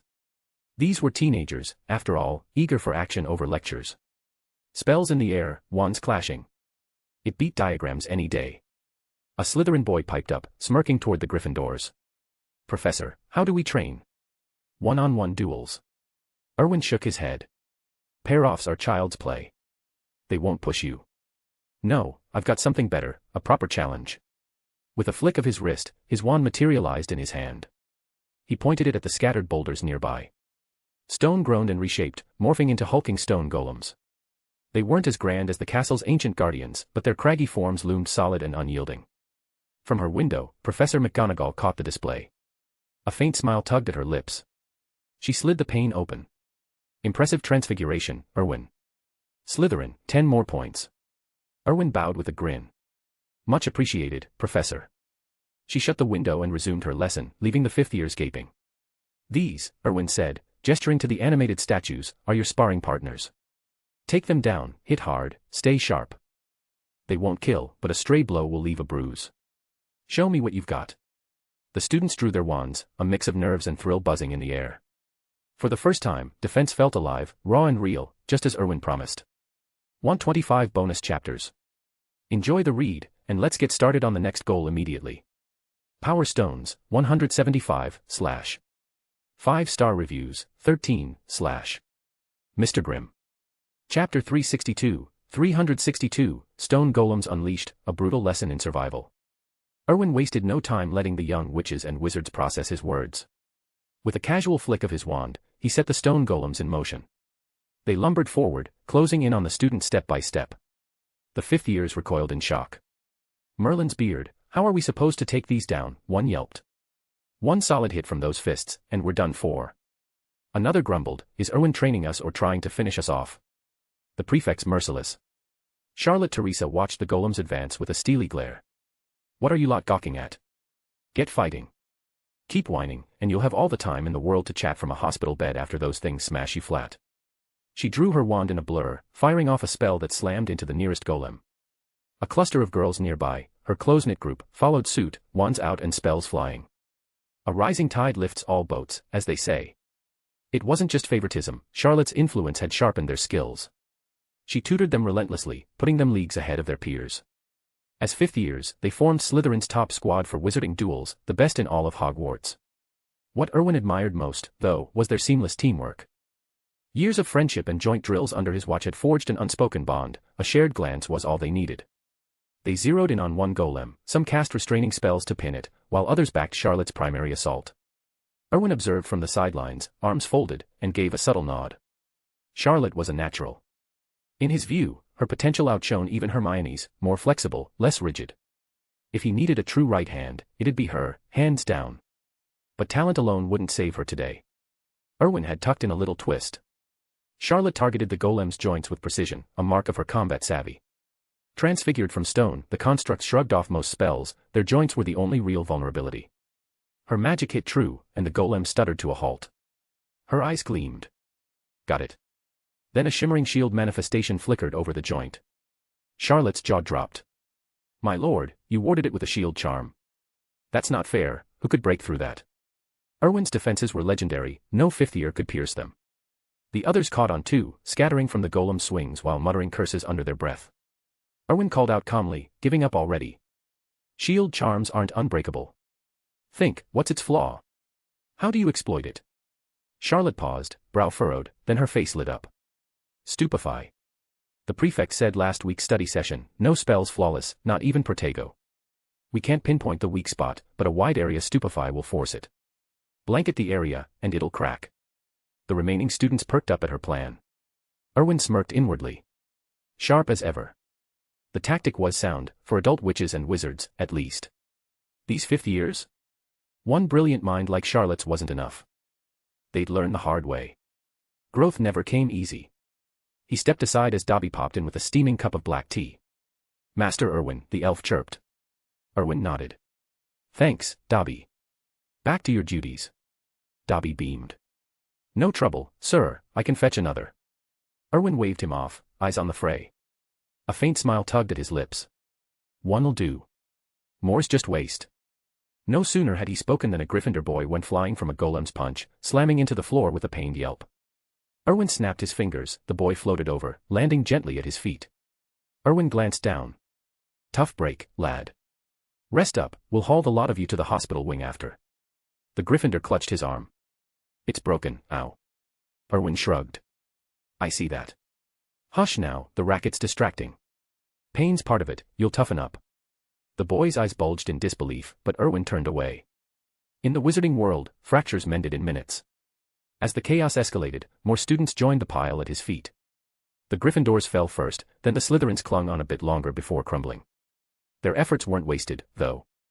10 golems dwindled to 2, and only Charlotte and a handful of holdouts remained, dodging and weaving against the relentless assault. It was only a matter of time. Erwin drained his tea and let the cup drop. It vanished mid-fall in a puff of magic. At once, the golems surged. One felled 2 of Charlotte's allies with a crushing swing, sending them sprawling. The second barreled toward the survivors. Charlotte twisted aside just in time, her breath ragged but her resolve unbroken. 125 bonus chapters. Enjoy the read, and let's get started on the next goal immediately. Power Stones, 175, / 5-star reviews, 13, / Mr. Grimm. Chapter 363, 363, Hogwarts Infirmary Under Siege. It was no use. Charlotte's teammates lay sprawled across the training ground, eliminated one by one. Only she remained, wand trembling in her grip. "Professor, I forfeit," Charlotte cried, her voice cracking. "I can't take them all alone." Erwin chuckled, his eyes glinting with Miss Patriarch. "They're all down, Charlotte. You're a 5th year, and a Slytherin prefect at that. Time to show what you're made of." She managed a wry smile. No mercy from her professor today. Still, Charlotte wasn't going out without a fight. She drew on her dwindling magic reserves, flicking her wand with a shout, "Bombarda!" A sharp crack echoed as the nearest stone golem's knee joint shattered. The massive figure toppled, crumbling into rubble on the frost-kissed grass. But the effort left Charlotte gasping, her face pale and slick with sweat. The last golem lumbered toward her, unyielding. She spread her arms wide in a final, defiant stance. The golem's stone foot connected with a thud, sending her skidding across the ground. She came to a stop at Erwin's feet, bruised but unbroken. With a casual wave, Erwin restored the final golem to lifeless stone, its fragments scattering like broken toys. He stretched, surveying the groaning 5th years littering the field, then shook his head ruefully. Madame Pomfrey was going to have his hide for this. The infirmary was already busier than a Quidditch match day. With a flick of his fingers, he levitated the lot of them into the air, a comical procession of floating students trailing behind him like enchanted balloons. Erwin couldn't help but grin at the sight as he led them toward the castle. Once inside, the airborne group vanished up the stairs, and a cluster of 2nd years emerging from flying lessons exchanged wide-eyed glances.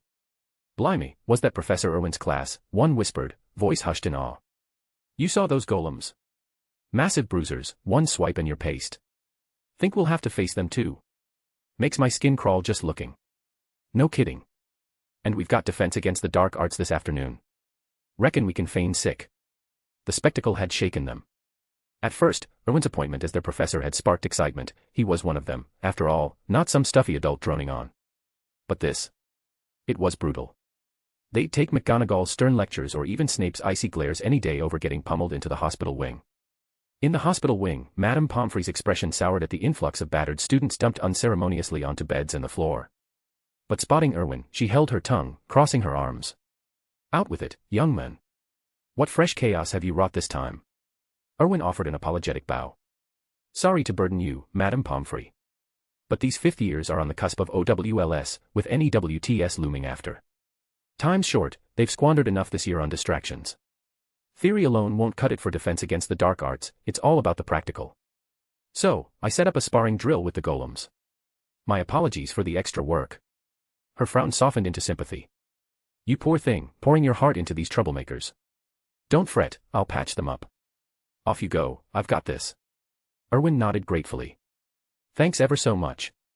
Life at Hogwarts buzzed with energy, at least from Erwin's vantage. He thrived on the chaos, watching his students sharpen their skills under pressure. The hospital wing, though, resembled a battlefield triage tent. Students from all 4 houses limped in daily, sporting bruises, sprains, and the occasional charmed bandage that itched relentlessly. Erwin tailored his methods by year. 1st years stuck to textbooks, building foundations without the terror of live drills. 2nd and 3rd years blended theory with light practice to ease them in. But from 4th year up, the gloves came off, hands-on combat against conjured stone golems, scaled to their level. 4th years faced 5 golems, tough but manageable. 5th years doubled that to 10, honing endurance. 6th years tackled just 5, but each packed the punch of 20 ordinary ones, forcing precision over brute force. And the 7th years? Erwin unleashed a guardian rivaling the castle's own ancient sentinels, a creation that even taxed his limits. His investment paid off. Under the relentless lessons, the older students' spells flew truer, their reflexes keener. Word spread, and soon the other professors eyed Erwin's approach enviously, itching to infuse more practicality into their own classes. Professor Sprout led the charge. In yesterday's herbology lesson, she marched her Hufflepuffs and the visiting sixth-year Slytherins to the Whomping Willow's edge, intent on demonstrating hands-on care for the temperamental tree. Predictably, the willow took offense. Branches whipped like vengeful serpents, hurling students skyward in a flurry of yelps and leaves. Sprout barely talked it down in time, otherwise, heads might have rolled, quite literally. The aftermath was pandemonium, young witches and wizards scattered like startled pixies across the grounds. Erwin, passing by, had paused to watch with a nostalgic smirk. It reminded him of his own early scrapes. The professors huddled later, dissecting the fiasco. Most conceded their subjects, potions' delicate brews, charms' intricate wand work, didn't lend themselves to such raw physicality. Disappointment lingered, but they adapted where they could. Time flew as the holidays neared. Fifth years buckled down for OWLS, a pressure cooker of revision sessions orchestrated by the staff. Results would arrive by all in July, but Erwin had no doubts. In defense against the dark arts, at least, he drilled them relentlessly. And exceeds expectations was the floor, outstanding, the goal. With the progress he'd seen, they were on track to smash it. 125 bonus chapters. Enjoy the read, and let's get started on the next goal immediately. Power Stones, 175, / 5-star reviews, 13, / Mr. Grimm. Chapter 364, Forbidden Forest Frenzy, the ultimate data exam. Whether the students could meet those sky-high standards remained to be seen. But Erwin had warned that if anyone's grades dipped below his targets, he'd show them what real rigor meant next year. A stone golem back rub, perhaps. Other years faced their finals too, but those were straightforward. 2 days in, every subject except defense against the dark arts wrapped up. Data, however, merited its own day, a decision Erwin and the professors had hashed out together. At 8 sharp, the Hogwarts students assembled on the outer lawn, faces etched with bewilderment. Swirls of apparition marked the arrival of Erwin and the 4 heads of house. The young witches and wizards eyed them curiously as Erwin stepped forward. I know you're all wondering how we'll handle today's defense against the dark arts exam. They waited in hushed anticipation. It wasn't their first test, but this setup felt utterly foreign. Like I said before, Erwin continued, data isn't about dusty theory, it's practical magic in action. So, I've whipped up a fresh venue and format for you all. Murmurs rippled through the crowd. First, meet your examiners, he said. Along with me and the heads of house, we've got our gamekeeper, Hagrid. Hagrid lumbered over from the sidelines, flashing a good-natured grin at the students. And today's arena, Erwin added. The Forbidden Forest. Eyes bulged across the lawn. The Forbidden Forest. It's crawling with dangers. We figured it'd be unconventional, but this. Blimey. Erwin pressed on. Here's the drill, I've planted point flags throughout the forest. Each year gets its own zone, no wandering outside it. Grab a flag for 50 points. Your total determines the grade, but watch out, they can be nicked by classmates. Each one's guarded by magical creatures, so you'll fight them off to claim it. And stay sharp against your peers. Simple rules, right? Except the golden one, there are no other rules. Ready. To the forest. A nervous buzz hung in the air as the students trailed Erwin and the heads toward the treeline. At the entrance, 7 numbered flags marked the zones. Find your number and head in. Erwin called. With a blend of nerves and thrill, they scattered into the shadows. Once the last student vanished, Professor McGonagall turned to Erwin. Right, time we got moving. Are you certain everything's in place? Absolutely, Professor, he assured her. I cleared the nastier creatures deeper last night. I'll patrol the heavy hitters myself, no mishaps. She nodded. Good. Though with all this racket, I'm surprised the centaurs haven't poked their heads out. Erwin's face tightened briefly as he rubbed his nose. Neighbors, aren't they? They'll play nice with Hogwarts. Probably. McGonagall eyed him. Those foes you've lined up for the kids aren't pushovers. Without supervision, injuries could mount fast. She marched in without another word. The other heads followed suit, vanishing into the underbrush. Hagrid gave Erwin a nod, his job was keeping the kids from folly and safeguarding the creatures, before lumbering after them. That left Erwin and Snape. You visited the centaurs? Snape asked, arching a brow. Erwin nodded. They were dead set against it at first. Snape's tone sharpened. You didn't overdo it, I hope. That could have backfired. Erwin paused, mind flashing to yesterday's chaos at the herd. Nah, Godfather. I kept it civil. They were downright hospitable by the time I left. A flicker of doubt crossed his face. Those agonized howls as he departed, surely that wasn't crossing a line. The centaurs had lunged first, aggressive as trolls, demanding he scram. Self-defense, plain and simple. By the end, they were sprawled out, lesson learned. Not his fault at all. Snape broke his reverie. Those spiders you roped in, will they behave? Obey orders. Should be fine, Erwin said. The regular acromantulas are dim as rocks, so I chatted with their boss yesterday. Borrowed venom in exchange, dozens of barrels. He shorted me, so he tossed in 10 spiders per barrel shortfall. They'll follow without a fuss, and if a few get zapped, no sweat. They breed like mad. Even Snape, no stranger to ruthlessness, winced. Fine, you've sorted it. I'm heading in. One more thing, Erwin called. Watch the unicorns. These are juveniles, still clumsy with their magic. Don't want them singeing any kids by accident. I know my job, Snape snapped. Get in there yourself. Those deep forest beasts don't bow to just anyone. How you charm them so easily, baffling. Erwin grinned as Snape swept into the trees. With a snap of his fingers, he upperod after him, leaving the entrance silent. 125 bonus chapters. Enjoy the read, and let's get started on the next goal immediately. Power Stones, 175, / 5-star reviews, 13, / Mr. Grimm. Chapter 365, Behemoths by the Forbidden Lake. The next moment, Erwin reappeared deep within the Forbidden Forest, beside a vast lake. Several enormous magical creatures slumbered there, their massive forms speaking to their extraordinary power. These were the true guardians of the forest, beings even the wizarding world kept under strict control. No unicorn herd would dare provoke them lightly. They dwelled far from meddlesome intruders, bound by an ancient pact with Hogwarts that kept their territory safe. With enough strength, they could roam freely for food without threatening the castle. Erwin had been startled upon first encountering them. He hadn't anticipated such titans lurking in the shadows. Little Black, however, took to the place like an old friend. Erwin had requested a drop of their blood for his studies, and they'd given it freely, likely drawn by his innate affinity for magical creatures. It finally clicked why even Voldemort had never tried breaching Hogwarts through the forest's depths. To humans, this hidden heart was an unbreakable barrier. Impressive as they were, the creatures stirred as Erwin's presence rippled through the air. Their eyes snapped open, gleaming with recognition and a touch of surprise. Erwin smiled reassuringly. Hang tight, everyone. You'll be back in your territory soon enough, I promise these students won't trash the place. The behemoths nodded solemnly, settling into separate patches of ground without a hint of aggression. Erwin exhaled in relief. They'd clashed once before, nearly overwhelming him, but he talked them down with a mix of persuasion and his natural rapport. Force alone wouldn't have sufficed, a preliminary clash had shown him that much. This was where Dumbledore's prowess shone. Setting aside the man's quirks, his raw power commanded respect. Without it, these creatures wouldn't have peacefully claimed their spots in the Forbidden Forest. Erwin set Little Black down, and the cat scampered toward one of the most formidable beasts. Erwin didn't intervene.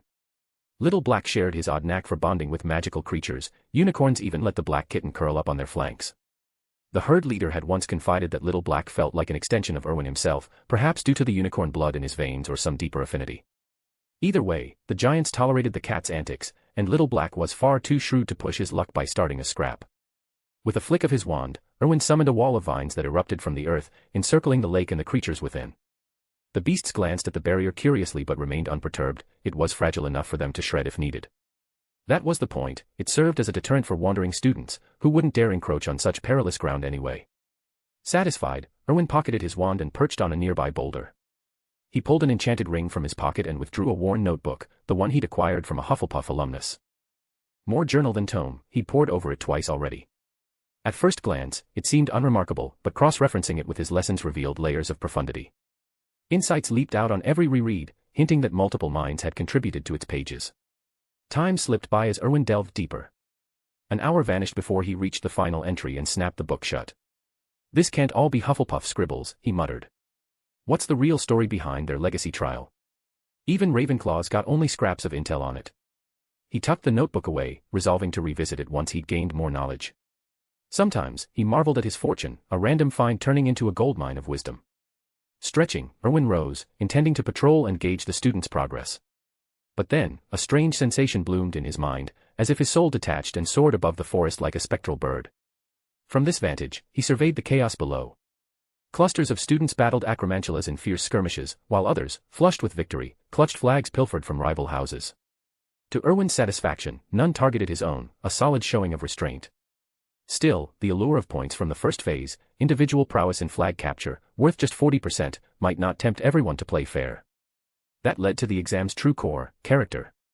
Erwin wasn't some saint, but he had standards. He'd framed the trial as cutthroat competition to spark rivalry and growth, yes, but also to flush out the unscrupulous. As long as his students stayed unmolested, he'd award house points generously.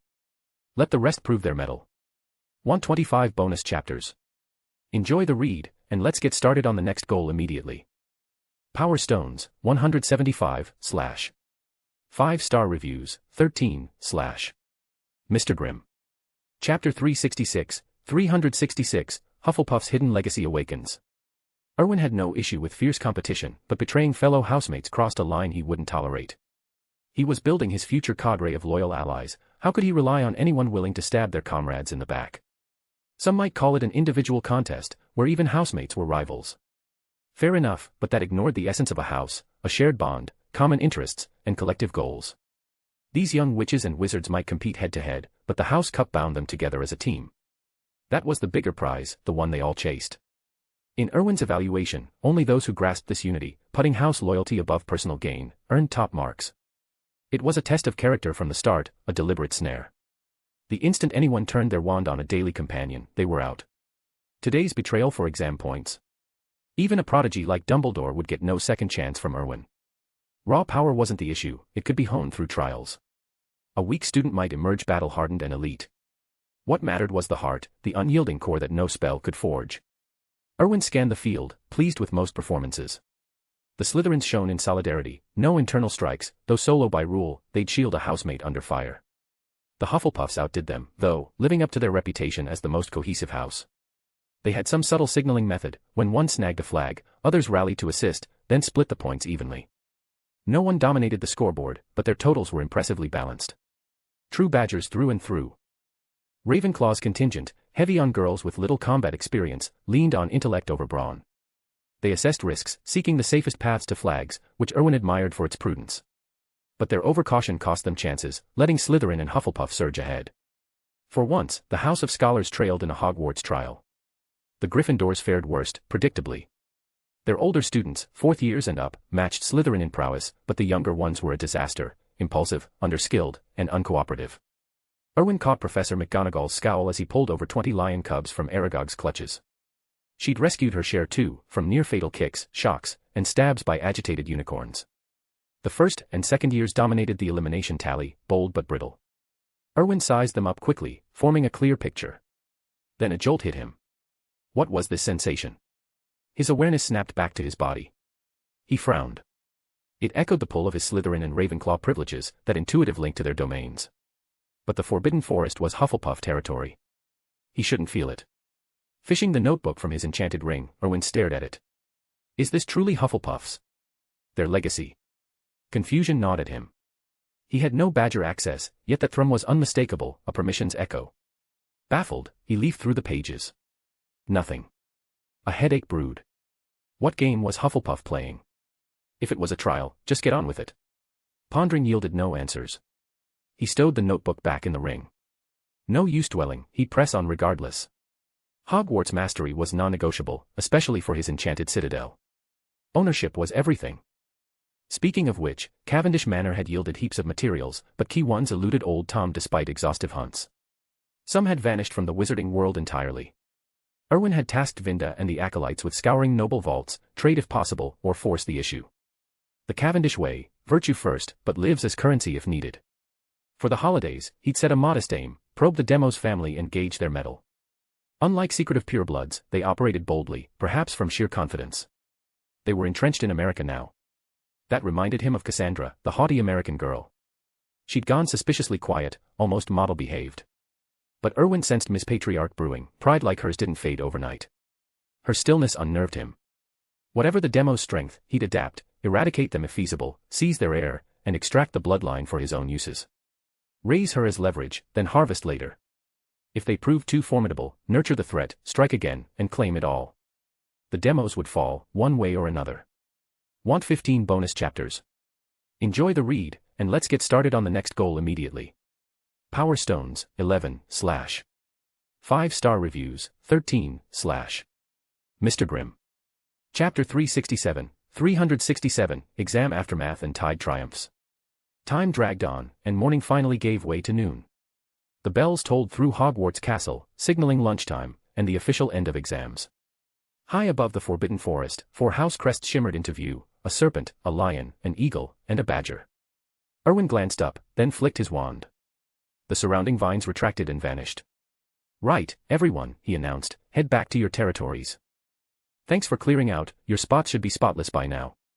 The magical creatures rose, offering slight bows before departing, some scampering, others soaring away. Once they were gone, Erwin snapped his fingers. Dobby popped into existence beside him. "Master Erwin," the house elf chirped. Erwin nodded. "Handle the cleanup, Dobby. Make it thorough, or the stench will keep the others away." "Yes, sir." "No worries." Dobby saluted and got to work. Ever the responsible sort, Erwin couldn't leave the Forbidden Forest's ecosystem in ruins after the chaos. It was a haven for magical creatures, after all. With a crack, he apparat away, reappearing just outside the treeline. Murmurs of excited chatter greeted him, and the professors shot him warm smiles.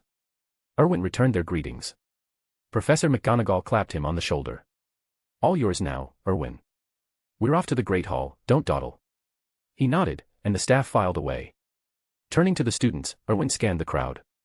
Expressions ranged from exhilarated to exhausted, but he zeroed in on the Slytherins.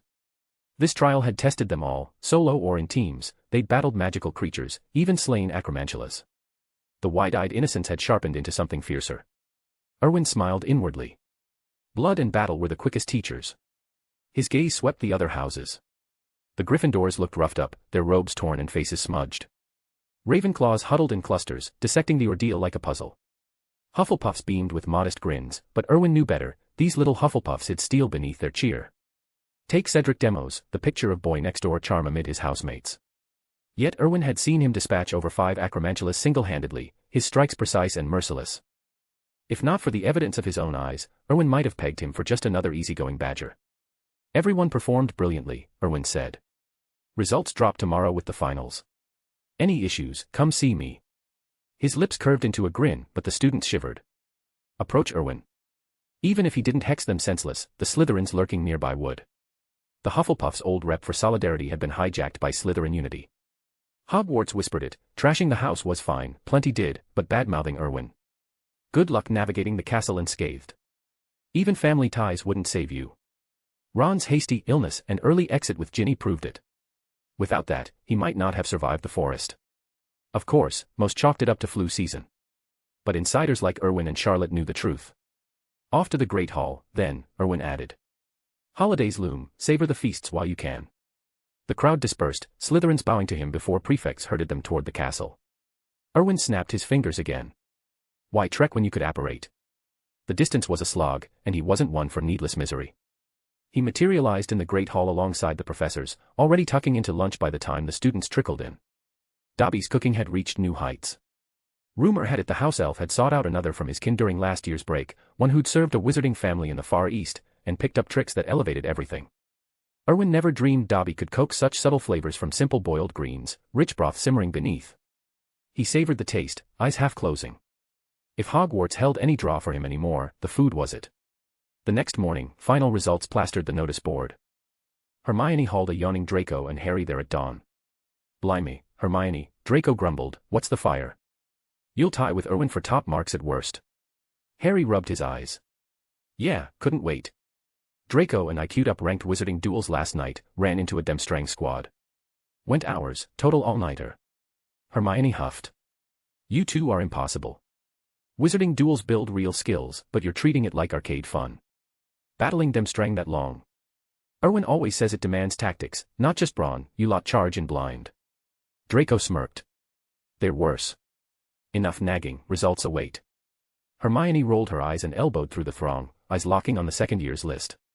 Top spot, Erwin Cavendish / Hermione Granger. Both scored straight outstandings. Draco peered over. "Told you. Tied with the prefect at best, no need to rush. Want 15 bonus chapters? Enjoy the read, and let's get started on the next goal immediately." Power Stones, 11 / 5-star reviews, 13 / Mr. Grimm. Chapter 368, Harry's Slytherin Gambit. Hermione rolled her eyes. What would you know? I won't relax until I see those grades straight away. Harry hesitated. But there's no real suspense, is there? Just like you won't beat Mr. Erwin for first place, no average student is topping you. Hermione fell silent. No one had beaten her. It looked that way, for now. Her eyes drifted to the second name on the list. Pansy Parkinson. Pansy's marks aligned eerily with Erwin's and Hermione's. Only History of Magic showed an E, everything else was an O. Our resident know-it-all felt a sudden twinge of unease. Last term, Pansy had 2 E's. This semester, she'd closed the gap. At this pace, next year there might be a 3-way tie at the top. Right on cue, Pansy sauntered over to check her results. Draco lit up at the sight of her and waved. Pansy. Over here. She lifted her chin with a haughty sniff and breezed right past him. Draco blinked in confusion, turning to Harry and Hermione. What did I do? Harry shrugged. Probably because we've been hanging about together. In her eyes, I'm just another daft Gryffindor. She never gives us lot the time of day. Draco nodded. Fair point, that's Pansy all over. But Harry, didn't you mention wanting to switch to Slytherin? Have you spoken to a professor yet? Harry shook his head. Not yet. I've been caught up chasing leads on the Chamber of Secrets and haven't found the moment to tell Professor McGonagall. Truth be told, I'm dreading it a bit. She's always been dead good to me, I'd feel rotten letting her down. Draco nodded thoughtfully. Yeah, McGonagall's strict as anything, but she treats everyone fair and square. The head boy says all professors deserve our respect, they pour everything into teaching us, and out in the wizarding world, they're the ones who rise to the top. Hermione chimed in. Mr. Erwin's right, we should make the most of every day at Hogwarts.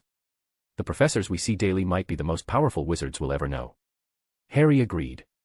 That's exactly why I'm dragging my feet on telling McGonagall. There's no precedent for switching houses here, especially from Gryffindor to Slytherin. Draco snorted. But let's face it, Gryffindor can't hold a candle to Slytherin without a proper head boy. Harry nodded, his dilemma clear. As one of the first outsiders to join Slytherin classes, he knew firsthand how much Erwin had guided him, and how much he'd gained from it. Slytherin sharpened skills like nothing else. He carried a heavy burden, Voldemort would return one day, gunning for him. He needed every edge to get stronger. Only Slytherin could provide that. Hermione tilted her head. I reckon Professor McGonagall would be thrilled if you transferred. Draco and Harry turned to her, expectant. She sighed. It's obvious, isn't it? She adores you, Harry, and as head of Gryffindor, she only wants her students to thrive. No ulterior motives, just pure support. If switching makes you stronger, she'd be chuffed. Draco and Harry exchanged glances, nodding vigorously. Spot on, as usual, Draco said. Classic Hermione, Harry added with a grin. Right, then, Harry said, resolve hardening. I'll nip off and chat with McGonagall now, see if I can make the switch. Draco beamed. Brilliant. We've got a bed waiting in the dorm, saved it just for you. Hermione smirked. With those 2 numpties of yours? I doubt Harry fancies bunking with them. Draco's enthusiasm deflated. His roommates were a perpetual headache. The head boy reckons they're prime Gryffindor material, he muttered. That's why he doesn't trust the Sorting Hat much. The trio headed toward the castle doors, chatting as they went. Harry remained blissfully unaware of the real roadblock to his transfer, it had nothing to do with McGonagall. They didn't spot the dark figure lurking in the shadows nearby, arms folded, eavesdropping on every word. Snape sneered inwardly. Slytherin. That boy. With a face like James Potter's. If not for those telltale green eyes, Snape would have made his school days a nightmare. Up in the head boys' quarters atop the Slytherin tower, Erwin lounged at his desk, idly flipping through a notebook. A spectral figure hovered in the air, Rowena Ravenclaw's portrait. Erwin, results are out today. Not curious. He shrugged without looking up. Doesn't matter if I check or not, the results are a foregone conclusion. I know my own capabilities. She chuckled. True enough. You're always so self-assured, and rightly so, your talents outshine the rest by miles. Erwin turned a page. I only got O's because that's the ceiling. For everyone else, it's because that's all they've got. Rowena tisked. On anyone else, that'd smack of arrogance. He snapped the notebook shut. Arrogance needs proof, confidence earns it through results. Now, to business, Her Majesty. Does this notebook tie into Hufflepuff's legacy? Rowena shook her head. No idea. Helga was an enigma, her methods were nothing if not whimsical. Unpredictable is the word I'd use. You could never tell when some wild notion would strike her. I'm not even certain she left a legacy at all. But you mentioned sensing Hufflepuff privileges in the Forbidden Forest, didn't you? Want 15 bonus chapters? Enjoy the read, and let's get started on the next goal immediately. Power Stones, 11, / 5-star reviews, 13, / Mr. Grimm. Chapter 369, 369, Slytherin's metal ignites a fiery duel. Erwin nodded. Yes, the sensation in the Forbidden Forest felt just like accessing my Slytherin and Ravenclaw privileges. So, I suspect this diary ties into Hufflepuff's legacy. Ravenclaw's voice echoed faintly. You'll have to unravel that mystery yourself. I haven't a clue where it originated. Erwin said nothing more, though he sensed he was drawing nearer to Hufflepuff's secrets. In the Great Hall that evening, young witches and wizards buzzed with anticipation. It was their final night at Hogwarts before the summer holidays. They didn't wait long. The professors filed in, Dumbledore at the forefront. He'd returned the day before, but Erwin hadn't yet handed back full headmaster authority. Still, Dumbledore held the nominal title. The staff took their seats. Professor McGonagall rose. Settle down, everyone. Today marks the end of term. As always, your grades have been tallied and old home. Faces fell across the hall, especially among the Gryffindors, whose carefree moods soured instantly. McGonagall noticed but pressed on. Hogwarts rules were ironclad. She clapped sharply. Of course, not all news is grim. We have the House Cup to announce. By the scores, I see no need to alter the Great Hall's decorations this year. Slytherins applauded politely, their expressions alight with quiet satisfaction. Erwin's influence had instilled a sense of refined pride in them. Dumbledore sighed inwardly. He'd considered awarding Harry Potter and his friends extra points for their role in the recent battle, but Slytherins had borne the brunt of it. Any forced addition would ring hollow and couldn't bridge the gap. With Erwin overseeing, only a compelling justification, and a massive one, would sway the outcome. Resigned, he let it stand. The other houses clapped half-heartedly. McGonagall consulted her parchment, her expression clouding. Gryffindor languished in last place, and she had no desire to dwell on it. Fair enough, she said briskly, rolling up the scroll. Let the end-of-term feast begin. Golden platters materialized, laden with roasts, pies, and puddings nearly rivaling the victory meal after the basilisk confrontation. It was, after all, a fitting send-off. Later, in the Slytherin common room, a crowd had gathered, Slytherins alongside a handful of Ravenclaws and Hufflepuffs. Only Harry Potter represented Gryffindor, the house's pride kept most lions at arm's length from such gatherings. Erwin stepped to the front. He tapped the table lightly. Right, our final event of the term, the Slytherin Medal of Honor. Eyes turned to him eagerly. Erwin had scrapped the public scoreboard this year, heightening the stakes. Uncertainty fueled ambition, no one knew if they'd claim the prize, driving them to push harder. Last term's visible tallies had discouraged laggards too early. This approach had sparked fierce competition. Charlotte approached, placing a sealed scroll on the table before retreating to her seat. Even Erwin felt a thrill of curiosity. He hadn't checked the results, partly from laziness, partly to preserve the surprise. Hogwarts could use a dash of unpredictability. He unrolled the parchment. His eyes widened fractionally at the name. Surprise flickered across his features. Her. Outscoring even Hermione. The group leaned in, tension thick. Erwin set the scroll down. This year's Slytherin Medal of Honor goes to Cassandra Were. Slytherin swiveled toward her. Cassandra lounged with arms folded, a smug curl to her lips. She rose smoothly and joined him at the front. Erwin presented the gleaming medal. Congratulations. Though her expression stayed composed, excitement gleamed in her eyes as she accepted it. Hermione and Pansy exchanged gritted teeth glares. They'd long viewed each other as top rivals, only for an outsider to snatch victory. Erwin lifted a second box. And this is your hidden prefect badge.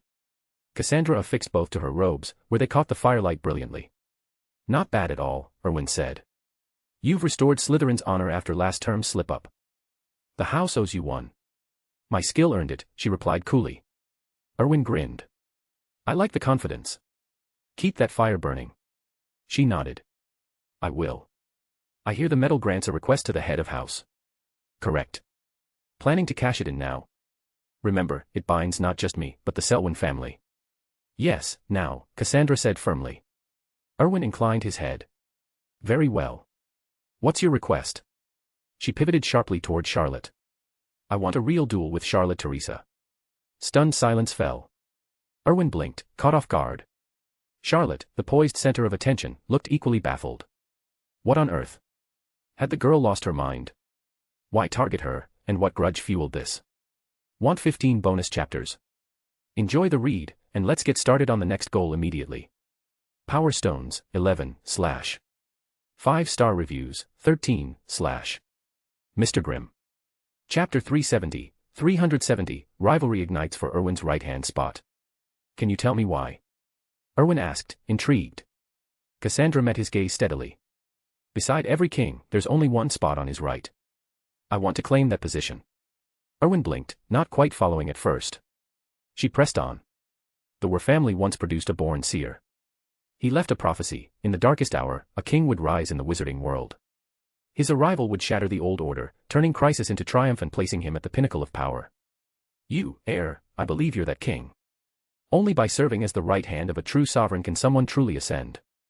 Erwin got it now. This girl had suddenly sharpened her focus, as if a fog had lifted from her mind. Prophecies.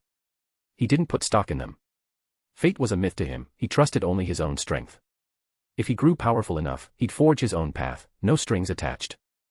Charlotte rose abruptly, a cold spark in her eyes. You're nowhere near ready to stand at Erwin's right. She usually came across as laid back, never one to push or compete, the picture of a model prefect.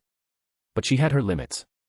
With the Teresa family wiped out, that right-hand spot was hers alone to guard. Anyone eyeing it would learn what it meant to carry the legacy of one of the noble houses, to be Slytherin's hidden heir. Pansy and Hermione's faces darkened. They'd set their sights on the same prize, viewing Charlotte as their sole competition. They'd planned to sharpen their skills and challenge her someday. But now this.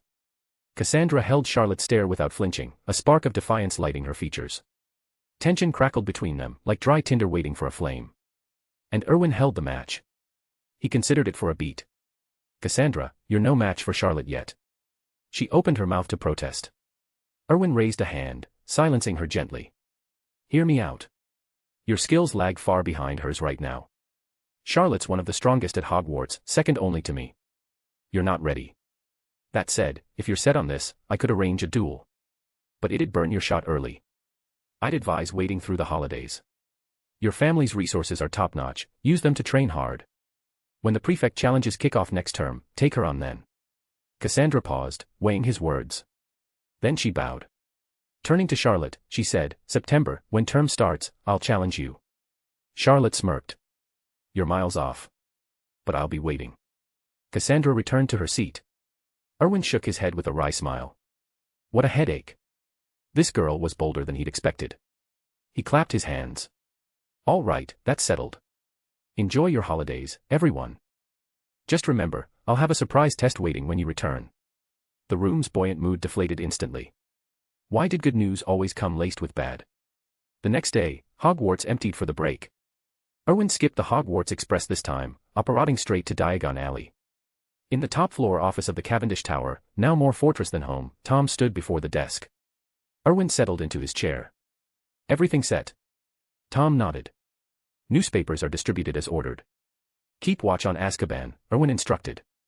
If Sirius breaks out, snap his legs. Tom inclined his head. Understood, Master. Why not end him outright? Erwin had plans. He still serves a purpose. Let him linger a bit longer. How else will my dear professor resurrect? Tom absorbed that. Wise. But will he escape? Count on it. As Harry's godfather, guilt over his friend's son will drive him. With Voldemort lurking, he'll bolt to shield the boy. Yes, Master. Erwin set down his teacup. Any word on Lupin? Tom shook his head. Nothing. Dumbledore's likely shielding him, the only one who'd know his trail. Forget the search, then. We'll handle him at Hogwarts next term. Tom nodded. And the Weasley contest? Erwin shrugged. It's underway, so let them win. I dragged them into the basilisk mess again, call this payback. The family's scraped by too long, they deserve a breather. Arthur Weasley's called several times, Tom added. Invites you to the Burrow. Tell him I've shipped off to America. Favors matter, but for what I need from them, we require deeper ties. Tom hesitated. You've already aided them greatly, Master. They wouldn't refuse a request. Not sufficient. What I have in mind demands ironclad loyalty. See to it. Tom bowed. At once. As he turned to go, Erwin remembered. One more thing, charter a private jet. America tomorrow. So soon? Tom asked. No further prep. Erwin waved it off. None needed. I'll go as a British knight, the Muggle authorities will handle security. Tom nodded. I'll make the arrangements. Alone, Erwin sifted through documents on the desk, dossiers on American wizarding families, compiled at his request by Cassandra. Stirring trouble abroad meant doing his homework. He wasn't some reckless Gryffindor charging blind. Guys. We didn't quite hit our Power Stone target for this week, but we were southwest incredibly close that I've decided to reward your effort anyway. I'm dropping 10 bonus chapters right now. Consider this a gift for the hustle you've shown so far. Now, let's talk about next week. I'm raising the stakes. I don't know how you're going to do it, but I want to see us hit a 300 Power Stone target, anyhow, any way possible. You guys need to come together as a community to smash this. The deal, if you guys step up and complete the 300 Power Stone target next week, I will drop a massive 15 chapter bonus instantly. Smash that Power Stone button and let's start next week strong. Mr. Grimm. Chapter 371, 371, The Were Family's Forbidden Legacy. Erwin idly flipped through the stack of documents, his brow furrowing deeper with each page. The American wizarding world was a sprawling mess of families, far more chaotic than he'd imagined. It resembled a vast tree, with powerful clans at the roots claiming lesser branches as vassals.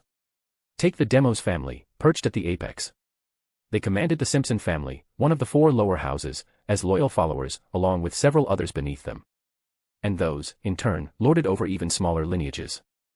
It felt like a feudal pyramid, Demos as the unchallenged emperor, flanked by his inner circle, and cascading down to provincial lords. In all, nearly 50 magical families dotted the landscape, though their strengths varied wildly. Only about a dozen matched the stature of Britain's pureblood houses, and those were formidable. Unlike the fading aristocracy back home, America's magical society was young and vigorous, born from recent migrations. These families brimmed with ambition, unburdened by centuries of stagnation. The Demos clan had arrived right as the American wizarding world took shape, seizing dominance in a single bold stroke. Erwin paused, impressed despite himself. The patriarch of that era must have been a visionary, gambling everything on a fledgling continent when safer paths beckoned elsewhere. He set the file aside, leaning back with a pensive frown. If the reports held true, the Demos family would be a tough nut to crack. Cassandra had hinted at fractures in their seemingly ironclad rule. The Were family, her own, had fled to England amid bitter feuds. But even as a powerhouse, the Wers couldn't strike back without repercussions, giving Demos pause only long enough for their escape. Still, Demos controlled half the American magical apparatus, a web of influence Erwin couldn't dismantle alone. He wasn't one to pick needless fights, and toppling an entire nation's power structure. That was folly. Tapping his fingers on the desk, Erwin reconsidered his approach for the impending trip. Storming their gates with apparition, ready to defend or vanish, sounded thrilling but reckless. Better to probe cautiously, gather intel without tipping his hand. Closing his eyes, he scrapped the old plan and sketched a new one, running through scenarios and contingencies in his mind. An hour slipped by before he surfaced, satisfied with the revisions. Just then, old Tom knocked and entered. Master Erwin. Erwin nodded. Everything set? Yes, sir. The Were Patriarch wants a word, he's visited several times now. Erwin raised an eyebrow doubtfully. The Patriarch himself?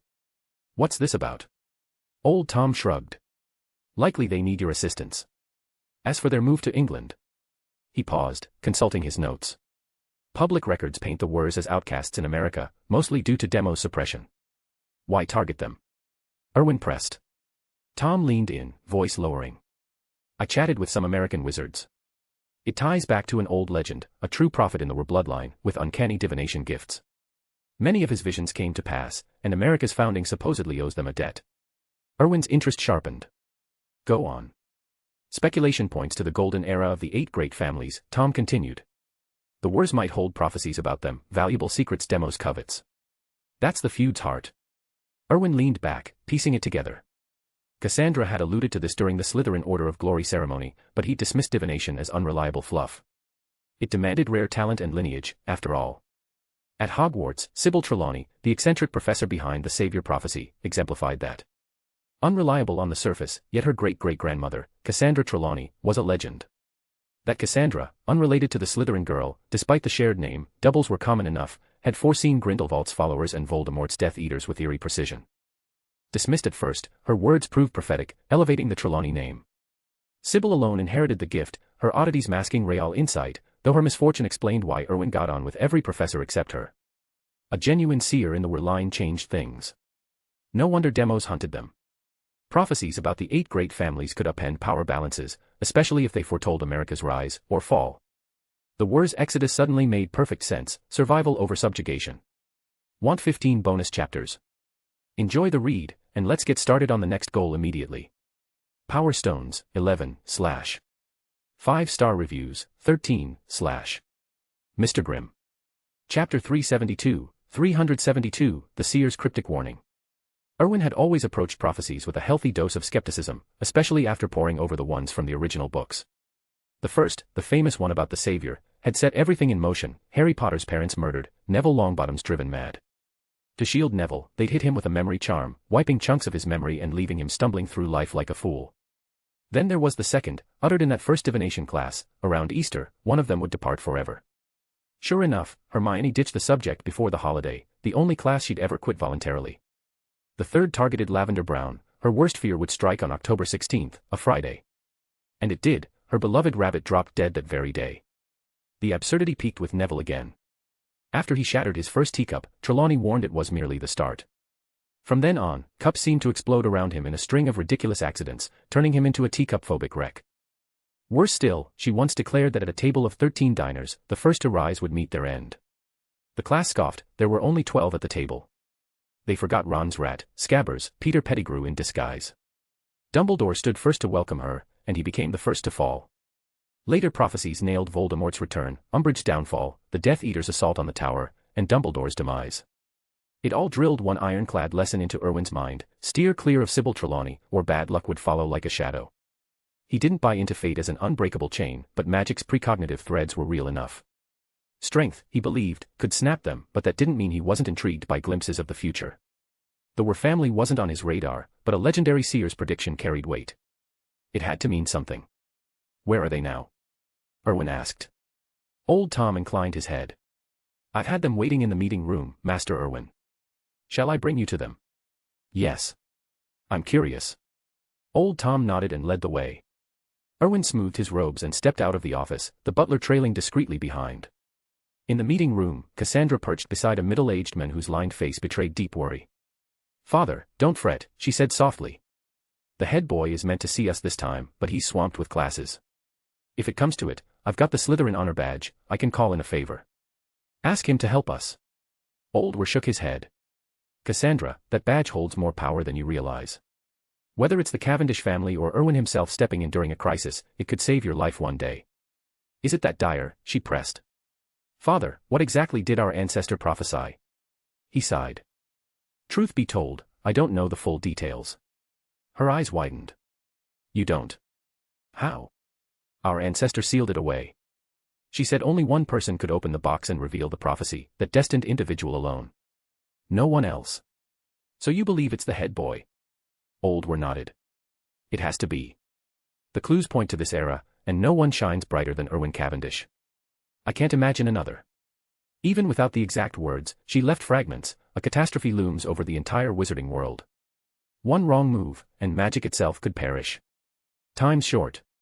Whether it's him or not, he has to try. If he unlocks it, the Were family breaks free, and maybe snatches a lifeline from the storm. Cassandra nodded, her expression resolute. The door creaked open then, and Erwin entered with Old Tom. Father and daughter rose swiftly. Head boy, they said in unison. Erwin gave a curt nod and gestured for them to sit. Old Were beamed. Mr. Cavendish, an honor at last. Head of house Were, you're too formal. Cassandra and I go way back, you're like family to me. Apologies for the delay, classes have been relentless. My fault entirely. Old Were waved it off. Nonsense, Mr. Cavendish. Erwin settled onto the sofa, inviting them to join him. Old Tom poured steaming black tea and retreated. Head Were, Erwin began, cutting to the chase. Old Tom's mentioned your visits to Cavendish Tower. What brings you here? Old Were leaned forward. Straight to it, then. I'd like to invite you to the Were family estate. Erwin sipped his tea thoughtfully. Reason. Something you need retrieved. If it fits my plans, I'm happy to oblige. No beating around the bush. Old Were laid out the prophecy, every sealed detail. No point in secrecy now. In his eyes, this era heralded the key, and only Erwin could turn it. Even Demos, the mightiest heir in his line's history, had failed. Erwin set down his cup. Let me get this straight. There's a vague family prophecy, and you think I'm the one to unlock it. You want me to make the trip, even though you haven't a clue what it foretells. Old nodded gravely. It sounds mad, I know, but the wizarding world faces peril. That prophecy might hold the key to surviving it. Unlocking it could give you an edge, no downside, surely. Erwin considered, the weight of unseen futures hanging in the air. Want 15 bonus chapters? Enjoy the read, and let's get started on the next goal immediately. Power Stones, 11, / 5-star reviews, 13, / Mr. Grimm. Chapter 373, Bound for America, Whispers of a Fractured Prophecy. Erwin nodded. Patriarch Worspoint isn't without merit.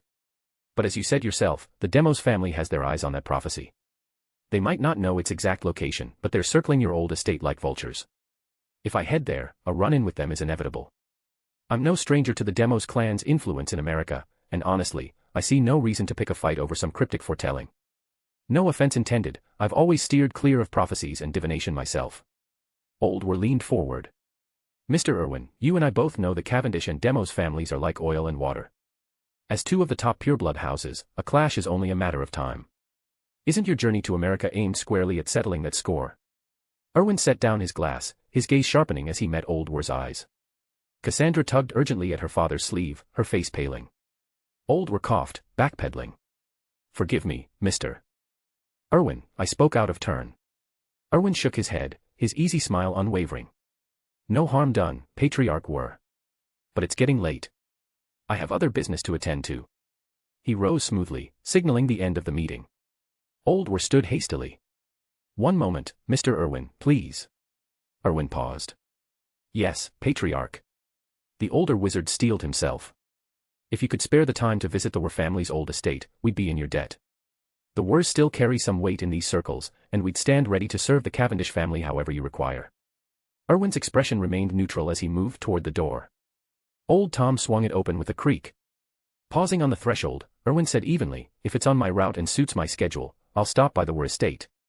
With that, he stepped out, the door clicking shut behind him. Old exhaled sharply, slumping back into his chair. Relief etched his features. Cassandra whispered, Father, is this really worth it? Going to such lengths? He fixed her with a steady gaze. I need to uncover what that prophecy truly foretells. And if dark times are brewing in the wizarding world, no family escapes unscathed. The Wers have influence, but nothing compared to powerhouses like the Cavendishes. To weather a storm like that, we need allies, strong ones. The Cavendishes are that shield. Isn't that why we crossed to England in the first place? Cassandra frowned. But tying ourselves to them like this, won't it make the Wers little more than vassals to the Cavendish name? Old chuckled dryly. Would it be any different once you take the reins? You've already set your sights on him as your future, haven't you? She fell silent, cheeks flushing. Enough fretting, he said, rising. I'm off. Do as you please. Her eyes brightened. You mean it? He ruffled her hair affectionately. You've already got that ticket sorted, haven't you? Flights are a nightmare to book these days. Go, shadow Mr. Erwin if you must. Cassandra threw her arms around him in a quick hug. Thank you, Father. He patted her back gently before pulling away. Meanwhile, Erwin and Old Tom had returned to the top-floor office, the city skyline sprawling beyond the tall windows. Old Tom closed the door softly. Master, are you truly planning to visit the Were estate? Erwin shrugged, settling into his chair. Why not? I've nothing pressing on my docket. You'll be stepping right into Demos territory. Erwin's lips quirked. All the better. It'll give me a measure of their depths. Relax, Tom, I know my limits. And this time, keep the family out of America entirely. This isn't like the mess in Germany. Learn from it, and don't repeat the errors. Old Tom's face tightened briefly, a shadow crossing his features. Erwin waved it off. The German ministry's a shambles, no denying that. But you don't seriously think they can't spot foreign wizards slipping in? It's still a ministry, bumbling or not. Old Tom bowed his head. My apologies, Master. It won't happen again. Erwin leaned back. Water under the bridge, I'd have hauled you over the coals ages ago if I held grudges. I turned a blind eye before, but from now on, no solo decisions. Clear. Crystal clear, Master. Erwin nodded absently, already turning to a stack of parchments. It was mere musing, Old Tom's fidelity was beyond question. Right, carry on, Erwin said. Let me know when the flight's prepped. And have some lemon tea ready for Cassandra, she'll be along shortly. Old Tom inclined his head and exited, only to nearly collide with Cassandra in the corridor. He dipped in a slight bow. Miss Cassandra. She returned a graceful curtsy. Mr. Tom. Stepping aside, he added, the master's expecting you. I'll fetch that tea. Cassandra murmured her thanks and slipped inside, closing the door behind her. She took the seat across from Erwin, smoothing her robes. Patriarch, she began. He glanced up, setting aside his quill. Decided, then. You want to head back with me? A flicker of raw anger crossed her face. Yes. I need to go home, see it one more time. Erwin regarded her steadily. Very well. But you're not ready yet. I hope someday you return under your own steam, on your own terms. She nodded, resolve hardening her expression. She knew he spoke plain truth, her power fell short, leaving her to trail in his wake for now. But that day would come. And when it did, she'd square things with every soul who'd ever crossed the Wurs. Erwin gestured to the chair beside him. As she settled in, he selected a fresh quill and dashed off a quick note on crisp parchment. From a nearby perch, his owl Bobby hopped down, talons clicking softly on the desk. Erwin sealed the missive with a flick of wax from his wand and tucked it into the bird's beak. Off you go. Bobby nuzzled his hand affectionately before launching through the open window, wings cutting the afternoon sky. Hours later, at London Heathrow Airport, Erwin and Cassandra boarded the sleek private jet. The engines hummed to life, and they lifted off into the gathering dusk. By evening, they touched down on American soil. A sleek government car idled at the curb, its driver, a sharp-suited official, stepping forward with a deferential nod. Earl Cavendish, welcome to America. Straight to the hotel. Erwin slid into the back seat, Cassandra following. He leaned forward. No. Take us here. Want 15 bonus chapters? Enjoy the read, and let's get started on the next goal immediately. Power Stones, 11, / 5-star reviews, 13, / Mr. Grimm. Chapter 374, Daring Intrusion into Demos Manor. The receptionist examined the document and shot Erwin a puzzled glance. He recognized the address immediately, a barren wasteland with no apparent value. Mr. Erwin, there's something off about this spot, he said, his sense of duty kicking in. Erwin raised an eyebrow. Oh. Do tell. Local legends say it's haunted, the men replied. Folks have spotted eerie lights there, and some who've wandered in never came back the same. They returned dazed, memories wiped clean. Erwin just smiled. No worries, that's our destination. Drop us off and head back. We'll make our own way from there. The receptionist fell silent. He was only there to provide courtesy transport. Erwin's arrival in America had been arranged through official wizarding channels. As an English earl, he warranted respect, but his itinerary was his own affair. Word from Britain had been clear, American authorities weren't responsible for his safety. Erwin would have to fend for himself unless he explicitly asked for help. If trouble found him here, that was on him. The car hummed along, and Erwin settled back, unfazed. The haunting was no mystery, it was the Demos family's domain, laced with muggle-repelling charms to keep outsiders at bay. Beside him, Cassandra voiced her concern. Patriarch, are we heading straight to the Demos estate? Seems a tad bold. Erwin chuckled softly. You think the biggest family in America wouldn't catch wind of my visit before my broom even touched down? They've known for hours. If we don't go to them, they'll drag me in anyway. Better to seize the initiative. Cassandra nodded, dropping the matter. She knew Erwin's plans cold, protesting wouldn't change them. And he wasn't one to charge blindly, every move was calculated. The car pulled up to what looked like an empty field to the driver, but to wizard eyes, it was a sprawling manor house shrouded in concealment charms. At the gates, a group of figures awaited. Erwin stepped out. Thanks for the ride. We'll apparate back to the hotel later.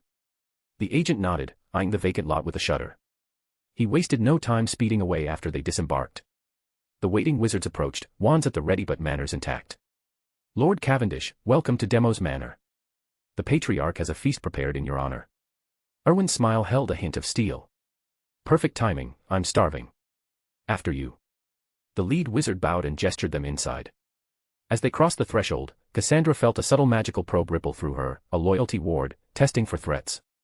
Her eyes narrowed, but Erwin strolled on as if oblivious, his face a mask of calm. The sensation eased, and Cassandra relaxed.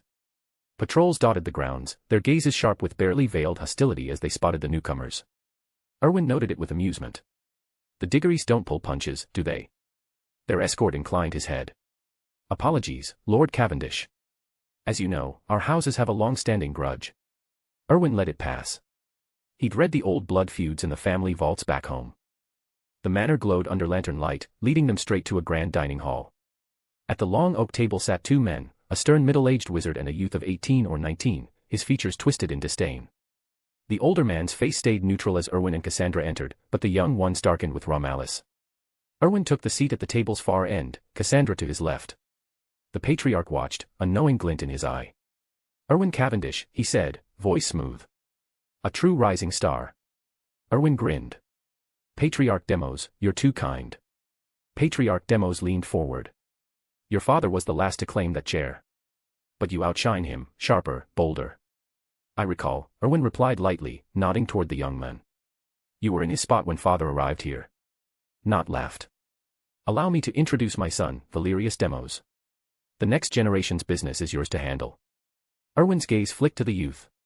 "Only if he proves worthy to lead." "Right now?" "Not quite." Valerius's face flushed crimson.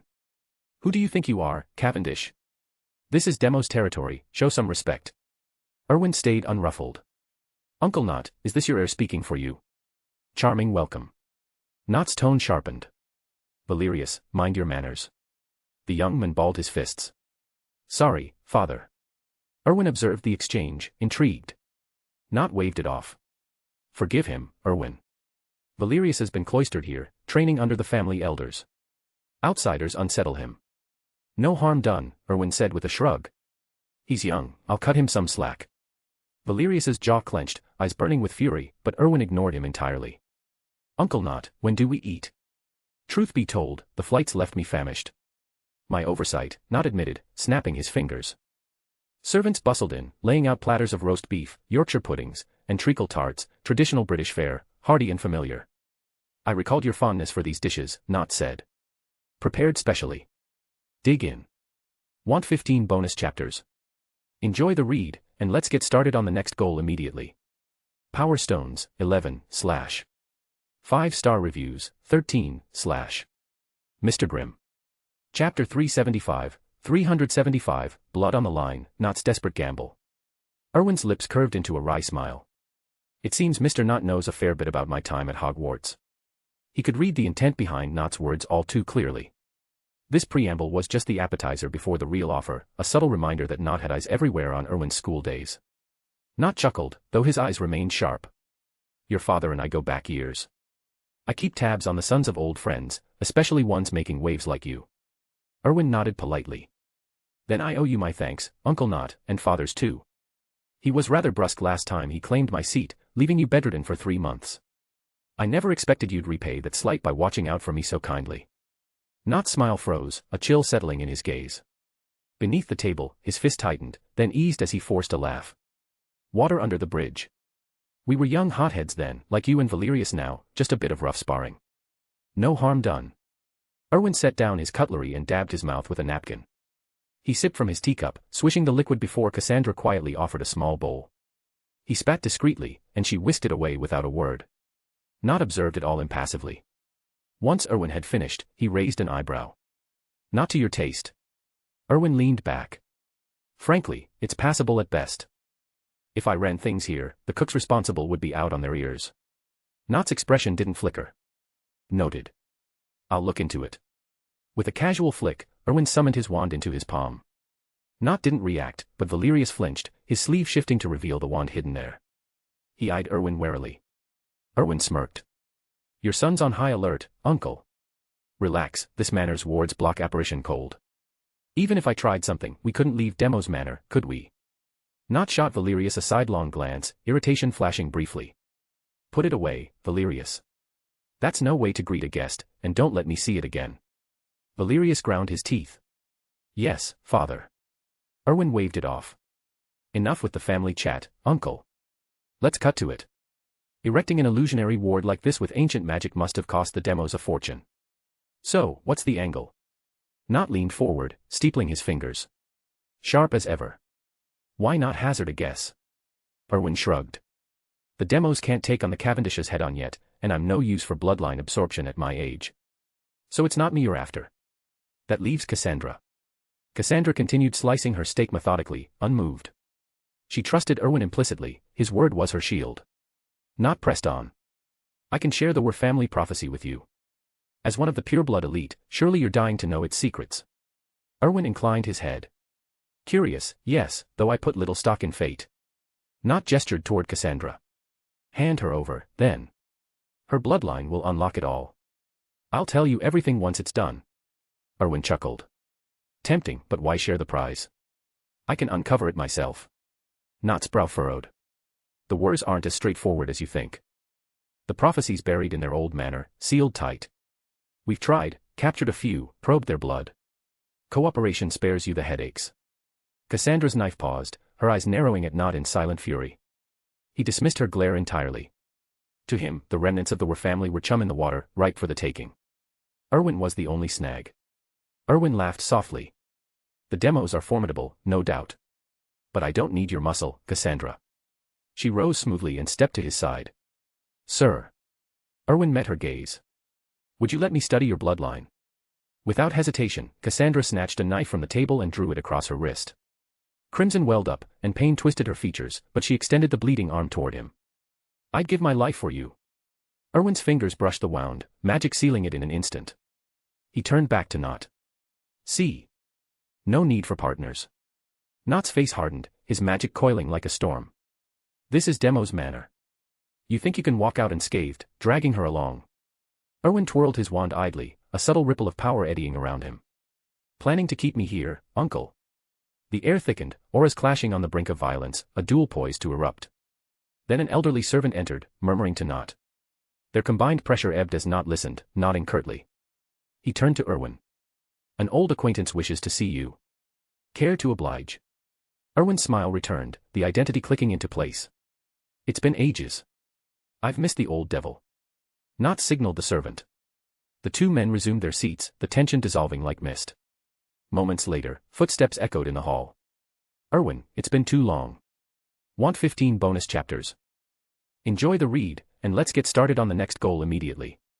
Power Stones, 11, / 5-star reviews, 13, / Mr. Grimm.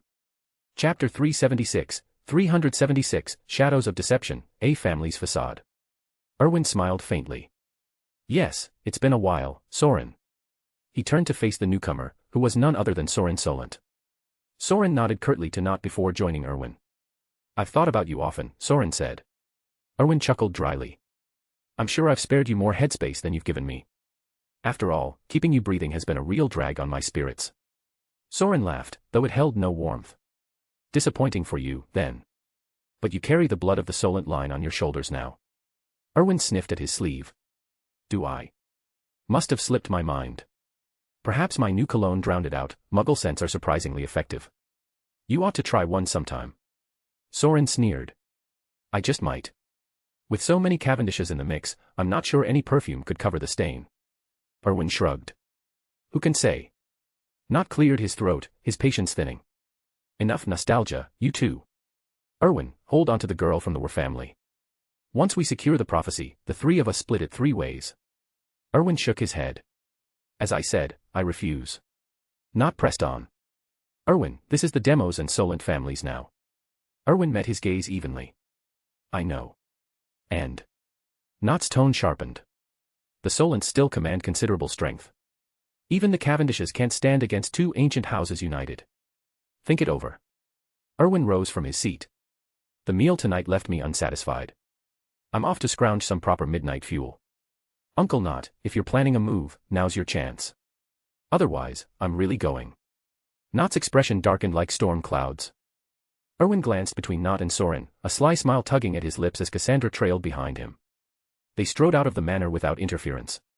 Outside, the night air hung still and untroubled. Once they were gone, Valerius Demos, transformed from his earlier reckless guise, couldn't hold back. Father, was all that necessary? The theatrics. Not sighed. We can't risk all-out war with the Cavendishes yet. They've surged to dominance too swiftly, practically consolidating the British wizarding world under one banner. The fallout would be catastrophic.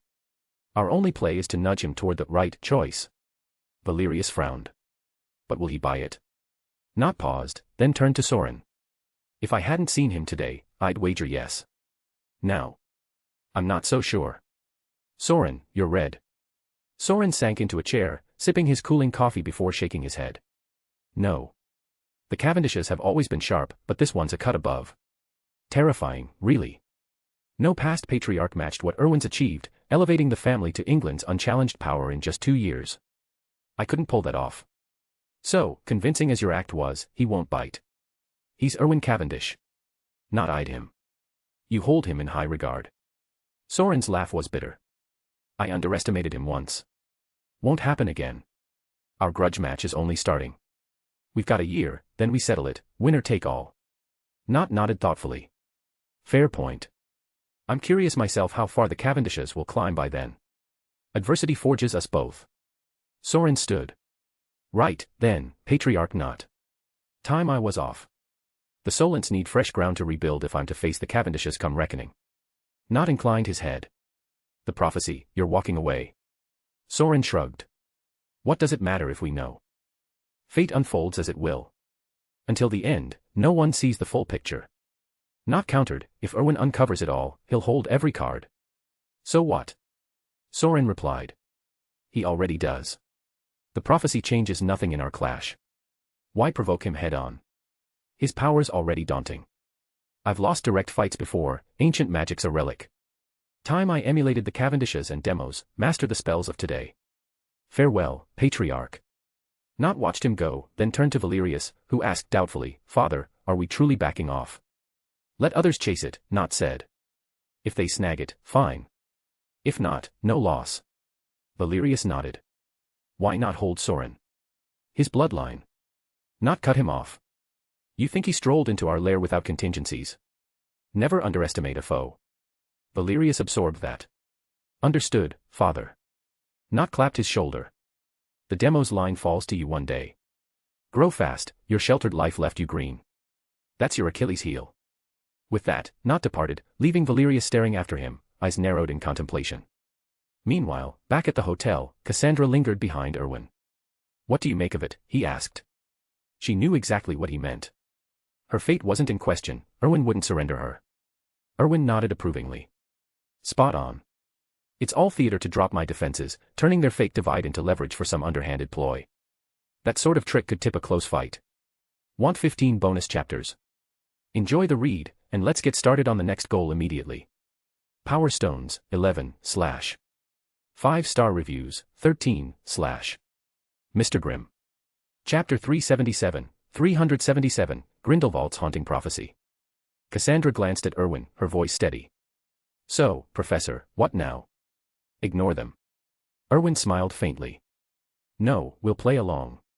She blinked, caught off guard. Why would he follow their script when he'd already seen through it? Erwin offered no explanation. A scripted family feud? Not quite.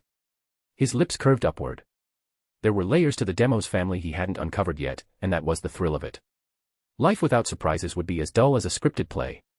He didn't dwell on it. Uncertainty kept things interesting. Unlike in Germany, the American Ministry of Magic, MACUSA, hadn't reached out.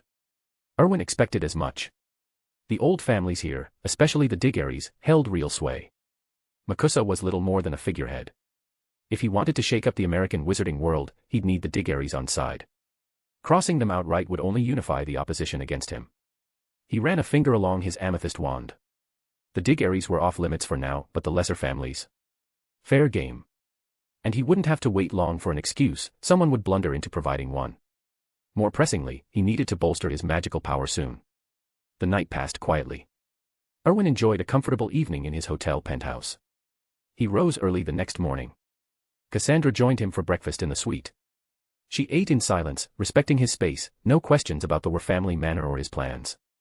She trusted him to lead. Afterward, Erwin lingered in the room, patient as ever. Cassandra gazed out the window at the bustling street below, her thoughts drifting. Then, the flutter of wings caught his ear. His eyes sharpened. Cassandra, the window. She opened it swiftly. An owl swooped in, Bobby, Erwin's faithful bird. It nuzzled his hand affectionately. Erwin chuckled. Well done. Fetch him a treat. As Cassandra obliged, Bobby dropped the envelope from his beak onto the table and hopped away eagerly. Erwin slid it open and scanned the contents. His brow furrowed deeper with each line. Satisfied, he crushed the parchment in his fist. It erupted in harmless flames, crumbling to ash. The signature glowed briefly, Vinda Rosier. This was her reply. Before leaving for America, he'd sent her a letter via Poppy, inquiring about Grindelwald's prophecies. The old dark wizard had been a seer in his own right, foreseeing Muggle weapons that sparked the international statute of secrecy. Most dismissed him, but Erwin sensed deeper truths. According to Vinda, Grindelwald had indeed prophesied as a youth, dismissing it as a vivid dream at first. But maturity brought clarity. It might foretell a cataclysm. Prophecies were enigmatic, much like Sybil Trelawney's trance-induced visions, forgotten upon waking. Grindelwald's strength let him retain fragments, which he later documented. A worldwide catastrophe. Corpses littered the earth. Western wizards joined Eastern wizards in desperate alliance against shadows cloaked in black mist. Grindelwald couldn't discern the foe, only the slaughter. Skies turned crimson, bodies stacked like barricades, rivers of blood. The fallen reeked of otherworldly dread, perhaps even divine. God, he'd speculated. The Almighty himself. Grindelwald had guarded the secret fiercely, sharing it only with Vinda Rosier and Dumbledore. Now, with his blessing, Vinda had confided in Erwin. He was the fourth to know. Cassandra swept the ashes away quietly, sensing his absorption. Erwin sank into the sofa, mind racing. Prophecies had always intrigued him, this one felt perilously real. After a moment, he rose. Come on, Cassandra. Time to visit your manor. Her eyes brightened. She nodded, falling in step as they left the hotel. No sooner had they emerged than Erwin detected watchful eyes, subtle but unmistakable to him. A smirk tugged at his lips. Predictable. Someone was getting impatient. It suited him perfectly. He hadn't crossed the Atlantic just to sightsee. This trip demanded results, or it would all be for naught. Want 15 bonus chapters? Enjoy the read, and let's get started on the next goal immediately. Power Stones, 11, / 5-star reviews, 13, / Mr. Grimm. Chapter 378, Unlocking the Were Family's Hidden Legacy. Erwin had already contacted the Makusa liaison beforehand. He and Cassandra didn't have to wait long. A sleek black car pulled up outside their hotel, and the official hurried over, relief evident on his face. Lord Cavendish, thank goodness you're safe. Erwin chuckled. What, were you hoping for trouble? The men flushed. Not at all, sir. I didn't mean, I apologize. Erwin waved it off. Just teasing. We need a ride today, appreciate the help. Of course, it's no trouble at all. The official opened the rear door with a flourish. Erwin nodded his thanks and slid in beside Cassandra. The official took the wheel, glancing back. Where to, my lord? Erwin turned to Cassandra, who murmured a secluded address in upstate New York. The official's brow furrowed slightly. He couldn't fathom why this British wizard kept venturing to forsaken spots, the kind whispered about in ghost stories. Perhaps the Earl had a taste for the dramatic. After yesterday's close call, though, he kept his questions to himself. Youthful recklessness, he supposed. As long as the man's luck held. The drive wound out of the city and into the misty countryside, taking about 3 hours. When they arrived at the overgrown drive, the official lowered the partition. We're here, Lord Cavendish. Erwin nodded. Thanks for the lift. Same as before, you can head back. I'll if we need anything. The official dipped his head and drove off without another word. The Were family estate stood in stark contrast to the Demos' opulent manor. Where the Demos favored grandeur, the Were's home was modest, almost humble. Neglect had taken its toll, ivy choked the stone walls, and the iron gates sagged on rusted hinges. Weeds sprawled across the lawn like an untamed sea. Cassandra's eyes misted as she gazed at the place of her childhood. Memories flooded back, laughing in the gardens, family gatherings in the hall, stirring an ache she hadn't felt in years. Erwin glanced at her. Feeling sentimental? If you want to reclaim this life, you can. I'll take the prophecy, and the Demos won't have a leg to stand on. You could pick up right where you left off. A spark of temptation flickered in her eyes, but she squared her shoulders. No. We fled here as refugees, broken and desperate. One day, I'll return on my own terms, with the strength to make the whole wizarding world respect the Were name again. Erwin grinned. That's the spirit. I'll be watching for it. She paused, curiosity winning out. Sir, what if I'd agreed to your plan and dragged my family back? What then? He shrugged. Wouldn't change much for me. I'd just lose an ally. If you can't stand on your own, you wouldn't be worth keeping around anyway. She nodded, understanding dawning. I see. Think I'm harsh? Erwin asked lightly. Not at all, she replied firmly. A true leader needs that edge. And you, sir, you're meant for greatness. He smiled. Flattery will get you everywhere. Let's head inside. Cassandra pushed open the creaking gate, a puff of dust billowing up. She coughed and waved it away. In just over a year, it's fallen to this. Time waits for no one, Erwin said. Don't dwell, use it as fuel to get stronger.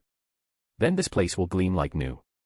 She stepped aside, and they approached the weathered front door. Erwin paused on the threshold. With a subtle flick of his wand, barely noticeable, a soft breeze stirred, sucking away the layers of grime like an invisible broom. The entryway gleamed once more, if only superficially.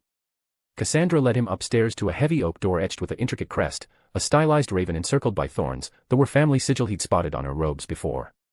The demos were right about one thing, she explained. Our bloodline does carry a unique gift. But their scholars botched the details. Like the dragon whisperers, our prophetic power varies by lineage, and I'm the strongest seer the Wurs have produced since our founders. She drew a small dagger and sliced her palm without flinching. Blood welled up, and she pressed her hand to the crest. Crimson seeped into the wood, and Erwin felt a pulse of magic ripple outward, ancient and potent. His interest piqued. This was no simple ward, it echoed the blood-locked vaults in the Cavendish archives back home. Ancient magic, no doubt. If the Wurs had built this, their roots might stretch back to before Macusa's founding, perhaps even to the old European migrations. The crest hummed, gears clicking faintly behind the door. Cassandra's face drained of color, her breath shallow. Erwin tensed, ready to intervene, but the mechanism yielded. The door swung inward with a groan. She pulled her hand back, swaying slightly. Erwin brushed his fingers over the cut midair, murmuring a healing charm. The wound knit shut. Thank you, sir. He dismissed it. No fuss. What's next? I can only open it, she admitted. The ancestors' clues say only the worthy can enter and claim the prophecy. You'll have to go in alone and find it. Erwin eyed the shadowed chamber beyond, wards shimmering like heat haze. Right. Wait here, shouldn't take long. With that, he stepped across the threshold, the door sealing behind him with a resonant thud. Want 15 bonus chapters? Enjoy the read, and let's get started on the next goal immediately. Power Stones, 11, / 5-star reviews, 13, / Mr. Grimm. Chapter 379, Shadows and Salvation, the Were Family's Enigmatic Prophecy. Erwin's interest peaked at the cryptic words. He had a weakness for these elaborate riddles, the kind that hinted at deeper secrets. Cassandra stepped aside without a word, and Erwin strode into the room. A wave of vertigo hit him instantly. When it cleared, he stood in a vast chamber lined with towering shelves. Crystal orbs gleamed faintly on every surface, their surfaces swirling with faint mists. Something about the place tugged at his memory, it was eerily like the Hall of Prophecy in the Department of Mysteries. What in Merlin's name was this? Cassandra blinked in confusion from the threshold. She'd watched Erwin vanish the moment he crossed the doorway. Heart racing, she hurried after him. The room looked unchanged, dusty bookshelves, cluttered desks, the familiar musty scent of aged parchment. But Erwin was gone. Her brow furrowed. Something was wrong, but she couldn't pinpoint it. Shaking off the unease, she scanned the shadows, calling his name softly. No response. Meanwhile, Erwin remained utterly composed. Whether this was the real department or some clever illusion, escape was no issue if he wished it. He wandered the aisles at his leisure, plucking orbs from the shelves to peer inside. Their contents were a jumbled mess, fragmented prophecies, terse notes, disjointed phrases that seemed like afterthoughts scribbled in haste. No rhyme or reason, just chaos. A smirk tugged at his lips. Fascinating. Another scavenger hunt. Founder Rowena, this isn't one of your old tricks, is it? As if summoned, a spectral figure materialized from his forehead, Rowena Ravenclaw's spirit, her ethereal form shimmering like moonlight on water. She glanced around, eyes widening. Well now, young Erwin, where exactly have you wandered into? No clue, he replied with a shrug. Feels like a forgotten wing of the ministry. Anything off about it to you? She tilted her head, considering. Hard to say. Poke around a bit, I'll scout ahead and confirm a hunch. Erwin nodded, and she drifted off into the gloom. He resumed his examination, methodically sorting the orbs. Prophecies in one pile, single sentences in another, the rest, mundane scribbles, tucked aside. To crack this, he needed to understand the puzzle's pieces. Time blurred as he worked. Rowena returned, a mischievous glint in her eye. You might have bitten off more than you can chew this time, lad.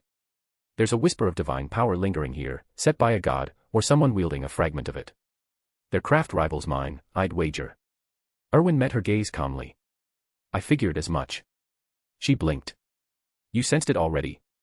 The aura's subtle, but it stands apart from magic, purer, more potent. By elimination, what else could it be? Rowena eyed him dubiously but let it drop. Fair enough. So, what's your play? He grinned. We play the game. Not my first riddle, remember the one you walked me through. With a chuckle, she dissolved into starlight and retreated to the diadem on his brow, her glow brighter in the dimness. Erwin pressed on, undeterred, his focus sharpening on the orb in his hand. From within the diadem, Rowena watched him closely, her expression thoughtful. But his steady demeanor eased her suspicions. With a mental yawn, she settled into slumber. Erwin noted her withdrawal, a flicker of calculation in his eyes before it vanished. He stroked his chin, pondering. In puzzles like this, clues hid amid the noise. But with hundreds of orbs, sifting through was no small task. Patience, though, that he had in spades. These mysteries were his guilty pleasure. He tapped an orb with his wand, drawing out a shimmering thread of text. With a flick, he etched it onto the stone floor. One by one, he imprinted them all, the chamber floor soon covered in glowing script. Patterns emerged almost immediately. His eyes lit up. He waved his wand, the words shifting like puzzle pieces, purging duplicates. A handful remained, fragmented phrases, teasing at meaning. Another gesture, and they realigned into coherence. Erwin read aloud, voice low. Between light and shadow, in the dance of white and black. Ancient and enigmatic forces stir anew, they shall finish what once eluded them. With the blood of kings as the spark, and the void as their forge, they will forge the ambitions of the bold. Gods drenched in crimson, all souls mere pieces on the board, rivers of blood will carve the earth. This war knows no mercy, none may stand apart. Yet one alone can halt the tide, he who emerges from the weave of light and shadow, born in the flux of black and white. Destiny's hand, and heaven's grace. In the hour of reckoning, his verdict shall shape the world's thread. Bearing nobility's weight, amid light's embrace and darkness grasp, his path will sway every fate. The final words ignited, rising in a golden swirl. An orb descended from the shelf, absorbing the script in a burst of light. Then, the glow coalesced into a humanoid form. A woman in flowing robes hovered above it, her features strikingly like Cassandra's, 70% a match, but matured, regal.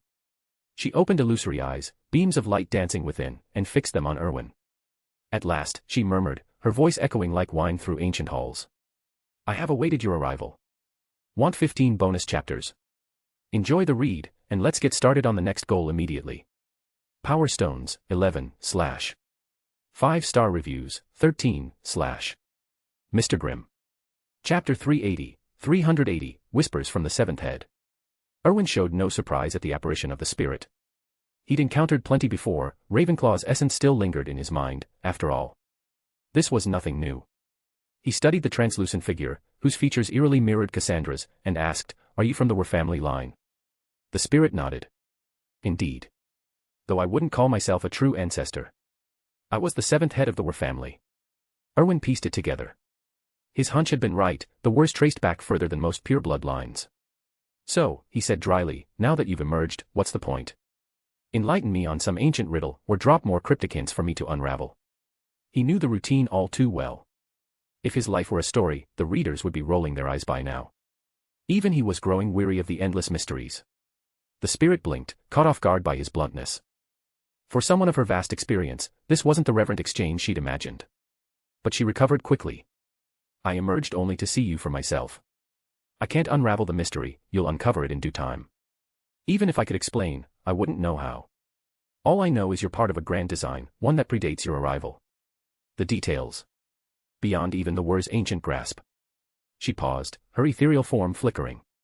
My glimpse of you came in a dream. I pieced together fragments from it, nothing more. No revelations, no answers, just this. Erwin raised an eyebrow. Then why bother appearing? To gawk at me. You're long gone, seeing me changes nothing for you. She let out a soft, wistful laugh. You're refreshingly direct. True, my presence alters nothing. But curiosity drew me. I wanted to meet the one who could tip the balance of the wizarding world. Erwin shrugged. Fair enough. Though I've never put much stock in fate. Strength and cunning. Those I trust. Destiny can be bent if you've got the will and the power. The spirit regarded him thoughtfully, then smiled. Now I see it. In my era, there was a king they hailed as the true sovereign. He reshaped history, forged an age. You carry his blood, yet surpass him.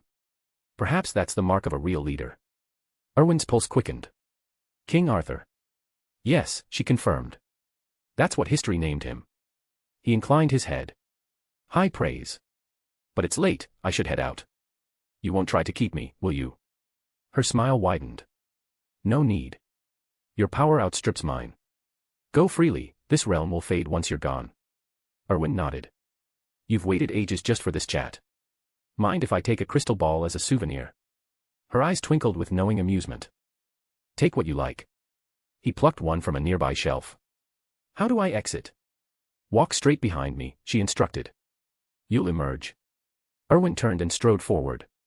Moments later, the misty chamber dissolved, depositing him back in the family archives. Cassandra jumped, her eyes wide. Patriarch, where did you vanish to? Your ancestors' parting gift, Erwin replied. How long was I gone? 10 minutes, at most. He frowned, calculating. That space had felt like 2 full hours. It reminded him of the Ravenclaw inheritance, time stretched thin inside, racing ahead outside. Some ancient magic at work, bending time itself. Cassandra's gaze fell on the crystal ball clutched in his hand. Is that the prophecy our ancestors guarded? Erwin shook his head. Not quite. The real one's too fragile to remove. This? Just a decoy. For prying eyes. She caught his meaning immediately. He was baiting the American purebloods, dangling a false lead to draw them out. Her shoulders slumped, conflict etching her face. Erwin smirked. Want to know the actual prophecy? She nodded hesitantly. It drove us from our homeland. I've always wondered.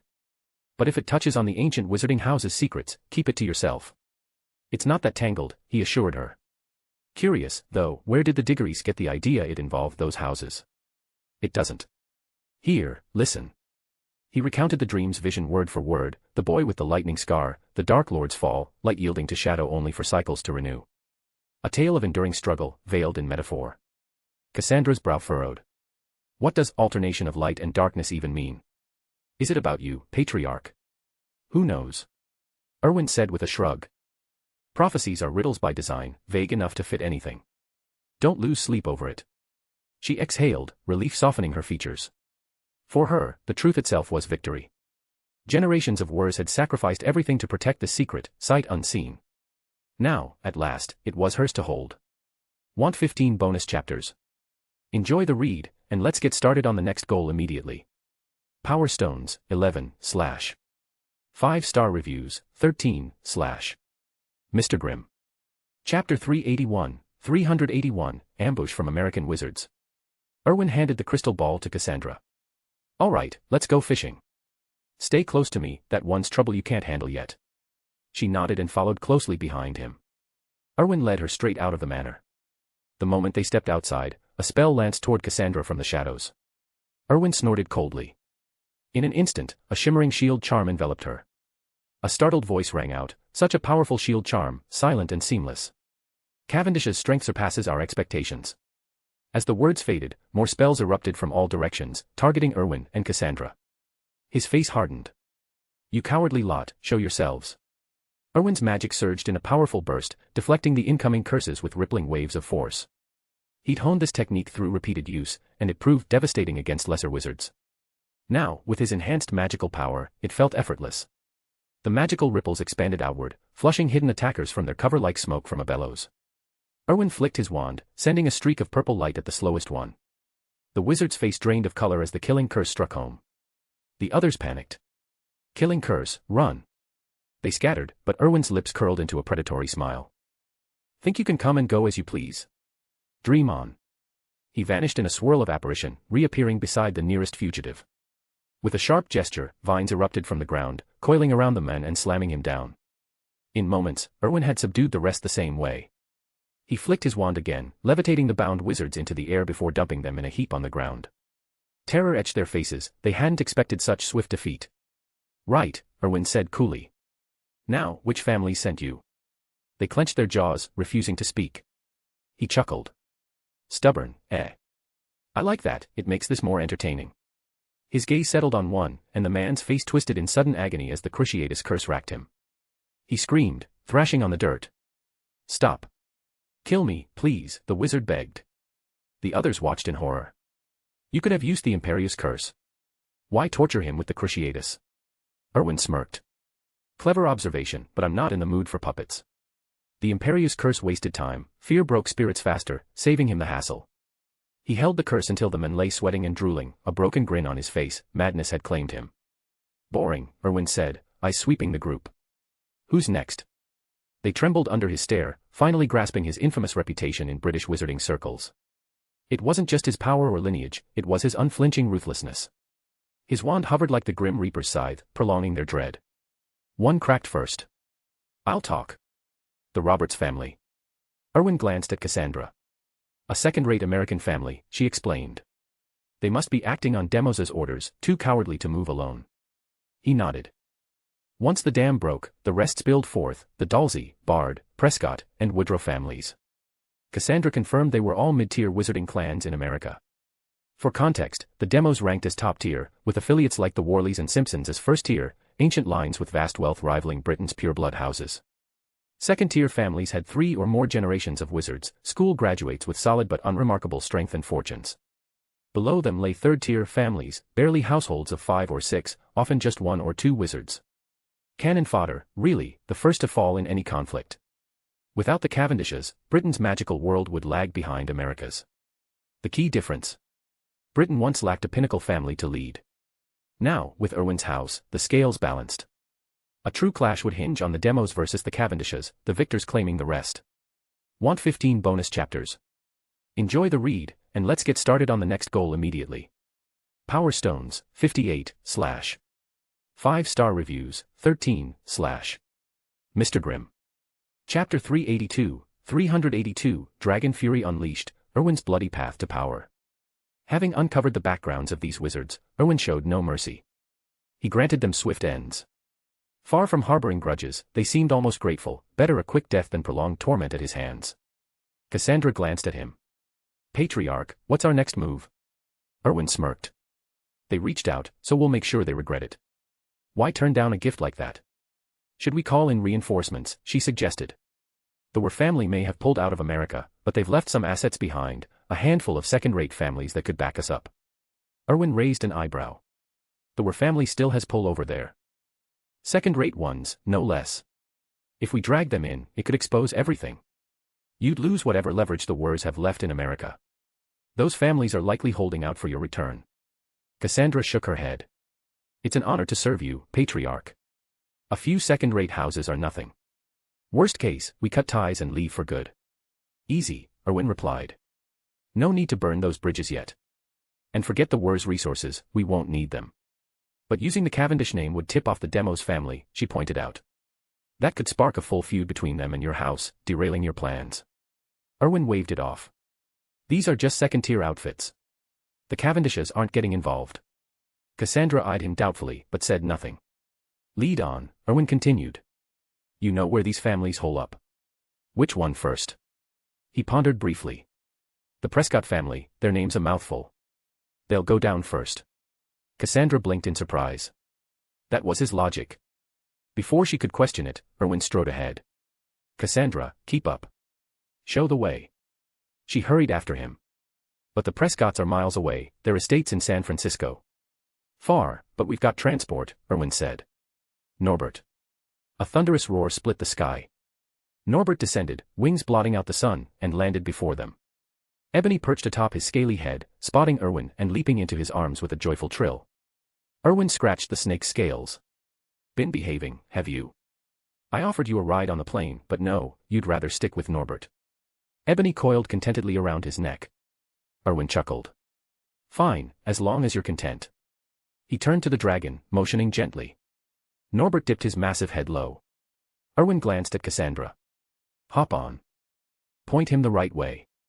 Erwin vaulted onto Norbert's broad skull, standing steady as if on solid ground.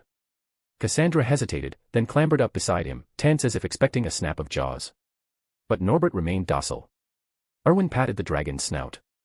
Up we go. With a mighty beat of wings, Norbert launched skyward. Cassandra gripped her robes, bracing for a tumble, but the ride was surprisingly smooth, rock-steady, like a polished broomstick. They soared through the clouds, Norbert's speed blistering.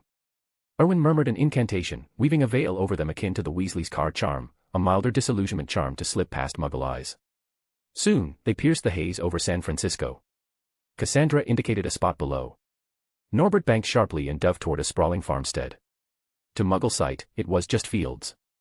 But through wizarding eyes, a modest manor nestled at the center, concealed amid the acres. "This is it, patriarch," Cassandra whispered. "Second-rate families love disguising estates as Muggle farms." Erwin nodded. "Clever cover. But with non-magicals about, we wait." "They're wrapping up soon," she assured him. "They'll clear out any minute." True enough, the Muggles trickled away, leaving the fields empty. Below, the Prescott Manor stirred to life, wizards darting about in evident panic. "Looks like word of their dead reached them," Erwin observed. "Time to descend before they bolt." He nudged Norbert's scales with his boot. The dragon plummeted like a stone. "Give them a proper welcome, Norbert," Erwin called. A deafening bellow erupted from Norbert's maw, shaking the air. Heads snapped up from the manor grounds. A dragon. Here. People on its head, Cavendish. And the whirs. "Scatter, run." Erwin's grin widened. After them, Norbert. Flames erupted from the dragon's jaws in a searing cascade, engulfing the manor. Timber crackled and collapsed under the inferno, gardens withered to cinders. Screams cut short as figures vanished in the blaze. As the fire raged, Erwin flicked his wrist, siphoning the blaze into a roiling orb in his palm. He hurled it at the fleeing Prescotts, who had barely cleared the gates. "You dare assault an old American wizarding line," one bellowed from below, voice raw with outrage. "This could spark war between our worlds." Erwin laughed coldly. "War. That's on you if it happens. If your death stir the pot for the right people, you've served a purpose." He guided the flames in pursuit, tendrils lashing out like whips. One by one, the wizards fell, bodies crumpling, lives snuffed in bursts of ash. With each kill, Erwin felt his magic surge, reserves swelling with stolen vitality. Slaughter, it seemed, was the swiftest road to power. Want 15 bonus chapters? Enjoy the read, and let's get started on the next goal immediately. Power Stones, 58, / 5-star reviews, 13, / Mr. Grimm. Chapter 383, Dragon's Shadow falls on the Roberts, a tense lunch invitation. Flames crackled through the Prescott Manor, the air thick with acrid smoke and fading wails. After what felt like an eternity, silence settled over the ruins. No one survived the inferno. Even the grand stone buildings lay in smoldering heaps, scorched by dragon fire. Erwin surveyed the devastation from atop Norbert's massive head, a satisfied nod escaping him. He didn't fancy himself heartless, but mercy was a luxury he couldn't afford. "Pull the weeds by the roots, or they'll sprout come spring," he muttered. Unless someone proved useful, he left no loose ends, no threats to circle back and bite. Beside him, Cassandra stared at the carnage, her face pale. She'd never imagined a second-tier family could be erased so utterly, in one brutal sweep. "Right," Erwin said, clapping his hands. "On to the next." She nodded, still dazed. Norbert, though swift as a gale, couldn't bridge the distances instantly. By the time they reached the second target, the Robert family, the sun hung high overhead, marking noon. Word of the Prescott annihilation had spread like fiend fire through the wizarding grapevine. Inside the Robert Manor's opulent dining hall, the family patriarch slumped at the head of the long oak table, his weathered face twisted in fury.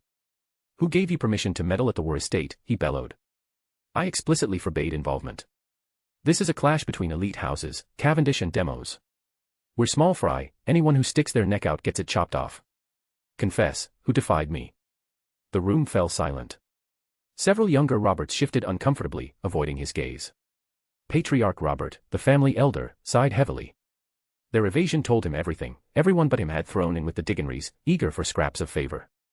He rubbed his temples, exhaustion settling in like a familiar curse. He'd outlived too many to be naive. The Cavendish and Demos houses were titans, their feud a bloodbath waiting to erupt. But now wasn't the time, not with the ministry watching and old alliances fragile. Sides chosen too soon meant becoming collateral damage. That's why he'd kept the family out. Yet here they were, tangled in the mess because his son, the current patriarch, couldn't resist a show of loyalty. "Father, forgive me," his son said, voice trembling. "It was my error. I'll offer my life if it quells the Cavendish's wrath." Patriarch Robert eyed him wearily. "Foolish boy. Your head won't satisfy them. We're not the target, we're the message." You handed Erwin the perfect excuse to flex his muscle across the American wizarding world. The son's face drained of color as realization dawned. His scheme had been simple: dispatch lackeys to the ruins, pledge allegiance to Robert, and perhaps snag some protection in return. A boost for the Roberts. But he'd forgotten the Cavendishes weren't pushovers. Young Erwin, for all his youth, wielded ambition like a wand, sharp and unyielding. Then what now? The son stammered. Evacuate the key members. Scatter the assets. Too late, Patriarch Robert replied grimly. He's here. A thunderous roar split the air, shaking the chandeliers. Out, everyone, Patriarch Robert commanded. Let's see if there's any way out of this. He led the procession into the courtyard, where Norbert's colossal form blotted out the sun. Erwin perched atop the dragon's head, gazing down like a judge at execution. Plotted your graves already, one elder sneered, though his voice wavered. I figured you'd stand and fight for your holdings. Patriarch Robert stepped forward, bowing low to the figure in the sky. Lord Cavendish, a word, if you'll grant it. Erwin glanced down, eyebrow arched. And who might you be? The former patriarch of House Robert, the old man replied steadily. Eldest of our line. Erwin chuckled. Ah, the family cornerstone, then. Patriarch Robert inclined his head. Before House Cavendish, no foundation stands firm. Flattery's a start, Erwin said. But we're famished, haven't eaten since dawn. Our kitchens are yours, Patriarch Robert offered quickly. A modest spread, but hearty. Erwin smirked, then tapped Norbert's scales. The dragon descended with a ground-shaking thud, revealing its full, terrifying bulk, a mature beast, scales gleaming like burnished armor. Erwin dismounted gracefully, Cassandra at his side. The Roberts recoiled at the sight. Patriarch Robert bowed deeper. This way, Lord Cavendish. Erwin feigned suspicion. Hoping to trap me inside for a mass ambush, are you, old man? Terror flashed across Patriarch Robert's face. Perish the thought. We can dine al fresco, the gardens are lovely this time of day. No tricks, I swear. House Robert means no harm. Erwin laughed outright. Relax, I jest. No self-respecting wizard stoops to parlor tricks. And honestly, even solo, I outmatch your lot. Without waiting, he strode into the manor. Patriarch Robert hurried after, signaling house elves to scurry into action. Moments later, platters arrived, roast pheasant, fresh-baked pies, and flagons of butterbeer. Erwin sampled a bite. Not bad at all. Patriarch Robert beamed faintly. I'm pleased it suits you. Erwin set down his fork. So, out with it. What's this parley about? The elder placed his utensils aside, meeting Erwin's gaze. Spare House Robert, my lord. We've erred, but we're not your true foes. Erwin leaned back, unsurprised. The elaborate lunch, the groveling, it reeked of desperation. Give me one reason. House Cavendish harbors no soft spots for enemies. Want 15 bonus chapters? Enjoy the read, and let's get started on the next goal immediately.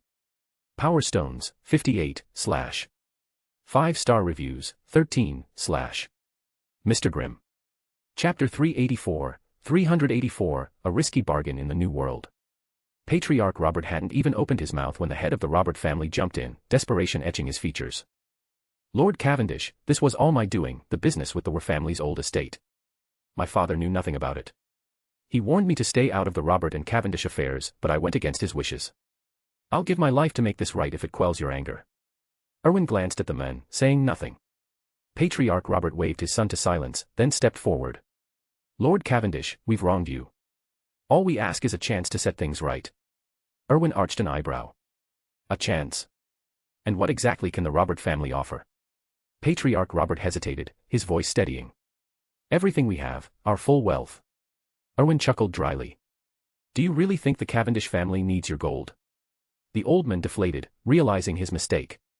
With their enchanted communicator business booming, the Cavendishes were likely the richest pure-blood family in the wizarding world.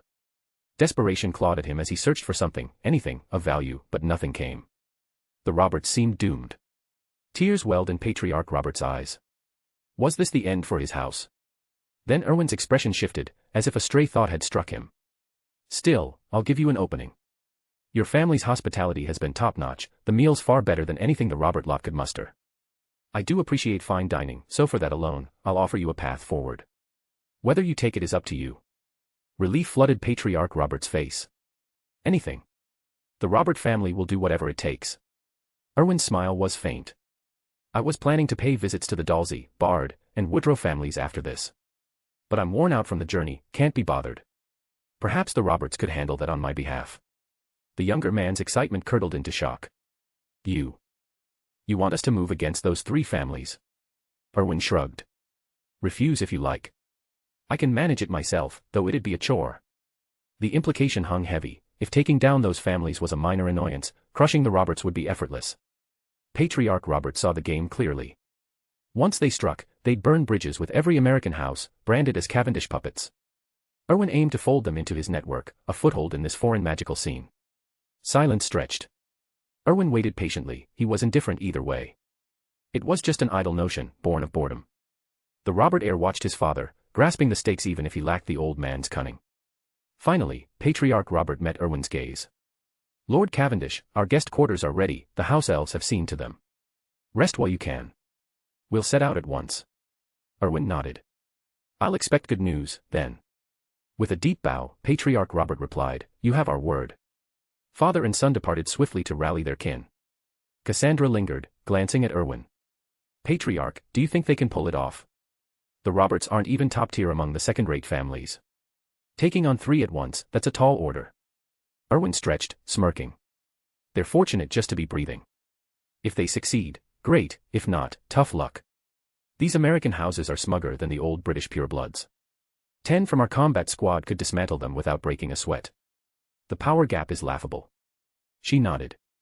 True, they're all far too comfortable. The wars included. Enough of that. Let's get some rest. That Patriarch Robert's more than he seems, his magic runs deeper than you'd guess. Cassandra eyed him skeptically, but Erwin offered no elaboration. He'd sensed it from the start, something off about the men. Wizard's power grew with years, sure, but talent dictated the pace. Patriarch Robert's magical reserves dwarfed what any peer should wield. If Erwin was right, and he usually was, the men either had rare gifts or some hidden windfall. The former seemed unlikely. Exceptional talent would have elevated the Roberts higher in the pecking order. No, this felt like an encounter, something extraordinary that boosted his magic beyond the norm. Erwin's mind raced. Mana-enhancing potions. Not the full brew, perhaps, but ingredients mimicking it, or clever substitutes. His godfather had been hunting alternatives for ages, with gaps still unfilled. Uncover Patriarch Robert's secret, and they'd edge closer to perfecting the real thing. Pure speculation, of course. The truth would come when the Roberts returned. He hoped they wouldn't let him down. Meanwhile, Patriarch Robert had assembled his clansmen in a shadowed hall, the air thick with tension as they prepared to apparate. His son pulled him aside, voice low. Father, are we really doing this? Crossing those families puts us at war with every house in America. We'll be seen as Cavendish lapdogs, no one will forgive that. Patriarch Robert managed a wry smile. Do we have options? And honestly, aligning with the Cavendishes might not be the worst fate. Better their allies than their ashes. Want 15 bonus chapters? Enjoy the read, and let's get started on the next goal immediately. Power Stones, 58, / 5-star reviews, 13, / Mr. Grimm. Chapter 385, Foreseeing the Fall, the Robert family's buried secret. Patriarch Robert glanced at his father, confusion etching his features. He couldn't fathom why the old man had spoken so cryptically. Patriarch Robert offered no explanation. Erwin's intuition had hit the mark. Patriarch Robert had indeed stumbled upon a stroke of luck in his youth. He'd found a rare seed that sprouted into a potent herb. Consuming it had surged his magic to new heights. Later attempts yielded nothing, though, and his efforts to cultivate more failed utterly. He safeguarded the remaining seeds, hoping to consult an expert herbalist someday. But the discovery was too perilous to share lightly. As the wizarding proverb went, an innocent wizard invites envy, but a treasure draws the wolves. Patriarch Robert grasped the danger all too well. Without a trusted ally, he'd kept it hidden for decades. That herb had bestowed more than raw power, it sharpened his senses, letting him glimpse the magical aura of others. To him, every wizard appeared as a slumbering volcano. Some smoldered faintly, their magic sluggish and faint, like that of young children. Others erupted in furious geysers of raw force. Erwin's aura blazed like that, a cataclysm waiting to unleash. Patriarch Robert had encountered similar prodigies before, the headmaster of Ilvermorny, 4-1. But those wizards were seasoned elders, not a boy barely out of school. That disparity chilled him. He'd never crossed paths with Dumbledore, the century's greatest wizard, yet he knew Erwin's trajectory could eclipse even him one day. Was allying with the Cavendish family a blunder? The alliance branded the Roberts as traitors now, inviting backlash. Yet Patriarch Robert believed their hidden asset could secure protection. Once Erwin came into his full power, the Roberts might rise even higher. Age had honed his foresight. Truly, an elder was a family's greatest treasure. Patriarch Robert eyed his son. If I fall in this fight? Father, no. Patriarch Robert interrupted, voice cracking. You're our foundation. You'll be fine. If anyone's to pay, it's me, for my error. Patriarch Robert dismissed the outburst with a wave. Enough. Blame won't save us now. The Robert family has chosen a side, there's no retreating. Stand firm with the Cavendishes. Nothing else matters. Patriarch Robert's eyes glistened. He nodded fiercely. I understand, Father. If I don't return, Patriarch Robert pressed on, lead Lord Cavendish to the deepest basement chamber. What's there will prove our worth, they won't cast us aside as pawns. Patriarch Robert hesitated. The deepest chamber. You've always barred entry. Is it that dangerous? Patriarch Robert nodded gravely. Exactly. It could doom us if mishandled. But giving it to the Cavendishes, they might turn it against us. No, Patriarch Robert said firmly. Erwin isn't the type. I trust my instincts. In the wrong hands, it's our ruin. In his, it's our salvation. Patriarch Robert swallowed hard. Understood. Satisfied, Patriarch Robert clapped his son's shoulder. Good. Sound the call, we move out. Patriarch Robert obeyed. Let's go. The Robert wizards seized the enchanted keys, portkeys tuned for their assault, and vanished in clusters, the air rippling with departure. From a second-floor window, Erwin watched them blink away. A faint smile tugged at his lips. Patriarch Robert was sharp, he'd likely deliver exactly what Erwin sought. The old man's survival. Irrelevant. Erwin knew these American second-tier families inside out. Patriarch Robert's power should carry him through, unless his spell work was abysmal. Erwin didn't dwell on it. If the elder held something valuable, he'd pass it on before the end, bolstering the family's standing anyway. He'd anticipated every twist in Patriarch Robert's calculations. In cunning, Erwin reigned supreme. Yawning, he eyed the fresh sheets on his bed. A nap seemed in order while he waited. Idleness bred drowsiness. He awoke to shouts echoing through the house. Night had fallen, stars pricking the sky. A knock sounded, Cassandra.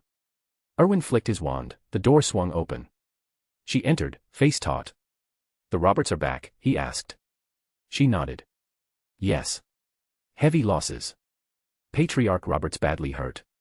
Erwin's brow furrowed. Injured. The old fox is weaker than I thought. According to Patriarch Robert, Cassandra explained, they raised the Dalsey family first.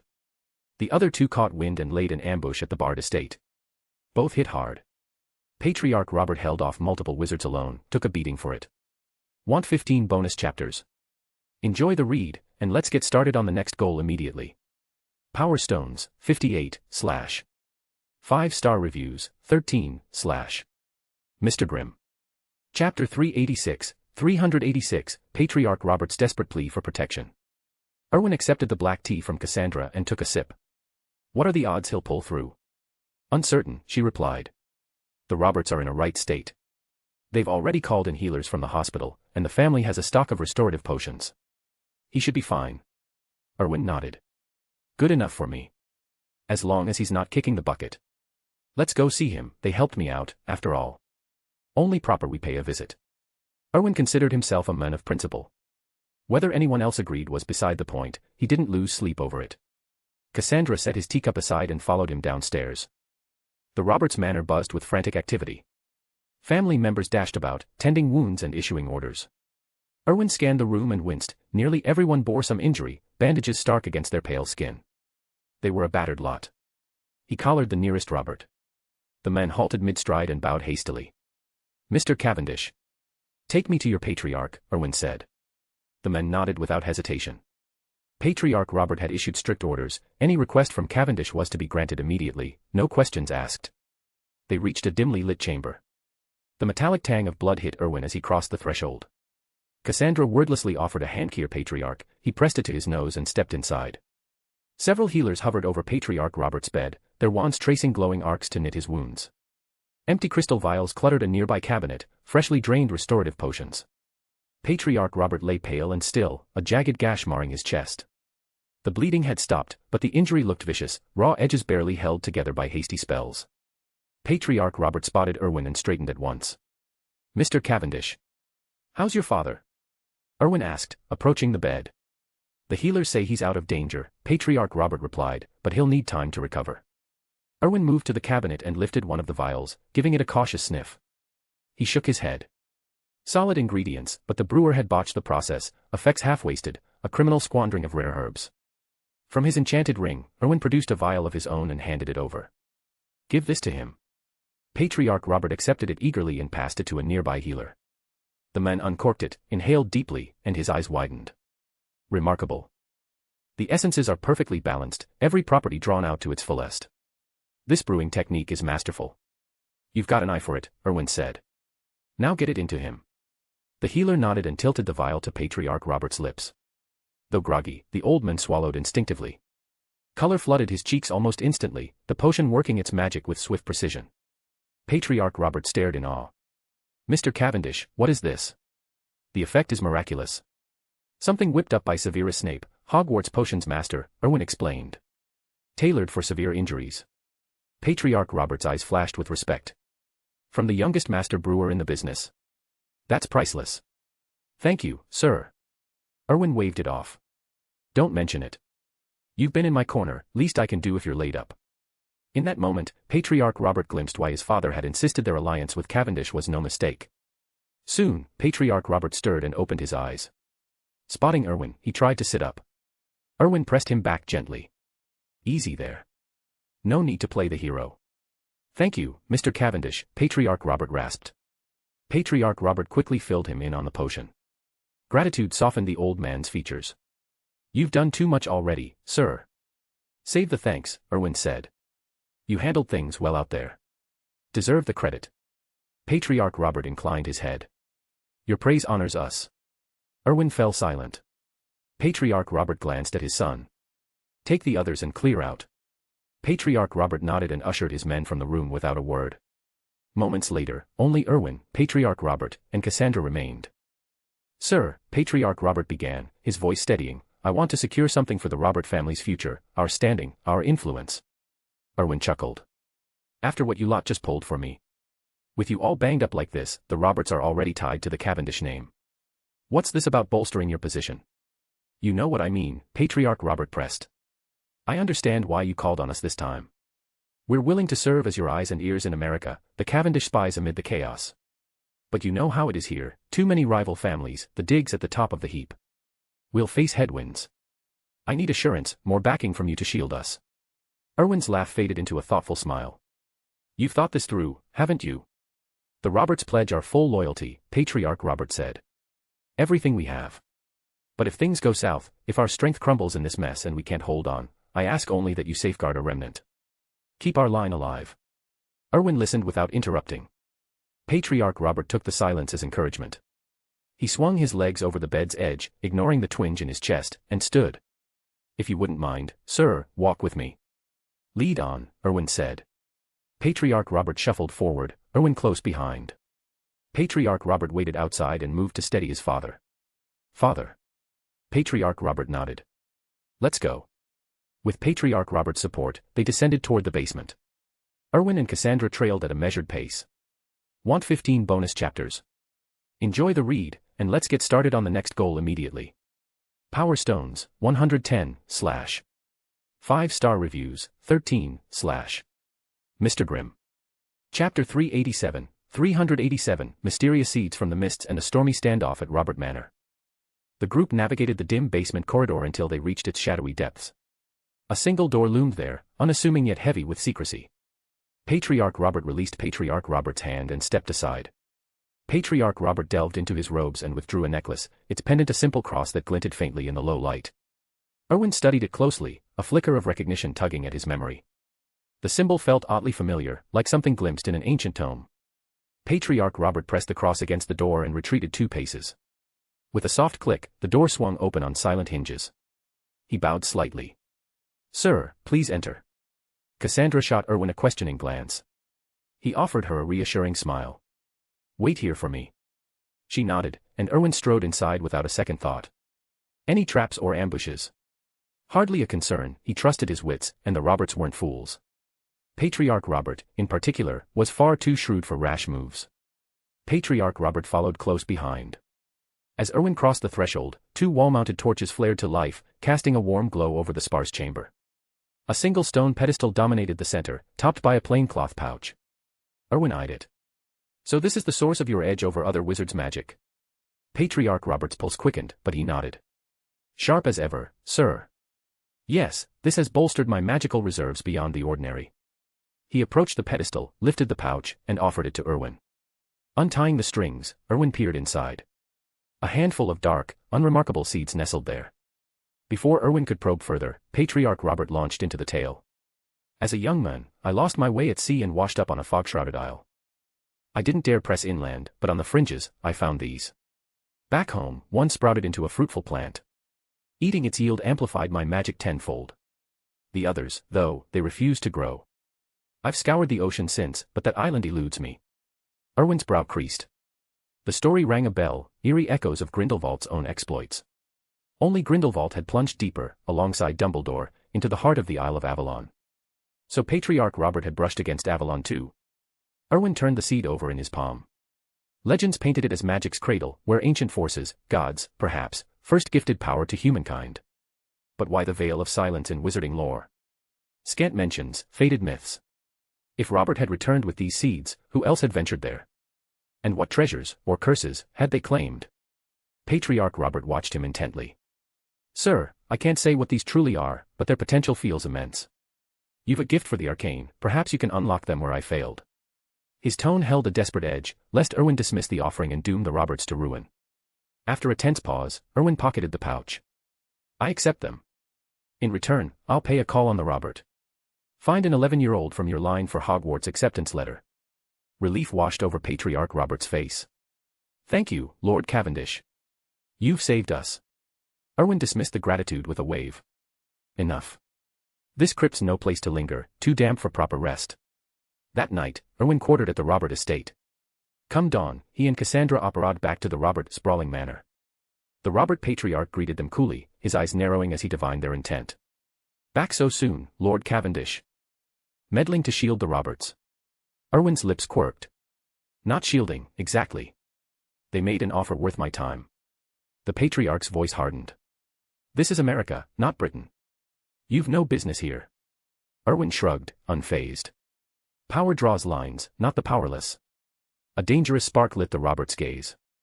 Insulting us, are you? The Robert, weak. I'd never presume, Erwin replied smoothly. But the Cavendishes could ignite a war tomorrow. Can you afford the same? The Patriarch's expression soured. Erwin pressed on. We both know peace suits me less than you. My youth's my shield, even victory leaves you empty-handed. War's a fool's gamble for your side. The Roberts are ours to judge, the Patriarch snapped. They've overstepped, striking at kin. No outsider can harbor them. Erwin rose, smoothing his robes. Then that's your call. I've already summoned my kin, they'll guest with the Roberts. Harm a hair on their heads, and as Cavendish head, I'll answer in kind. The Patriarch's stare could have frozen fire, but Erwin met it steadily. One last thing, your house elves brew wretched coffee. Worse than Muggle diner slop. Time for fresh help. With that, he turned on his heel and departed. The Patriarch watched him go, murder flickering in his eyes before he reined it in. He muttered under his breath, a thorn in Robert lands.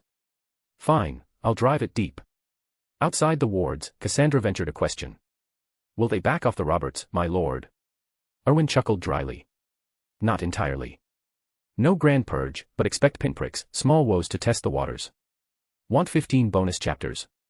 Enjoy the read, and let's get started on the next goal immediately.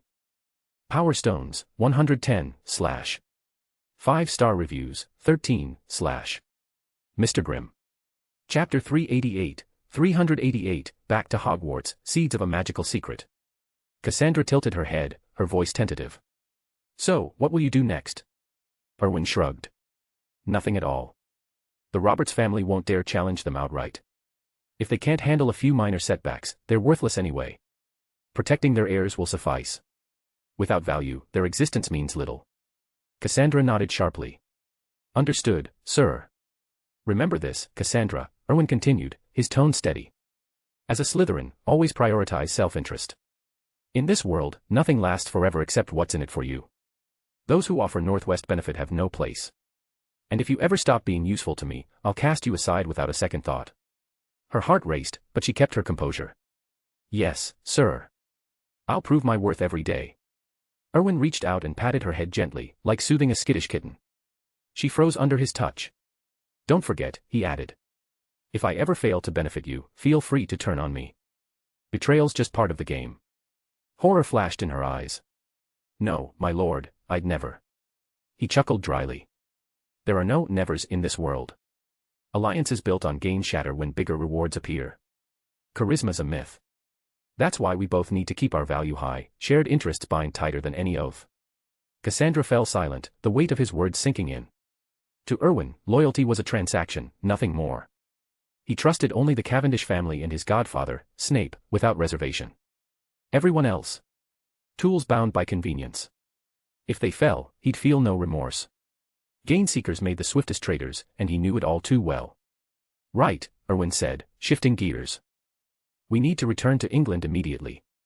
No flying this time, I'll apparate us. She nodded without protest. The distance from America to Britain was vast, even for Erwin, with his formidable magic and reserve sources, it meant several jumps. Most wizards opted for Floo or Portkeys for such trips, but he pressed on. By afternoon, they touched down in Diagon Alley. Cassandra bid him farewell and headed home. Erwin summoned Old Tom and issued crisp orders, dispatch loyal Cavendish members to America. Make contact with the Roberts, serve as their shield. He'd already assured the family they could act boldly there. Provoke if needed, the Cavendishes would back them. If lives dropped or comforts faded, hunt the culprits. Recklessness was fine, the family had their backs. Old Tom grasped the intent, stir trouble, send expendables. No family ties, utter devotion only. In wizarding lore, they'd be branded quislings, traitors for a cause. As Old Tom departed to arrange it, he paused. Master, Sirius Black has escaped Azkaban.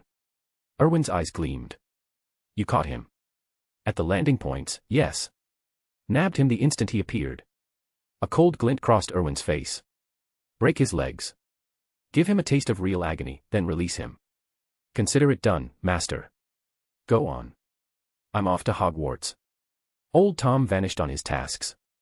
Erwin apparat straight to the castle, materializing in Snape's office amid the sharp tang of simmering potions. Snape glanced up from his cauldron, eyebrow arched. What dragged you back so urgently? Erwin wasted no time, pulling out the pouch of seeds from the Roberts. This. Snape accepted it warily, peering inside. And these are. Erwin recounted their origin and effects, the surge in magical reserves, the Robert family's guarded cultivation. Snape's brow furrowed as he inspected a few. Can't identify them from seeds alone. My herbology's solid, but not for this. See Professor Sprout, she's unmatched in the field. Still. He paused, rubbing his chin.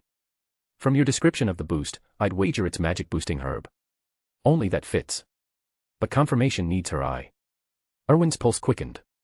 If it's magic-enhancing herb, this is a goldmine. Key ingredient for magic-enhancing potions. Snape nodded. Precisely. I could brew it, the rest are substitutable. But this herb? Irreplaceable. Handle it for now, Godfather. Ask Sprout to check when you see her. I can't reach her myself. Of course. I'll track her down soon. Erwin hesitated, then added, one more thing. I'm heading out to sea. Time to pinpoint that Isle of Avalon. Snape's expression darkened. The ethereal one you mentioned. Is it worth the risk? Got time on my hands. Patriarch Robert sketched a map, Vinda pried a route from Grindelwald. Merged, they point roughly true. I have to try.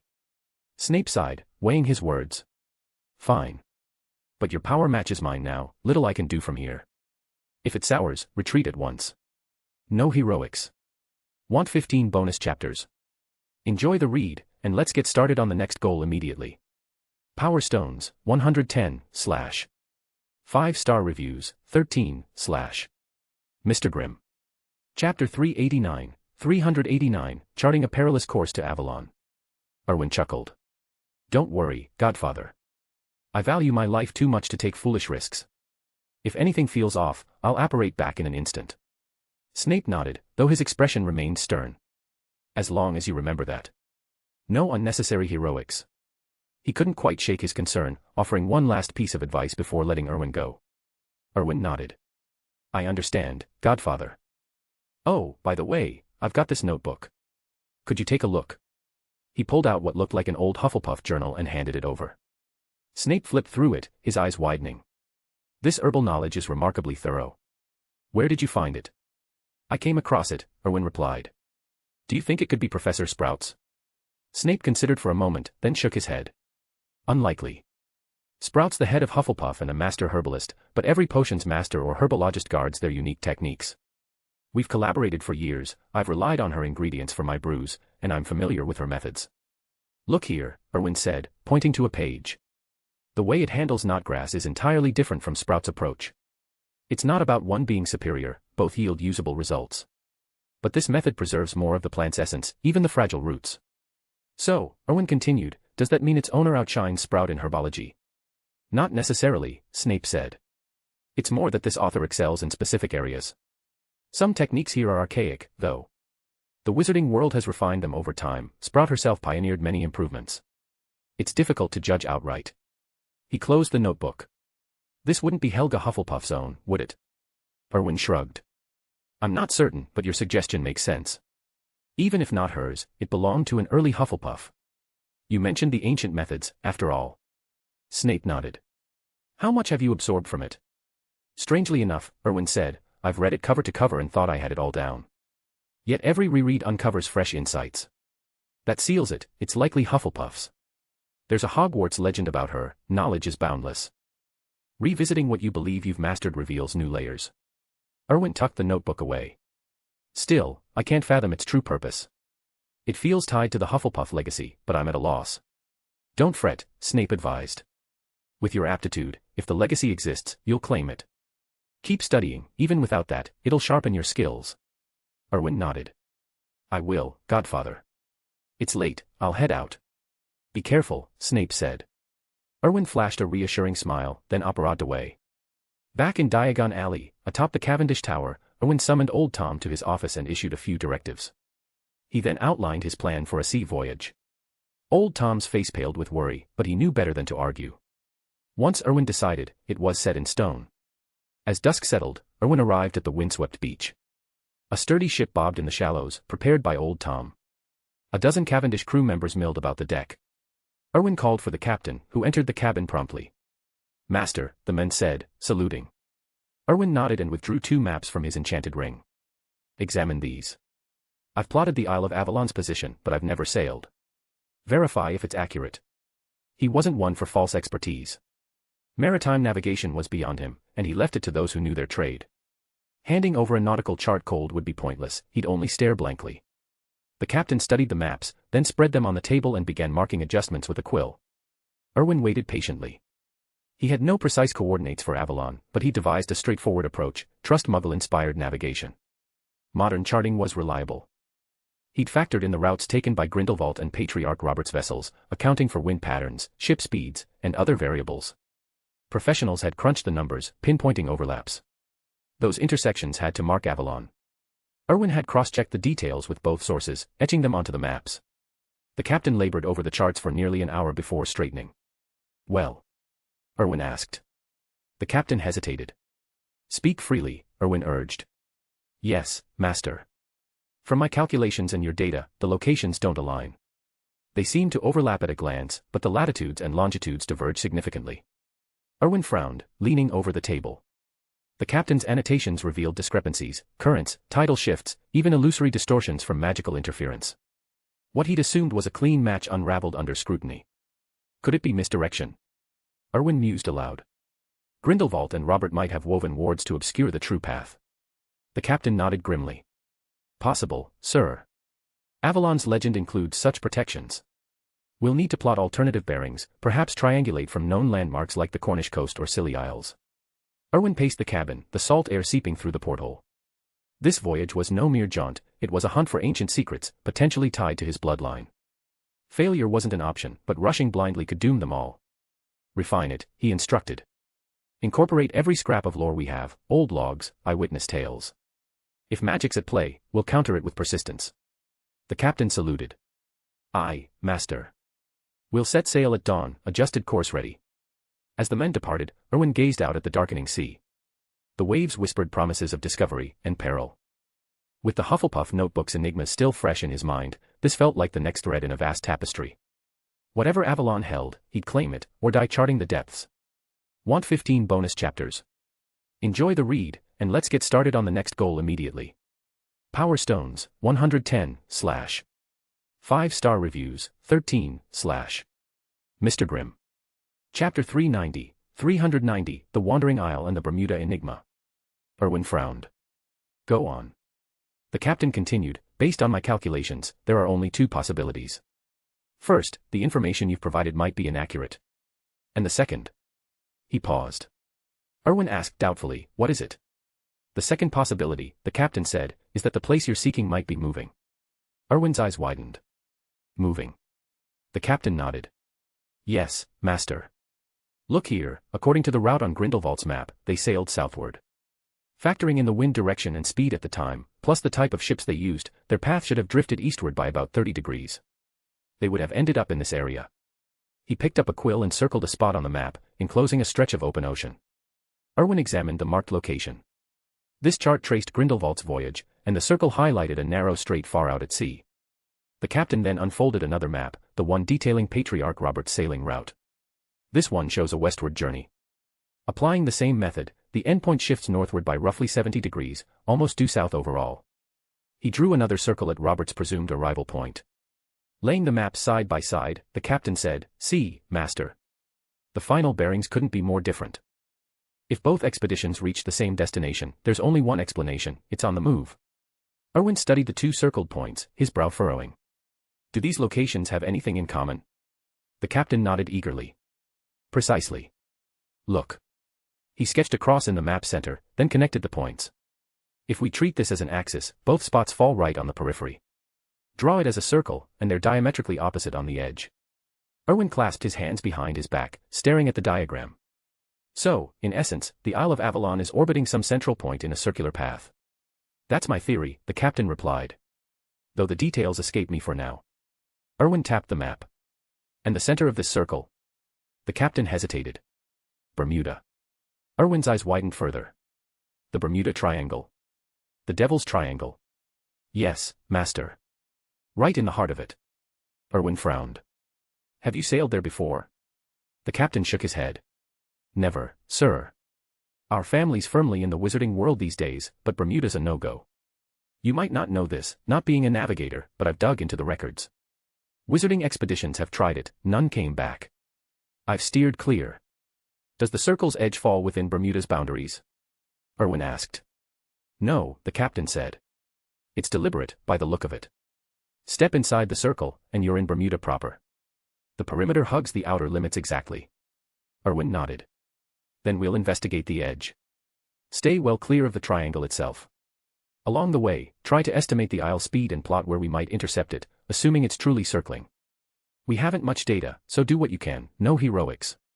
If it's impossible, we'll pivot to another approach. Just don't take unnecessary risks. The captain saluted and departed to relay the orders.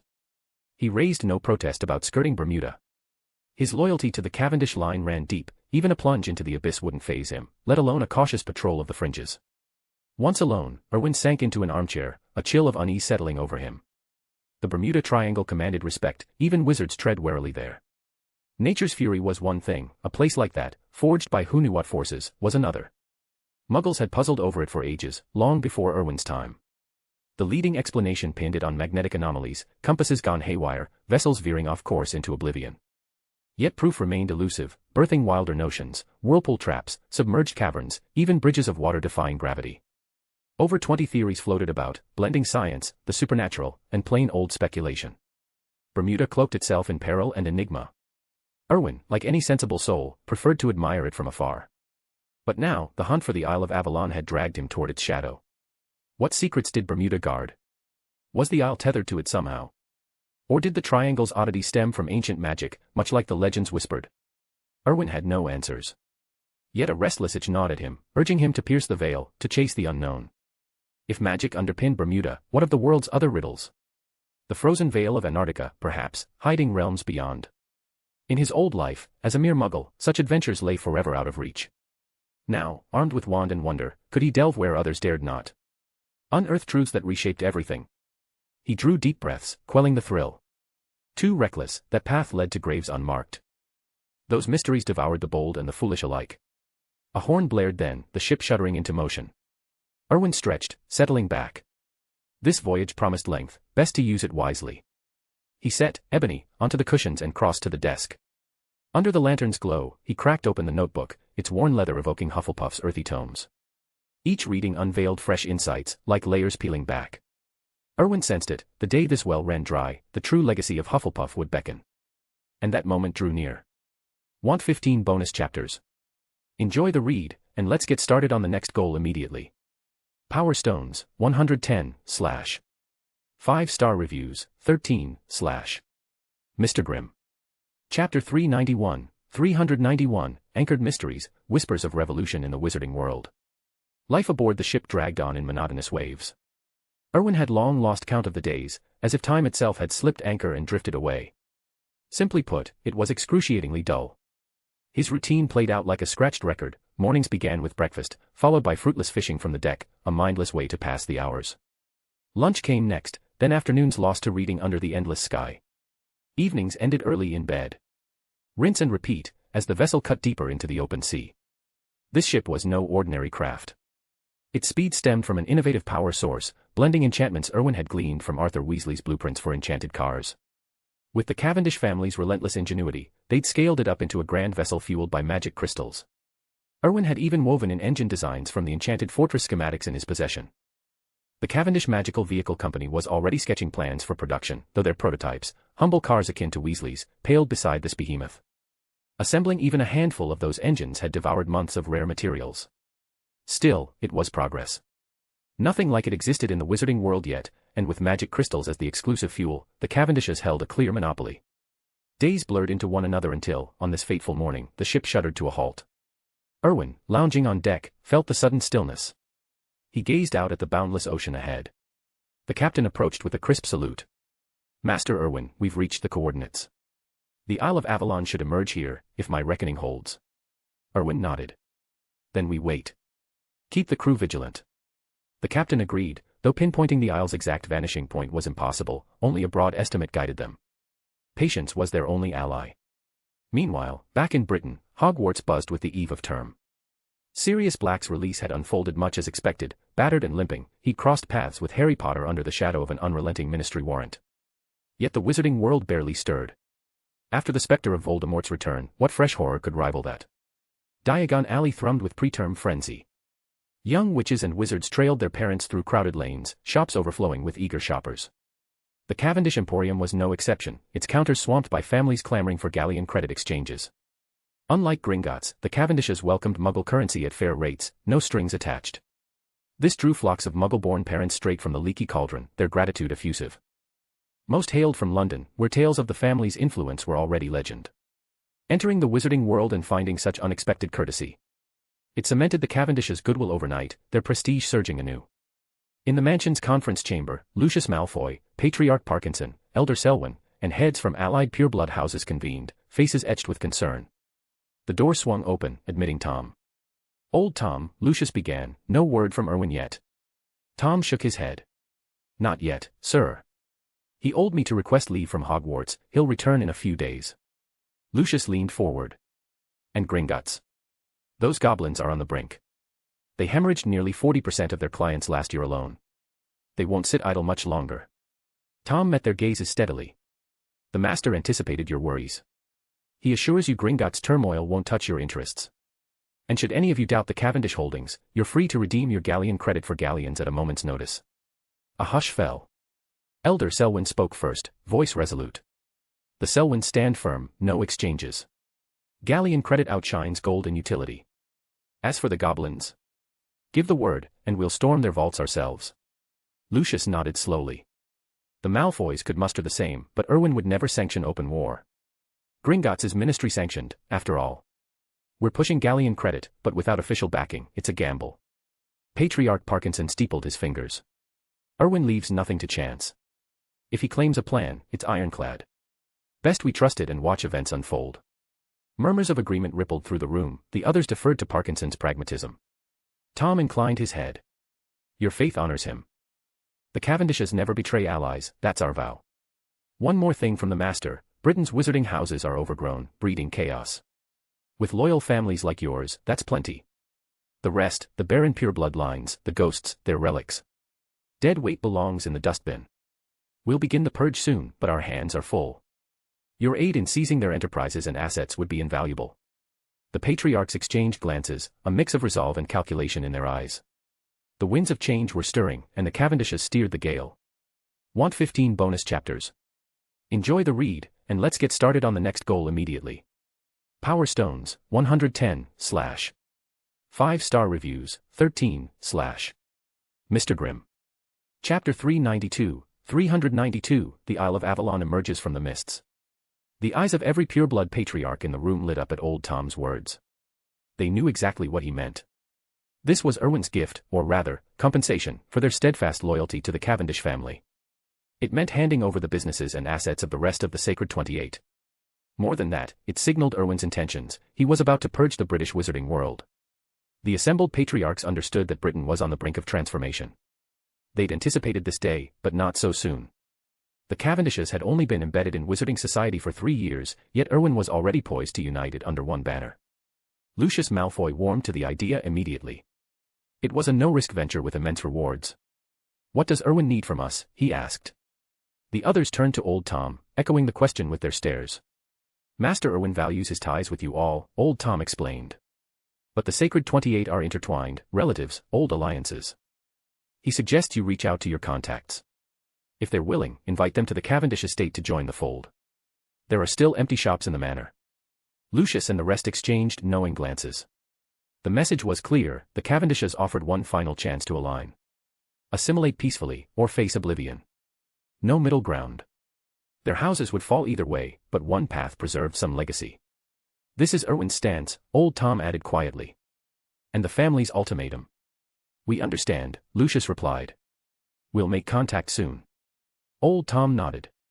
I'll inform Master Erwin of your cooperation. Lucius rose. Then we'll be off. Much to arrange. Old Tom stepped aside. Gentlemen, safe travels. The patriarchs filed out, leaving old Tom alone in the chamber. He touched the communication rune on his arm, activating it. Moments later, Erwin's voice crackled through. Is everything in place? Yes, old Tom replied. Operations begin at once. Have all Cavendish wizards mobilize, Erwin ordered. Give them 3 days, then strike the remaining Sacred 28 together. Old Tom hesitated. Master, isn't that rushed? We haven't the luxury of delay, Erwin said firmly. The wizarding world must be unified. If I'm not back by then, proceed to phase 2. But if the Malfoys balk? They won't. The Malfoys and Selwyns stand with us. If the Parkinsons resist, stall them, handle the others first. They'll fall in line once they see the tide turn. My only demand, unification. No time for negotiations. Anyone who obstructs us dies.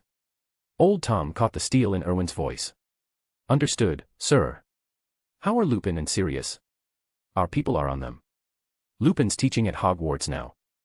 Sirius seems to be scouting a way in. Watch them closely, Erwin said.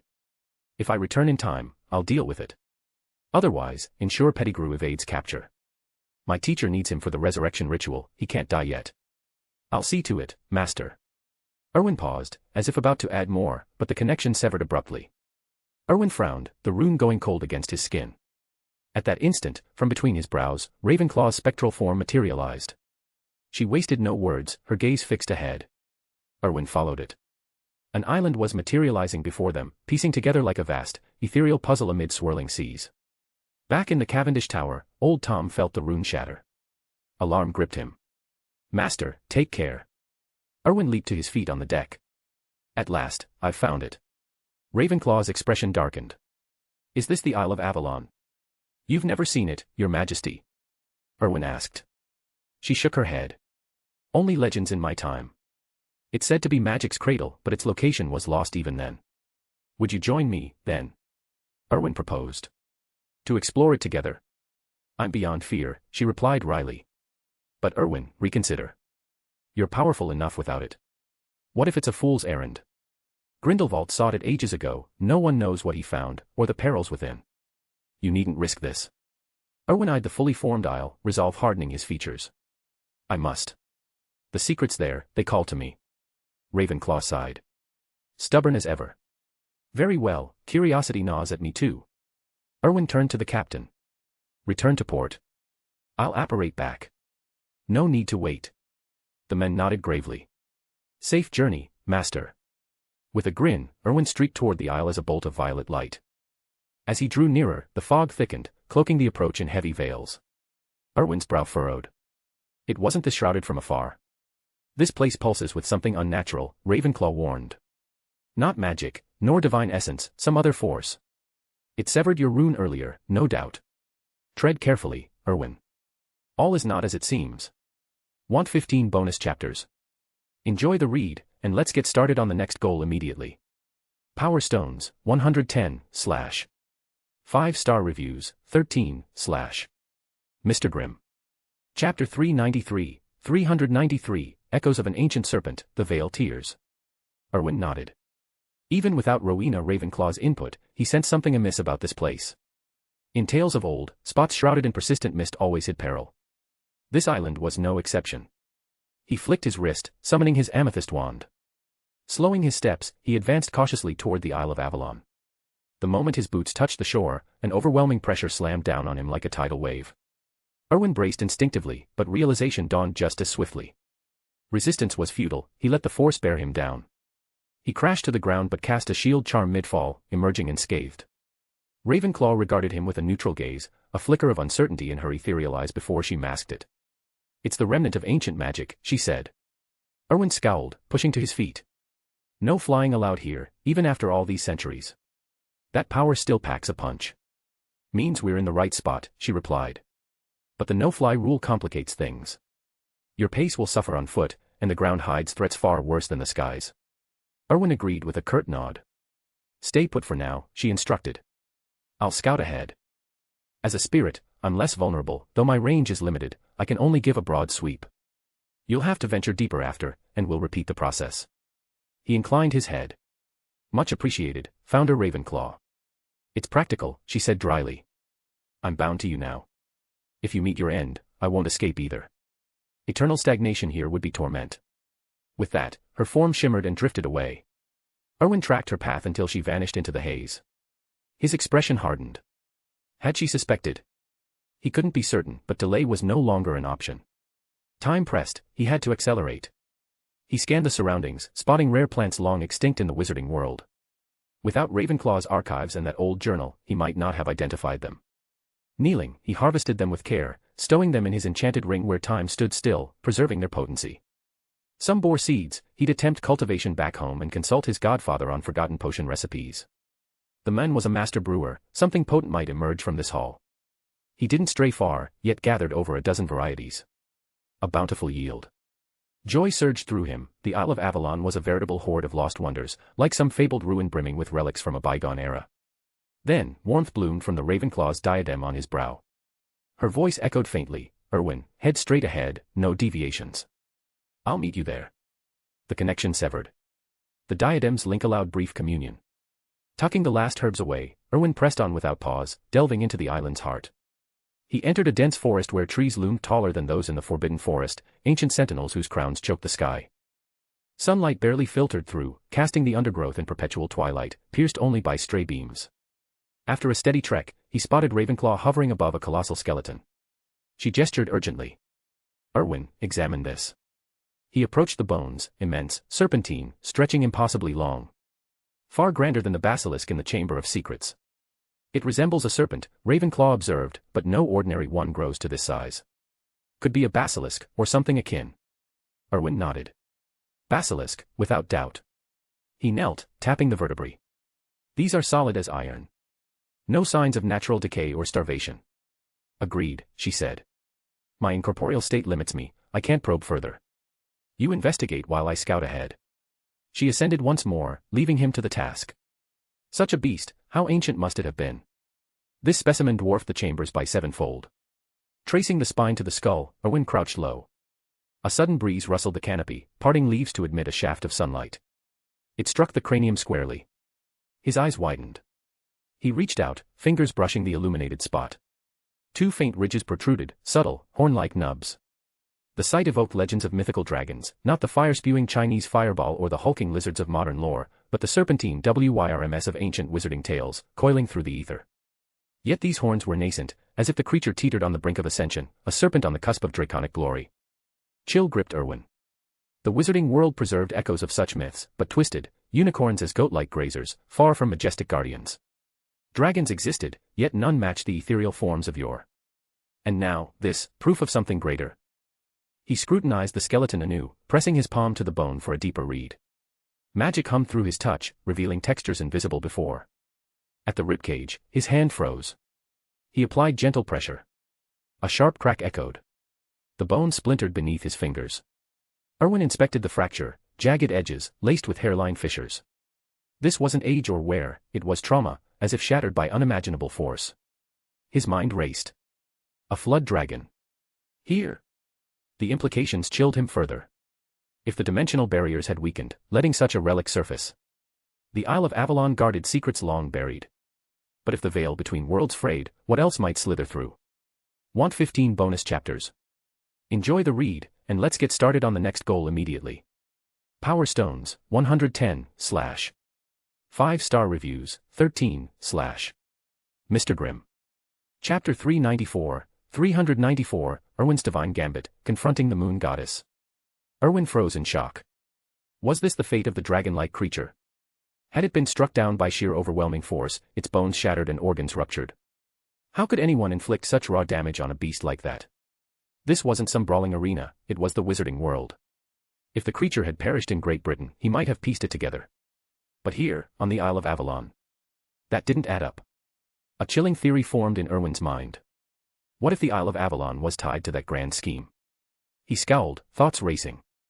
If his hunch held, everything fell into place, and the stakes were far deadlier than he'd feared. Those so-called gods, the false ones, even him. All mere pieces on the board. Erwin lifted a jagged bone fragment, a wry smirk curling his lips. Intriguing. This is what makes it worthwhile. Only a cunning adversary deserved his full attention. He wondered who the mastermind was, a true game needed rivals of equal caliber. He was weary of one-sided triumphs. His face hardened, silver-white hair whipping in the breeze. At his roots, a dark streak crept upward, while his eyes flickered crimson. But the harmonizing magic within him surged, quelling the surge. Anomaly suppressed. In a fog-choked void, the heart of his enchanted ring, the mist churned, space warping. Golden light flared, containing the turmoil. A commanding voice echoed, "Not yet. Be still." The fog calmed. The voice exhaled in relief as the glow faded, restoring silence. Erwin remained oblivious, unaware that some of his hoarded magic crystals had vanished. Ravenclaw's voice pierced the crown once more. "Erwin, hurry. I think I've pinpointed your goal." Even with his iron will, Erwin shivered. He bolted forward. Flight was beyond him, but relentless training kept him agile. He'd once dreamed of schooling any unbeatable wizard in close-quarters combat. Now, there were none left to challenge. Invincibility had its drawbacks. He darted through the woods, bursting into a clearing. A serene lake gleamed, flanked by a stone slab. Beside it sat a golden cup, Ravenclaw's form hovering above. She beckoned as he approached. "Erwin, behold. This cup holds a potent moonlight essence, silvery liquid pulsing with divine energy." "Moonlight power?" Erwin echoed, brow furrowed. Ravenclaw nodded. "Indeed. It's divine, akin to my starlight, but purer, more refined. This must be the conduit Grindelwald described for reaching the gods." Erwin approached the goblet, tracing its edge with a finger. Magic probed the residue, feedback overwhelming, transcending mere spells. "Shall we test it?" Ravenclaw urged. "See if you can make contact." Erwin shot her a grin. "That's precisely why I'm here." He appended the cup, spilling the liquid onto the stone. Silvery threads ignited, weaving skyward in a brilliant beam. The heavens darkened instantly, engulfing the world in pitch black. Ravenclaw conjured starlight, faintly lighting their corner. But a crescent moon bloomed overhead, its glow drowning her efforts. From the crescent descended a figure, materializing swiftly beside the slab. "I am the Lady of the Moon," she declared. The crescent swelled into a full moon, looming behind her. Moonbeams cascaded, grazing Erwin. His magic recoiled, coiling defensively within him. He grimaced, summoning a murky barrier to shield himself. The lady tilted her head, humming thoughtfully. "Fascinating. You elude me. Who are you?" Erwin inclined his head. "Erwin Cavendish." Her brow creased. "Cavendish. The name rings a bell, but ages blur my memories. Why summon me?" Ravenclaw, hovering nearby, studied the ethereal form with a pensive gaze. Erwin caught her look and offered a subtle nod. She brightened, drifting silently behind him to rest a hand on his shoulder. "I have one question," he said. "Ask," the lady replied coolly. "I'll set the toll accordingly." Erwin inclined his head. "Simple enough, where are the true gods? And how did a pretender like you usurp their power?" As the words landed, starlight erupted from his wand. He slashed it toward her without hesitation. She blinked in surprise, too late. The beam lanced through her chest, leaving a gaping void. Rage twisted her features. "Insolent worm. You dare profane me?" Erwin's laugh was cold. "Profane? You're no deity, just a thief. I'm dying to know, in a mere century, how did pretenders like you hijack divine authority?" He was convinced the entity Grindelwald had met was genuine. So how had it fallen so swiftly? Want 15 bonus chapters? Enjoy the read, and let's get started on the next goal immediately. Power Stones, 110, / 5-star reviews, 13, / Mr. Grimm. Chapter 395, Vanquishing the False God. This was no true deity, just a pretender. Determining whether the god Grindelwald had encountered was genuine was straightforward. Erwin had never laid eyes on one himself. Yet a false god could never extract talents from the likes of Grindelwald and Dumbledore. Erwin was certain of that much. The entity before him packed considerable power, but it paled against a real god's might. The lunar sovereign regarded Erwin coolly, the radiant moon at her back now veiled in a crimson haze. Tendrils of black mist seeped from her form. She bared her teeth in a vicious grin. "How did you sense it?" Erwin met her gaze steadily. "That muddled divine aura of yours gives you away. Anyone who's brushed against real divine power would spot the fraud. A true god wouldn't stoop to your level, you're nothing but a mongrel." Her features twisted into a snarl of fury. "Blasphemous worm, you'll pay for that." Erwin chuckled. "Of course I'll die one day, far in the future. You, though. You're done for today." The false lunar sovereign threw her head back in mocking laughter. "Insolent speck, what nonsense is this? You think to challenge me? I am a goddess, the mighty lady of the moon." Erwin shook his head. "No, you're a thief. And the moon's rightful owner has returned. What do you reckon she'll do to a pilferer like you?" Her face drained of color at his words. "Impossible. She can't be back." But even as she spoke, the sky shifted. A pristine moon bloomed overhead, the same portal, yet this time its aura thrummed with untainted purity. Cascading white hair trailed to the ground. She descended gracefully, each step rippling moonlight from her feet like liquid silver. Erwin and Rowena Ravenclaw stared upward. This was the essence of divinity. With her arrival, eyes flickered open across the wizarding world, piercing veils of distance to fix on the Isle of Avalon. "A god's return," one murmured. "No, an energy manifestation," another corrected. "The lunar sovereign. That signature is unmistakable." On the Isle, Erwin's expression hardened with vindication. Just as he'd suspected. False gods might siphon authority, but never wholly. A deity's essence was too profound, even a sliver could be roused with the right divine nudge. The pretender gaped at the true lunar sovereign towering above. Her eyes widened in terror. How can this be? Gods shouldn't exist anymore. You're just a shadow of stolen power." The lunar sovereign inclined her head, her gaze icy. A streak of moonlight lanced toward the thief. "Usurper. You forfeit your stolen life." The false one recoiled, scrambling to muster her pilfered might. But facing the source, she stood no chance. The powers collided in a flash, her defenses crumbling like ash. No counterblow came, the moonlight surged onward, striking her full force. A piercing wail echoed as she hurtled backward. The glow around her flickered and dimmed. She slammed into the earth, blood spraying from her lips. Yet a mad grin split her face. "You're feeble," she rasped. "How many strikes can you muster? I've been eroding your authority for ages. Now that you're here, it's ripe for the taking, defenseless. Victory's mine, sovereign. You can't end me with this fragment.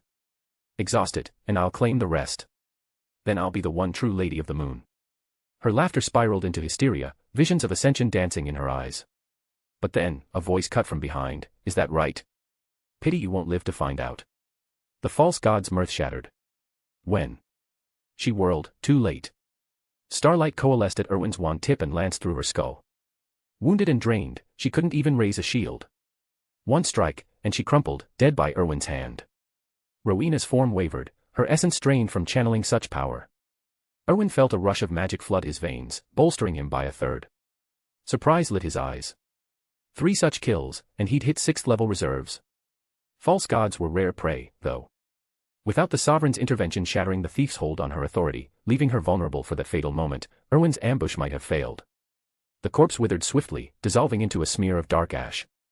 With her demise, moonlight erupted skyward, streaming back to the Sovereign. Her silhouette sharpened, more solid. She turned her gaze to Erwin. He returned it evenly. With a flick of her sleeve, an unseen force seized Rowena, binding her unyieldingly within the diadem. The world outside faded from her awareness. Inside the artifact, Rowena's brow creased in concern. Erwin observed impassively as the lunar sovereign addressed him. There. No eavesdroppers now. You've stirred something within, haven't you? He smiled faintly. Not fully awakened, just fragments resurfacing. Plenty of riddles linger. She nodded. You sought the Isle of Avalon from me. Erwin shrugged. Not initially. Curiosity drew me. Who were these gods of the Isle? You lot should have faded ages ago, yet Grindelwald bartered with one. I had to know if any true deities lingered besides death. The lunar sovereign shook her head. None. We're echoes now, manifestations tethered to remnants of authority. Time erodes them, and we fade with them. Want 15 bonus chapters? Enjoy the read, and let's get started on the next goal immediately. Power Stones, 110, / 5-star reviews, 13, / Mr. Grimm. Chapter 396, 396, The Isles drift into devouring mist. Erwin nodded. How pathetic. Once mighty gods, now reduced to this. The lunar sovereign showed no anger, a faint smile crossed her ethereal face instead. Yes, utterly pathetic. Perhaps this is our fate, our destined end. Who could have foreseen that even gods are mere pieces on the board? Erwin pressed, I refuse to believe you lacked a contingency. You may be detached from mortal concerns, but surely others foresaw this. The lunar sovereign replied, that's beyond my knowledge. You've grilled me with questions, surely I deserve one in return. Erwin smirked. You want to know my decision? She nodded. Indeed. I'd give anything to hear your choice. He chuckled.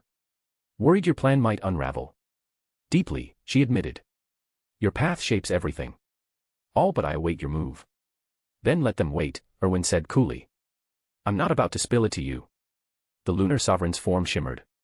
After this, I'll fade. No chance to witness the end. Erwin's voice hardened. I owe you nothing. Your fate isn't my burden, and neither is satisfying your curiosity. Don't fool yourself, you were never my ally. If you weren't already gone, you'd have fallen to me in the end. Silence hung between them for a moment. She sighed. I understand your rage. I'd feel the same. But trust me, we had no alternatives. And it costs you nothing, does it? Erwin sneered. Whether it costs me is for me to judge. Her gaze softened as she met his eyes. Very well, I apologize. This wasn't my doing, I hold no power to choose otherwise. I know, Erwin conceded. That's why I can speak civilly with you now, lunar sovereign. You're benevolent, I see that clearly, and I've never held you accountable. But we've never stood together. I know, she whispered. With that, her figure rose, drifting into the night sky. She gazed over the landscape one last time. Look at this world, how breathtaking it is. For eons, I've wandered the moonlight, sensing every corner through its glow, watching it flourish into something grand. I hate to leave it behind. Erwin, if you can, spare this land harm. Please. Erwin said nothing. She hadn't waited for an answer anyway. With a final, lingering glance at the realm she cherished, her form dissolved into shimmering motes of moonlight, merging back into the heavens. Erwin stared after her, murmuring, but it's not my world. He steadied himself, then reached up to his forehead, wiping away the faint residue of her lingering essence. In an instant, the divine power binding the Ravenclaw's diadem vanished. Rowena Ravenclaw's spirit materialized beside him. Erwin, where's the lunar sovereign? She departed after severing her hold on the diadem, he explained. Rowena nodded. Did you strike some bargain with her? He shook his head. She's a fragment of fragmented authority, incomplete even now. With that false deity's death, the power returned, but shattered beyond repair. She couldn't offer deals, and I have no desires to fulfill. Then let's go, Rowena urged. Erwin agreed and raised his hand to apparate, but the Isle of Avalon trembled violently beneath them. Wisps of mist erupted from the ground, coiling upward like serpents. Erwin's eyes narrowed. He snapped his fingers sharply. Nothing happened. Apparitions blocked, he said grimly. Rowena hovered at his side, her spectral form flickering as she assessed the air. She frowned. Something's amiss. On the Isle of Avalon, magic's faltering entirely. I can still draw on my spiritual essence, but there's no trace of ambient magic left. Let's head to the shore, Erwin decided. They soared toward the coastline, propelled by Rowena's divine levitation since flight charms had failed. Moments later, they touched down at the water's edge. Erwin froze. The sea was pulling back, exposing wet sand far beyond the tide line. The Isle of Avalon was drifting. He exchanged a tense look with Rowena. The whole island's on the move. Erwin felt a flicker of unease. He knew little of the isle's true nature, though he and the Cavendish crew had once theorized it might shift. Still, this was no subtle drift, it moved like a colossal vessel cutting through the waves. Rowena, unbound by the isle's anti-flight wards in her ethereal state, rose higher for a better view. Her expression darkened. Erwin, we're in deep trouble. He glanced up skeptically. It's not circling, she warned. It's heading straight for the Bermuda Triangle. Erwin's jaw tightened, but panic didn't grip him. No escape now. We ride it out until it halts, then test apparition again. Or we follow its course and take our chances. Rowena inclined her head in agreement. They had no better option. The Isle of Avalon pressed onward, slicing into the infamous Triangle's domain. Erwin positioned himself at the prow, staring into the gathering gloom. If resistance was futile, why not probe the mysteries ahead? His survival instincts were sharp, amid mounting threats, he'd always prioritized staying alive. And he had contingencies no fog could touch. As the isle delved deeper, the encircling mist thickened without warning, swallowing the horizon in a gray veil. Rowena extended a hand, her fingers aglow with faint starlight. She brushed the fog, and recoiled. This mist, its consuming spiritual essence. Erwin strained to peer through the haze. Then, a sudden glint of blue pierced the murk, catching his eye like a beacon in the void. Want 15 bonus chapters? Enjoy the read, and let's get started on the next goal immediately. Power Stones, 145, / 5-star reviews, 13, / Mr. Grimm. Chapter 397, The Bermuda Vortex's Shocking Secret. Erwin whipped his head around, his pupils contracting in shock. Ravenclaw caught the shift in his expression and followed his stare. She froze too. What is that? The Isle of Avalon drifted toward a massive whirlpool. As the waters churned, a gleaming blue pyramid emerged from the depths, catching the sunlight in an otherworldly glow. At its base, 2 gaping holes spewed thick white mist, the same fog that shrouded the isle, stifling magic like a smothering veil. Ravenclaw, for all her vast wisdom, had never encountered anything like it. Her own power flowed sluggishly, as if wading through treacle. Before she could process it, beams of azure light lanced from the pyramid, weaving like ribbons to ensnare a chunk of the isle. To their horror, that fragment tore free like a jigsaw piece, shrinking as it hurtled toward one of the holes. It fused seamlessly into the void, crystallizing into a blue shard that sealed the breach. The mist thinned slightly in response. Ravenclaw's eyes widened. So the Isle of Avalon is just a fragment of this pyramid. It assembles itself like a puzzle. Erwin nodded grimly, his mind racing along the same lines. But before they could react, another surge of blue light erupted. Erwin, we have to go, now. Ravenclaw urged. If we're right, the whole isle will shatter. We'll be trapped. No time for debate. Erwin leaped from the edge into the churning sea. A cocoon of starlight enveloped him, Ravenclaw's magic stabilizing his form amid the vortex. She grimaced. My power's draining too fast. We can only hope the mist clears before it runs out completely. Then you can apparate. Erwin's face hardened as he nodded. The isle fragmented around them, each piece drawn inexorably to the pyramid, dissolving the fog bit by bit. Magic stirred faintly in the air, but not enough for escape. In the sky, Ravenclaw's ethereal figure flickered, her starlight shield dimming. Erwin, I'm fading, she warned. I'll retreat to the diadem for a deep rest. Use your magic the instant I let go, shield yourself. Thank you, he replied solemnly. You've done more than enough, Founder Ravenclaw. With a final shake of her head, she poured out her remaining essence. Starlight armor-clad Erwin, radiant and unyielding. Then her form dissolved into motes of light, vanishing into his forehead and the hidden diadem. Erwin exhaled, sensing her slumber within. One of the 4 founders, aiding me like this. I'll never forget it. He raised a hand, summoning threads of celestial charm from the heavens to reinforce the armor, nearly mastering the founder's gift already.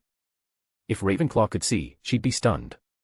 Buoyed by the power, Erwin rose from the waves, hovering above the pyramid. He pondered for a beat, then dismissed the starlight. The vortex's pull resumed, yanking at him. Rather than fight, he surrendered to it, hurtling toward the structure. The Isle of Avalon had fully disintegrated now, sealing the pyramid's holes. The whirlpool weakened, seawater rushing back to fill the void. Erwin landed beside it, pressing a palm to its frigid surface. It felt alien, not glass, not stone, but akin to the magic crystals he'd forged, though devoid of any inner energy. No hue like this, either, even when drained. Eyes closing, he probed deeper. A pulse of blue light answered from within. Erwin's eyes snapped open. There you are. My hunch was spot on. Clever lot, aren't you? Even a forgery's terrifying when it's this elaborate. He rapped the surface. Blue energy flared, repelling him like a warning shove. Erwin smirked. Time's worn you down. Forgotten your real role, have you? Fancy yourself a lapdog now. His fingers scored his palm, drawing blood. He slammed the wound against the pyramid. It shuddered violently, resisting. Erwin held firm, unyielding. Gradually, the tremors eased. Wiping the cut clean, he reached out. A swirl opened at his touch, his hand plunging through. Fingers closed around something solid. Gotcha. But retaliation came swift, a torrent of raw energy exploded from within. As expected, Erwin growled. Contingencies on contingencies. What a web they've spun. A golden barrier snapped up before him, Protego shimmering into existence. The blast hammered it, fissures spiderwebbing across. Erwin barely had time to tuck his prize into his enchanted ring before the shield shattered, hurling him backward. A phoenix cry pierced the air. Ebony materialized, talons gripping Erwin's shoulder, wings blazing as she hauled him skyward. The energy beam trailed them, relentless. Up, Ebony, fly. Want 15 bonus chapters? Enjoy the read, and let's get started on the next goal immediately. Power Stones, 145, / 5-star reviews, 13, / Mr. Grimm. Chapter 398, stranded on the storm-tossed coast. Ebony let out a sharp cry. It shot into the sky, wings beating furiously. Erwin felt the surge of residual magic rising from below, crashing toward him like an unrelenting tide. His brow furrowed, he'd underestimated the lingering power of that ancient ward. After all these years, it still packed such a punch. The blue energy closed in, relentless. Ebony was fast, but not fast enough. Erwin glanced up at his familiar. Ebony, stop. The creature braked sharply midair. Erwin released his grip, hovering as he stowed his wand in his enchanted ring. He extended his hands, forming an intricate gesture that hummed with power. Bursts of purple light erupted from his body. His face paled instantly, sweat beading on his forehead. He channeled more, weaving streams of violet magic that coalesced before him. When it reached critical mass, Erwin thrust forward. Go. The purple shockwave slammed into the blue energy below. For a heartbeat, the world went silent. Then, chaos. Ripples of raw power exploded outward from the clash. The sea roiled, waves crashing like thunder. Fear flickered in Ebony's eyes, but it dutifully scooped up the now unconscious Erwin and fled skyward. The ocean rebelled. Waterspouts spiraled up from the depths, twisting between sea and sky, blocking every path. Ebony hovered anxiously, scanning for a gap. With a determined flap, it dove toward a thinner cluster of the churning pillars, pushing to its limits. Its feathers darkened from crimson to jet black, tail igniting with ethereal black flames. A final cry echoed as it accelerated, bursting free just before the spouts could trap them. Disoriented, with the storm raging behind, Ebony pressed on blindly.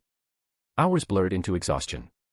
Ebony's magic reserves dwindled, its black plumage faded back to red, wings slowing to labored beats. At last, a jagged coastline emerged. With a final surge, Ebony glided down, gently depositing Erwin on the pebbled shore before collapsing beside him. It shifted to its black cat form, curling against Erwin's chest and slipping into deep slumber. Man and cat lay still, the rhythmic crash of waves their only companion. Some time later, two weathered fishermen trudged back from their boat, nets slung over their shoulders. In the fading light, they spotted the figures on the beach. Bert, look there, two souls washed up. Aye, white hair on that one. Foreigner, maybe. Or some fool city lad. Let's have a deco. They jogged closer. Blimey, definitely a foreigner. Looks half-drowned. We should help the poor sod. The other nodded, and they approached cautiously. Ebony's eyes snapped open. A low hiss escaped, for bristling like a storm cloud. The men jumped back. Whoa, that's one feisty tomcat. Guarding its master, eh? Don't fancy a scratch, best give it space. Ebony's gaze sharpened, confusion flickering. But recognition dawned, these were just locals, their intent harmless. As a highly attuned magical creature, it could read expressions and auras, piecing together their simple English despite the thick coastal burr. The older fisherman, old Bert, squinted.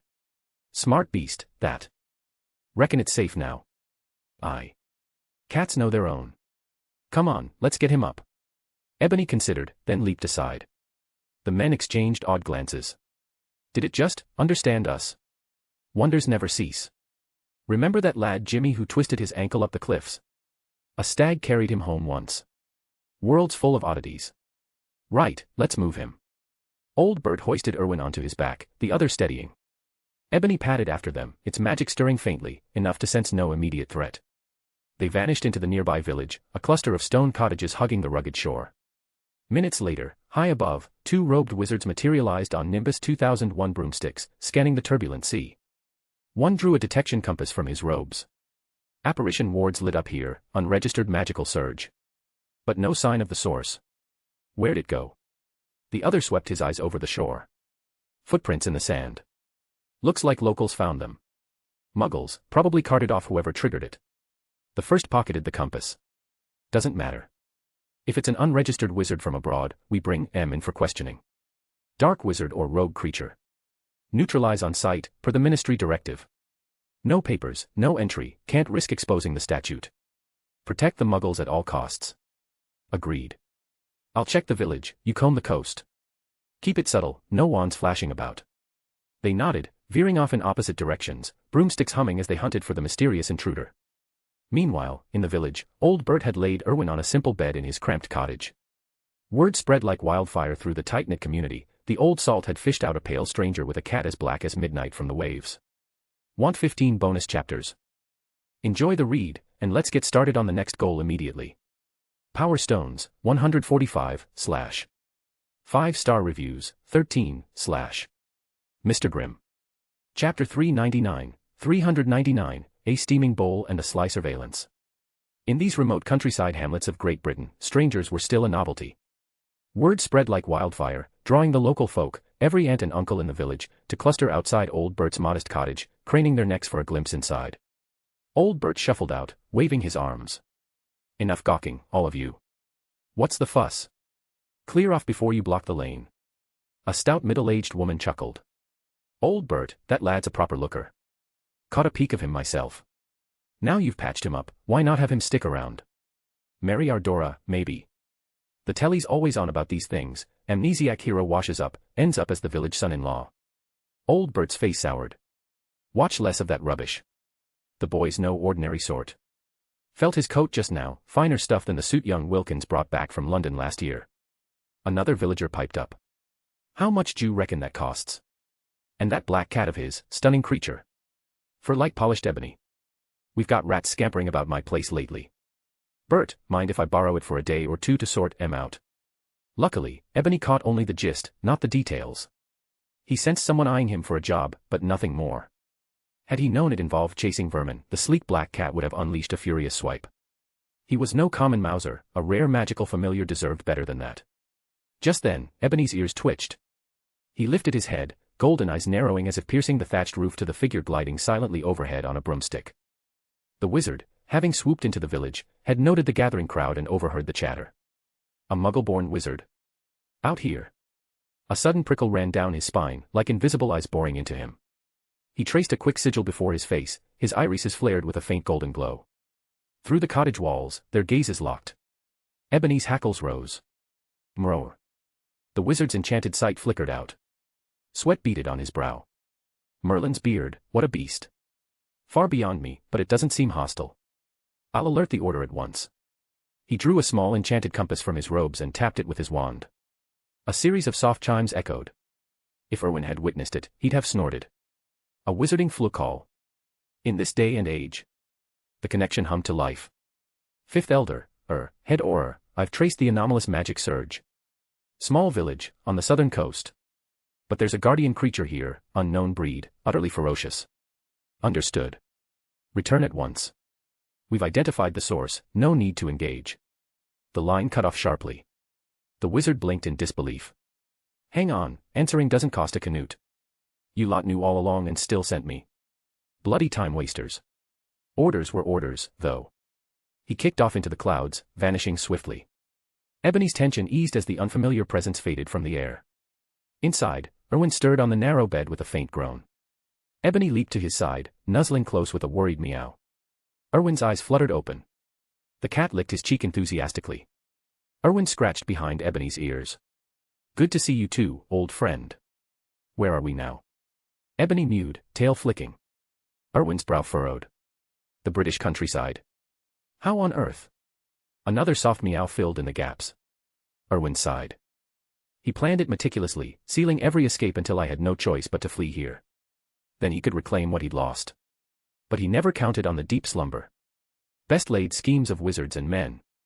Ebony tilted his head, uncomprehending the mutterings.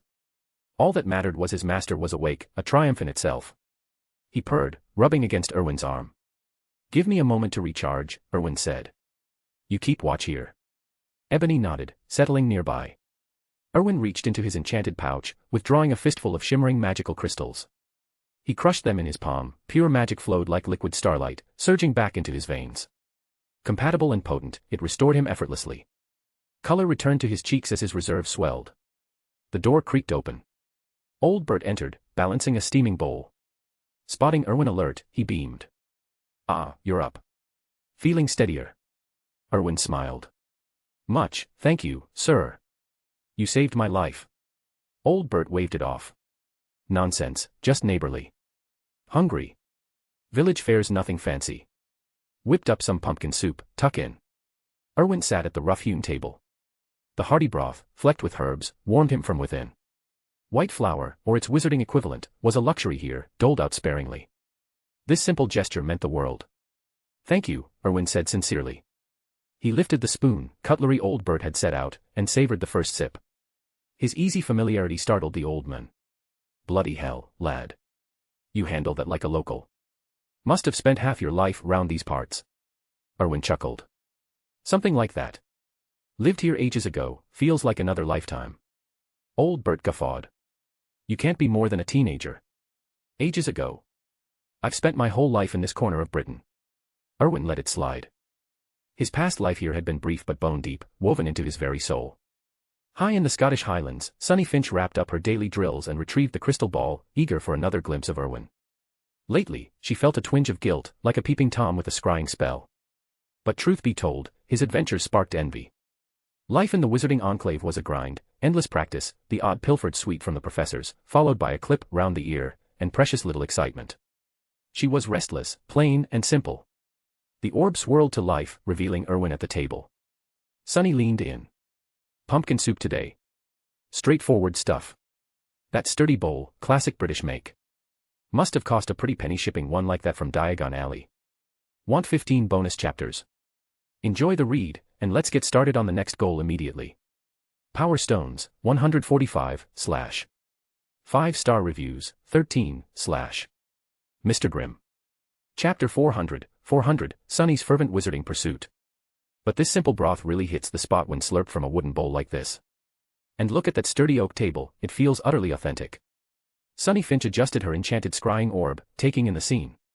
The furnishings reminded her of ancient wizarding cottages from British folklore. But then the view shifted to a faded calendar on the wall. Sunny froze. Blimey, this is wizarding Britain. How on earth did he end up here? She leaped from her bed in the dormitory. Dashing to the school's divination tower, Sunny burst through the doors. This chamber oversaw the protective wards for the entire magical community.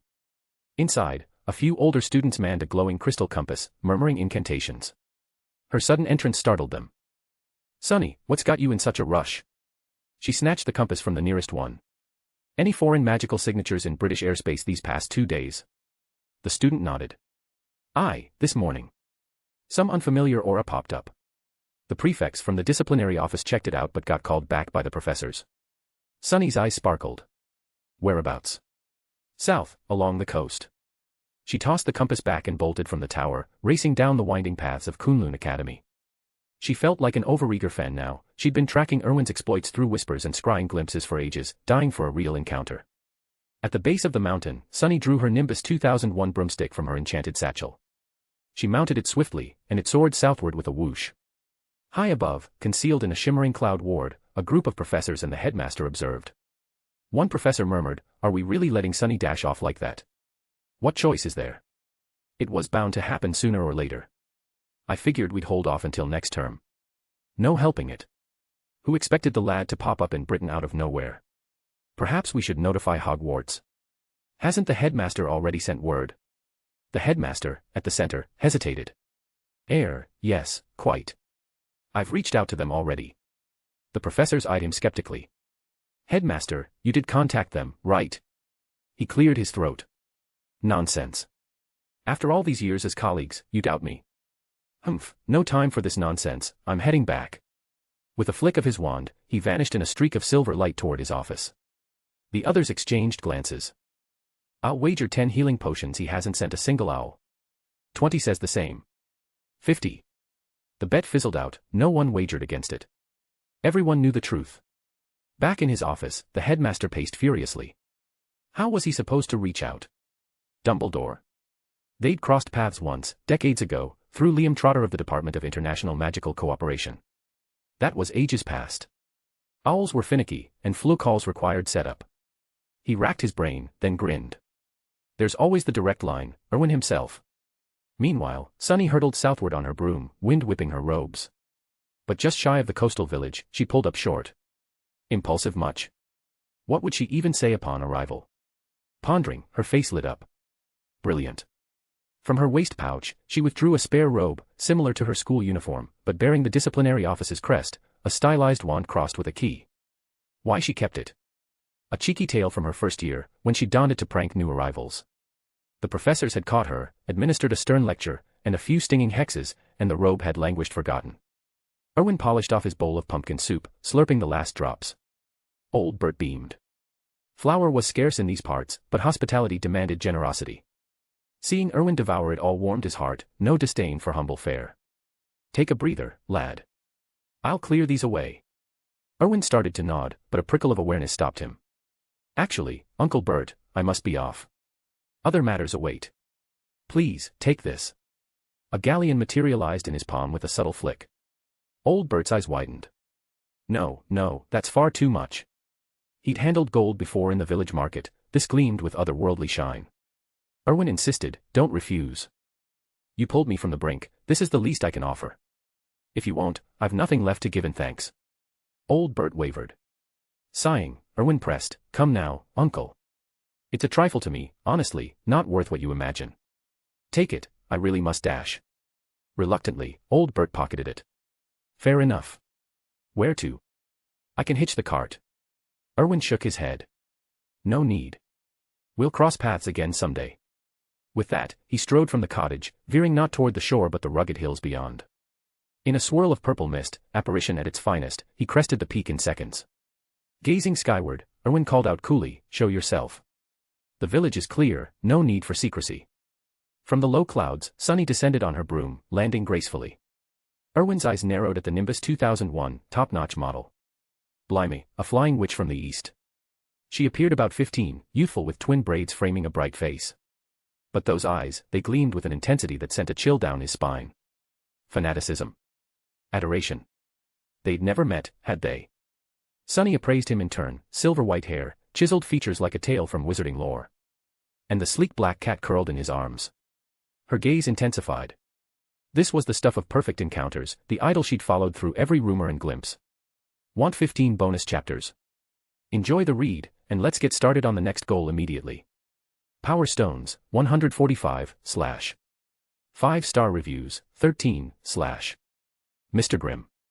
Chapter 401, 401, A Vision for a Global Empire. Erwin felt a strange chill run down his spine as he looked into the girl's eyes. Was she trying to devour him? Has customs in the East changed so drastically? Were all the cultivators here this terrifying? Just as Erwin was about to lose his temper under Sunny Finch's intense gaze, she seemed to realize her rudeness. She coughed twice. Ahem, let me introduce myself. I am Sunny Finch of the Disciplinary Office. Why are you in the East? Entering without permission is considered illegal immigration. You are to be deported. If you intend to cause harm, I have authority to act. After delivering this ultimatum, Sunny Finch suddenly remembered that Erwin was a Westerner. Her threat had been entirely in vain. She realized she had no way to communicate with him. The cultivators of her generation rarely studied foreign languages, focusing instead on the complexities of drawing talismans. Just as she was pondering a solution, Erwin spoke up, in flawless Mandarin. I did not trespass intentionally. I encountered some anomalies at sea and ended up here. I am a second-year student at Hogwarts in the Western wizarding world. If possible, I hope your sect can contact my school's headmaster or professors. They can verify my identity. Furthermore, I am willing to cooperate with your oversight. Erwin showed immense respect for the East. Despite being a Westerner, his soul carried memories of a life lived here, creating a complex sense of belonging. He might cause trouble abroad, but something in him responded reverently to this land. Sunny Finch's eyes lit up instantly. She had missed his earlier conversation with Elder Zhang and hadn't known Erwin spoke Chinese. We will investigate your identity, she said. But you must return to the sect with me first. You possess extraordinary power and could easily cause trouble in the mortal world. Erwin naturally agreed. In fact, he was pleased. He was incredibly curious about the Eastern cultivation system. Sunny Finch ascended into the air on her flying sword without asking how Erwin intended to follow. She simply told him to keep up. Erwin found this suspicious. Logically, she should have asked about his method of flight. What if he couldn't follow? Why did it seem like Sunny Finch already knew he could keep pace? Perhaps he was just being paranoid. He had experienced too much, making him overly cautious. Erwin didn't dwell on it. With a flash of purple mist, he transformed and followed her. As they flew, Erwin glanced at the sword beneath her feet. That thing is so cool. Sunny Finch noticed his gaze. Interested in flying swords? Indeed. Is this the legendary natal flying sword? Sunny Finch laughed. Those are just stories. The truth is more practical. We are similar to you, you practice spells, we practice talismans. This flying sword is just like your broomsticks. Erwin was stunned. Just like a broom. Exactly, she said, pointing to her feet. The creator was a romantic, inspired by ancient tales. He loved swords, so he used tricks to make the first one and established the Shushan Flying Company to mass-produce them. Western brooms and carpets developed along their own lines, while we focused on the sword. This is the Shushan 2001, a new model not yet released. Erwin was astonished. The East was still the East. No matter the world, innovation flourished here at breakneck speed. Sunny Finch added, your timing is fortunate. In a few days, Shushan is holding a new product launch. These flying swords will be released. If you want one, I'll take you to buy one. Erwin nodded eagerly. At that moment, he abandoned any godfatherly demeanor. A flying sword. A sword immortal. No amount of dignity could compete with the allure of wielding a flying sword. Simultaneously, Erwin saw a new business opportunity. Quidditch was becoming popular in Britain, Germany, and the United States, thanks to Hogwarts' changes. What Erwin lacked was a world-class event. If he could establish connections with the East, this event would likely be possible. Quidditch would evolve, and brooms would become mere transportation. Based on his previous life's experience, the more developed transportation becomes, the more emphasis is placed on appearance. If he could cooperate with the Shu Mountain sect to produce visually stunning items, the business would be massive. With growing excitement, Erwin thought, if this works, the Cavendish family won't just be a top European family, they'll become a truly global enterprise. However, Tom would need to handle the details. The preparation required was extensive. Tom was the perfect candidate, Erwin simply didn't have the time. Sunny Finch and Erwin chatted as they traveled. Want 15 bonus chapters? Enjoy the read, and let's get started on the next goal immediately. Power Stones, 175, / 5-star reviews, 13, / Mr. Grimm. Chapter 402, The Secrets of Kunlun. Not long after, Sunny Finch led Erwin toward the Kunlun Mountains. Erwin stared at the endless, rugged peaks, a frown creasing his brow. Where was the school? There was nothing here but rock and sky. Sunny reached into her robes and produced a small, square tablet. Her fingers danced across its surface. Suddenly, the clouds above the mountains began to drift apart. Erwin gasped. A massive structure, previously shrouded in mist, materialized before his eyes. He was certain it hadn't been there a second ago. This functions much like your Western Muggle-repelling charm, Sunny explained, but in the East, we call it a formation array. Only someone holding a matching array plate can see it. It's undetectable to Muggles and even other magical beings. Erwin's eyes widened. Magic formations. The legends were true. This was incredibly useful, and he had to admit, he was envious. Sunny led him straight through the newly revealed gates. Erwin hesitated. You just let strangers walk in, he asked warily. Aren't you afraid of bad intentions? Sunny laughed lightly. Kunlun does not turn visitors away. But, she glanced up at the sky, if anyone tries to cause trouble. Erwin followed her gaze. High above, amidst the clouds, he saw flashes of lightning and the glint of conjured weapons colliding. That is the foundation of Kunlun, she said. Erwin understood immediately. No wonder they were so confident. Even from a distance, the raw power of those defensive wards radiated immense pressure. Such layered protections would challenge even the greatest wizards. Is it all just one massive array? Erwin asked. Indeed. Amazing, isn't it? Erwin nodded, wisely deciding not to pry further. He knew Sunny wouldn't reveal the secrets of their defenses. The fact she had brought him this far already meant Kunlun didn't see him as a threat. High in the clouds, several elderly wizards watched them. That's the boy. Handsome lad. Good looks and decent power.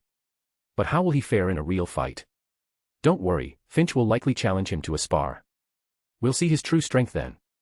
Wizards focused solely on wands are often physically vulnerable. One slip, and her hammers will end it. He is one of the chosen ones. He can't be that weak. But what do we do now? Finch brought him in. Standard procedure says we bring him in. It complicates our plans slightly, but it's manageable. By the way, any word from Headmaster Dumbledore? As the elder spoke, a talisman shot toward him like a bullet. He waved his sleeve, erecting a shimmering barrier. Boom. The elder curled his lip. Still so petty. The others chuckled. Erwin heard the explosion from the sky and looked up curiously. Never mind them, Sunny said dismissively. Just the elders causing a fuss. I'll take you to the disciplinary office first. We need to verify your story. Someone will be sent to Britain to confirm your identity. In the meantime, you'll be staying at Kunlun. If you can get someone to send verification documents faster, we can speed things up. I can contact my family, Erwin said. I'll have someone at Hogwarts get a certificate. Sunny nodded, not asking for details. They arrived at the disciplinary office. The process was straightforward: registration, a statement of purpose, and the wait for identification. Erwin repeated his cover story, caught in a waterspout off the coast of Bermuda, drifting to the east. It wasn't a lie, technically. The officials seemed satisfied, they had already heard reports of massive waterspouts in that area. Kunlun arranged a guest room for Erwin to rest. He used the time to contact Old Tom, instructing him to have his godfather gather the necessary identification and come to the east. Erwin also hinted that his godfather should look into potential business opportunities there. However, if wizarding glory was to succeed in the east, it needed local flair. They couldn't just use standard spells. The east had its own combat system, and Erwin needed to understand it. Fortunately, he had a teacher right here. Miss Sun, Erwin called out.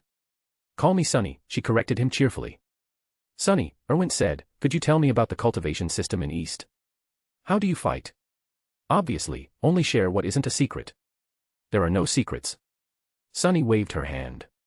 Even if I told you, you couldn't learn it without the proper foundation.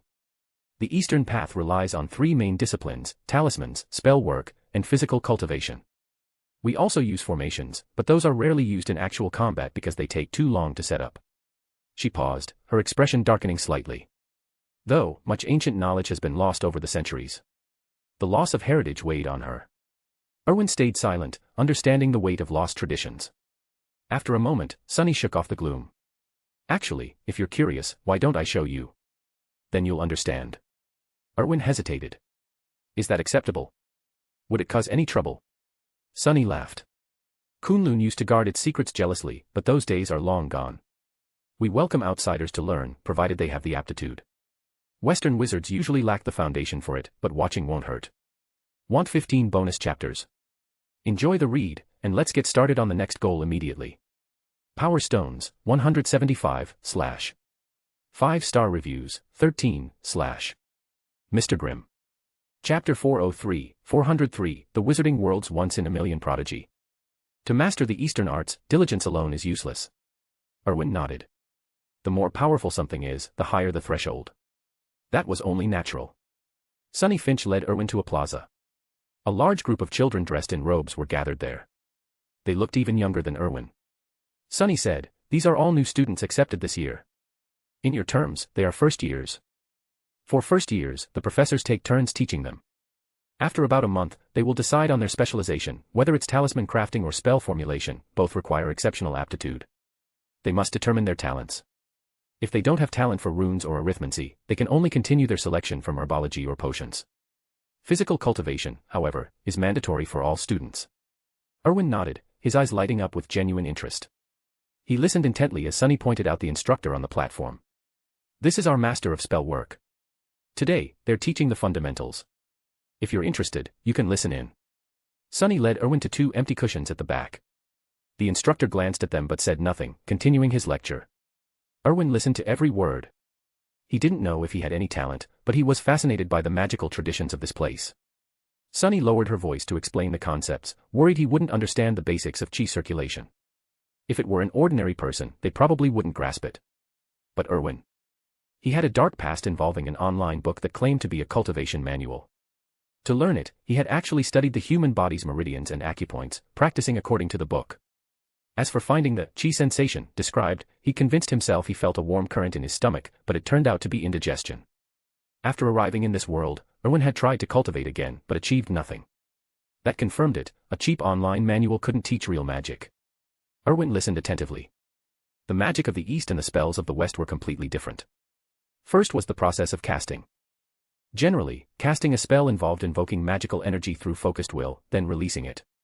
The trick to silent, wandless casting was that some wizards could activate their magical power with a single thought. This was the so-called silent casting, applying to wandless magic as well. For Western wizards, incantations focused intent, and the wand amplified power, a process of enhancement.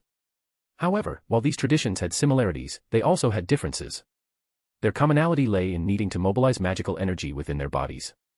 In the East, this was called chi or internal energy. However, Eastern cultivation used meridian channels as the medium instead of incantations.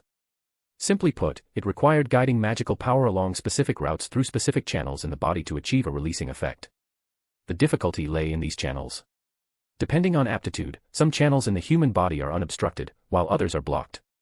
This is the most difficult aspect of Eastern cultivation. Erwin was curious about the state of his own channels. The best way to verify this was to try it out. No sooner said than done. Erwin began to draw magical power from his body according to the circulation method taught by the instructor. The moment the magical power flowed into his meridians, Erwin felt waves of stinging pain. But the instructor had just said this was a normal reaction to the channels being cleansed by magic for the first time. Erwin didn't think much of it.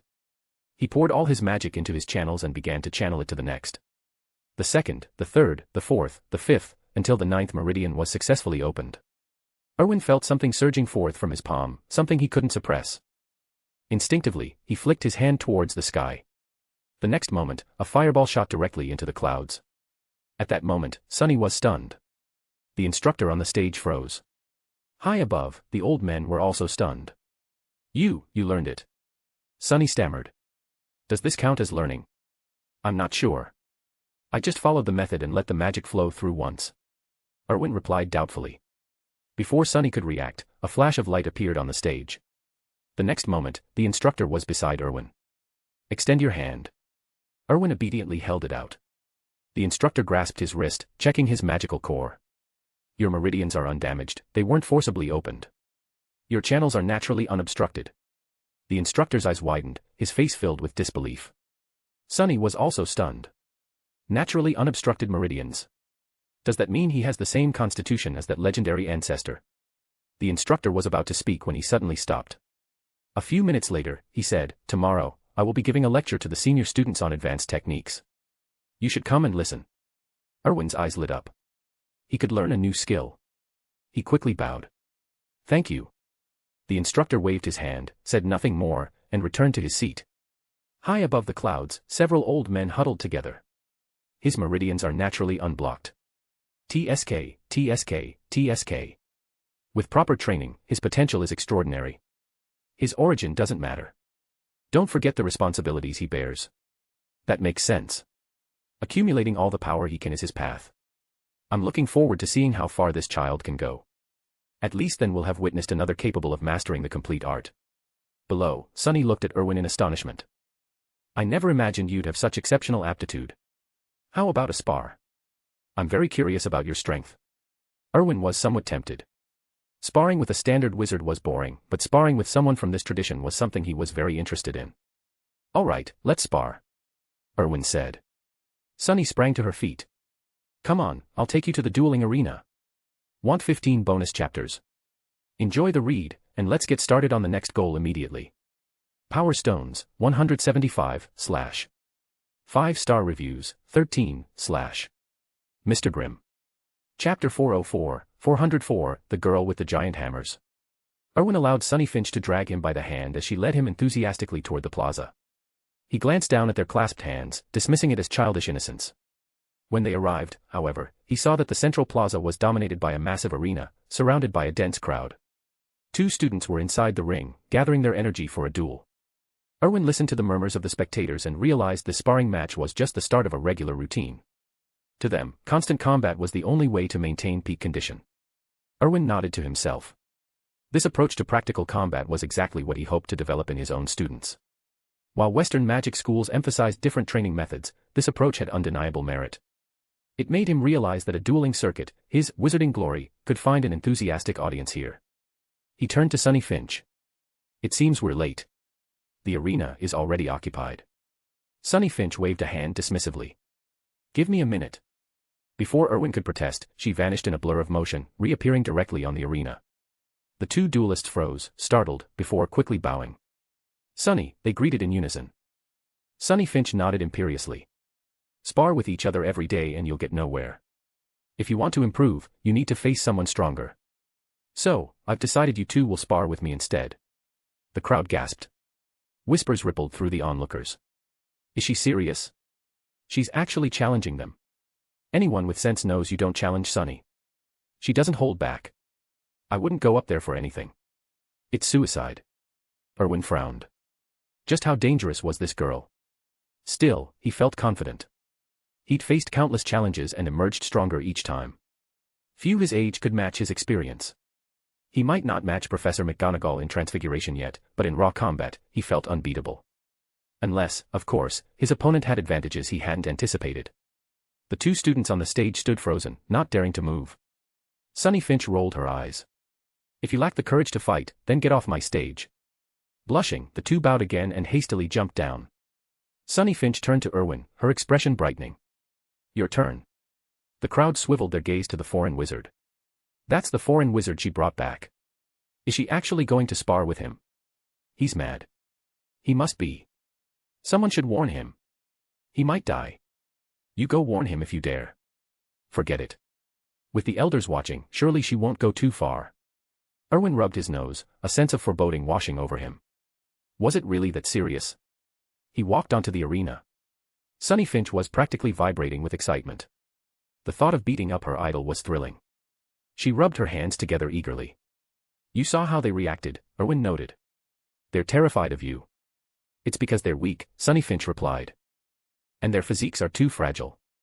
Erwin, you don't have any hidden injuries, do you? Erwin's face darkened. My body is in perfect condition. Good. She clapped her hands. Let's begin.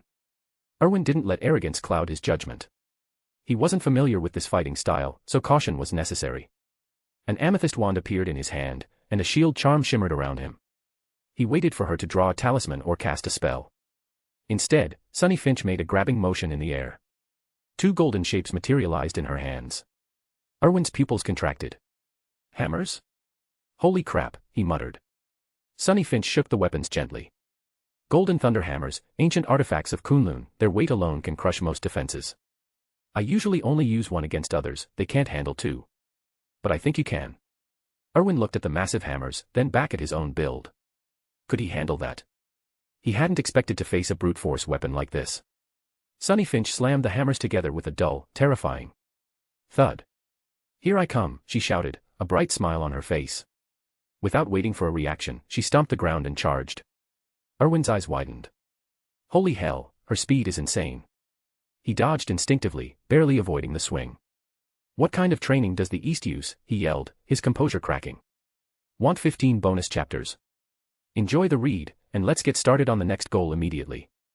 Power Stones, 175, / 5-star reviews, 13, / Mr. Grimm.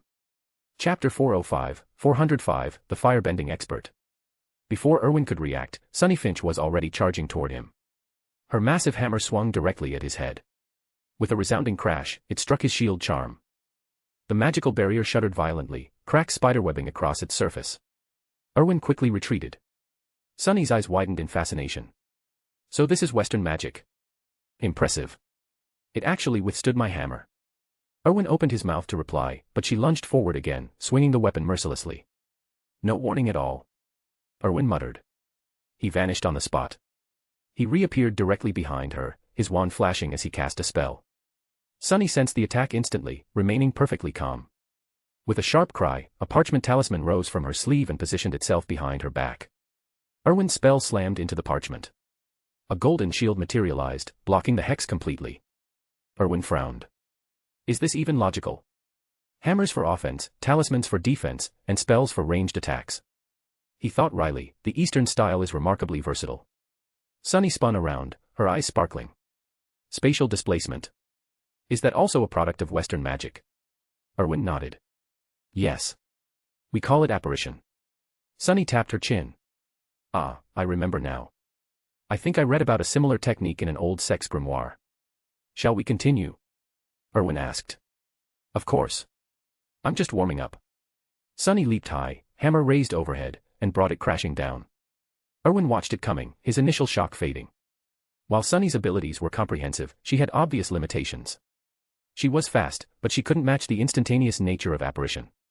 Erwin pushed the spell to its limit, his figure flickering across the arena. He peppered her with spells whenever he found an opening, but Sunny deflected them all with her bizarre array of talismans. The spectators below were in awe. Is Western magic always this direct?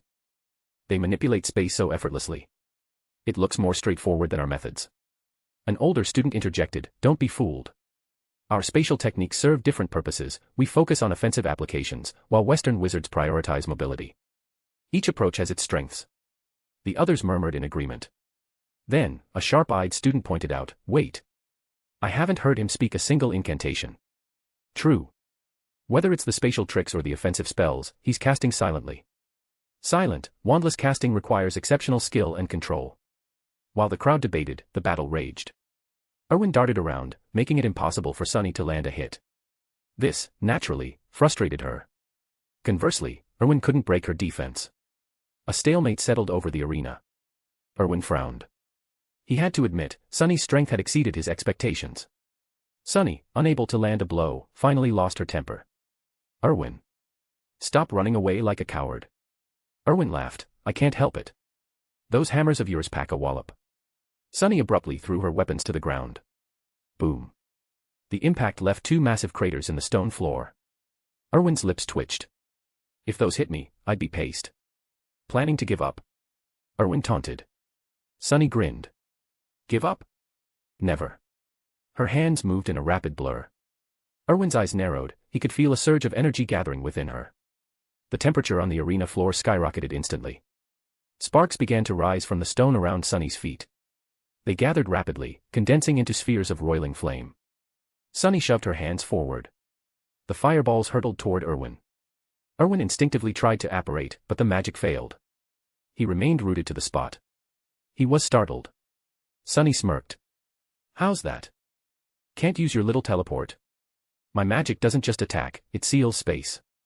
You've lost, Erwin. Erwin chuckled. I see. Eastern techniques are quite sophisticated. But you don't actually think that's my only trick, do you? Since he couldn't flee, he would fight fire with fire. He was tired of running anyway. Erwin raised his wand lazily. Fiendfire Dragon. Channeling his magic, he intercepted the incoming fireballs. Instead of colliding, they were absorbed into his spell, stripping Sunny of her control instantly. She stared, completely stunned. Erwin's eyes flashed with amusement. You should know, fire is my specialty. A massive construct of living flame erupted from his wand, coalescing into a roaring dragon. With a flick of his wrist, Erwin sent the beast charging straight at Sunny. Sunny gasped, by the ancestors. Her hands flew up, desperate to summon a defense. Want 15 bonus chapters? Enjoy the read, and let's get started on the next goal immediately. Power Stones, 175, / 5-star reviews, 13, / Mr. Grimm. Chapter 406, 406, Erwin's Unrivaled Might. Golden barriers erupted as Sunny Finch's talismans unfurled. But the fire dragon was relentless, smashing through them one by one. 1, 2, 3. All of her defenses shattered into splinters of light. Sunny Finch stood frozen as the beast loomed closer. She could see the rage burning in its fiery eyes. She had nowhere left to run. The crowd gasped. Move, Senior Sunny. Where are the elders? Why aren't they intervening? Does she have any other tricks? Just as the dragon's jaws were about to close over her, it halted. It hovered inches from her face. Sunny Finch squeezed her eyes shut, bracing for death. She felt a wave of heat wash over her, but no pain. Slowly, she opened her eyes. She was staring directly into the dragon's massive pupils. She stumbled backward, gasping. Erwin gave a casual flick of his wrist. The dragon shattered instantly, dissolving into sparks that rained down around the arena. Erwin grinned. Looks like I win. Despite the loss, Sunny Finch wasn't bitter. She patted her chest, catching her breath. That was terrifying. How did you do that? Those were my flames. How could you control them? I told you, Erwin said smoothly. When it comes to fire, I'm the expert. Sunny Finch pouted. Fine. I guess I just can't beat you. Erwin offered a polite bow. Thank you for the match. You really know your East etiquette, she noted, smiling. I do, Erwin replied. The East has a rich cultural heritage. I have much to learn. All right, Sunny Finch laughed. Enough flattery. Come on, Erwin. I'll treat you to dinner, let's try some local cuisine. Erwin nodded. They jumped down from the arena, and the sea of students parted for them automatically. The crowd watched them leave in stunned silence. Only after they were gone did the whispers start. That foreigner is incredible. I didn't think anyone could beat Senior Sunny. Yeah, she's untouchable among the younger generation here. I underestimated Western magic. That was impressive. The elders always say it, never underestimate anyone. High above. Several Kunlun elders watched from the shadows. Erwin is truly powerful, one murmured. Rare indeed. I didn't expect Sunny to lose so quickly. He was chosen for a reason. If he couldn't handle her, how would he handle the coming darkness? That spatial magic. Apparition, was it? It has its uses. Perhaps there was wisdom in this arrangement after all. As the elder spoke, a smelly boot dropped from the sky and smacked him on the head. The elder glared upward. Headmaster, must you be so disgusting? Throwing shoes at people. Serves you right for badmouthing me, a voice boomed from above. I've always been wise. Now, listen up. I'm taking a business trip soon. Someone needs to come with me. The elders fell silent, pretending not to hear. The headmaster projected his voice into their minds. It's a fully funded trip. Best accommodations. Best food. Their eyes lit up, though a few looked skeptical. Really? Last time you promised the best, and we ended up eating rubbish. What could I do? We went to Japan, and the situation turned hostile. There was conflict, and their academy was damaged in the aftermath. Who was left to cook? This time we're going to Britain. Hogwarts is being very generous. You're too soft. Last time I was in seclusion, if I hadn't been, things would have gone differently. Enough. We live in a modern society. Our community needs stability to develop. We can endure some inconvenience for the greater good. The elders sighed. For the sake of the greater good, they were willing to endure anything. Unlike other magical communities that separated themselves from non-magical society, the Eastern cultivation world maintained closer ties with the mundane world. The dining hall. Erwin's eyes lit up at the first bite. Authentic Eastern cuisine. It was the taste he'd been missing. Maggie's cooking at Hogwarts was excellent, but it lacked this atmosphere. He watched the students eating with chopsticks and finally felt at home. He ate peacefully, finding comfort in the familiar flavors of this parallel world. After the meal, Sunny Finch took Erwin on a tour of the campus. Erwin, she asked, how did you train your physique? It's incredibly strong. Kunlun has special methods, she explained. Our combat strength relies on physical power combined with talismans. The body is our foundation. Erwin's interest was piqued. Can I learn it? Sunny Finch hesitated. That's different. I'll have to ask the elders.